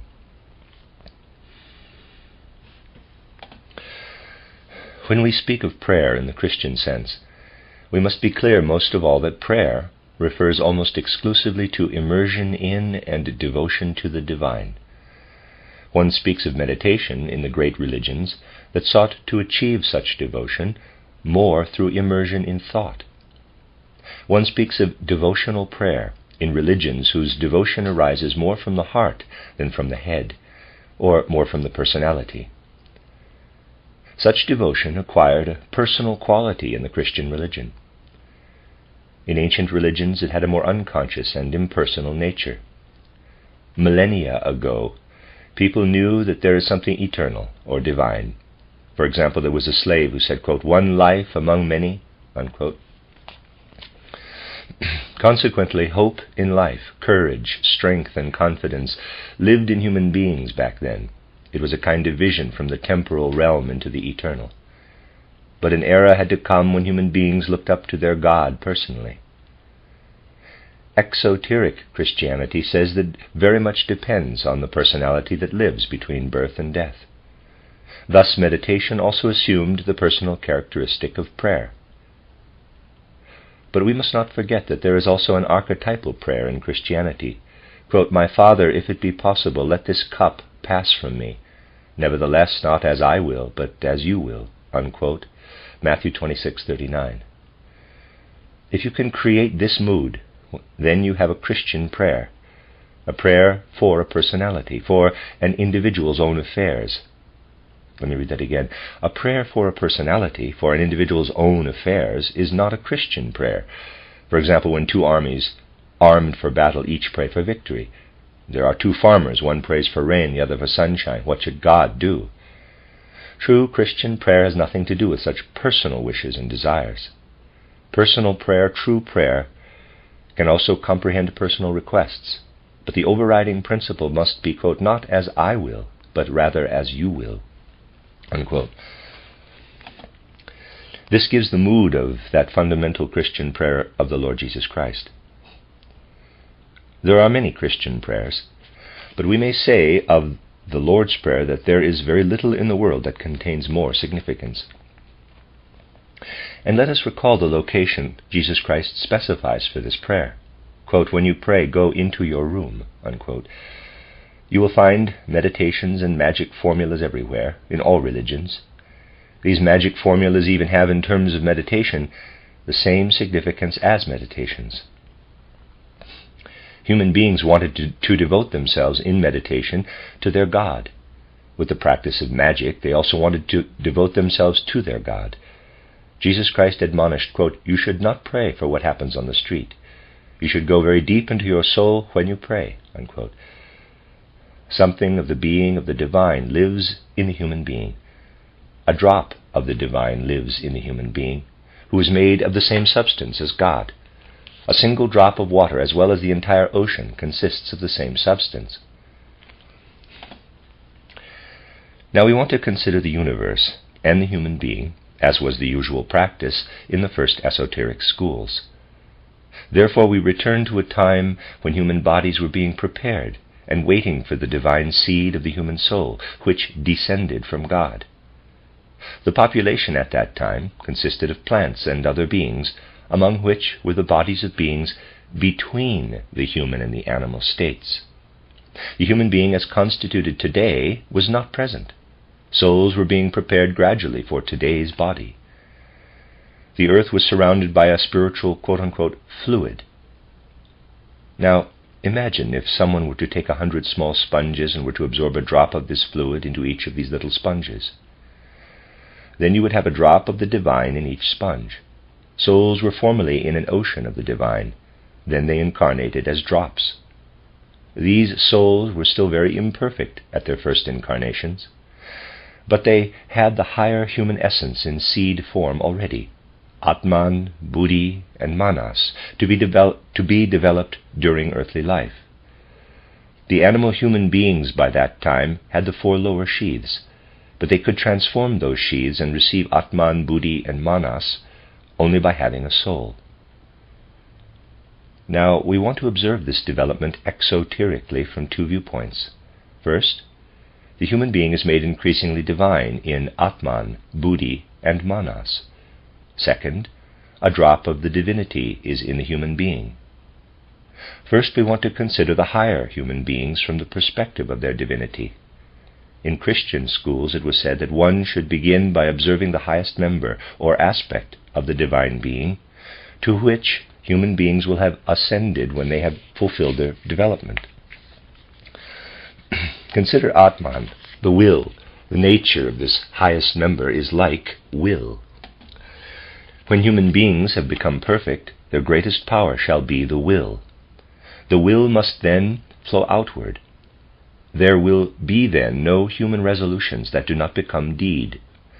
Our Atman resembles will. With Atman, God first caused his will to flow into us. Second, we have Buddhi in the human being. When the divine flowed into the human being, it went from Atman to Buddhi. How does divine will work? We can acquire an understanding of divine will only by using the concept of sacrifice. Imagine you are in front of a mirror. You see your form there in the mirror. This form is similar to you. Imagine there is a creative will within you. You would have sacrificed all you have, all your life, all your being to the reflection. In this way you would live in the reflection. This is how you can understand the sacrificial creation of divine will. The will of God is not merely mirrored in things, in the reflections. Rather, it sacrifices everything to them. Hence, you have the will of God sacrificed to the entire infinity of space. A Christian sees a reflection of God, of divine will, in every single thing in the world. You have then God sacrificed in the widths of space, and this reflected image of God is characterized in esoteric Christianity as the kingdom. The kingdom was felt to be the will of God, reflected back in millions of manifold ways.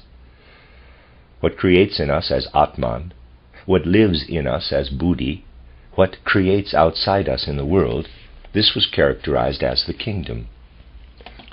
Now, look up at what lives in the cosmos, in the reflected image of God. A single being can distinguish that by means of the quote-unquote name. That is Manas, the spirit self in us, which is our name. Manas is the name in us and in every single thing outside us. In this way, the name of every single thing was holy for people. The pupil was told, quote, "You must realize that even when you eat a bite of bread, this too is a thing in which God is living, and therefore it should be holy to you," unquote. Inasmuch as our name is in God, it is Manas, the name. Our Buddhi is the kingdom. divine will lives in our Atman. These three are the divine members of God's being in us. The human being received these divine members of God's being, and out in the world they are found as name, kingdom, and will. Christ wanted to teach this to his disciples, so he said to them, quote, God was called the Father, and the divine in the heavens, unquote. Union with the divine is possible only because this divine then gives itself to the three higher members of the human being.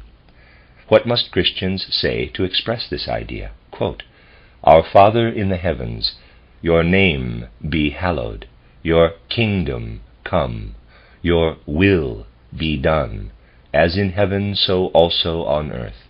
End quote. So you have the three higher members of the human being expressed in a certain way in the first three petitions of the Lord's Prayer. These first petitions of the Lord's Prayer are formed from the higher spiritual being of the human being.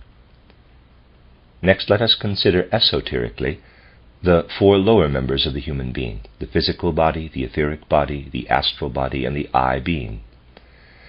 The physical body is what we have in common with all minerals. Physical substances and forces move in and out of it daily. If we want to build up our physical bodies, we must pray that the physical substances that are in the physical world outside us be given to us. We have the etheric body in common with all people around us. The astral body we have as something more personal. In the etheric body we have something in common with every family, with every folk. In having an etheric body you belong more to a species or family. You are more of an individual by having an astral body. You disturb the etheric bodies in your surroundings if you do not live with them in harmony, and this was called the debt, what one does to others by means of the etheric body. However, in doing so, we ourselves are injured. Debts accumulate in the etheric or life body. You will owe something to your neighbors if you injure their etheric or life bodies. Restrain yourself from doing this, for only in this way can your own debts be forgiven. What makes the astral body thrive? An individual's erring from the right path is temptation. The astral body is subject to temptation. All the wrongs that an individual can do constitute temptation. The I is the source of human independence and, at the same time, the source of egoism, of self-seeking. In this sense, the I is evil, the symbol for it. Malum means both apple and evil. The fall into sin is evil, erring because of egoism. If Christians want to pray for the proper development of their four lower members, they will say, quote, Give us today our daily bread, and forgive us our debts as we forgive our debtors, and lead us not into temptation, but deliver us from the evil. Unquote. Christians in esoteric schools had to pray these lines for the four lower members, just as they prayed the first three for the three higher members. Hence you have in the 7 petitions of the Lord's Prayer the teaching of the sevenfold human being, as taught by spiritual science. There is no prayer or service in any great religion that did not originate from the depths of world wisdom. Their effectiveness is due only to those depths. The great religions thank the primal depths of the world's wisdom for their effectiveness. The Father brings the primal being of the world to expression. This cannot be described any more beautifully than it is described in the Lord's Prayer. That is the reason for the effectiveness of the Lord's Prayer, for this prayer's power to reach the human heart. It cannot be objected that a naive person knows nothing of this wisdom. A naive person derives just as much from this prayer. It is exactly the same as if that person were enchanted by flowers, and yet knew nothing of the wisdom of their inner structures. Similarly, a human soul can be enchanted by the Lord's Prayer without understanding its wisdom. Even if we understand nothing of the wisdom living in the Lord's Prayer, nevertheless it can have this power over for human beings. Those who gave the prayers to humankind drew them from the deepest wisdom. Hence derives the power of the great prayers of the world. That is the secret of these prayers, that they were obtained in such fashion by the initiates and founders of religions.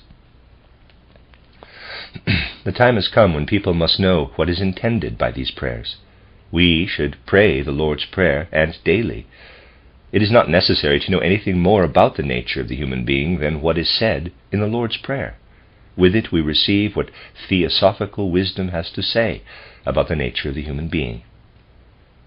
The esotericism of the school established by the Apostle Paul had depth. In the world at large, Christianity was represented exoterically.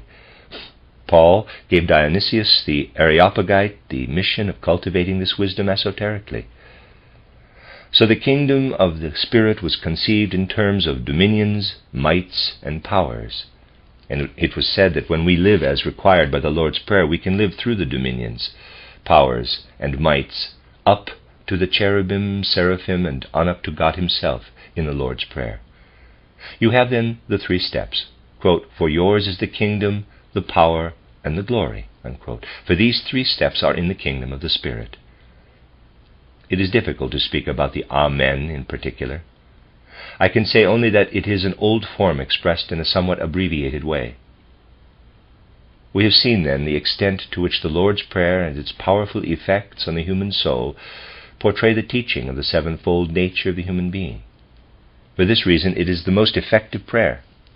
This rhythm initiated in the human soul became conscious to those who thought esoterically. When Christians pray the Lord's Prayer, they have prayed human theosophy. They have lived human theosophy in prayer.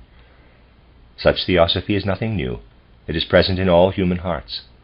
It is what is grasped in the Spirit, so that the light of knowledge can spread over the realm of the divine. If this can happen in hearts and souls, then human beings can find their path to the greatest heights of the Spirit to which they can develop themselves. The end of Lecture 5.4. This is a reading of the early lectures by Rudolf Steiner entitled The Christian Mystery. This is section 5.5, entitled The Lord's Prayer Considered Esoterically, Part 1, given on January 28, 1907 in Berlin. Today I would like to suggest the extent to which religious systems, in specific instances, reveal their hidden spiritual scientific foundations. It is a small but important aspect of the esoteric scientific basis of religions that I want to discuss. Even the simplest people in contemporary society recognize this hidden background of religions as a spiritual fact involving the deepest truths. Searching out these truths illuminates the degree that wisdom and mystery fill the ties that hold together the spiritual life of humankind. Let's consider the Christian prayer. You all know what it is. It has been discussed and reflected upon often here in terms of its relationship to the spiritual scientific worldview. This spiritual scientific worldview has brought to members of our movement another method of elevating the human being, the human soul, to contact with the divine spiritual cosmic forces. This method is meditation, by which a person experiences the spiritual content within, receiving something of what is given by the great guiding spirits of humanity, or by the spiritual content of great civilizations, where human beings immerse themselves and so identify with the divine spiritual currents in the world. A person may be brought into union with the higher spirituality by meditating, even in the simplest way, on one of the formulas pronounced by the spiritual leaders of humanity, by allowing into the mind a formula that embodies a great thought, and letting such a formula really live in the heart and experience. Not just any thought is suitable, as you know, but only one handed down for this purpose by the guiding spirits of humanity. A higher power, in which one lives, streams through and patient perseverance to the point of allowing this flow of forces to strengthen one enough morally and intellectually, brings the moment when the subject of one's meditation can awaken the deeper forces latent in the human soul. This kind of meditation may reach any of a number of stages, from the smallest gain in moral strength to the highest attainments of clairvoyance. But time, patience, and energy are needed to bring most people to the higher degrees of clairvoyance by this means. Meditation is generally considered to be an Eastern approach to the divine. In the West, especially in Christian communities, prayer has replaced it. It is through prayer that Christians customarily approach the divine, and through it they seek entry to the higher worlds. It should be noted, incidentally, that what passes for prayer today would by no means have been considered such in early Christian times, least of all by the founder of Christianity, Jesus Christ himself. For if, in fact, someone were to gain the gratification of personal wishes through prayer or entreaty, that person would soon disregard the all-embracing effect of the prayer entirely. One would assume that the deity granted one's own wishes rather than those of others. A farmer might pray for sunshine for a particular crop, a different farmer for rain to help another crop. What would divine providence do in that event? Or suppose two opposing armies are facing each other, with each side praying for victory and assuming its cause alone to be just. Such an example immediately makes it obvious how little universality and sense of community attach to prayers arising from personal desires, and the granting of such prayers by God can satisfy only one group of supplicants. People so praying disregard the prayer in which Jesus Christ presented the fundamental attitude of mind that should prevail in all prayer. Father, let this cup pass from me. Nevertheless, not my will, but yours be done. Unquote. This is the Christian attitude of prayer. Whatever the object of the prayer, this fundamental temper of mind must echo readily as an undertone in the soul of the petitioner for the prayer to be given in a Christian manner. When this is the character of the plea, the form of prayer will be but a means of rising to higher spiritual realms, to experience the divinity within the soul. It will be such, moreover, as to expel every selfish wish and will impulse.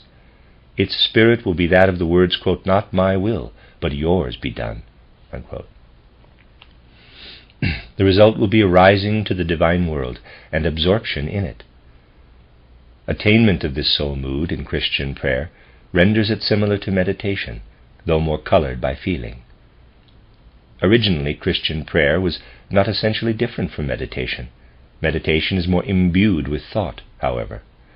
Through it, the thoughts of the great leaders of humankind draw the one who meditates onward toward harmony with the divine current streaming through the world. Through feeling, prayer accomplishes the same result. The goal of both prayer and meditation is thus clearly the soul's union with the divine currents in the world. This union on the highest plane is the so-called unio mystical, mystical union with the Godhead. Never could the human being attain to this union with God, never could he gain a relationship with higher spiritual beings, were he himself not an emanation of the divine spiritual. Human nature is twofold, as you know. There are the four often mentioned human principles: the physical body, etheric or life body, astral body, and I being. Then, within the I, one has the possibility of unfolding for the future the three higher principles, manas, buddhi, and atman, known in our Western languages as spirit self, life spirit, and spirit body. To understand this twofold human nature correctly, let us consider the period during which humankind originated. You will recall from previous lectures that the human being is a blend of these two natures, a blend of the three higher potentials, spirit self, life spirit, and spirit body, with the four existing lower principles, physical body, etheric body, astral body, and I, which were developed in an ancient past that we call the Earth's Lemurian epoch. Tracing the human being back from the present epoch through the Greco-Latin, Egypto-Chaldean, Persian, and Indian periods of humanity to the great Atlantean flood, recorded in the deluge myths of all peoples, we reach our ancestors who lived on the land mass we call Atlantis, between today's Europe and America. Even farther back we come to a primeval land mass we call Lemuria, between Australia and India. It was in the middle of that Lemurian period that the higher triad of spirit self, life spirit, and spirit body united with the four lower human principles, physical body, etheric body, astral body, and I being. Strictly speaking, during that period in the Lemurian epoch, the highest being on earth was not yet a physical human being in our sense of the word. There was only a kind of envelope made up of the highest animal nature, a being or collection of beings made up of the 4 lower principles of human nature. But until then, the higher human being, which is the internal part of human nature destined to evolve further and further in the future, through the 3 principles of spirit self, life spirit, and spirit body, rested in the bosom of the Godhead. To imagine the scene at that time, using a trivial modern comparison, it was as though all the people living on earth were, quote, budding, unquote, bodies, capable of receiving a human soul as a sponge absorbs water. Picture a vessel of water. It is impossible to tell where one drop of water ends and another begins. But picture also a number of little sponges immersed in the water, each soaking up a part of it. What had been a uniform mass of water is now distributed among the many little sponges. So it was with human souls in that remote age. Previously they had been at rest, without individuality, in the bosom of the divine first cause. But at that particular moment they were absorbed by human bodies, and so individualized, like the water by the sponges. What was then absorbed by the separate bodies, or 4 lower principles, continued to evolve further, and will so continue into the future. In spiritual science it has always been called the higher triad, and the triangle and the square were made symbols, especially in the Pythagorean school, of human beings as they came into existence at the middle of the Lemurian epoch. The diagram on the next page thus represents the constituent elements of the human being. The picture has a triangle, and right below it a square, and at the vertices of the triangle at the top we have Our Father in the heavens, your will be done, will, spirit body. To the left, that vertex says, your kingdom come, kingdom, the life spirit, and the vertex to the right of the triangle, on the right side of the triangle, your name be hallowed, name, spirit self. Down below is the square. In the upper left it says ego, evil, deliver us from the evil. Upper right says astral body, temptation, lead us not into temptation. Lower left, physical body, give us today our daily bread. Lower right, etheric body, guilt, debt, forgive us our debts as we forgive our debtors. The higher eternal portion that passes through all incarnations, however, has a double character, as you can see. From one side it may be seen as the primordial, eternal element of humanity, and from the other as a drop of the divine essence given up by the Godhead, poured into the 4-fold human vessel. Consequently, a drop of the independently individualized divinity may be found in each of us. The 3 higher members of the human being, the eternal portion, may thus be viewed as the 3 highest principles in the human being, but equally as 3 principles in the Godhead itself. In fact, the 3 highest principles of human nature are at the same time the 3 lowest principles of the divinity nearest to the human being. An enumeration of the human being's principles must begin with the physical body, continue with the etheric body, astral body, and I, and proceed from spirit self to spirit body. But we must begin with spirit self, continue with life spirit and spirit body, for a corresponding enumeration of the principles of those divine beings who gave a drop of their own soul nature to human beings at the time we are speaking of, in the ancient past. We then proceed to principles above spirit body, which can be conceived of only by those today who are pupils of initiates. You see that the 3 principles of higher human nature may be seen as 3 divine principles, and today we shall consider them in that way, not as human, but as divine principles, and describe them accordingly. In the terminology of spiritual or esoteric science, the spirit body is the highest principle within us, which we shall develop only at the end of our earth incarnations, or at the end of our present planetary course, so to speak. The original essence of this human principle is vaguely comparable to the will element in contemporary human nature. This comparison is not precise, but only a slight indication. Nevertheless, the essential character of this highest divine principle within us has the nature of will, or a kind of willing. This will element in us, which today is only tenuously developed within our being, will become in the course of our ever-ascending development the predominating principle within us. Human beings today are essentially conscious, understanding beings. In many ways, however, the will is limited. We understand the world around us as a totality, to a certain degree anyway, but we have no real control over all that we understand with our knowledge. This control by the will is a development for the future, and it will become increasingly stronger until we attain that primary goal of existence known to spiritual science as the quote-unquote great sacrifice. That is, the power of the will to sacrifice oneself completely, not merely in the pittances of human sacrifice that contemporary human beings are capable of with their feeble feelings and willpower. In the future, people will have developed the necessary strength to sacrifice their whole being by allowing it to flow directly into material substance.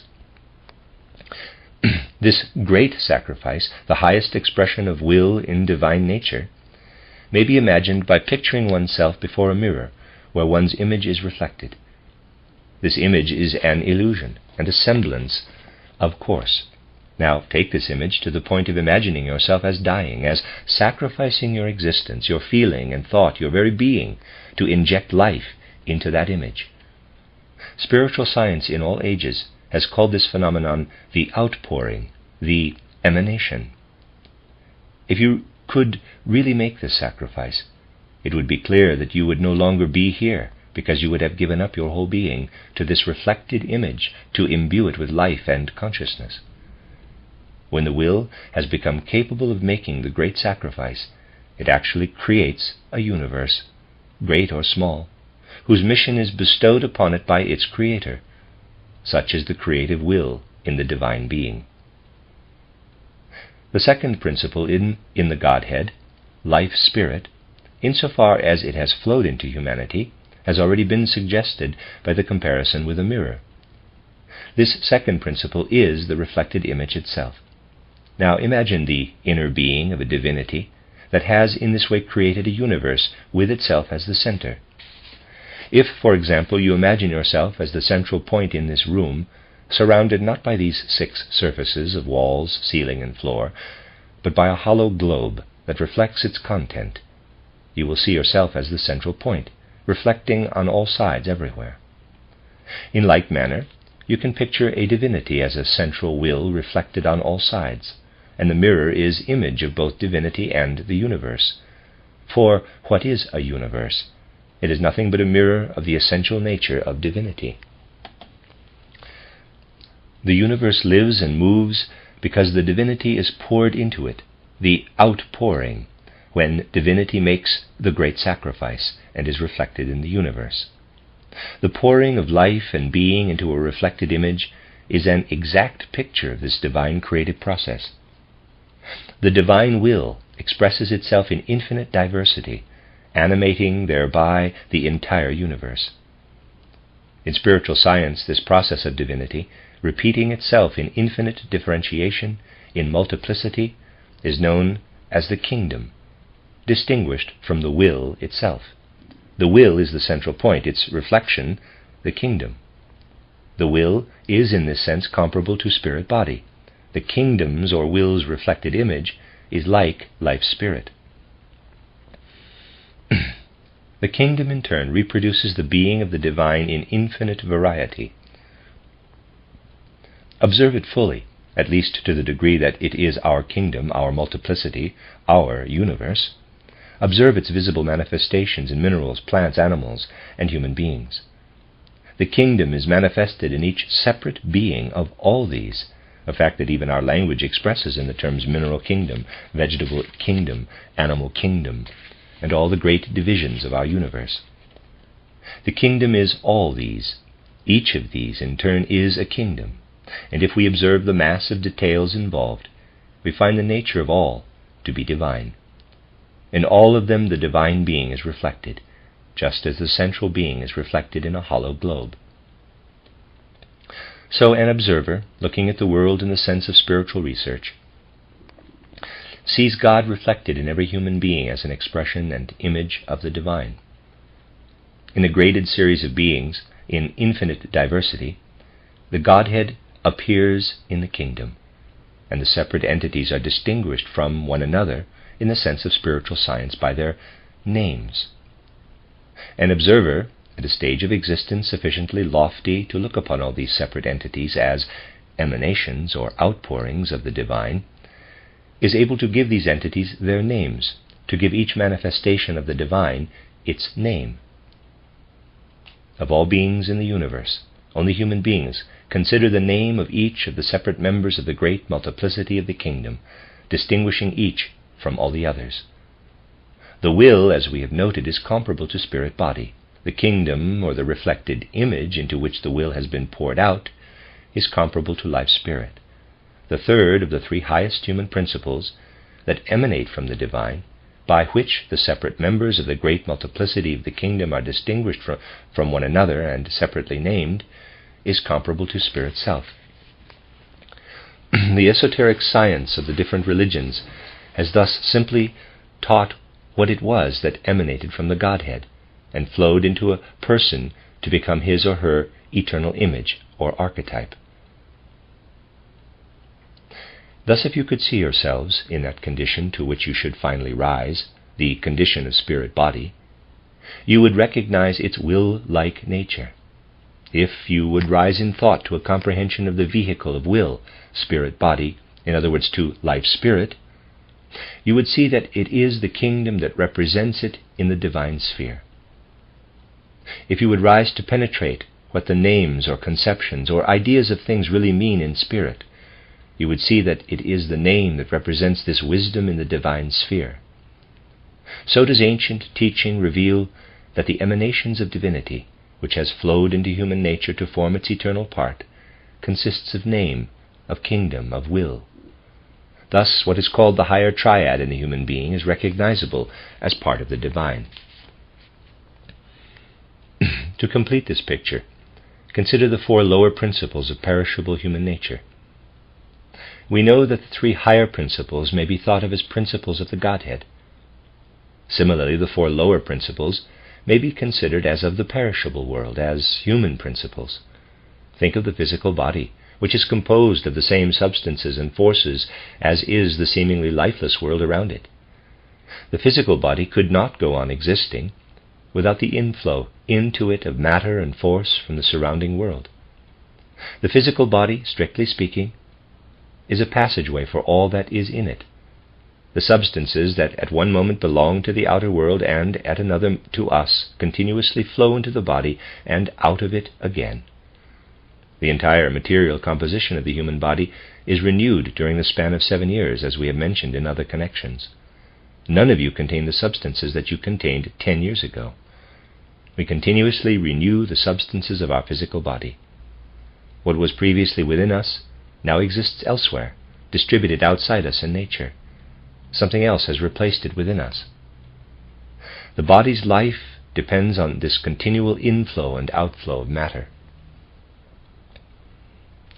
Just as we have considered the three higher human principles as aspects of divinity, we may see the four principles of our lower nature as parts of divine nature. The physical body may be viewed as part of the physical substance of our planet. Its substance is taken from the material planet and then is returned to it. Likewise, the etheric body may be considered a part of the environment surrounding us here, as may the astral body. Consider the etheric body and the astral body together. The astral body, as you know, is the vehicle of all that lives in the human being as impulse, desire, and passion, all that flows in the ups and downs of the soul as joy and sorrow, pleasure and pain. The etheric body, on the other hand, is the vehicle that represents and carries within it the more enduring qualities of soul. Often I have compared the development of the etheric body and astral body with the hour hand and the minute hand of a clock, respectively. You may observe a great difference between what you knew and experienced as an 8-year-old and what you now know and have experienced, as I have also reminded you on other occasions. You have learned much and gained many concepts in the meantime. Much of the joy and sorrow that your soul has taken in has left it again It has in fact passed through it. How different are these relatively ephemeral experiences from such human elements as temperament, character, and tendencies that are persisting and continuing. You will find, for example, that if you are inclined to be passionate as a child, you probably are still that way during your later years. Most people retain throughout their lives elements that are so basic to their nature. Spiritual training and development are established in order to overcome this relatively static quality of the etheric organism. For, as often emphasized, such training is not merely a matter of theoretical knowledge. Indeed, students have accomplished a great deal when they have managed to change one quality of temperament to which they are predisposed, thus speeding up the hour hand of the clock even a little. Whatever evolves slowly in this way, a human being's lasting tendencies, enduring qualities of temperament, habits that persist, is rooted in the etheric body. Whatever changes quickly, by contrast, like the minute hand, has its roots in the astral body. Applying these facts in a practical way to human beings, within their environment, and to life in the outer world, the observer notices people's relationships to the epoch in which they live, within a nation or within a family, all of which are revealed by habits, temperament, and enduring inclinations. These relatively fixed and abiding qualities tend to be observable not only in the individuals, but also in anyone with whom they are in any way connected, with family, nation, and so on. A nation's individuals are recognizable through their common habits and temperament. People must change their individual dispositions and basic habits so that they can achieve higher spiritual development and unfold their higher nature.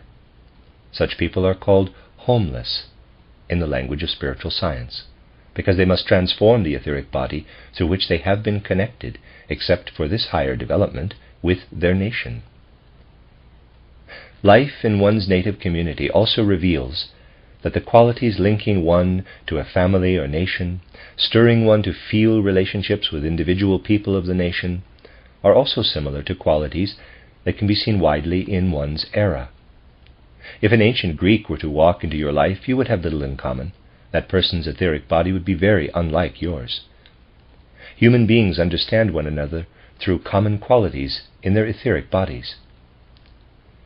Within the astral body, however, is rooted our ability to lift ourselves more readily out of certain qualities that bind us to a common life with one another, qualities that allow us to establish ourselves as separate individuals in our family, with our people, so that we are not merely French, American, or German, nor merely members of a family, but stand out as unique individuals within the family, within the people, family, and so on. Thus we can outgrow the totality of national traits. The qualities we transcend are rooted in the astral body. The astral body carries them. The astral body is therefore seen to carry more of the individual and personal within us. Consequently, faults committed through the etheric body make us sinners more toward others through neglecting obligations and conditions that make social life possible among us. On the other hand, faults of a more individual nature, one's wrong actions as a separate personality, result from qualities in the astral body. Spiritual science has always referred to the sins committed against the community as guilt.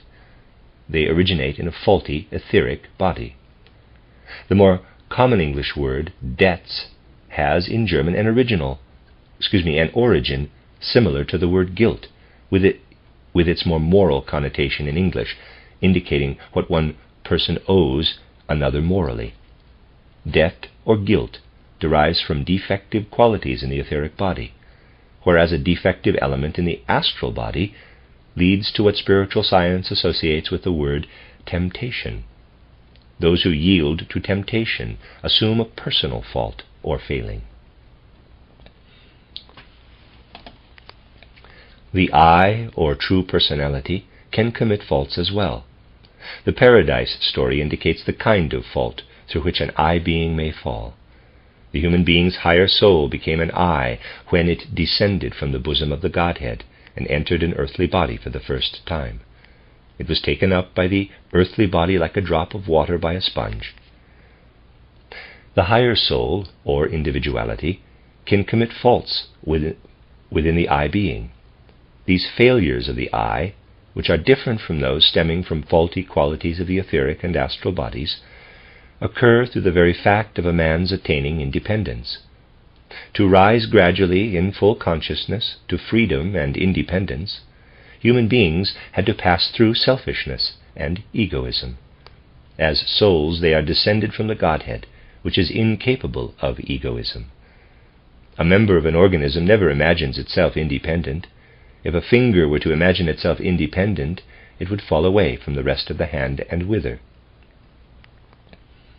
The self-dependence that is so necessary to human development, and that will attain its full meaning when selflessness becomes its fundamental nature, could originate only from selfishness. When this selfishness entered the human body, human beings became self-seeking and egoistic. The I naturally follows the body's inclinations. Human beings devour one another, following selfish impulses and desires. They are completely entangled in their earthly receptacles, as the drops of water in the sponge. The Paradise story shows the individual is placed in a position to sin just by having become an individual, a truly independent being. Whereas previously human beings drew in what they needed from the universe, just as a single drop in a mass of water derives its force from the mass, impulses in the human being as a fully independent individuality derive wholly from that individual. The eating of the apple in paradise indicates this kind of error, which stemmed from independence.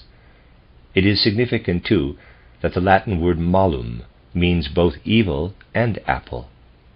All real meanings of words, provided of course that they have their esoteric background, are deeply connected in an inner sense.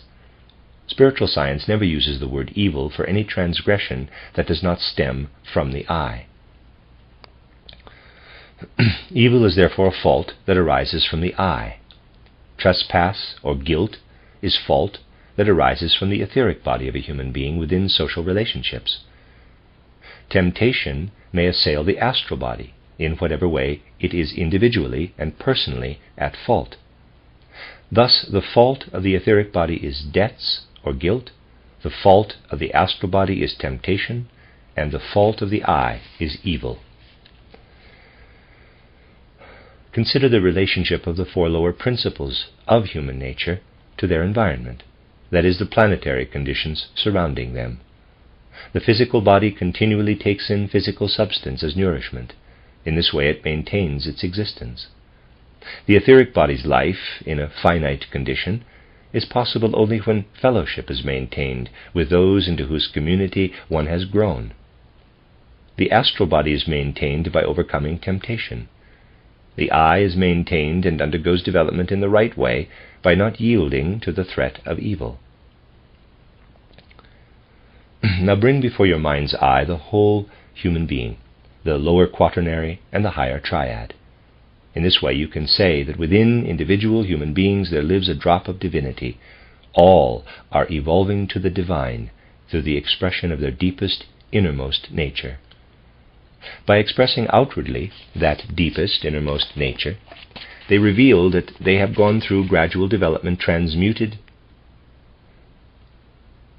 Let me read that again. By expressing outwardly that deepest, innermost nature, they reveal that they have, through gradual development, transmuted individual being into what Christianity calls the Father.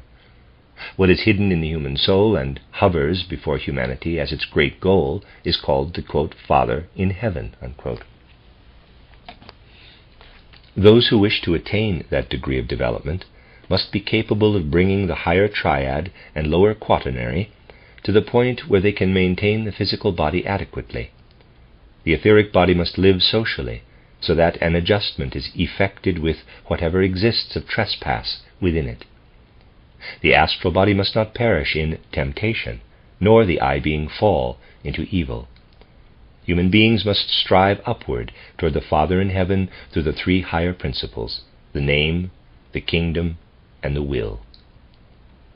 The name must be experienced in such a way that it becomes hallowed. Look around. All things in their diversity express the Godhead.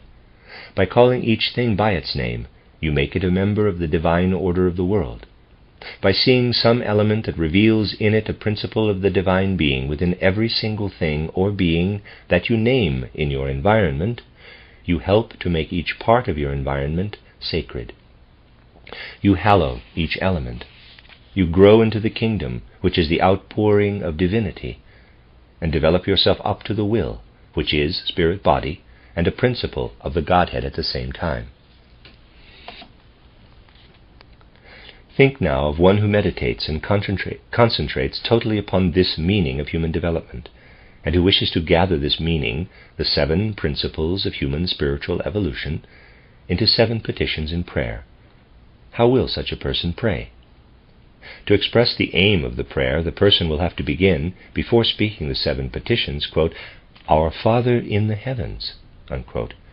In this form of salutation, the human being is concerned with the deepest foundation of the human soul, the innermost element of the human being, which Christian esoteric teaching characterizes as of the kingdom of spirit. The link of the first 3 petitions, which follow this exalted salutation, is with the 3 higher principles of human nature, with the divine substance within human beings. Quote, "Your name be hallowed, your kingdom come," unquote. The prayer now moves from the spiritual to the earthly kingdom. Quote, "Your will be done, as in heaven, so also on earth," unquote. The 4 last petitions are linked with the 4 lower principles of human nature. What appeal is the supplicant to make with reference to the physical body that it be sustained within the planetary life? Quote, "Give us today our daily bread," unquote.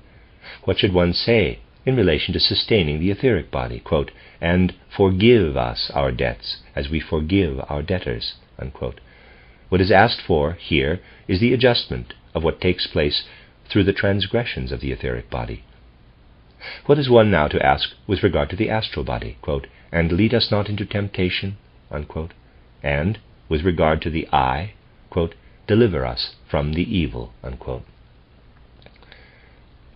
The 7 petitions of the Lord's Prayer are thus seen to express that the human soul, when it aspires properly, beseeches divine will for a development of the 7 elements in human nature that enable one to find the right course of life in the universe, a proper development of all these 7 elements. Through using the Lord's Prayer, the petitioner may rise to an understanding of the full meaning of the development of the 7-principled human nature.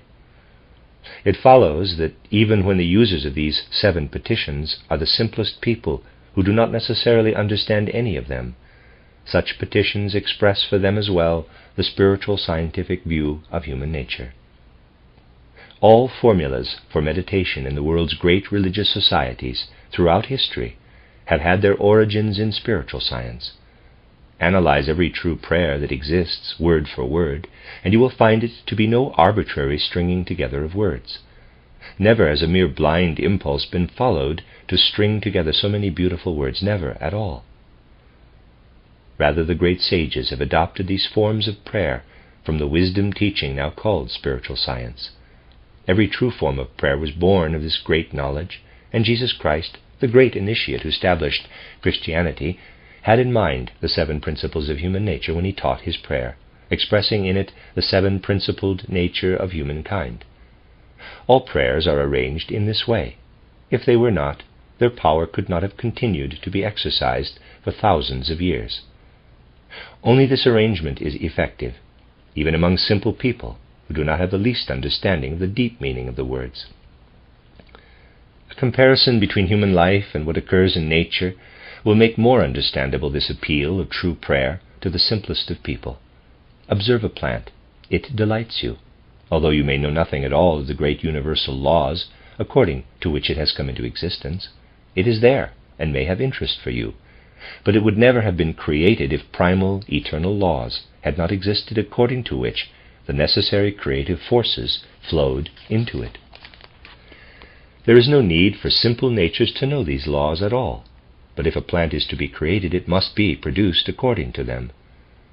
Similarly, a prayer that is not issued from the fountainhead of wisdom has no real meaning for either the learned or the simple. It is in our present time that those who have so long observed the plant and received its blessing can be led to the wisdom in these great universal laws. For 2,000 years the Christian has been praying in the same way that an unscientific person observes a plant. The time is coming when such a person will discern the power possessed by prayer, power that has flowed into being from the deep source of wisdom. Every prayer, especially the Lord's Prayer, which is central to Christian life, expresses this primeval wisdom.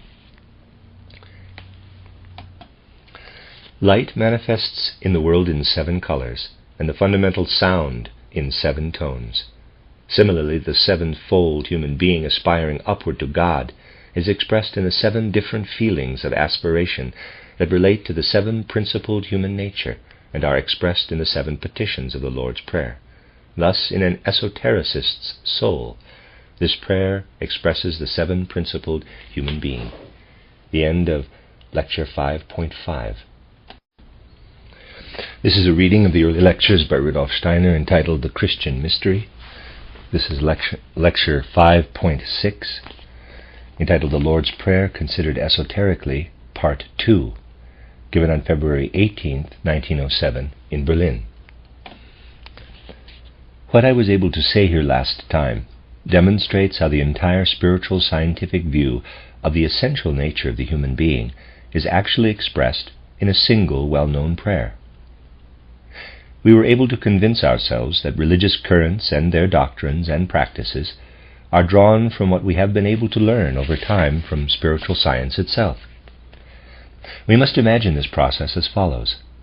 Humankind's point of departure was a single, universal, all-encompassing, and fundamental view expressed differently in the religious confessions of various ethnic groups according to differences in their national character. Of course, you may ask how we are to imagine this more specifically. How do fundamental truths, the fundamental wisdom of humanity, relate to what the founders of religions proclaimed to one or the other ethnic group through different individual religious creeds? It is certainly striking that in the 7 requests of the Lord's Prayer, we encounter fundamental spiritual scientific concepts.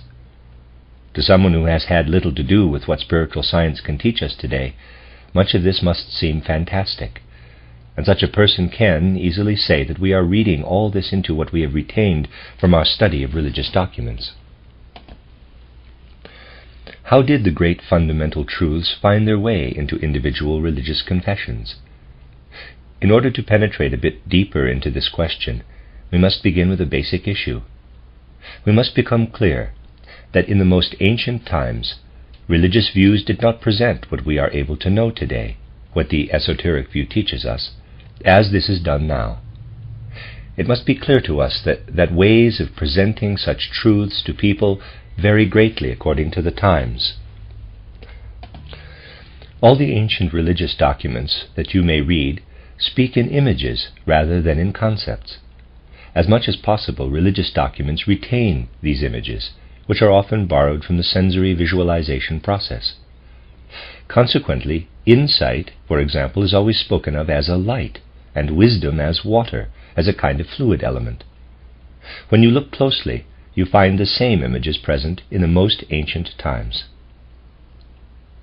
There is a very specific reason for this. Today we will summarize some things we already know in order to immerse ourselves in how humanity's very first teachers influenced the ethnic groups to whom they brought the benefits of religious teachings. If we want to understand the activity and influence of the founders of religions before those we have designated as the great initiates, that is, before the time of Hermes, Zarathustra, Buddha, Moses, or ultimately the greatest, Christ Jesus, we must once again contemplate the difference between ordinary human consciousness and astral or imaginative consciousness. From morning to night, ordinary human beings today possess what we have called representational consciousness, which reveals things as existing outside the human being, their attributes disclosed through the human senses. But this is not the only type of consciousness. Admittedly, as far as most people today are concerned, the other states of consciousness are hidden, submerged in the indeterminate darkness we call dreamless sleep, a state that has a very specific significance for initiates. For initiates who are also aware of the world behind this physical phenomenon, a conscious state exists also in the time between falling asleep and waking up, a state in which they do perceive a world as such, although admittedly they do not perceive the things that are here now in their same forms. For ordinary human beings, dreamless sleep is an unconscious state. For initiates, it is a conscious state in which they witness the spiritual world. If we want to understand how this unconscious state becomes conscious, we must consider another transitional state that is familiar to us, that is dream-filled sleep, which shows us the symbols of ordinary daily perceptions or inner states of soul. The figurative aspect of dreams, however, can be found only when you study the consciousness of initiates sojourning in the spiritual world. They see things in the spiritual world in images, but not in the chaotic images that a dream reveals. The only thing these images have in common with dream images is that they constantly change as well. A table or a chair always presents the same form. It is what it is. And to the extent that they are external objects, plants, and human beings, each object presents its one form. But as we move into the realm of consciousness, more transformations take place. A plant sprouts from seed and unfolds stems, leaves, flowers, and fruit. An animal expresses its will, and a human being, we see all these in motion in their changing gestures and physiognomy.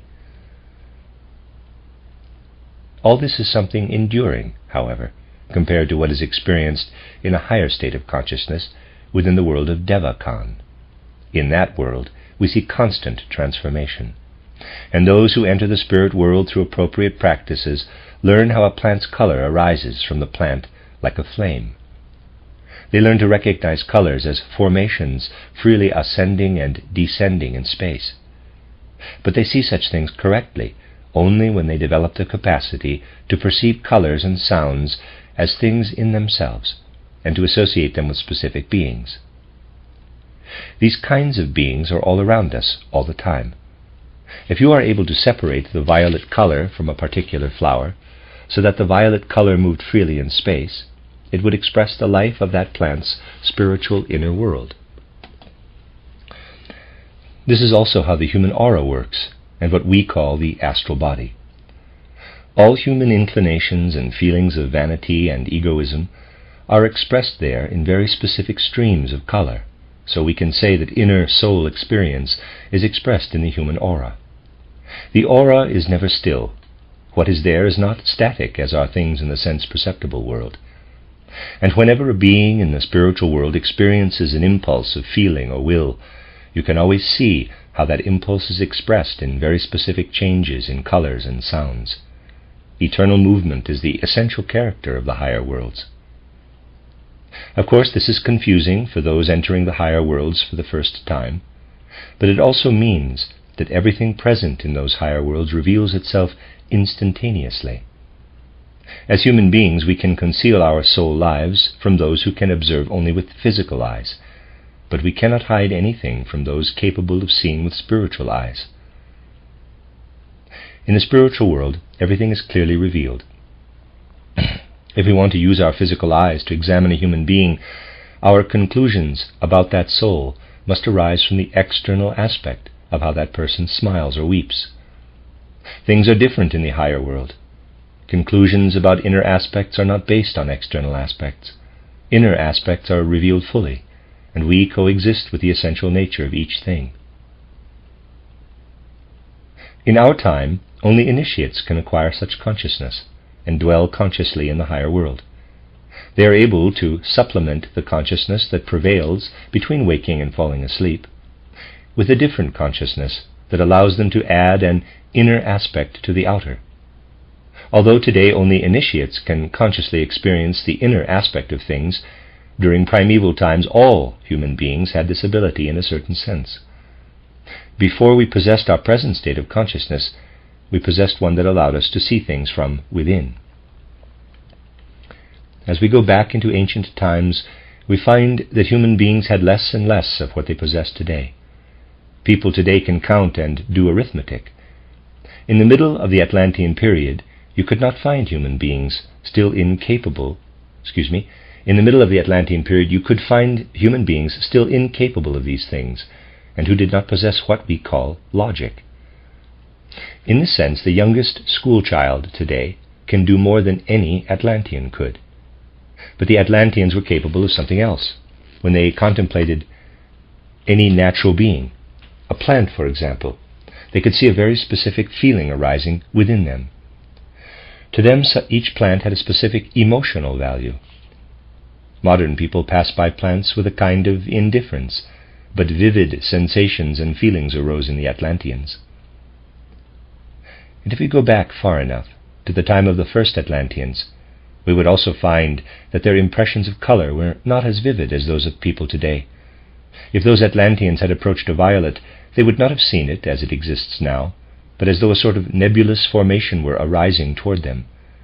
Similarly, they would not have seen the red color of a rose resting on that rose, but would have seen a red aura around it, a red color floating freely in space. When you look at a crystal, if it is a ruby, you perceive it today as red. The first Atlanteans, however, would not have seen the color in the crystal itself. To them, the crystal would have appeared surrounded by a radiant halo of color. The ruby itself would have seemed simply as a kind of incision into that colored halo. In an even more distant past, human beings would not have perceived the outlines of other human beings at all, or those of plants or animals. Instead, when they approached another human being who was hostile toward them, they discerned a reddish-brown color. If they saw a beautiful blue color, they knew that the person was at peace with them. Each person's inner life revealed itself to them in colors such as these. If we go back still further, we come to the distant past of ancient Lemuria, between Asia, Australia, and Africa. In those times, everything was very different, not just their consciousness of knowing, but everything that could be called a will impulse. The will still had a magical effect, and had power over other objects. It revealed itself as a force of nature that affected other objects. If Lemurians held their hands over a plant and sank their will forces into it, they were able to make the plant grow quickly through pure will. External forces in nature are also found within the human being, but because the human being has become self-contained and enclosed within skin, human forces have become increasingly distant from and less similar to the forces of nature. Human thinking is least like the forces of nature. Counting and calculating are the most foreign to what exists in nature. Nonetheless, if you were able to go back far enough, you would find beings, the spiritual ancestors of humanity, for whom, compared to us, it would have been complete nonsense to say that they formed concepts of external objects. They would not have said such a thing. Rather, they would have seen the concept as an activity, or even as a being. Today, when we form a concept of anything, we must imagine the thing as originally being shaped by this same concept. You can get an idea of this by recalling the process leading to anything created by a human being. You can conceptualize a finished clock, its working mechanism and the forward movement of its hands. You could never do that, however, if you had not been preceded by a clockmaker, who thought the thoughts you are now following in your own mind. You are following in thought what the clockmaker placed into the clock. All the concepts that human beings can formulate today, everything our thinking presently accomplishes, existed as a reality in the past, a reality inserted into those things. Any being is understood by way of its concept, according to which it was once formed. What was happening in the world at that past age was no different from what happens in human artistry today. The concepts people formulate today were originally placed into those things. When you go back far enough, you find human beings who never could have said that they formulate concepts by looking at things. Instead, they would have truly seen what was happening, how the concept was being inserted into the thing. They watched the artisan creating the thing, as it were. This is the difference between our modern intellect and the intellect of those times, which we might call creative intellect. But if you were to become familiar with the beings who still had first-hand knowledge of creative intellect, in contrast to today's merely receptive intellect, you would find these beings completely different from us. They were not yet incarnated into human bodies. At that time, what inhabits a physical human body today was still in the bosom of divine spiritual beings. To use a comparison, without noticing it, we have passed the point in Earth's evolution that would reveal itself to us in this way. Down on Earth, physical life already existed. There were beings who, although they were very different, resembled present-day minerals, plants, and animals. There were also beings who were not human, but were somewhere between animals and human beings, and were mature enough to receive human souls. They were organized to the extent that they could receive human souls. Comparisons are the only way of describing how this should be imagined. Human beings wandered on Earth who were still in fact animal humans. Now imagine these human bodies as individual sponges, and their souls as drops of water still united in a common watery mass. Imagine the Earth crawling with beings and enveloped by, quote, soul substance, unquote, just as it is now enveloped by air. Within this soul substance, everything remained undifferentiated, like those drops of water. And then it was as though you had allowed the mass of water to be soaked up by the sponges, so that each one received a single drop of its own. What had formerly been unified soul substance was soaked up by the individual human bodies and distributed among them. This is how the human soul first came about. Without this process, human substance would never have split into many individualities. At this point, however, began a gradual process of human beings separating from their surroundings. Through this process, they also received a particular kind of representational consciousness. Before then, they had possessed a consciousness that did not form concepts. Rather, the human soul still existed within the soul of the cosmos, and received all of its wisdom from the common cosmic soul, as if from the inside out. It did not need to look outward. We might really say that the common cosmic soul could still do everything. It shaped everything that exists on Earth today according to concepts held in common. Individual human beings received those concepts inasmuch as each one was given that drop of wisdom from the common cosmic soul. This is the difference between ancient knowledge, which had not yet incarnated in the flesh, and modern knowledge, which arises when human beings turn outward. Today, in the moment, human beings no longer perceive with their senses. Their inner being sinks down. Today, in the moment, human beings no longer perceive with their senses. Their inner beings sink down into the indeterminate darkness we call dreamless sleep. In sleep, the human physical body and etheric body remain lying there, while the astral body moves out. What part of the human being sees the outer world? It is the astral body that discerns colors and sounds. The astral body experiences pleasure when it enjoys something pleasurable, and the astral body also experiences pain as such. Today, however, this human astral body cannot accomplish anything unless it is inside the physical body, because it needs eyes, ears, and all the physical instruments of pleasure, suffering, pain, joy, and so forth, in order to apprehend its surroundings. The physical body is merely the instrument, of course, but it is a necessity for today's astral body. As soon as the astral body leaves the physical body, it no longer perceives. This astral body is exactly the same as the one that previously existed within the shared soul substance surrounding the earth. If you were to separate out all astral bodies and put them together, you would have the astral or soul substance that formerly surrounded human beings. If it were possible to put the entire human race to sleep, so that all the human beings now on earth were sleeping, and to lift out all their astral bodies and mingle them with the rest of soul substance, we would find that dreamless sleep would stop completely. To be sure, human souls would not perceive colors and sounds through any outer instruments, but colors would begin to rise up on all these astral bodies.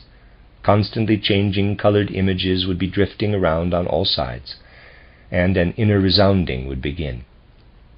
Once again, all this would envelop the earth, just as it did when the first incarnation of a soul had not yet taken place. The dimming of the ancient state of consciousness that you know today from your dreamless sleep came about when the cosmic soul separated the shared astral substance into individual parts, which then moved into human bodies. But you can go still further back, to a time when everything that is now night for human beings, everything that sinks down into an indeterminate darkness, was absolutely filled with light, with perceptions of the spiritual world. In short, it was day. You arrive at a stage of humanity when all human beings perceived astrally, though not within physical bodies. Ask yourselves, what has humanity in fact gained since then? What has been added to what humanity already possessed? What have human beings gained through incarnation in the flesh? We have gained the possibility of calling ourselves capital I. Previously, our entire consciousness, regardless of its degree of clairvoyance, was merely a somewhat heightened dream consciousness. Human beings were not yet aware of themselves. This is what humanity has won, the real gift from God, described in religious documents such as the Bible, that when humanity was first being embodied, humankind was given self-awareness. This was something human beings had not known previously. And among present-day humanity, this consciousness of self will continue to grow. The, quote, I am, unquote, is what has been revealing itself for as long as we have been in a state of consciousness that is no longer either dull or clairvoyant, and we can call it by no other name than, quote, I am the I am, unquote. Here you have the word of Yahweh, quote, I am, who was, is, and shall be, unquote. We have made our way back to a time when the I am word was still without life and not yet present in human beings. Human beings' consciousness had been poured into them. They had not acquired it for themselves by looking at outer objects. Where was the I am consciousness then? At that time, divine beings possessed this consciousness of self. Human beings acquired it after being physically incarnated. There you have the difference between what Christianity calls the Holy Spirit and the Spirit as such. The Holy Spirit is the Spirit above, which possessed consciousness of self before embodiment, and the Spirit as such is the Spirit that possesses I consciousness in the human being. Thus, if you were to put all our human I consciousness together and separate them from egoism, you would have the Holy Spirit once again. There you have our point of departure clothed in its most radical form. We have gone back in time to a very curious means of teaching. Today, teaching takes place in a meeting between person and person, in which the student is told how things are. Formerly, however, the only possible form of teaching was simultaneously work, activity. It was an outpouring of wisdom into individual beings. Wisdom did not come from outside, but instead flowed toward human beings from within, in a process that only initiates understand today. If you were to move down through the ages toward our own times, from the times I have just described, when there was no teaching, but only a process of illumining from within outward, you would encounter a transition time, when people existed half in one state of consciousness and half in the other, as it were. This was the middle of the Atlantean period. At that time, people could recognize the specific outlines of things, and were capable of seeing colors gradually settling on the surfaces of objects. They could see how individual things acquired attributes. But they saw all this only as if enveloped in a colored fog. They still heard sounds resounding through the entire world, wise sounds that spoke to them and brought them tidings of other beings. In this transitional stage, however, all this became very confused. At that time, a means of teaching also began that was gradually transformed into the later ways of imparting religious information to people.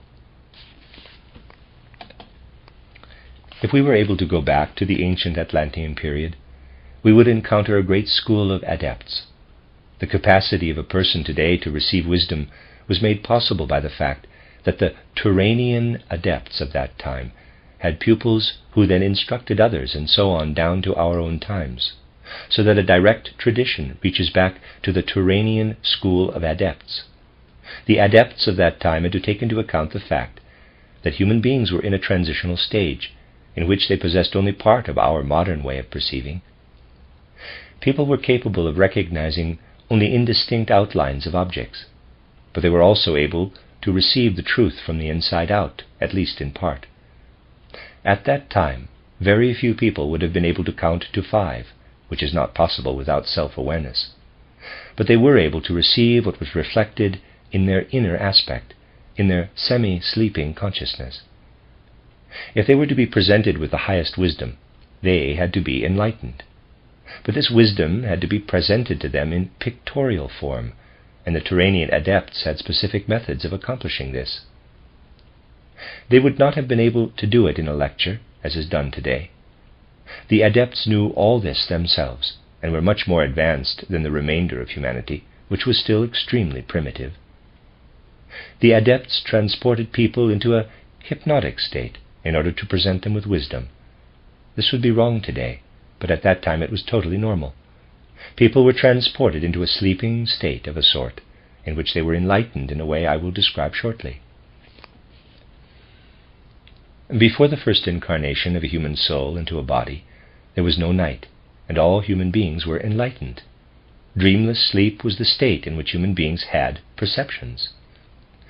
By the time of the Turanian adepts, people no longer had that ability. It had disappeared and been traded for the ability to see objects in general outlines. This increase in external perceptions was matched by a loss of inner perceptions. However, among the adepts, certain abilities had been cultivated. They had learned what we now call esoteric script and esoteric speech. You all know that there are certain mantras, certain archetypal formulas for prayer, and that their speech sounds have specific inherent effects. The first words of the Gospel according to John were also obtained in this way, when it says, quote, "In the beginning was the Word," unquote. There is a certain value inherent in the beginning that was originally present throughout the first words of John's Gospel.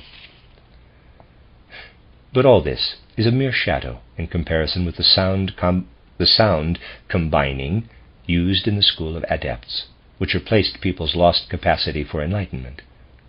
In an hypnotic sleep, people were able to receive enlightenment once again from others who were initiates. That is, these pupils received a form of artificial enlightenment from their more advanced brothers.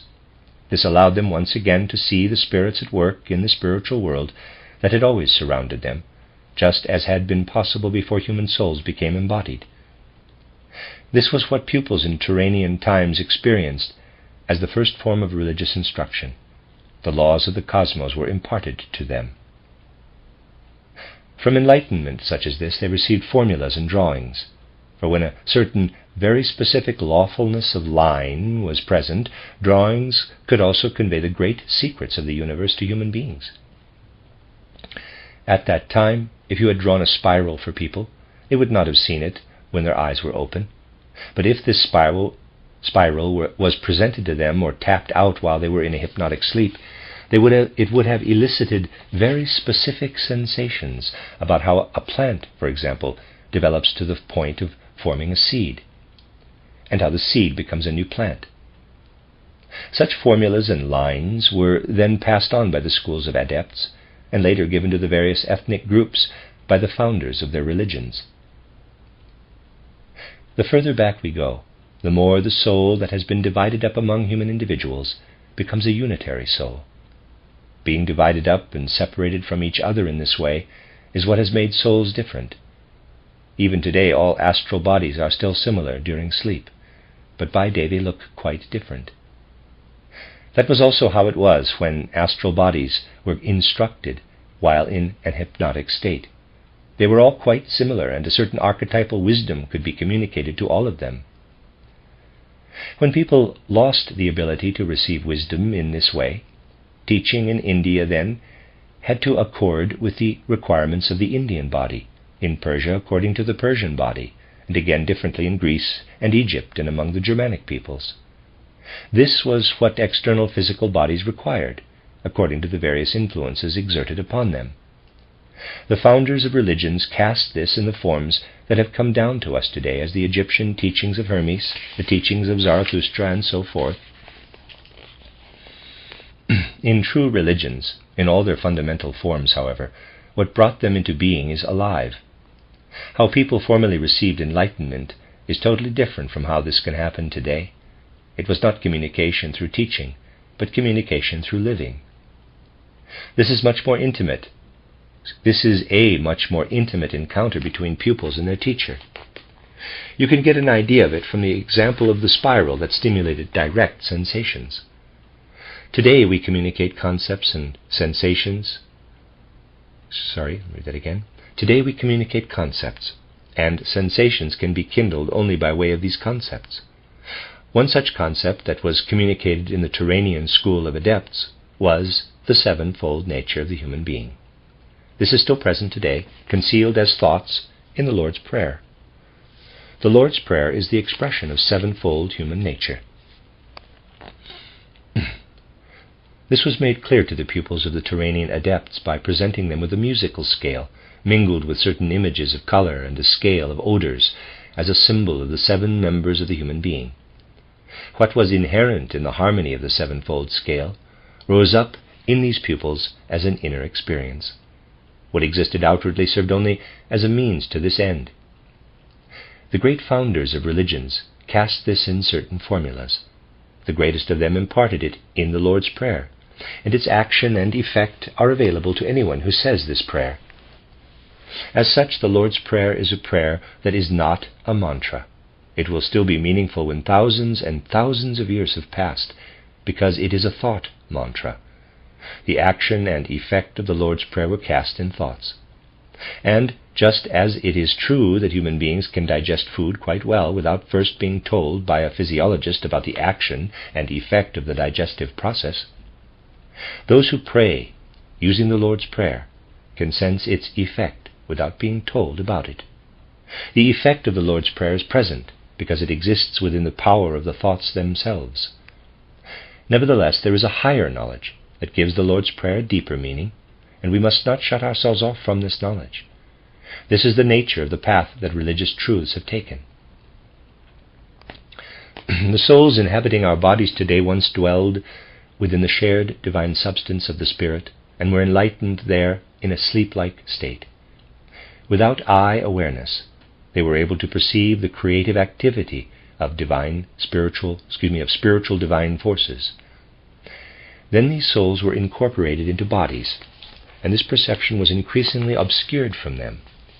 They even lost the possibility of bringing about this state artificially, as it had still been possible in the Turanian school of adepts. Religious doctrines and formulas are only echoes of the sensations that could once be communicated from person to person, and that were drawn from the primal wisdom that created the world itself.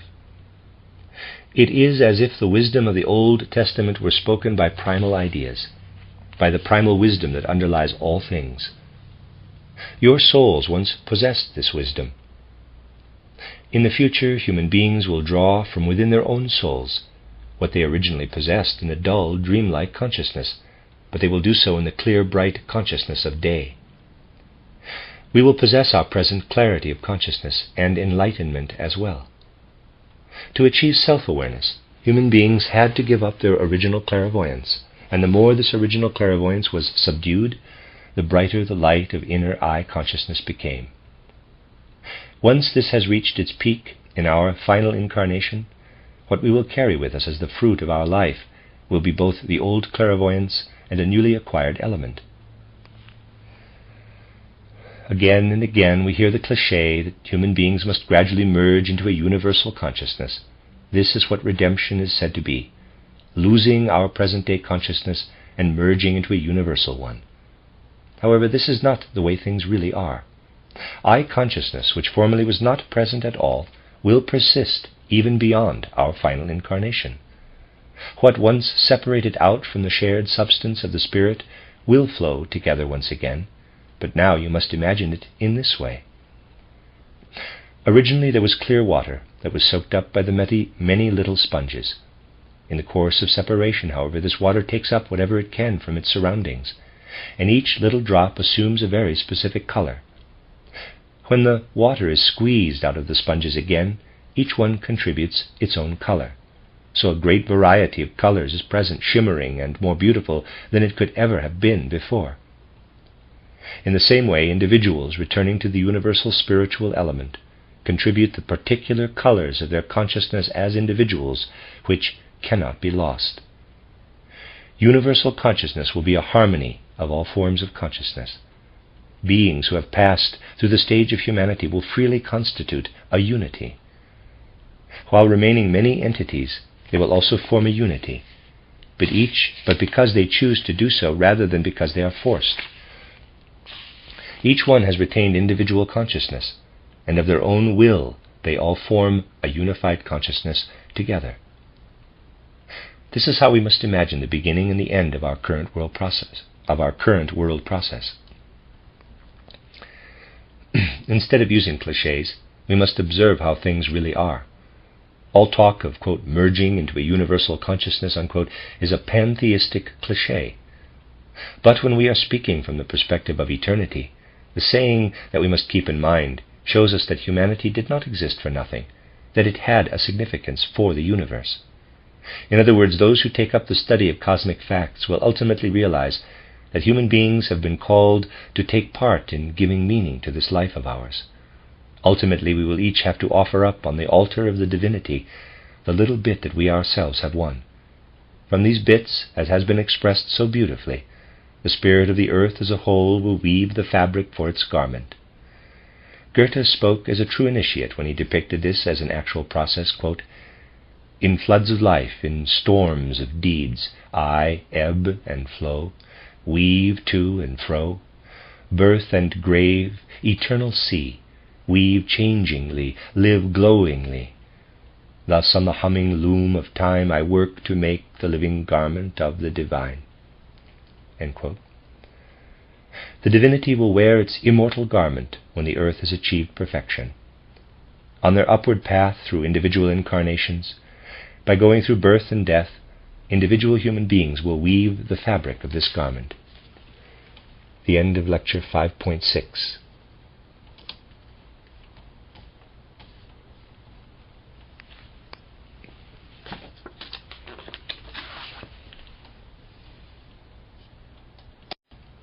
This is a reading of the early lectures of Rudolf Steiner, entitled The Christian Mystery.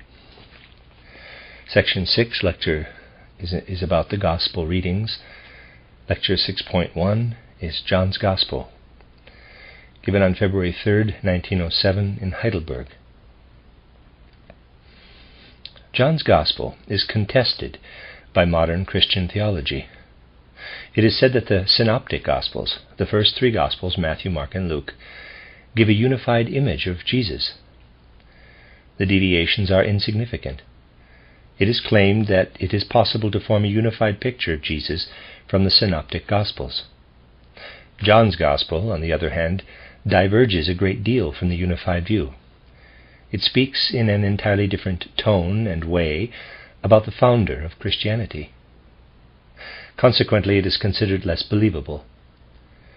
It is said that the writers of the Synoptic Gospels wanted to relate the life of Christ, whereas the author of John's Gospel lived later and expressed as a kind of hymn only what he felt. Theology sees John's Gospel as a devout poetic work. The times are past when a theologian such as Christian Bunsen, 1791 to 1860, could say, quote, "If John's Gospel does not contain historical truth, then Christianity is not to be believed," unquote. Spiritual science has the task of making the significance of John's Gospel accessible to modern human beings. There is another reason for modern theologians' preference for the Synoptic Gospels over John's. A summary of the content of these three Gospels, leaving aside the miracles, presents us with the picture of a noble, even sublime man, who is, nevertheless, merely a highly developed human being. According to John's Gospel, Jesus was more than just a highly developed man. He was a universal being incarnated in an earthly body. The authors of the Synoptic Gospels speak of Jesus of Nazareth. John's Gospel deals with the Christ. The introduction to John's Gospel speaks of an all-encompassing universal principle, the Logos, which incarnated in Jesus of Nazareth. Quote, "In the beginning was the Word," unquote.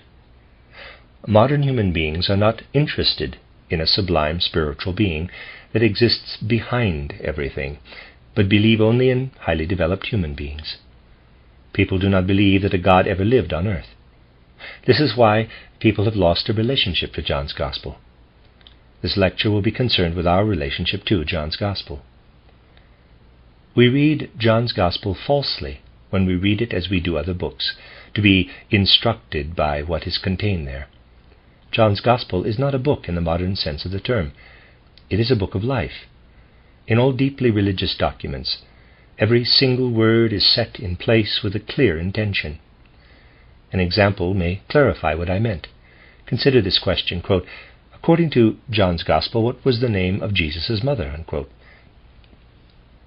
Everyone will answer Mary, but this cannot be proved from John's Gospel itself. The mother of Jesus is first mentioned in John's Gospel at the marriage in Cana, but without name. Quote, "On the third day there was a marriage at Cana in Galilee, and the mother of Jesus was there," unquote, John chapter 2, verse 1. She is mentioned again later among the 3 women standing by the cross. Quote, "But standing by the cross of Jesus were his mother and his mother's sister Mary, the wife of Clopas, and Mary Magdalene." End quote, John chapter 19, verse 25. Here it is not Jesus' mother, but her sister, who is called Mary. Because it is improbable that both sisters were named Mary, we must assume that the mother of Jesus had another name. Take another example.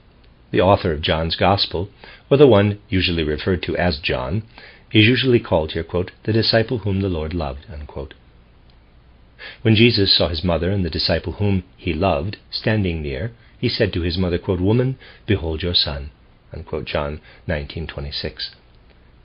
This has a profound significance for understanding the questions that John's Gospel brings to us when we try to understand it spiritually. Until a few centuries ago, John's Gospel was seen as a meditation book that had to be experienced inwardly by those seeking an inner vision of Jesus. It was for priests who wanted a vision of the secrets of Christianity. Many hundreds, in fact, have done this, and many hundreds have reaped its fruits. Those who wanted to advance to the Christian mysteries were supposed to mature their souls through John's Gospel alone.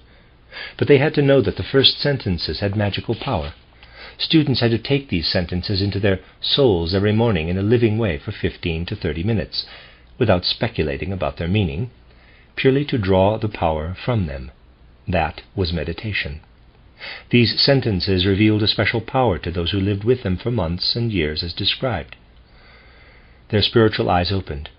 These sentences are living forces, capable of awakening sleeping faculties. Thus a student experienced all of the pictures of John's Gospel in astral visions. The first words can evoke this experience. This power was greater in the past than it is today. People have changed more than is generally believed. In the 13th century, before the art of printing was invented, people did not read. Reading has changed the human being very much. Even the most devoutly religious person today cannot imagine the wealth of feelings that lived in the souls of human beings during those times. Today, other meditations must be given to those who want to advance spiritually. We must also translate John's Gospel properly, for it to once again represent for modern human beings what it meant for people in the past. See John chapter 1, verses 1 through 11, long quote. "In the beginning was the Word, and the Word was with God, and the Word was God. This one was with God at the very beginning. All things were made through him, and outside of him was not anything made that was made. In him was life, and the life was the light of human beings. And the light shone in the darkness, but the darkness did not understand it. There was a man sent from God whose name was John. This one came for testimony, to bear witness to the light, that all might believe through him. He was not the light, but rather a witness to the light. For the true light that enlightens all human beings should come into the world. It was in the world, and the world was made through it, but the world did not recognize it. It came into individual human beings, to the human I beings. But the individual human beings, the human I beings, did not receive it." End quote. At the time of the Lemurian race, human souls entered their first human incarnations. Before that time they were resting in the bosom of God. They were not yet I beings. Consider inner vision. What in fact happens when we acquire insight into the spiritual world? In our routine daily lives, we live between waking and sleeping, which is at the most interrupted by a dream. The human being consists of physical body, etheric or life body, astral body, and the I being. These four members are brought together when we are awake. The physical body is a sum of physical apparatuses. The eye, EYE, a camera, and the ear, a stringed instrument. These apparatuses are permeated by the etheric body, which enlivens them, and then passes on sensations to the astral body, the bearer of pleasure and suffering, of drives, desires, and passion, and further on to the I, capital. During sleep, the physical and etheric bodies lie in bed, while the astral body and I are lifted out. The etheric body remains with the physical body and enlivens it. The life functions are not interrupted during sleep. Colors, sounds, pleasure, and pain are sunk, as it were, into profound darkness. We ourselves are not aware of them. There are as many worlds as the human being has sense organs to perceive. Without eyes there is no light. If we had an organ to perceive electricity, we would perceive it, just as we now perceive light. During sleep we live in the astral world, or in the world of Devakan, but we experience nothing there. Only after persevering work has created higher organs of perception does change occur in us. Brightness begins to surround us. In sleep we feel a space around us filled with objects. We have an experience similar to what is experienced by someone born blind, who receives sight through an operation. Astral and spiritual organs arise, and we see the spiritual world. Sleep no longer makes us unconscious. Later on, the spiritual world begins to sound forth around us. We hear the Pythagorean music of the spheres, which modern consciousness considers a metaphorical expression. Goethe understood it correctly. In the prologue to Faust he says, quote, "The sun intones, in ancient ways, with brother spheres a rival song, and his predestined journey he fulfills with thunder rolling." Unquote. We cannot take this as an empty phrase. We must take it literally. We hear the sun intoning when we hear the music of the spheres. In the second part of Faust, Goethe says further, quote, "The new day is born already, intoning for ears of the spirit." Unquote. The spiritual world first appears for us in sleep, but what we have experienced in sleep, we must be able to take with us into daily life. What we discover first in sleep, we must be able to find again among physical objects while we are awake. This follows in the further training of the student. After the effects of the first sentences of John's Gospel appeared in appropriate images before the souls of the students, they were supported in the development of certain feelings. Following several other exercises, the teacher called upon the students to develop the following attitude over a long period of time. If a plant that grows out of the ground were to observe the mineral out of which it grew, it would have to say to it, quote, "Mineral, you belong to a lower kingdom than I, but I could not live without you." Unquote. It would have to bow down humbly to the mineral and thank it for making the plant's life possible. Similarly, an animal would have to bow down humbly before the plant and thank it for providing the air that the animal breathes. So too, every higher class of human being must bow down and thank the lower. Human beings of higher standing all owe their existence to those of lower standing. You must instill this feeling firmly into your soul for hours every day, for weeks and months. After the students had done this, a spiritual image finally came to their eyes, appearing to each in the same way. They saw around them 12 lower human beings whose feet they washed. Then the teacher said to them, quote, "Now you understand inwardly the 13th chapter of John's Gospel, the washing of the feet." Unquote. In addition to this spiritual picture, An external symptom also appeared, again for each of them in the same way. The students felt as though water were washing over their feet. After that they had a second feeling that had to be cultivated through weeks and months. When all possible pain and hardships of existence come at me, I will develop the strength to stand against them always. When they had developed this feeling, another vision appeared. They saw themselves lashed. This vision too appeared to all in the same way. The external sign for this was shooting and itching pains on the whole body over a long period of time. Then a third feeling had to be developed. It is not enough to bear up under the hardships of existence. The very best that you can achieve may lead to your being reviled with mockery and contempt. They saw themselves wearing the crown of thorns. The external symptom was the experience of powerful headaches. And then came a fourth feeling.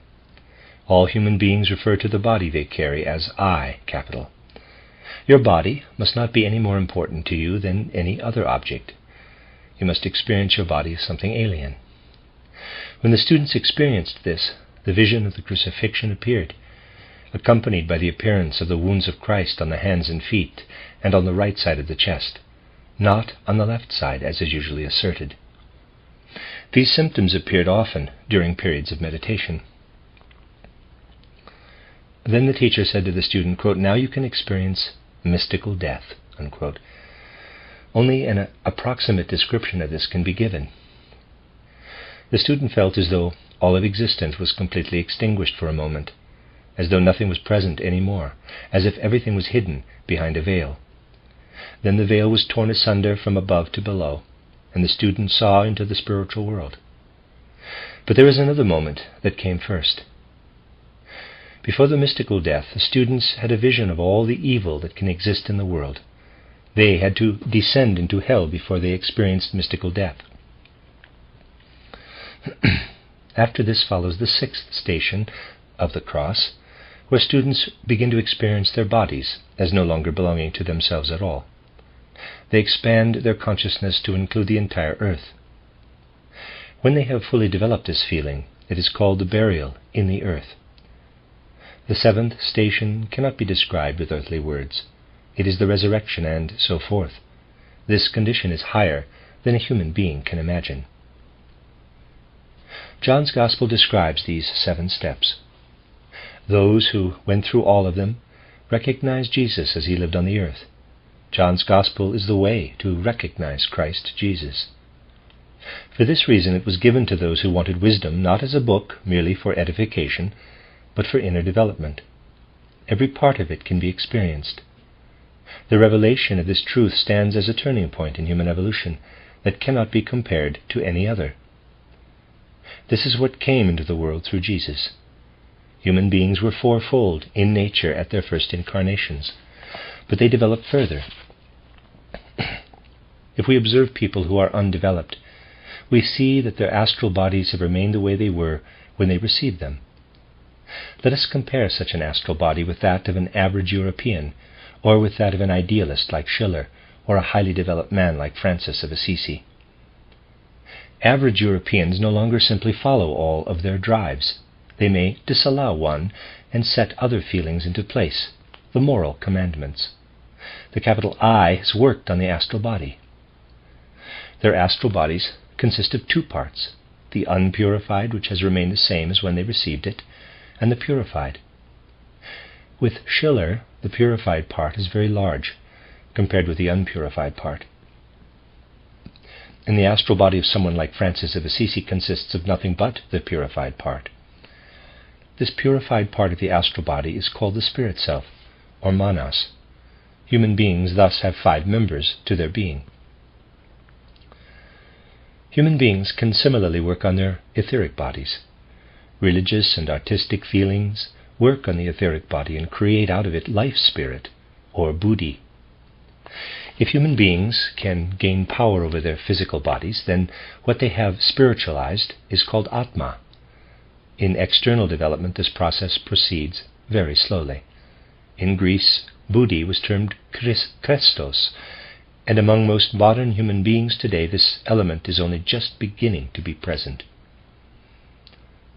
The greatest power that we have received in our time to develop buddhi came through Jesus Christ. He has made possible the development of the sixth principle, buddhi, in everyone. Christ has spiritualized humanity. The seventh principle is that of the Father. Manas is developed through the Holy Spirit. The sixth principle is developed through Christ. And when it is developed within an entire race, to a large extent, then what was hidden in it as potential strength emerges. That is the sixth principle. Then all of the people who belong to this race will have attained to the sixth step of initiation, the burial in the earth. A cheerful or a sad face allows us to infer a cheerful or a sad soul. We see what is in her on the outside. Everything is an expression of the soul. If we think of the earth as the body of a being with a soul, then the souls of human beings are absorbed by the earth when their bodies are absorbed. These souls can be in the earth in this way as the human soul is in the human body. We take our nourishment from the body of the earth and walk on it with our feet. Jesus said, quote, "He who ate my bread has lifted his heel against me," unquote, John 13:18. So-called code words appear often in ancient writings. They designate very specific things. For example, when the Master went with his students into the inner sanctum, quote, "He went up on the mountain," unquote. The Sermon on the Mount is a sermon for the students alone. Quote, "Seeing the crowds, he went up on the mountain, and his disciples came to him," unquote, Matthew 5:1. Likewise, temple is an expression for the physical body. It is usually called a lower nature. Is it really low compared with the astral body? In fact, today the physical body is much more highly developed than the astral. Of course, at a later time, the astral will be more highly developed than the physical. Consider the femur, the thigh bone, which because of its structure attains the greatest concentration of strength with the least expenditure of resources. Or consider the heart, which has been so wisely constructed that it can stand up under decades of continued attacks from the astral body. When the astral body of an initiate was loosened from the body and became conscious, it was said, quote, "It has exited the temple," unquote. In John's Gospel, Christ speaks of the temple, quote, "So they took up stones to throw at him, but Jesus hid himself and went out of the temple," unquote. Furthermore, he spoke in the same way concerning the purification of the temple and the destruction of the temple and its reconstruction in 3 days. The way Christ entered the world can be seen in the following. The sixth principle, buddhi, is born out of the fifth, when the fifth principle has attained the height of its development. It is born, in other words, out of the spirit self, or manas, which was called Sophia by the Greeks. All Gnostics, confessing in the spirit of John's Gospel, called the mother of Jesus Sophia. Through the appearance of Jesus, the sixth principle has been brought to the earth. The union of life spirit with humankind is taking place. For this to happen, Sophia had first to become fully mature. Humankind is Sophia when life spirit unites with it. This is related to us in parable form in the marriage at Cana. The Lord used John's Gospel for revelation through the disciple whom he loved. This name is always borne by the Master's first and favorite student. The expression concerning the disciple whom the Lord loved appears for the first time in John's Gospel in the 11th chapter in the account of the resurrection of Lazarus. In those days, initiation required the student to spend 3 days in the temple. In this case, the etheric and astral bodies were loosened. Those undergoing initiation died, as it were, and were reawakened 3 days later. The Lord initiated this disciple whom he loved. The resurrection of Lazarus signifies this initiation. The disciple who stood by the cross was also Lazarus, and the same initiate is the author of John's Gospel. The disciple whom the Lord loved was not mentioned any earlier than the resurrection of Lazarus in the 11th chapter, so that the various parts of the Gospel would be in harmony. This understanding of the Gospel was present in all Gnostic and Rosicrucian exoteric schools. John's Gospel is a book full of mysteries, full of spiritual forces for humanity. That is the end of the lecture, and these are answers to questions after the lecture.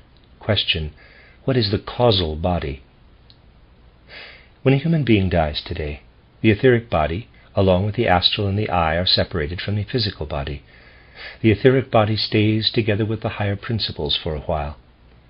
During this initial time after leaving the physical body, a person's entire life appears before the soul like a great tableau. This is because the etheric body not only is responsible for the life functions, but also bears our memories within it. During life it is also constrained by the physical brain and cannot fully unfold its functions. As soon as the physical limitations fall away, however, our entire memory lies spread out before us. This lasts until the etheric body also separates after several hours from the astral body and the eye. But it is separated only from the etheric material, while the memory pictures are taken along by the person. This essence of the etheric body is retained by the human being, and the sum of these essences from all earth lives is the causal body. End of answer. Question: in John's Gospel, how is the celebration of the Last Supper to be understood, especially the sharing of the bread with Judas, the betrayer? A very specific process was part of ancient initiation. The student was brought into the temple and into a 3-day death, during which the etheric body was loosened and the soul was led through astral and devaconic experiences. One of these experiences consisted of this, that every part of the body was transformed into a human form. 12 members were counted, and students saw 12 figures, with their own being as the 13th, the soul of the 12. Sensuality brought the egotism that must be overcome. This was taught in particular to students in the Middle Ages. A teacher in those times could have given students the following explanation. Behold a plant. It holds its flowering organs chastely up to the sun. Fruit can arise only when the blossom has been kissed by the sun. The human being is an upside-down plant. The animal stands between them. The world soul permeates plant, animal, and human being. It is crucified on the cross of the earth. The substance of human beings is permeated by desires. Their flesh has fallen lower than the flesh of plants. In the future, human beings will once again become desireless and lift themselves chastely to the spiritual sun rays. What is termed the Holy Grail will come about, creative spiritual begetting. In the Last Supper, described in John's Gospel, lower egotism appears as Judas the betrayer. The disciple whom the Lord loves lies on his breast. The purified power reaches up into the heart, which in the future will become a spiritual organ for creative begetting. This can be seen even today from the anatomical structure of the heart. The heart is one of the involuntary muscles, and as such ought to have smooth fiber cells, but it does not. It has transverse fiber cells, like voluntary muscles. This points to the time when it will be a voluntary muscle. When awakening after the initiation, the student said the words, Eli, Eli, lama sabachthani, parenthesis, my God, how you have transfigured me, unquote. In the original text, these words can easily be transposed into the other version, that is, my God, why have you forsaken me, unquote. The house in which the Last Supper took place was a house of initiation. End of answer. New question. At the wedding feast in Cana, what does the transformation of water into wine mean? According to the explanation of present-day theologians, it indicates the transformation of the Old Testament into the New, which signified the bubbling wine. Here in the north, Siegfried was a pre-Christian initiate who stopped short of Christian initiation. This is indicated by the vulnerable spot on Siegfried. Siegfried, the invulnerable one, was vulnerable on the spot where Christ bore the cross. One will come who expresses the meaning of the earth. The blood of this being is water. Water was called the blood of Christ in all mysteries. In the 8th century before Christ, the Dionysian religion was developed, and with it the enjoyment of wine gained the upper hand. During Atlantean times, wine was unknown. Today, wine has fulfilled its function. A sign of the diminishing significance of wine is the appearance of vine aphids, Phylloxera vastatrix. Before wine appeared, all human beings were conscious of the eternal core of the human being, which goes from life to life. The Egyptian workers, whose efforts, unimaginable by today's standards, built the pyramids, found comfort in their faith in reincarnation. Those were people who drank no wine. Through the enjoyment of wine, the human being is cut off from the knowledge of higher principles. This state of affairs had to happen at some time. If human beings had not been introduced to wine, they would have become bored with the earth. That could not be allowed to happen. In order to produce culture, human beings had to learn to love the earth. They had to be cut off from their previous incarnations, so that they would love only one, their current one. All humanity had to go through one period in which it knew nothing of its higher principles and earlier incarnations. During its first 2 millennia, Christianity did not publicly teach reincarnation, except to the initiates, as Christ taught it. Quote, "Tell no one until I come again." Unquote. This means until the development of the 6th principle has taken place. That time has now arrived.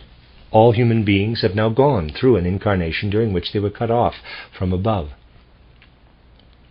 In ancient times there was a form of marriage among close blood relatives. One of the consequences of the shift away from such marriages to marriage among unrelated people was the extinguishing of clairvoyance. Marrying close relatives today would produce degeneration.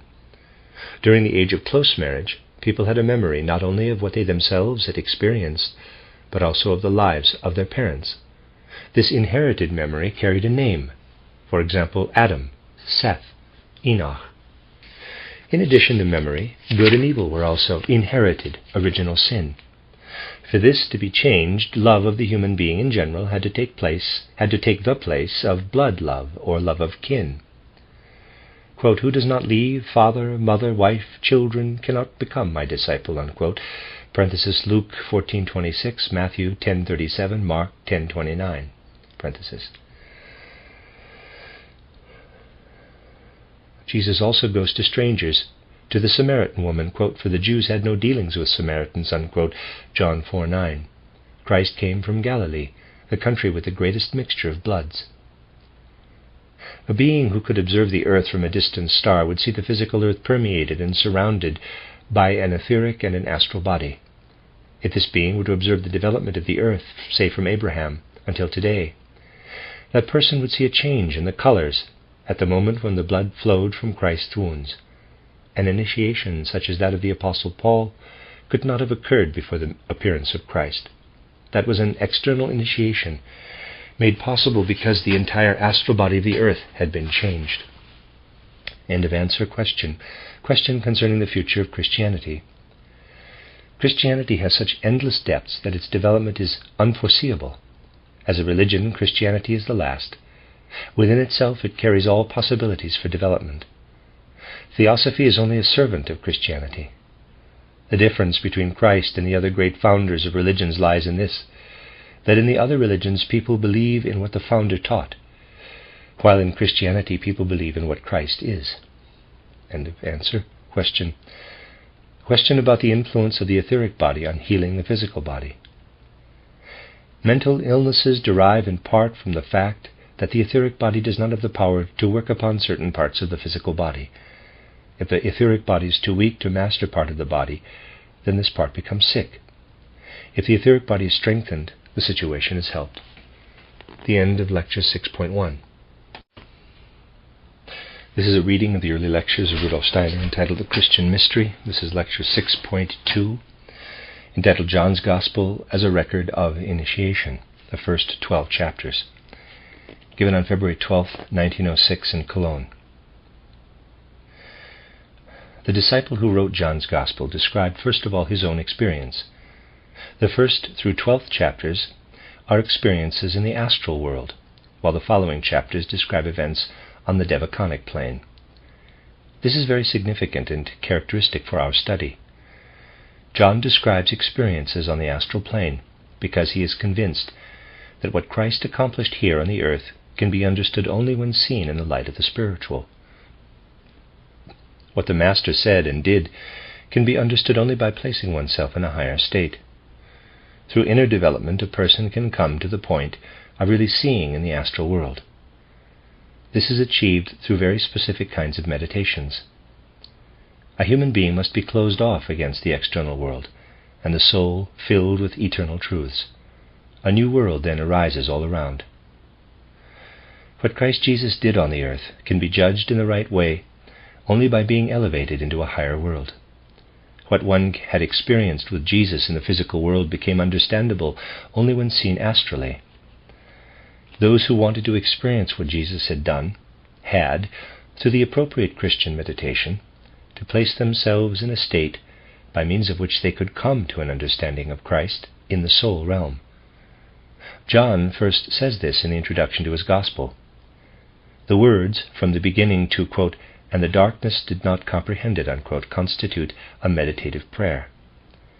If the soul experiences what is contained in these sentences, the inner soul forces necessary to understand the first 12 chapters are awakened. Quote, "In the beginning was the Word, and the Word was with God, and the Word was God," unquote.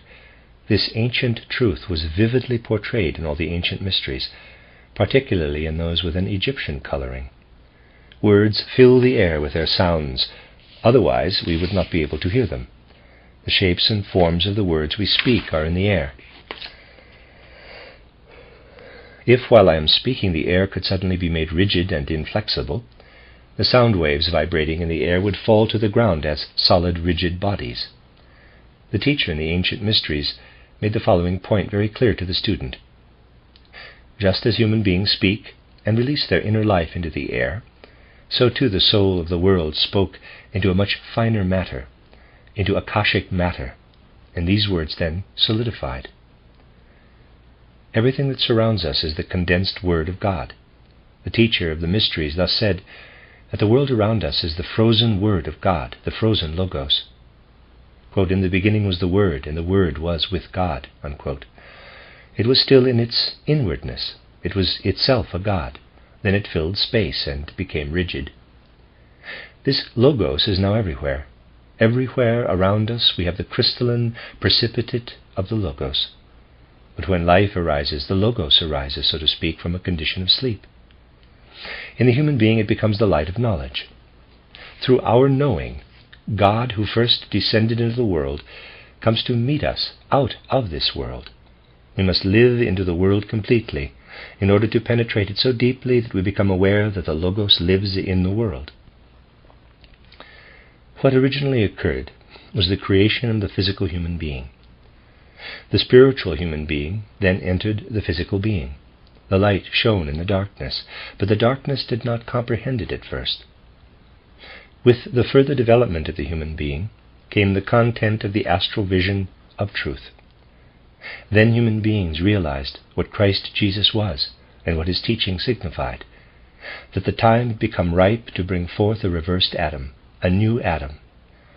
The human being had descended into a body, and thereby arose birth and death. The light penetrated into the darkness.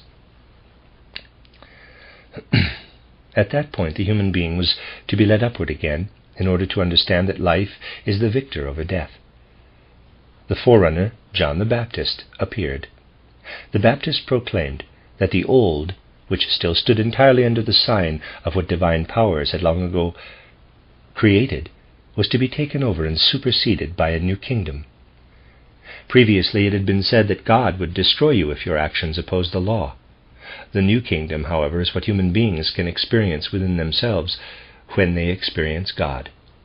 The Old Testament represented the idea that we must accommodate ourselves to the commands of God. The New Testament says that the human being should follow God voluntarily. That is the love for the good. It is prophetically proclaimed, he must increase. Christ, the representative of the new, must increase. John, who is only his forerunner, must decrease. Two great moments touch here, appearing in John's vision, where everything is made visible in an imaginative pictorial state. but at the same time the real baptism appears to the spiritual sight of John, along with his historical mission. The entire mission of Christianity now arises before him. This he describes in the 2nd chapter. Let us look back into ancient primeval times, into those times that lie at least 2,000 years before Christ. There were at that time the wise ones, who had advanced so far that they were initiated into the mysteries. The sacrifice of water was a certain symbol involved in those mysteries. The priest of wisdom used water as a symbol. It is a law that the human being is closed off from the higher spiritual world through the use of alcohol. Human beings seeking to raise themselves into the spiritual world are not allowed to drink wine, not even wine used in sacrificial offerings. The mission of Christianity is characterized by the marriage at Cana. The ancient priests of wisdom possessed the most sublime teachings concerning the Spirit, which had been given out of the deepest sources of knowledge. But ancient pagan culture lacked one thing, the conquest of the physical world. Their external, cultural life, along with their tools, were still extremely primitive. Human beings still did not have an immediate connection with what was to take place here below directly on the earth. Human beings had to be limited to the earth in order for them to learn to master it. They had to become strong and then consecrate the lower earthly human being. This culture was prepared by great teachers who pointed out the significance of the physical plane. Egyptian art is majestic in its understanding of the spiritual, but not when it comes to forming and shaping on the physical plane. All of Greek art consists in bringing the human being down to the physical plane. Roman law is also something that leads the human being down to the physical plane. The worship service of Dionysus is connected to all of this. The representative of wine is even presented as a god. The introduction of wine into the evolution of humankind is portrayed in a sublime way in the story of the marriage at Cana in Galilee. In truth, the point is to show that water stands higher than wine. The water was transformed into wine because the human being was to be led down to the physical plane.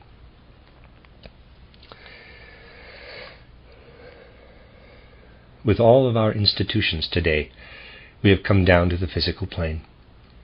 Unless a moral, cultural life accompanies earthly life on the physical level, the physical achievements work destructively.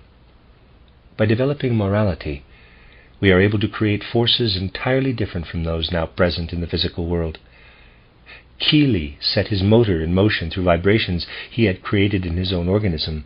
Footnote: John Ernst Worrell Keely, 1827 to 1898, American engineer who claimed in 1873 the invention of a perpetual motion engine, generally considered a fraud. He subsequently formed the Keely Motor Company. Whether Steiner's explication has been recorded accurately in these incomplete manuscripts must remain an open question. End of footnote. Such vibrations are connected to the moral nature of the human being and represent the first rays of light for what will become technology in the future. In the future we will have machines that can be set in motion only if the forces come from human beings who are moral. Immoral people will not be able to set such machines in motion. Purely mechanical mechanisms will be transformed into moral mechanisms. The spiritual scientific worldview prepares for this ascent. Christianity had first to lead people down to earth. Now Christianity must lead humanity upward again. Wine must be transformed back into water. John's vision went beyond physical reality. What the Lord did, his mission, appeared to the disciple John in the vision of the marriage at Cana in Galilee. Such is the nature of the first 12 chapters of John's Gospel. It does not say that Mary asked him, but rather the mother of Jesus. We are dealing here with a mystical way of expressing truth. All forms of mysticism regard the mother as the one who must be fructified if the human being is to ascend to a higher level. And Jesus had the task of lifting the whole of humankind's consciousness to a higher level. The consciousness of all of humankind demanded of him that he lift it up to a higher level. Therefore Jesus could say, quote, "Woman, what have I to do with you?" unquote. Jesus would not have said that to his own mother. On the third day there was a marriage feast. This signifies that John lay for 3 days in the sleep of initiation. Then the vision of the marriage feast at Cana came to him. During the 3-day sleep he experienced what was happening in the spiritual world. On the 3rd day he had the vision of the marriage at Cana. All that follows are events he saw through his astral vision. The conversation with Nicodemus follows in the 3rd chapter. The Lord himself always appears to John in astral vision. What is to happen to John comes to meet him in the conversation with Nicodemus. John expresses himself clearly. At first Nicodemus does not understand him. It is supposed to become clear to John himself. It is explained to him in a vision that what is at stake is the dying of the lower human being and a revival of the higher human being. He gradually becomes aware of who Jesus really is, that the original forces of the world are living in Jesus. The Father of the world himself lives in him. That is why the speeches concerning the Father follow. The power of the spiritual forces of at Jesus' disposal come to meet John as an astral reflection of the real events. Everything described really happened, but John experiences them in an astral vision. In this way John learns the deepest truths from the Lord himself. The encounter with the woman of Samaria follows in the 4th chapter. The Lord says to her, quote, "You have had 5 husbands, and the man you have now is not your husband," unquote. She is to be lifted up to her higher self. In order for this to happen, she must go through her lower bodies, who are the former husbands. Now she must be united with her higher self, who is her new husband.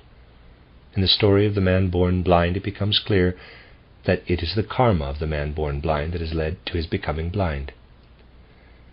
The first events in John's Gospel are astral experiences.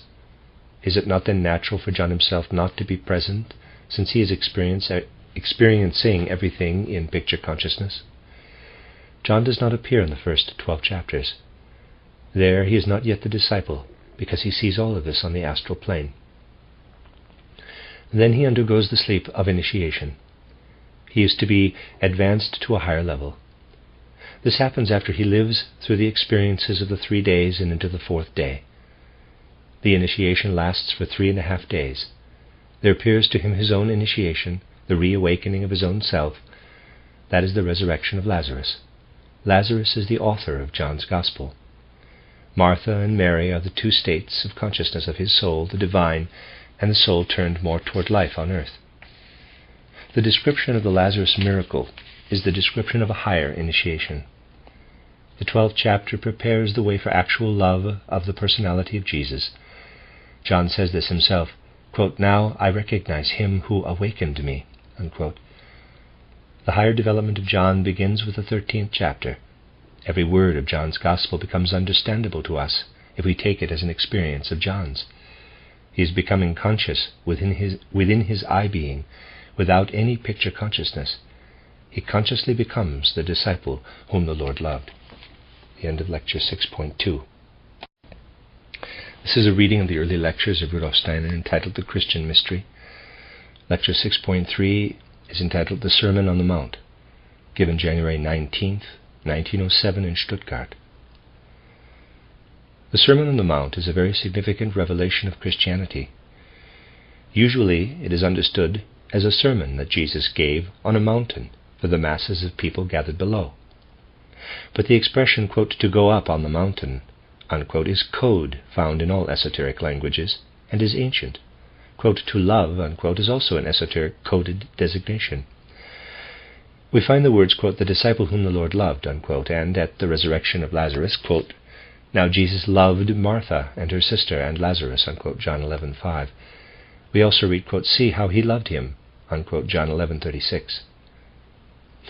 We are to understand this term, the disciple whom the Lord loved, as always referring to the author of John's Gospel. But his name is not to be found anywhere in John's Gospel, not even at the crucifixion. There we read, quote, "when Jesus saw his mother and the disciple whom he loved standing near," unquote, John 19:26. These words, "to love," have a deep meaning. The Master's disciple who has been introduced into the deepest esoteric secrets is called the disciple whom the Lord loved. To go up on the mountain means to enter into the deepest mysteries and to learn a content that the disciples then pass on to the masses. The words of the Bible are not read properly. One reads past the words. The first verse of the 5th chapter of Matthew, properly translated, means, quote, "When he saw the crowds, he went away, up onto a mountain, and sat down, and his disciples came to him," unquote. Therefore, Jesus went away from the crowds of people, and spoke only to his disciples. Jesus had to constantly speak two languages. He spoke in parables when he spoke popularly to the people, but he explained the esoteric meaning of the words to his disciples when he was with them, quote, "on the mountain," unquote. The 3rd verse of Matthew, the 5th chapter, reads, quote, "Blessed are those who are beggars for spirit, for they will find in themselves the kingdom of God," unquote. The words, even the individual letters, have a deep secret meaning. The initials of the German word Ich, for I, are also the initials of Jesus Christ, I-C-H. Footnote: the Latin alphabet does not contain the letter J. When first created, the German alphabet adopted the Latin spelling for Jesus, or Iusus, I-U-S-U-S, which was retained for many centuries. End of footnote. The great initiates guided the formation of the word Ich, so that I-C-H, Jesus Christus, resulted. Only one people could find the birth of the name of Jesus Christ out of the I, or Ich. Thus Christian mysticism arose in Germany. There are more such words having a deep literal meaning. For example, heilig, holy, means well-being or healthy to the core. Selig sein, to be blessed, means to be full of soul, to find the soul's substance in oneself. Blessed are those who are driven to lead their souls more and more to the Spirit. Although many may say that we should look into our own selves and then we will find God, still it is not true. For if we look only into ourselves, we will find only what happens to be in us. We should watch over our striving. Our individuality should go out beyond itself, which means know thyself. The authority of human beings should not give us conviction, but stimulation. The 4th verse is, quote, "Blessed are those who take suffering upon themselves, for they themselves will find comfort through their own actions," unquote. Suffering poses one of the world's greatest riddles. Even the ancient Greeks, that free and happy race that clung to earthly existence and breathed the air of sensual pleasure, allowed Silenus to answer the question, quote, "What is the greatest good for the human being?" by saying, quote, "Wretched ephemeral race, the best thing for you is entirely unattainable, not to have been born, not to be nothing, but the next best for you is to die soon," unquote. Footnote: compare Friedrich Nietzsche, The Birth of Tragedy and the Genealogy of Morals.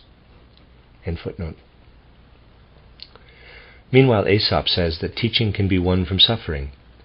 Job endures all the suffering laid upon him and arrives at the conclusion that suffering purifies and elevates the human being. Why, after listening to a tragedy, do we leave a theatre satisfied? The hero conquers suffering. There is a connection between pain that is carried and the ascent of the human being. Suffering and pain of the soul speak through the physiognomy to those who know. Human beings must create an organ so that they can bear pain. Just as the eye was created by light and the ear by sound, so too pain and suffering create spiritual organs. Within themselves, human beings carry the solace of the knowledge that they can bear suffering. We are developed to a higher state through suffering. In verse 5 we read, quote, "Blessed are the gentle in spirit, for they will own the earth," unquote. Two forces are active in the world. On the one hand, egotism, and on the other, love and compassion. If love is to be developed, egotism must diminish. Sensual love must be developed to a higher spiritual love. The 3rd sentence of Mabel Collins's book, Light on the Path, speaks about the same thing that is meant by, quote, "gentle in spirit," unquote. Quote, "Before the voice can speak in the presence of the masters, it must have lost the power to wound," unquote. Footnote: Mabel Collins, Light on the Path, Theosophical Publishing House, Wheaton, Illinois, 1970. End of footnote. One should encounter all people with a loving disposition, so that the voice no longer wounds. In this way we are gentle, in the way spoken of in the Sermon on the Mount. Love is the goal of the evolution of the earth. It will own the earth. Verse 6 says, quote, "Blessed are those who hunger after righteousness, for they will be satisfied through their own activity." Unquote. Christ here tells the disciples the entire meaning of the deeper inner forces in the human soul. Give love to others, and do not strive after love yourself. If everyone does this, love will become universal. And, verse 7, quote, "Blessed are those who are merciful, for they will achieve mercy through their own activity." Unquote. We should feel our way into every individual human being. Then the mercy given and shown to others will ray forth from others to us. We come to verse 8, quote, "Blessed are those who are pure in heart, for they will see God through themselves." Unquote. This sentence is an instruction in mysticism.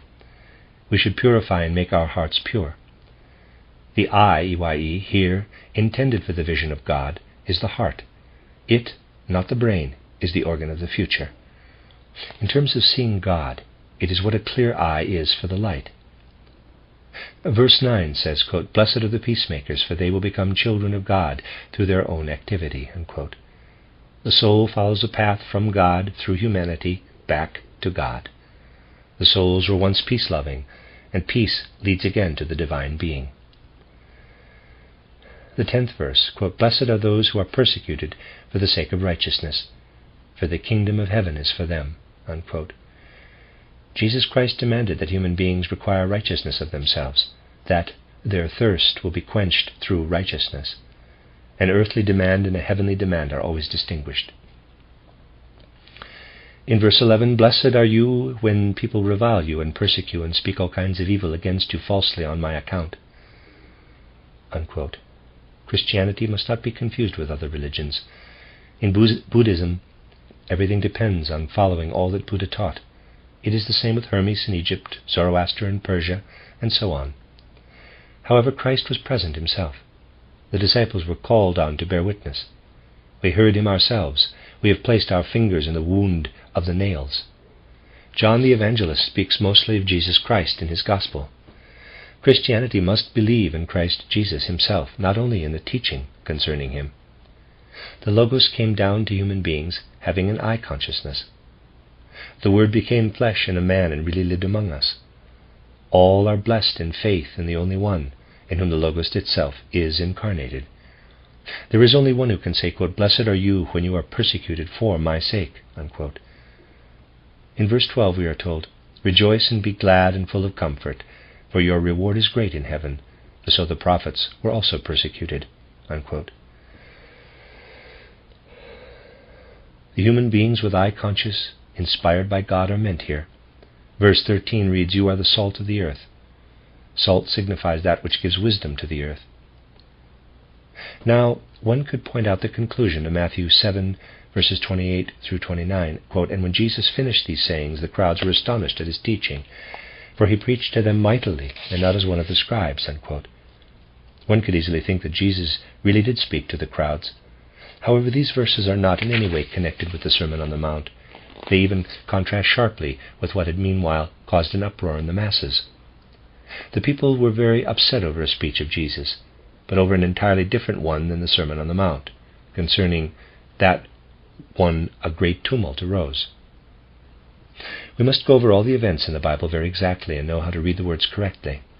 Then a new understanding will arise for what one had formerly overlooked. End of the lecture. Answers to questions after the lecture. Question: what can be said about the two robbers who were crucified with Jesus? Above all, we must remember that symbolic meaning does not exclude factual reality. Some people want to explain everything merely literally. They see Jesus as a man who actually lived and cannot believe there is a deeper meaning behind everything. Others, on the other hand, want to explain everything in terms of esoteric secrets and are unable to believe in the historical events. But the symbol is really historical fact. The fact of Christianity can be grasped at all only when it is regarded as a real fact. It is the secret of human evolution. Christ between the two criminals, one who feels remorse and the other who remains hardened and impenitent. Again, this is the balance between love and egotism. Love is founded on blood ties, and self-seeking egotism wants to separate them. Christ wants to balance and compensate them. That is the significance of the 3 crosses. One is the principle of the good, and the other is the principle of evil. Quote, "Truly I say to you, this day you will be with me in paradise," unquote, Luke 23:43. Paradise is a coded word that means, quote, "you will be with me in a place that is above the ordinary every day," unquote. Before the human being was burdened with guilt, he lived in the womb of God. How do we acquire the right to become a child of God again? By becoming peaceful. How do we depart further from paradise? Through egotistical self-seeking. End of answer. Question: do other peoples also have the initials ICH in their word for I? Answer: that is only true in the German language. The German Ich gives power to the soul. The fact that these initials spell the name of Christ should give life to the word for us. Christ is present at all times, and he works through all languages. The further we go toward the east, the richer the languages become, and the further we go toward the west, the poorer. For this reason America is the poorest. It has the smallest vocabulary in its language. The prayers of ancient languages lose their old power when they are translated into newer languages. The Latin words to the Pater Noster, the Lord's Prayer, contain much more power than the German version. The language of the ancient Lord's Prayer is Aramaic. One who spoke it in the Aramaic language could feel the magical power. By properly taking hold of all the elements of language, we must again bring the power of words into the language. The 4 sentences of Light on the Path, for example, do not have the same power in English as in German. These 4 sentences sound more beautiful in German than in any other language. It has the most beautiful translation of these 4 sentences. End of answer. Rudolf Steiner's answer to an unrecorded question. Earlier researchers looked up to the Bible with the greatest respect. Pastor X said that Moses knew just as much as a modern scientist, or else he was inspired. Pastor X explained the Bible altogether in a brilliant and subtle way. When Bible criticism began, respect and devotion were lost. But nothing new will ever grow out of criticism of the Bible. One thing is characteristic of spiritual science, and this one thing is its attitude. Every thought is permeated by this attitude. What is this attitude? We have an attitude toward nature too, but we do not criticize nature. Spiritual science wants to understand and follow everything in life, and in the life of the Spirit, in an unbiased way. It does not want to apply the standard of sympathy or antipathy, but rather to understand everything in human life and in the spiritual world in an unprejudiced way. Spiritual science is concerned with understanding. One must acquire an attitude in the life of the Spirit, as in research in nature, then one can have experiences. The Bible should become a book before which criticism is silent. If we read the Bible properly, without bias, we can experience the expression of something we never dreamt of. We then find deep wisdom, whereas previously we had placed obstacles in our own path. The key to reading the Bible properly must be found through spiritual research. Then a deep and profound exegesis will take the place of Bible criticism. Natural science is concerned only with material appearances and ignores the fact that standing behind them as their foundation is a spiritual development. The task of spiritual science is to research the essence of the human being and the development of the human being in the cosmos. Where the wisdom of natural science comes to an end, spiritual science enters, for natural scientists see only the external. They want to fathom atoms. But precisely what the natural scientist cannot explain is present. Even the science of Haeckel is truth for spiritual researchers, inasmuch as it describes external reality. The spiritual researcher wants to look with higher, spiritual eyes back at the delicate way in which things evolved, and wants to research the spiritual facts accompanying the external facts. If we observe things with spiritual eyes and ears, we perceive the supersensible aspects of the human being. We can perceive only as much of the external physical world as we have physical organs of perception. Those who would object and say, quote, "only what I see physically exists," has not yet developed any spiritual powers. As often as we acquire a new organ of perception, we also perceive a new world. Eyes and ears of soul can be acquired. A human being who has enough energy and patience can become an initiate. What an initiate sees with spiritual eyes must be expressed in pictures taken from the physical world. This is what Goethe, who was an initiate, meant when he said, quote, "All things transitory are only a likeness," unquote. Expressing great spiritual truths in appropriate images or likenesses is called imaginative knowledge. You see, spiritual science does not seek to lead away from matter, but rather in matter it sees condensed, solidified spirit, which is related to matter as ice is to water. The creation of the world in 7 days is a metaphor to express great spiritual facts. Those who have the key to reading the Bible can always take the Bible literally. There is no document that contains the truths of theosophy better than the Bible. Spiritual science strives to explain the Bible and to provide access to an unbiased understanding of the Bible. We come to understand the division of the work of creation into 2 parts when we learn to distinguish the human being who is without sex, that is, the spiritual, astral human being. Then a reversal took place. The non-sexual spiritual human being becomes the physical bisexual human being. That is why a double creation had to be described. One often hears the saying, quote, "The letter kills, but the spirit gives life," unquote, whereby everyone thinks of their own spirits. Goethe says, quote, "And as long as you do not have this die and become, you are nothing more than a dull guest on the dark earth," unquote. This does not mean killing the physical body, but giving birth to a new human being out of yourself, so that you are given a tool for the spiritual world. It should be a tool of strength. We must also say, quote, "Die and become," unquote, to the letters. In spiritual science, everything is valuable. Even the smallest thing is an expression of condensed spirit. Those who oppose the Bible do not understand it. They oppose their own fantasy of what it is. Many people presume to establish a creed, but it is so small and modest when they are satisfied with the thought that with their science they have advanced so amazingly far. Spiritual science seeks always to penetrate deeper. It seeks to understand with loving care the letters themselves and to open the path of the soul to the divine. The end of lecture 6.3. This is the last lecture in the set of early lectures by Rudolf Steiner entitled The Christian Mystery. It is the 7th section, however it is only one lecture, it's the epilogue, entitled Christianity Began as a Religion, but is Greater Than a Religion, given May 13, 1908 in Berlin. I have stated in previous lectures that the concept of religion came to have real meaning only during the post-Atlantean epoch. Before the great Atlantean flood, there could not have been anything like what we term religion, because the very existence of religion implies that people, the vast majority anyway, do not have direct perception or vision of the supersensible.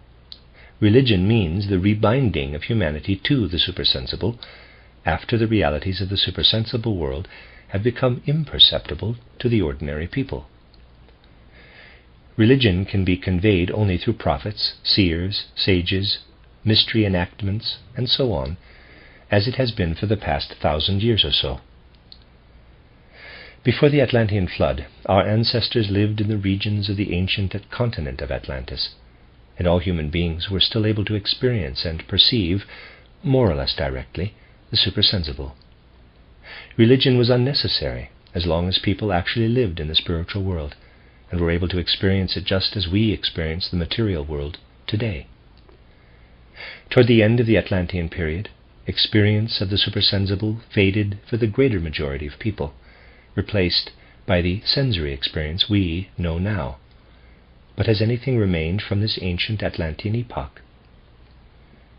When we go back to the distant past, by studying the sagas and myths, allowing the teaching of the Germanic gods to affect us, we find communications from spiritual worlds arrayed in pictures. Such communications are not, as academic scholarship would have us believe, contrived images or personifications created by the folk imagination. Rather, they are real memories of those ancient days when people themselves still knew what they had experienced.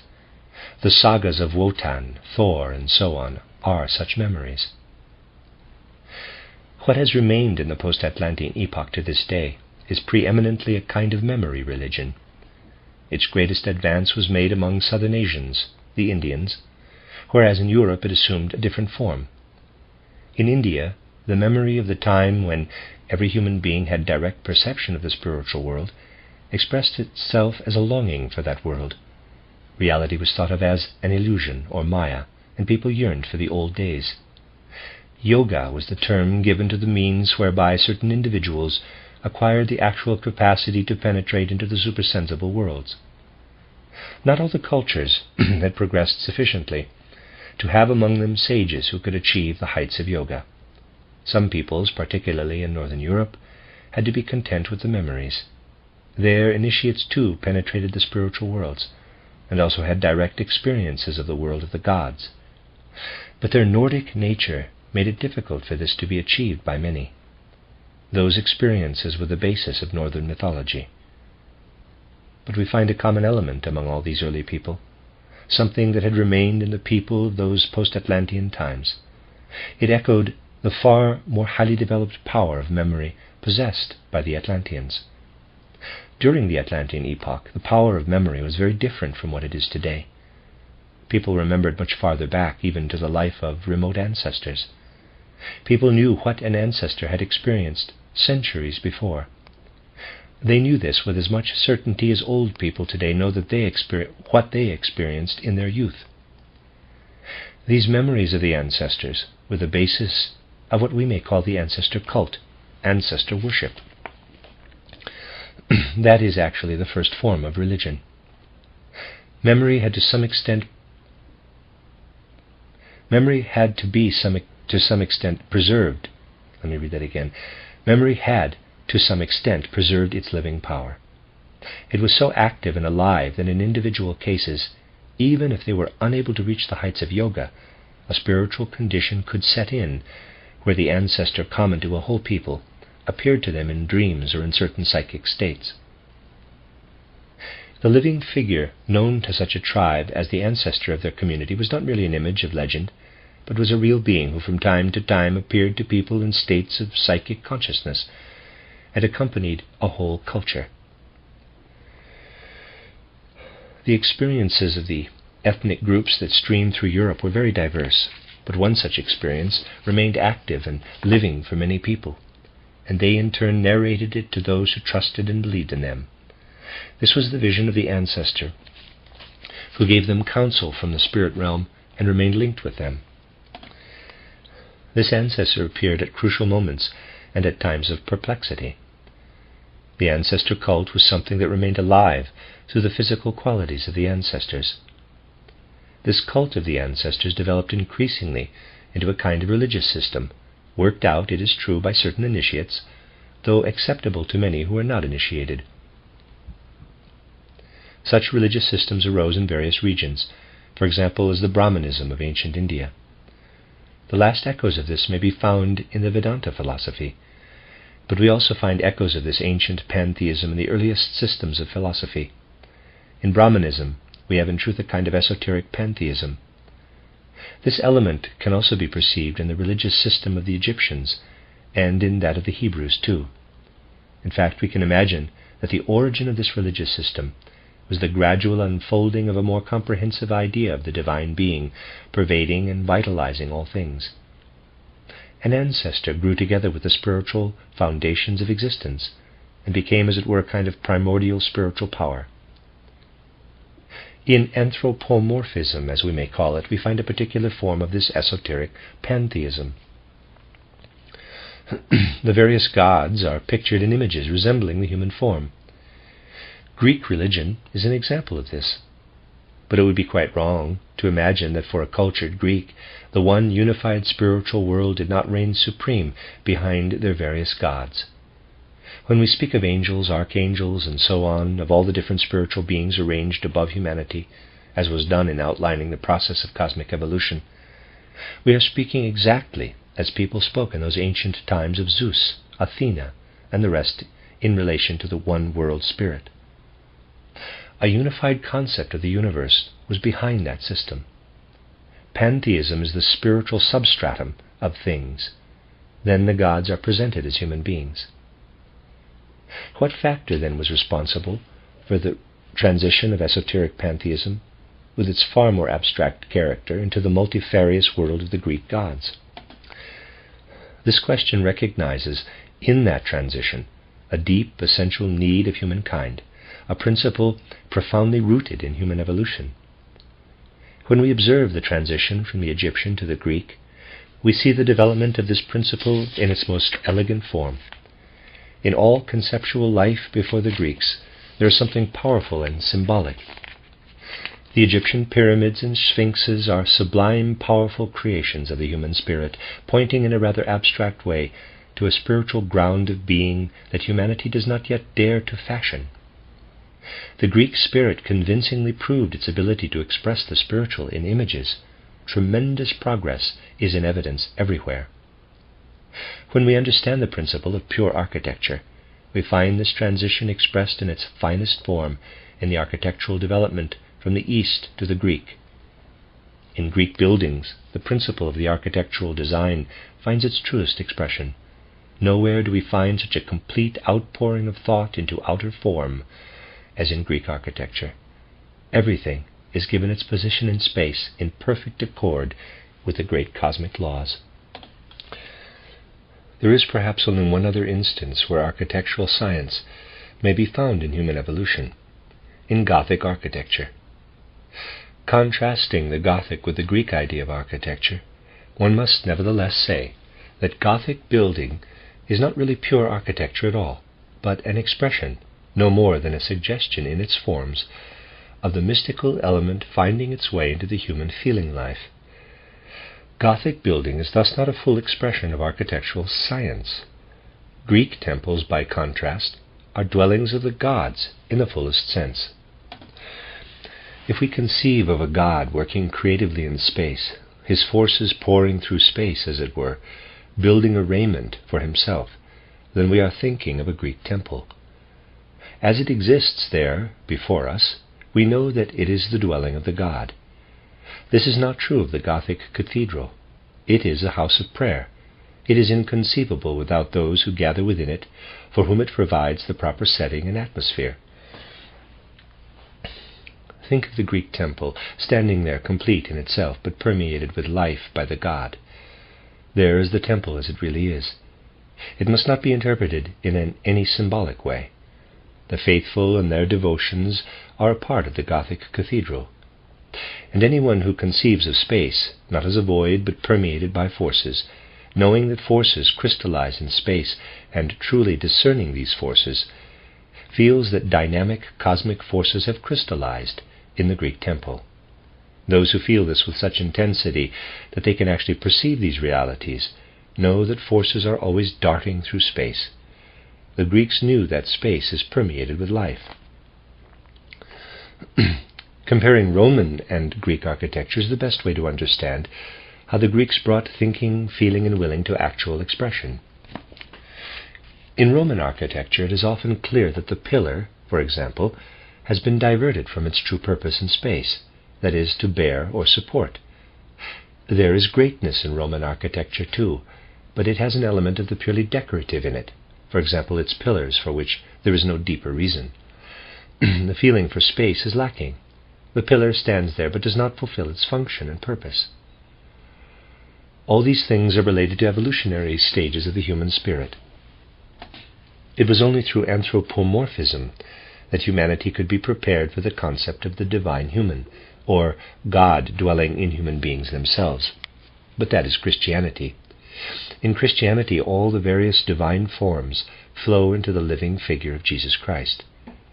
This required an immense deepening on the part of humankind, a deepening that has enabled human beings to conceive not only of space in the living form expressed in Greek plastic art, but to rise to the thought of the internal becoming visible outwardly, the belief that the eternal has in fact lived on earth as historical reality in space and time.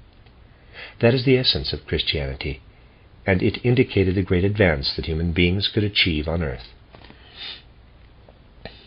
We need only compare, as indeed we should, the Greek temple, which is a dwelling place of the god, with what later became the Christian church, having its purest expression in Gothic architecture, and we shall realize that an actual retrogression is inevitable in the outer forms when the aim is to present the eternal in terms of the temporal and spatial. The achievements of Gothic art in bringing the inner to outer expression stand under the influence of the Christian stream of spiritual life. It is understandable, after all, that architecture should reach its greatest beauty in an age when the whole human soul was still united with the outer forces streaming through space. We see, therefore, how in the post-Atlantean epoch the thought underlying religion steadily deepens, how people seek to find means whereby to give intimations of the supersensible. In everything I have said here, it will not be difficult to perceive indications of human longing to rivet the supersensible by some means or other into outer form. This is the primal aim of art. With Christianity we have, as it were, reached our own times. From what has here been said in conjunction with other aspects of the evolution of the post-Atlantean epoch of which we have heard, it will be clear that the course of human life strives more and more toward interiorization, spiritualization. Moreover, in the different races, there is an ever-increasing consciousness of the quality of inwardness, or spirit, in the outer form. It may truly be said that in the figures of the Greek gods we see how all that lives inwardly in humanity pours itself into the external world. Christianity itself constitutes the greatest impulse in this direction. In the wake of Christianity we see the emergence of what is today called science. What goes by this name, the recognition of the primal thought foundation of existence, actually began in Chaldean times. In our own age we are living at a great turning point in the evolution of humanity. Reviewing what we have been considering in brief outline, let us ask ourselves, why has all this happened as it has? Why is it that humanity has developed to the stage of impressing the inner into outer form? The answer is that the development of our organism has impelled us to do so. The ancient Atlanteans were able to perceive in the supersensible world because in them the etheric body had not drawn completely into the physical body. One point in the etheric body did not coincide with the corresponding point in the physical body. The complete coincidence of the two bodies is the cause of the fact that humanity is now being impelled more and more into the external world. Once the gates to the supersensible world were closed, humanity needed for its artistic development a link, a connection between the material and supersensible worlds.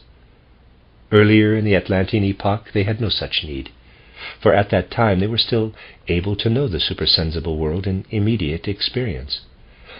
Human beings did not need to be told of the gods and spirits until they had lost the power of perceiving these beings, just as one need tell only those who have never seen them of the existence of plants.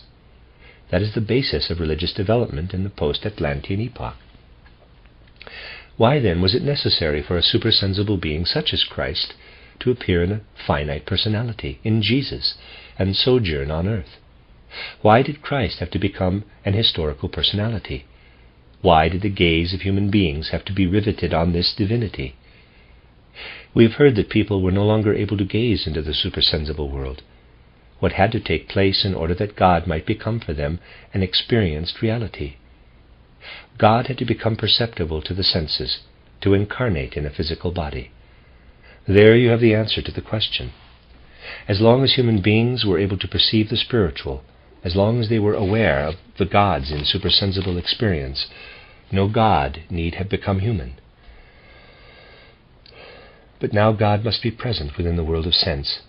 Words of the disciples to the effect that they had laid their hands in his wounds are a confirmation of this fact.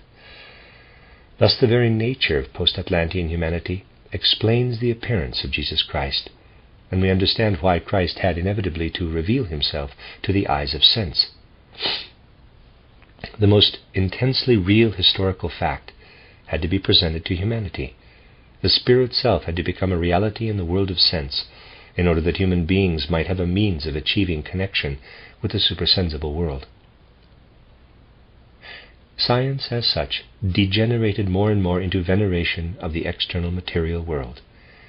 Today a climax has been reached in this respect. Moreover, Christianity afforded no strong support against this absorption in the material world. Christianity in its deeper aspect must be grasped today by spiritual scientific insight in order to stand before humanity in the light of a new understanding. In the Middle Ages, there was still a living link between science and Christianity. Today, what is needed if Christianity is to be grasped in all its profundity is a deepening of knowledge and of wisdom itself in relation to supersensible realities. We are standing at the threshold of a spiritual conception of Christianity, the next step being spiritual scientific Christianity. On the other hand, the science that is concerned entirely with the physical and the material world will gradually lose all connection with the supersensible worlds. What then is the task of spiritual science? Can those who are seekers after the Spirit look up to science in its accepted form today? Mainstream modern science will align itself more and more closely with the course of post-Atlantean evolution, concerning itself entirely with the outer, the physical, the material, and steadily losing all connection with the spiritual world. Follow any science you like back into earlier times, and you will find how much spirituality was then contained in it. You will find evidence everywhere, in medicine and in other domains too, of how the connection with the spiritual world has vanished. Wherever you look, you will find this is so.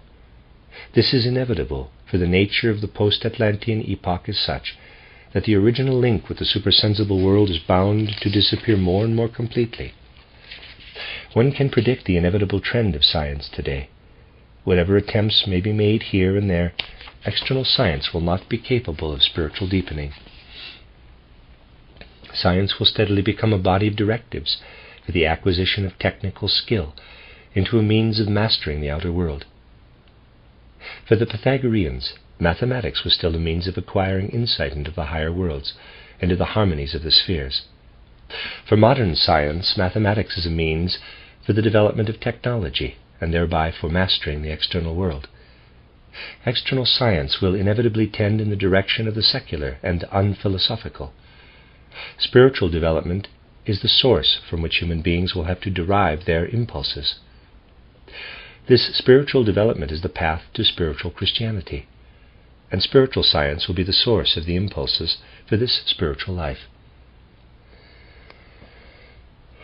Science is increasingly becoming a collection of directives for technical achievements. The universities are steadily turning into technical training schools. This is regarded as right and proper today. But what is spiritual will develop into a free human possession, one not fettered to science. Then science will appear in quite a different setting, in quite a different form. Therefore, for humanity today, one thing must happen. The link with the momentous experience of the supersensible world must be renewed. How essential this is will be clear to you if you realize what will befall if this link is not re-established. The etheric head is now drawn completely into the human being. The connection of the etheric body with the physical body has now reached its deepest point. Hence, the percentage of human beings capable of supersensible experience has never been lower than it is at present. But the evolution of humanity advances in such a way that a re-emergence of the etheric body comes about of itself. With the coming of Christ, the etheric body began to loosen again from the physical body. It is becoming more and more independent and free, and in the future will again be outside the physical body as it was before. The process of the loosening of the etheric body has already begun. But human beings must take with them in their emerging etheric bodies what they have experienced in their physical bodies. Above all, they must take with them the physical event of Golgotha, experienced in physical earthly existence. Otherwise they will have lost something irrevocably. Their etheric bodies will emerge without bearing with them the one essential reality. Such people will face emptiness in their etheric bodies. But those who have experienced the realities of spiritual Christianity, let me read that again. But those who have experienced the realities of spiritual Christianity will possess in their etheric bodies the abundant fruits of what they have experienced in the physical body. The danger is greatest among those who, misguided by external science, have turned away from the spiritual truths. But the emergence of the etheric body is already in process, and the nervous symptoms and evidence in our time are a sign of it. These nervous troubles will steadily increase if in the loosening of our etheric bodies we do not take with us the greatest of all experiences possible for us in the physical body. True, we still have plenty of time. As far as the great masses of the people are concerned, the process is very long. Nevertheless, there are individuals who have already now reached the point of achievement. In the end, however, those who will never have recognized through experience in physical existence the greatest of all the events in the physical world, who will never have known or incorporated in their etheric bodies the deep realities contained in Christianity, will face what is called spiritual death. Spiritual death will be the consequence of the emptiness of the etheric body. Atlantean human beings, with their clairvoyance, needed no religion, because experience of the supersensible was immediate reality to them. All human development proceeded from such conditions. Vision of the spiritual world then faded away. Religare means to bind back. Religion is the rebinding of the sensible with the supersensible. In an age of approaching materialism, human beings needed religion. But the time will come when they will again be able to experience the supersensible world. Then they will no longer need religion. The necessary antecedent of the new vision is that human beings shall be bearers of spiritual Christianity. This is the basis of the sentence of which I would ask you to realize the profound significance. Christianity began as a religion, but is greater than all religions. What Christianity bestows goes with us into all ages of time to come, and will still be one of the essential impulses in humanity when religion as we know it is no longer in existence. Even when religion as such has been transcended, Christianity will remain. The fact that it was first of all a religion is connected with the evolutionary process of humanity, but Christianity as a worldview is greater than all religions. The end of the last lecture in section 7 of the early lectures of Rudolf Steiner entitled The Christian Mystery, and that's the end of this book.